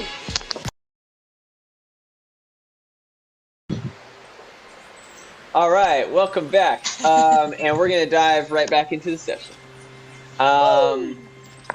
Can I have Tack, Jolie, and Ong? Can you guys, all of you, do a perception roll and a con saving roll? 20 for perception. Nice. What was the first one before con save? Perception. I love my way to die. Dungeon Perception. Daddy, did you go right into the story, or are we doing? We're going right in. We're just going right in here. Hey, on top of that, everybody follow us and go support our buddies at Dice Envy. Do it. DiceEnvy.com/TheBottleCap Brigade. Go do it right now. Get it done. All right. What I got a 10 for a con save, and then what was the second one we were supposed to roll? Perception roll. And then 14 for perception. Okay. On. I got a 17 for the con and a nat 1 for the perception. Yes. I got a 16. Somebody's falling out of the Nat boat. 20 for perception. Okay. Tack and Jolie. So you guys have been on this boat for like several days, right? I mean, we'll come back to that, but you guys have been on this boat for a while. At some point, wait, who rolled under 16 for the con saving? Okay. So Tack and Jolie, you guys swear that you saw a large movement in the water, like over these few days. In fact, Tack, you're 100% certain that you saw a massive, like, skyscraper of a tentacle, like, kind of come out of the water for a little bit and go back into the water. You did not see that, and you've heard, like, stories of, like, you know, krakens, but, like, they're just, it's hearsay. It's, like, ridiculous. Yeah. Yeah. They don't know the real fucking pirate way. If you think a kraken's real, you ain't ever been boating. But I swear that I saw a fucking huge tentacle. Yeah. That Tack was right next to me. Yeah, there's fucking squids here. You guys are real small. I don't know. I mean, even if it's just a squid, shouldn't we still be concerned? What if it attacks our boat? Yeah, so the nice thing about squids and dolphins and porpoises and sea lions is that they typically are aquatic animals that like to assist boats and keep other bad predators like sharks and stingrays further away from both the stern and the bow of your ship. Right. However, sometimes there can be real scary larger creatures that will hop out and kind of spook you. When that happens, you could just have to be kind of cognizant. You know, stay alert, you guys. I feel very cognizant. Should I I can speak with animals. Should I try and get a little aquatic bodyguard for our travels? Maybe see if we see a whale and try and speak with it or something? If you find one dolphin, you find like 20 dolphins. You know what I mean? I'm the joke because I wanted to. Can I do a perception check for a whale? Yeah. Go ahead. Yeah. What? Oh shit, my paper. 19. Okay. And so you're looking for a whale, and this is where that con saving roll comes into play. It bothers you that you've been at the sea for so long, and you're very, very seasick. And as you're looking over the edge, you start to feel it coming up again. And you're looking for a whale, and you're staring, and you kind of see some pretty large movement underneath, and you just immediately vomit into the water. I want to run over and grab the back of her shirt. Don't tip over there. There's definitely something in the water. I thought you were gonna grab it her hair. Hold my hair, Tack. I feel sick. All right, yeah. maybe talking to a whale isn't in the cards today. I don't know. While she's getting sick, can I ask P to get up near the masthead and check some of the rigging up near the front of the ship? Sure, he does. I'm gonna lay down for a little bit. I'll be at the back of the boat. Yeah, fair enough. And you noticed what you spewed onto the ocean, and you saw it, and this is only relevant because you looked back and it wasn't there anymore. My puke? Yeah. Is there a dog in the ocean? Ew. And you look over and you see just a little triangle fin circling around the boat. Oh, do you see that fin? Do you see that fin? This is what I'm talking about. Let me look. Can I see it? Yeah, I think it's noticeable for everyone. Oh shit! Do I know what it is? Yeah, it seems like a shark to you. Yeah, that's a shark. Generally, don't go into the water if you can avoid it. Sharks are dangerous. Okay. It's okay though. Do you have do you want like a harpoon or something? I'm sure they have some on this ship. I don't wanna hurt the shark, but I don't know Okay.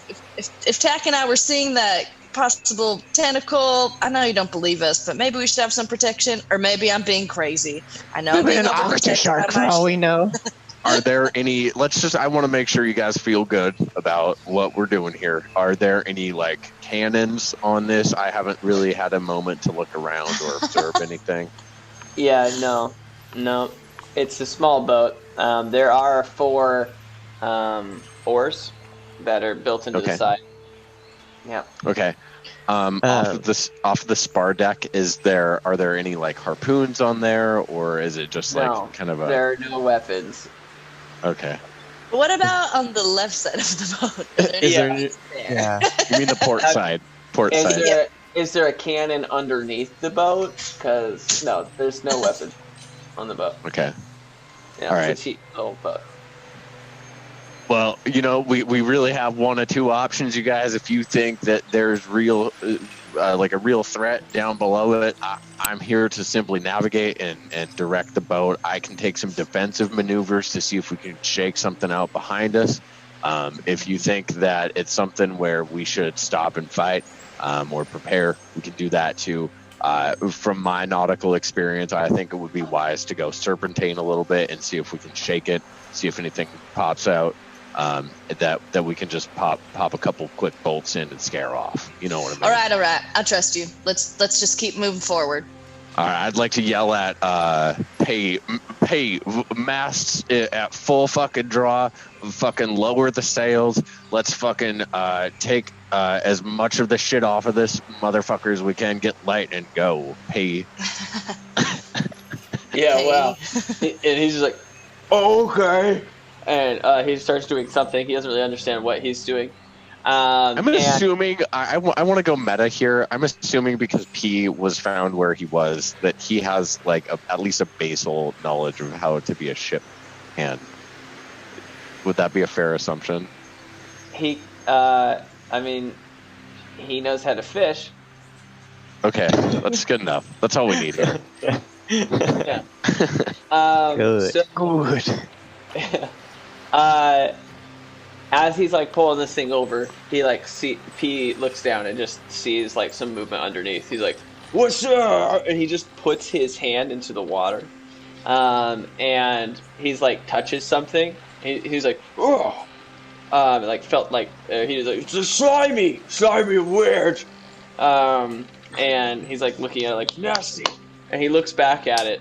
And then out of this water just comes this flying like shark flying through the air, and he like dodges it as this shark goes flying, lands on the other side of the boat back into the water. Can everyone roll initiative? Oh no! P, try and catch it. For a short rest by chance? Oh wait, shoot me. Yeah, you can just take it. Bottle Cap Brigade versus Sharknado. Oh yes. We did have a short rest. No. Okay. Oh, I thought you said we were. Well, yeah, you're right. You've been out at Floating sea for like 5 to 10 days. Yeah. Sure, go ahead. So yes. Give us what we want, Austin. A long rest or a short rest? It's been a long rest then. Yeah, you've been out for a while. Cool. I got 8 for initiative. I got 11. 13. All right. Tack, what's your AC? 16. All right. You guys are all standing now after you saw that shark fly by, and I'm sorry that you're really unlucky today. Usually it's Janelle, but to you, it's the shark comes flying by and he like nips at your shoulder, and you take 4 damage. Okay. And then it goes back into the water. It's now your turn. The movement, and what you see is like 3 or 4 like fins circling around. Okay. I'm going to, I guess, carefully walk towards the edge of the boat and aim my crossbow over and try and shoot one of the sharks. Okay. Yes, and you can attack. You have disadvantage, though, only because you're shooting into water, and it's hard to tell. Yeah, and there's exactly. that weird refraction. Yeah. Did he get it? Disadvantage. I have to roll another nat 20. Ah, shit. Bummer. Shoot. I got 16. Okay, yeah. You're gonna hit one, so let's do damage. Cool. And I will use Fury of the Small to add 3 extra damage. Cool. Thank goodness. 8 damage. Okay, yeah. Yeah, you're shooting it, right? Yep. So there were 4 sharks circling around, as far as you could tell. You shot one of them, and you just saw it like move around a lot in the water, and then it like was belly up in the water. And then you immediately see one other shark just start to eat it and terrorize it, and it's pulled back into the water. It's like whistle pigs. Yeah. Jolie, it's your turn. Okay, I'm gonna try and stand up a little bit on the boat so I can see the sharks, and I'm gonna cast Animal Friendship at 2nd level. So the last 2 that are left, I'm just gonna come swim with me, my little friends, protect us in this world we're in. And then That was good. That was good. Very Disney. It was weird. It was weird only because I think you were like in the right key for the song it's playing that you can't hear. That's what was weird. I was like, huh. So what do you cast? Yeah. Animal Friendship. So it convinces a beast that we mean it no harm. Oh shit! The beast's intelligence must be 4 or higher. Is that a shark? Or else the can't spell say. fails. Let's just do it. I don't know. Okay, it has to make a wisdom saving throw. Yeah. All right. 14. Is that what I have to be? Yeah. It does. It succeeds. No. Yeah. No. Just no. All right. Well, that's it. I sit back down. Damn it. Beautiful song. I mean, the song was amazing. Like everyone was like, "Wow." You guys, I mean, I don't think I'm cut out. Tack's kind of swaying as you were singing it. I think I'm Getting ready to cut out load to another be a bolt. pirate. Ugh. On, you're up.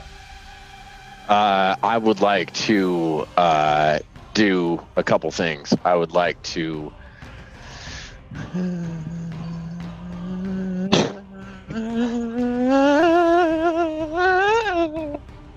enrage. He's raging. Yeah. And then I would like to take Heather off my back and slice my hand and hold my hand up in the air so they can smell the blood, and then ready in action to attack if one of them jumps at me. Awesome. Good call. Oh no, Austin, what did you do? Oh no! Austin. Oh. That never happens. I've had my iPad plugged in this whole time, but it hasn't been charging for some reason. No. Damn, this is never easy. There's never like a good way to do this. It's always. There we go. It's part of our aesthetic now. It's on brand. Yeah.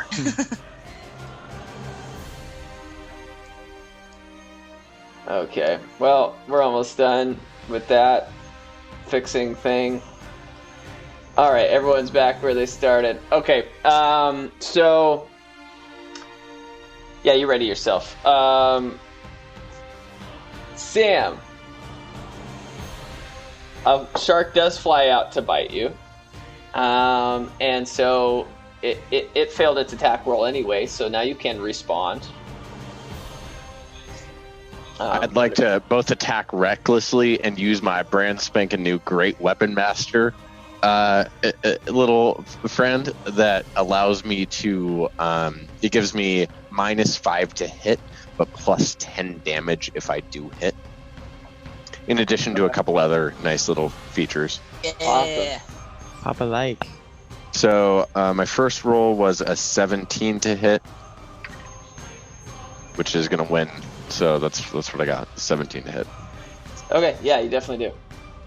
Okay, and then I do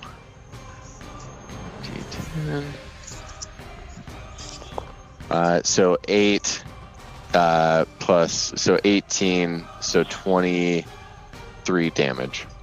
Yeah, okay. I mean, it jumps up at you, and you like pull your arm back that you cut, and you like bring your weapon down, and it just splits the whole thing in half, like from the face down, just like fillets it. Sick. And it, each side Sick. just falls onto the boat around you, and you're just like covered in blood. Is there Snacks. how far away from like the side of the ship am I? Like, am I kind of within like a few feet of the edge of the ship? I imagined you being like on like the middle of the ship on the side, but wherever you want to be. I mean, I don't know. Sure. Well, so with Great Weapon Master, if I kill an enemy or score a critical, I get another attack. You killed so an I enemy. wanted to. Yeah. Yeah. So I just wanted to take like one of the plank out of my pocket and throw it at one of the sharks in the water. Or Okay. something, 'cause I really You don't will have get- anything else to do. You will get disadvantage. Go ahead. I have a wooden plank. I want to throw it at a shark. Yeah, let's do an attack roll, which is not going to be proficiency, but just strength modifier. Okay.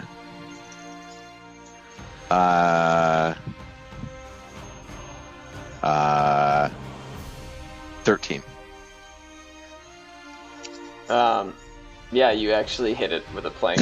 Let's roll a d4. Oh wait, with disadvantage. Yes, disadvantage. Yeah. Okay, that one was higher, so 13. Yeah. Okay. Yeah.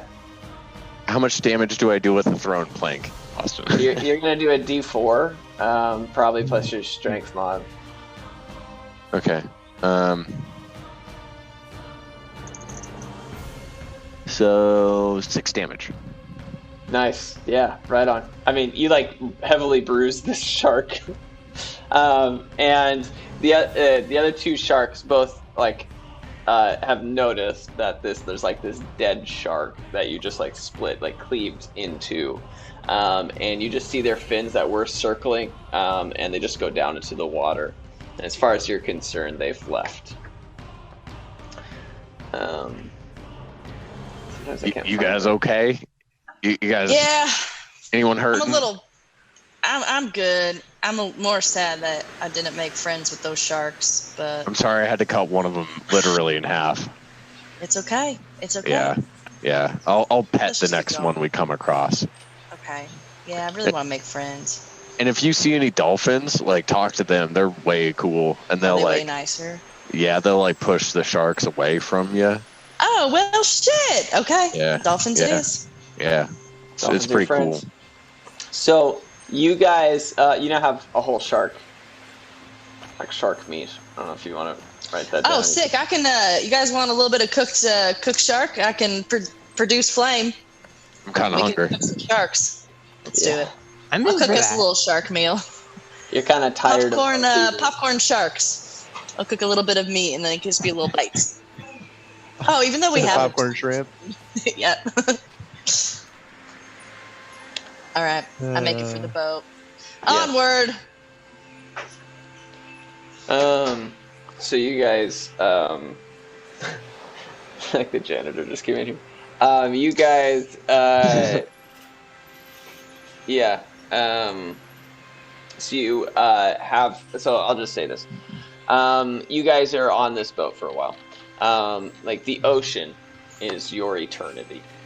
You are parched, sunburnt, exhausted, and had just finished the last of the shark meat. Several days on the sea will get to anyone. And for you three, it's certainly taken your sanity. Can everyone roll a wisdom saving? Shit, boy. I am somewhat wise. Nope. 15. 9. 7. Okay. Tak and Ong, Wait, Jolie, you got 15. Everyone else was under 13. Which was the DC in this scenario. Okay. Tack and Ong. You guys have just been like sleeping, like, you know, in various spots on this boat. I mean, you're just like going insane at this point. Is Tack mostly sleeping on top of me? I mean, he's your parrot. And who rolled lower between the two of you? 7. Yeah, he rolled lower than me. I got a 9. You look over. I could have just lied anyways. It's definitely him. You look over, and you just see a really creepy monkey standing at the edge of the ship. Oh my god! And it's just like kind of like cleaning itself, like eating something on its like hand, and it just like looks at you. No. That's your reaction. The fuck? Can you hear me, little monkey? Scary. Moves in a little bit. Little monkey. I'd like to reach into my pouch and grab some of the half-digested bug that I have in my satchel. That's probably kind of decaying at this point, and just slowly bring it out and be like, "You want some food, you weird little monkey?"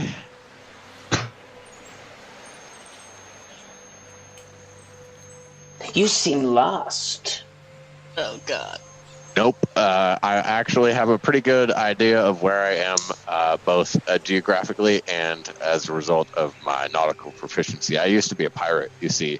Back a long time ago, I learned that there's only a couple of different ways you could navigate life. One is by sea, one is by land. And I prefer the sea in a couple of different ways. Do you smell this air, monkey? This is what I love. Monkey? So the fact that you're having a conversation with a monkey in the middle of the ocean means you are very lost. I don't think we even need to clarify that, but anyway. You sure? You think you can control the water? Well, no, I didn't say that. I want to be very clear, monkey. As far as the fact that I just really like the water. I like diving. I like sea creatures. I like my friends. Yep. What's your name? I could give you a staff that could help you control the water. You know, honestly, you're kind of freaking me out a little bit. You know, are you gonna like hang out for a little bit, or am I the only one that can see you, or? You could be the master of the sea. In exchange, I mean, what in exchange for what? You weird little monkey. Nothing large, just your soul. Oh no, not that big. You know, just your voice. You know, I appreciate the offer, you weird little friend, but I don't really have any interest in that at all. I am personally very happy with the amount of power I have just from being large and also a pirate.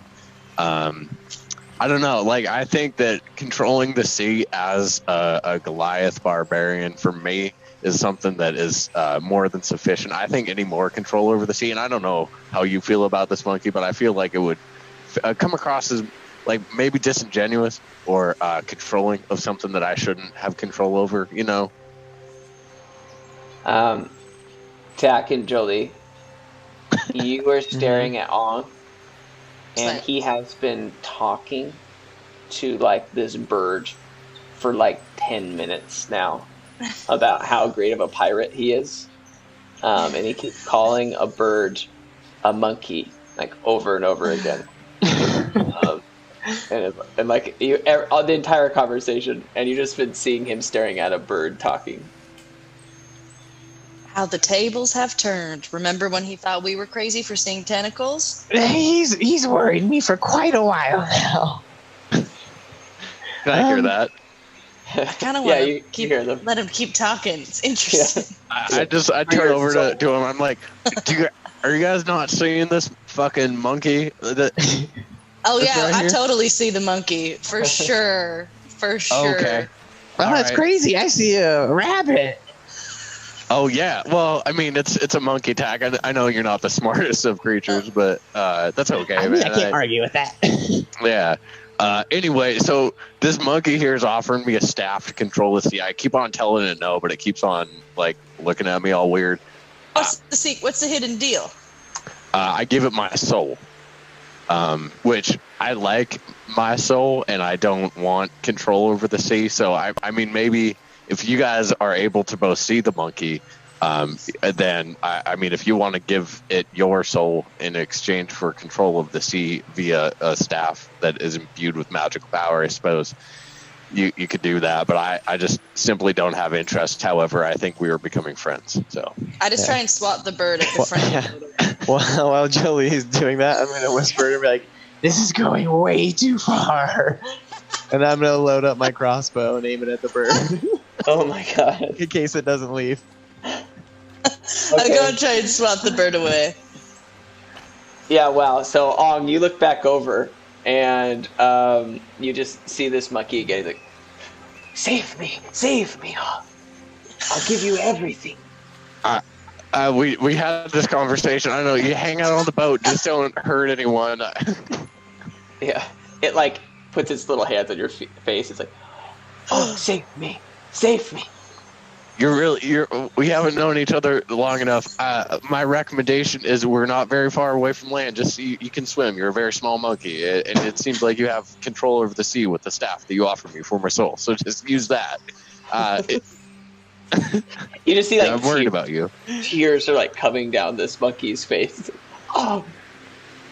Okay. Do you want me to like put you in my pouch? I have a big satchel that I can just kind of shove you in. It's not comfortable, and there are bees and such. As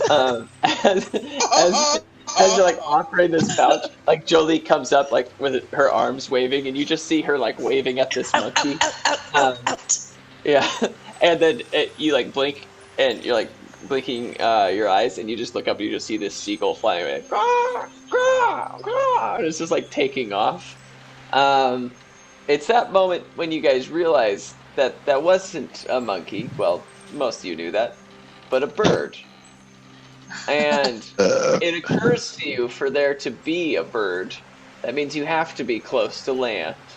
You look up and see the sun shining, and you can start to see the outline of Souther. Now, this is a place you've all heard of, but never witnessed in person. Well, except for Og. Souther is an entire peninsula of leaning towers, thousands of shipwrecks, and destroyed temples and artifacts, all built together to be one massive disjointed city. It takes up the entire peninsula. So really like disconnected different things. Just it's trash everywhere. And you can see a little bay with some dock areas, little docking areas that you could take your ship to. If you ship out, you ship in. Ship shape. Do I know my mom always what said. like type of either pirates or like law enforcing seafaring folk live there? Is there Coast Guard? Yeah. I think if you can deplane, you can de-ship. Right, that's fair. So you there's no Coast Guard. Ong, as you guys get closer, though, roll a perception check. Ong. Yeah, Ong. I rolled a 19 plus a 22. Yeah, well, it's really crazy. Have you guys noticed that Ong doesn't like low roll when he's at home, but when we play in person, it's Hey, I rolled a natural 1 today, and also here. There it is. You only had to fumble around and find. Yeah, wait, here, I got it. Yeah, so you got a natural. Yeah. Oh, wait. Yeah, man. Oh wait, look! I I did swear. too. Yeah, I rolled a 20. Okay. I rolled a 100. Oh. Nat 20. Your dice are so right there. pretty. Those are V pretty. Yeah, you have good dice. Thanks. You see that there are lots of piercings on them. I mean, you can tell from far. Wait, hold on. Who has pretty dice? DiceEnvy.com/the Bottle Brigade. Yes. So strange that I have been on their website within the last 15 minutes. Weird. You notice that there's a lot of piercings on a lot of the people. I say, hey, Jolie, Tack, I think, and P, I think it's very important. Does P have any earrings, or? No. Okay. Have any of y'all heard of the Ardeni pirates? Absolutely not. Oh, shit. Okay. I don't know much about anything. Well, so we know the Slitty McGiddy pirates that shit all over floors, right? These Ardennes, they're a little bit different. They have fucking ear piercings, and if you don't have a shitload of ear piercings, if your ears don't like you're a fucking professional boxer, then they will immediately attack you. It is scary and unfortunate. They also, instead of shitting all over the place, they just scream obscenities randomly, and for literally no reason. I've experienced it so many times. They'll just run around, they'll swear at stuff, and then just act like nothing happened. Unstable, I knew it. Unstable at best. Okay, do we have to do that when we go into this town to blend in? I mean, I got a couple of ear piercings, but I'm always down for more. I mean, I need some ear piercings. I think Tack and fucking P over here need some ear piercings. But I just every once in a while maybe just let out a fuck mouth or something, and you'll blend right in. You know what I mean? Okay. I saw Austin take that note. I was like, I saw Sam's that little saying some shit right saucy now, pen and I have no idea if it's canon or if he's just making shit up that Austin has to. It is now. Yeah. Does anyone, do either of you guys, or do you guys have anything we can use to give me a couple earrings real quick? I mean, I don't. I'm good at ear piercing. Every time any of the oddlings entered the junior level of Oddlings Orphanage, they got 2 ear piercings. So I've done it to a lot of kids and creatures. Shit. You can make earrings out of my hemp rope. That's a good idea, Tack. I'm real proud of you, bud. And the set of dice I have make holes in the dice and dice earrings. Could we use Heather to make the hole? Could you do that, Miranda? Who's that? I meant Jolie. I don't know what's the matter with me. I mean, does anybody have a dart? I can just stab through it. Tack did remove that poison dart. Oh yeah, I just held on to it and never got rid of it. I've just been holding it in my left hand the whole time. I accidentally pricked myself once. Oh wait, you know what we can use? I got it. We're fine. I'd like to kind of root around in my pack a little bit, and pull out a small silver dagger that I have in here. This is gonna work great. All right. Seriously, like 10 sessions ago. When you pull out that dagger and you offer it to Jolie, at the end of it is a small little gecko, and Woodchop's looking at you and like, "Hey, Jolie! Hey, buddy! Do you want your ears pierced too? We're having a little piercing party." How did I get here? Good fucking question. I don't know. Wow. But glad you're here. I'm fast. Yeah. Do you want your ear pierced? Really? Yes. Really, really, really. Wait. Yes. Wait. Yes. Okay, perfect. You're up first. I'll try. Here, you can use this. And he pulls out his 2 arrows to his bow. That's what I figured. Is it like little tiny arrows? Yeah, they're like needles. Needles. So cute. Okay, hold tight. I went on the Count you start to you start to do this. He's like telling you a story. He's like, okay, I went on the longest journey to find you guys. Ow. You just do it. Go for it. He's like, great. You're so cute. Okay, bye. Time for Ong. You're next. And then I'll pierce Ong's ear, and then I'll pierce Tak's ear, and then I'll pierce P's ear. So you guys I'd like to put a piece of hemp rope. As Ong was describing, I kind of gauge yours a bit. Fuck yeah. But our Denny's, they actually pierce both their ears together like Shut up! Yeah. And their reasoning is that, or at least their opinion on it is that so they don't hear lies. Oh. Yeah, I want to do that with hemp rope so then I can cut that rope afterwards and be done with it. Yeah. Like fray the hemp rope up so it's like little strings. I see Tak doing it and I fall asleep. You know what? I don't want to. I have an idea. I like my ears, and I don't want to do that, so I'm just gonna like wrap my hair around my ears into like two big buns, so Make that a big way old hat. kind of looks like I don't have ears. Yeah. Perfect. Is P on board? Is P helping us out here, or? Yeah, I mean, you pierce his ears as well, and he's just taking. Okay. Cool. Yeah. Thanks, Pete. I'll give everybody a little bit of like radiant, love, so it doesn't ache. Yeah, great. They're all healed. And you guys, radiant pharmaceutical. You guys land in the bay, and there's a lot of like water. It's kind of like Venice in a way, right? Where there's a lot of water that covers the entire peninsula, and it's not really land. It's just different, really old temples and buildings, and also tons of shipwrecks, and just like all these things that have connected things, and over time they've created pathways, and it's just this big jungle of wreckage, basically.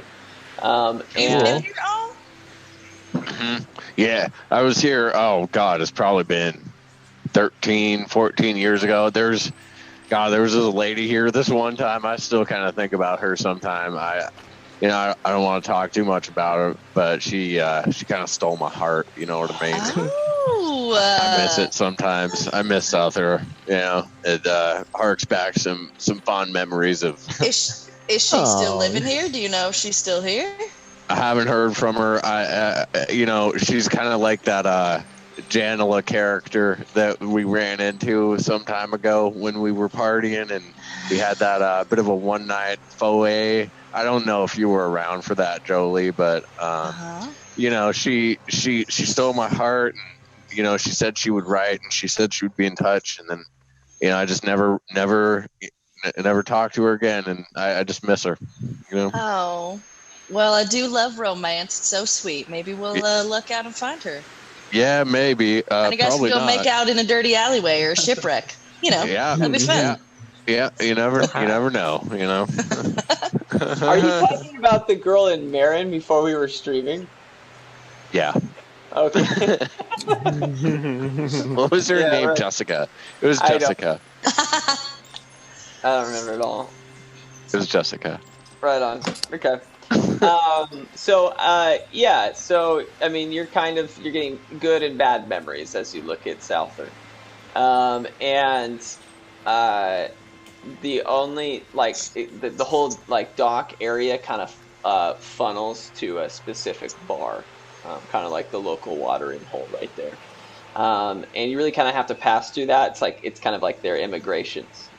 And this, Ong, that our Denny are very territorial, they're very protective, and they always check with all people if you're a part of them or not. And that Souther is not a comfortable place for people that aren't pirates, but also within Souther there are 3 districts, right, with different pirate sects. Which you kind of explained in an earlier episode, but yeah. And with that, we're going to end the episode. So, you guys, and we will get into the whole town of Souther next week. I can't And figure wait. out what the heck is going on with Eridris and Togu and their adventures. So, we appreciate you guys so much. Follow us on YouTube. We just capped 500 subs, which is pretty cool last week, I think. So, let's keep moving up and keep watching our stuff. You can also find us on Facebook. I think we started doing Twitch again as of today. But check us out on YouTube. That's kind of our main home. And once again, go to diceenvy.com/thebottlecap brigade, get some dice and hook us up because it supports us as well as getting you dice and helps Dice Envy. Also, if you want to directly support us, you can find us on patreon.com/thebottlecap brigade. Anyway, we appreciate you guys so much, and we'll see you next week. Bye-bye.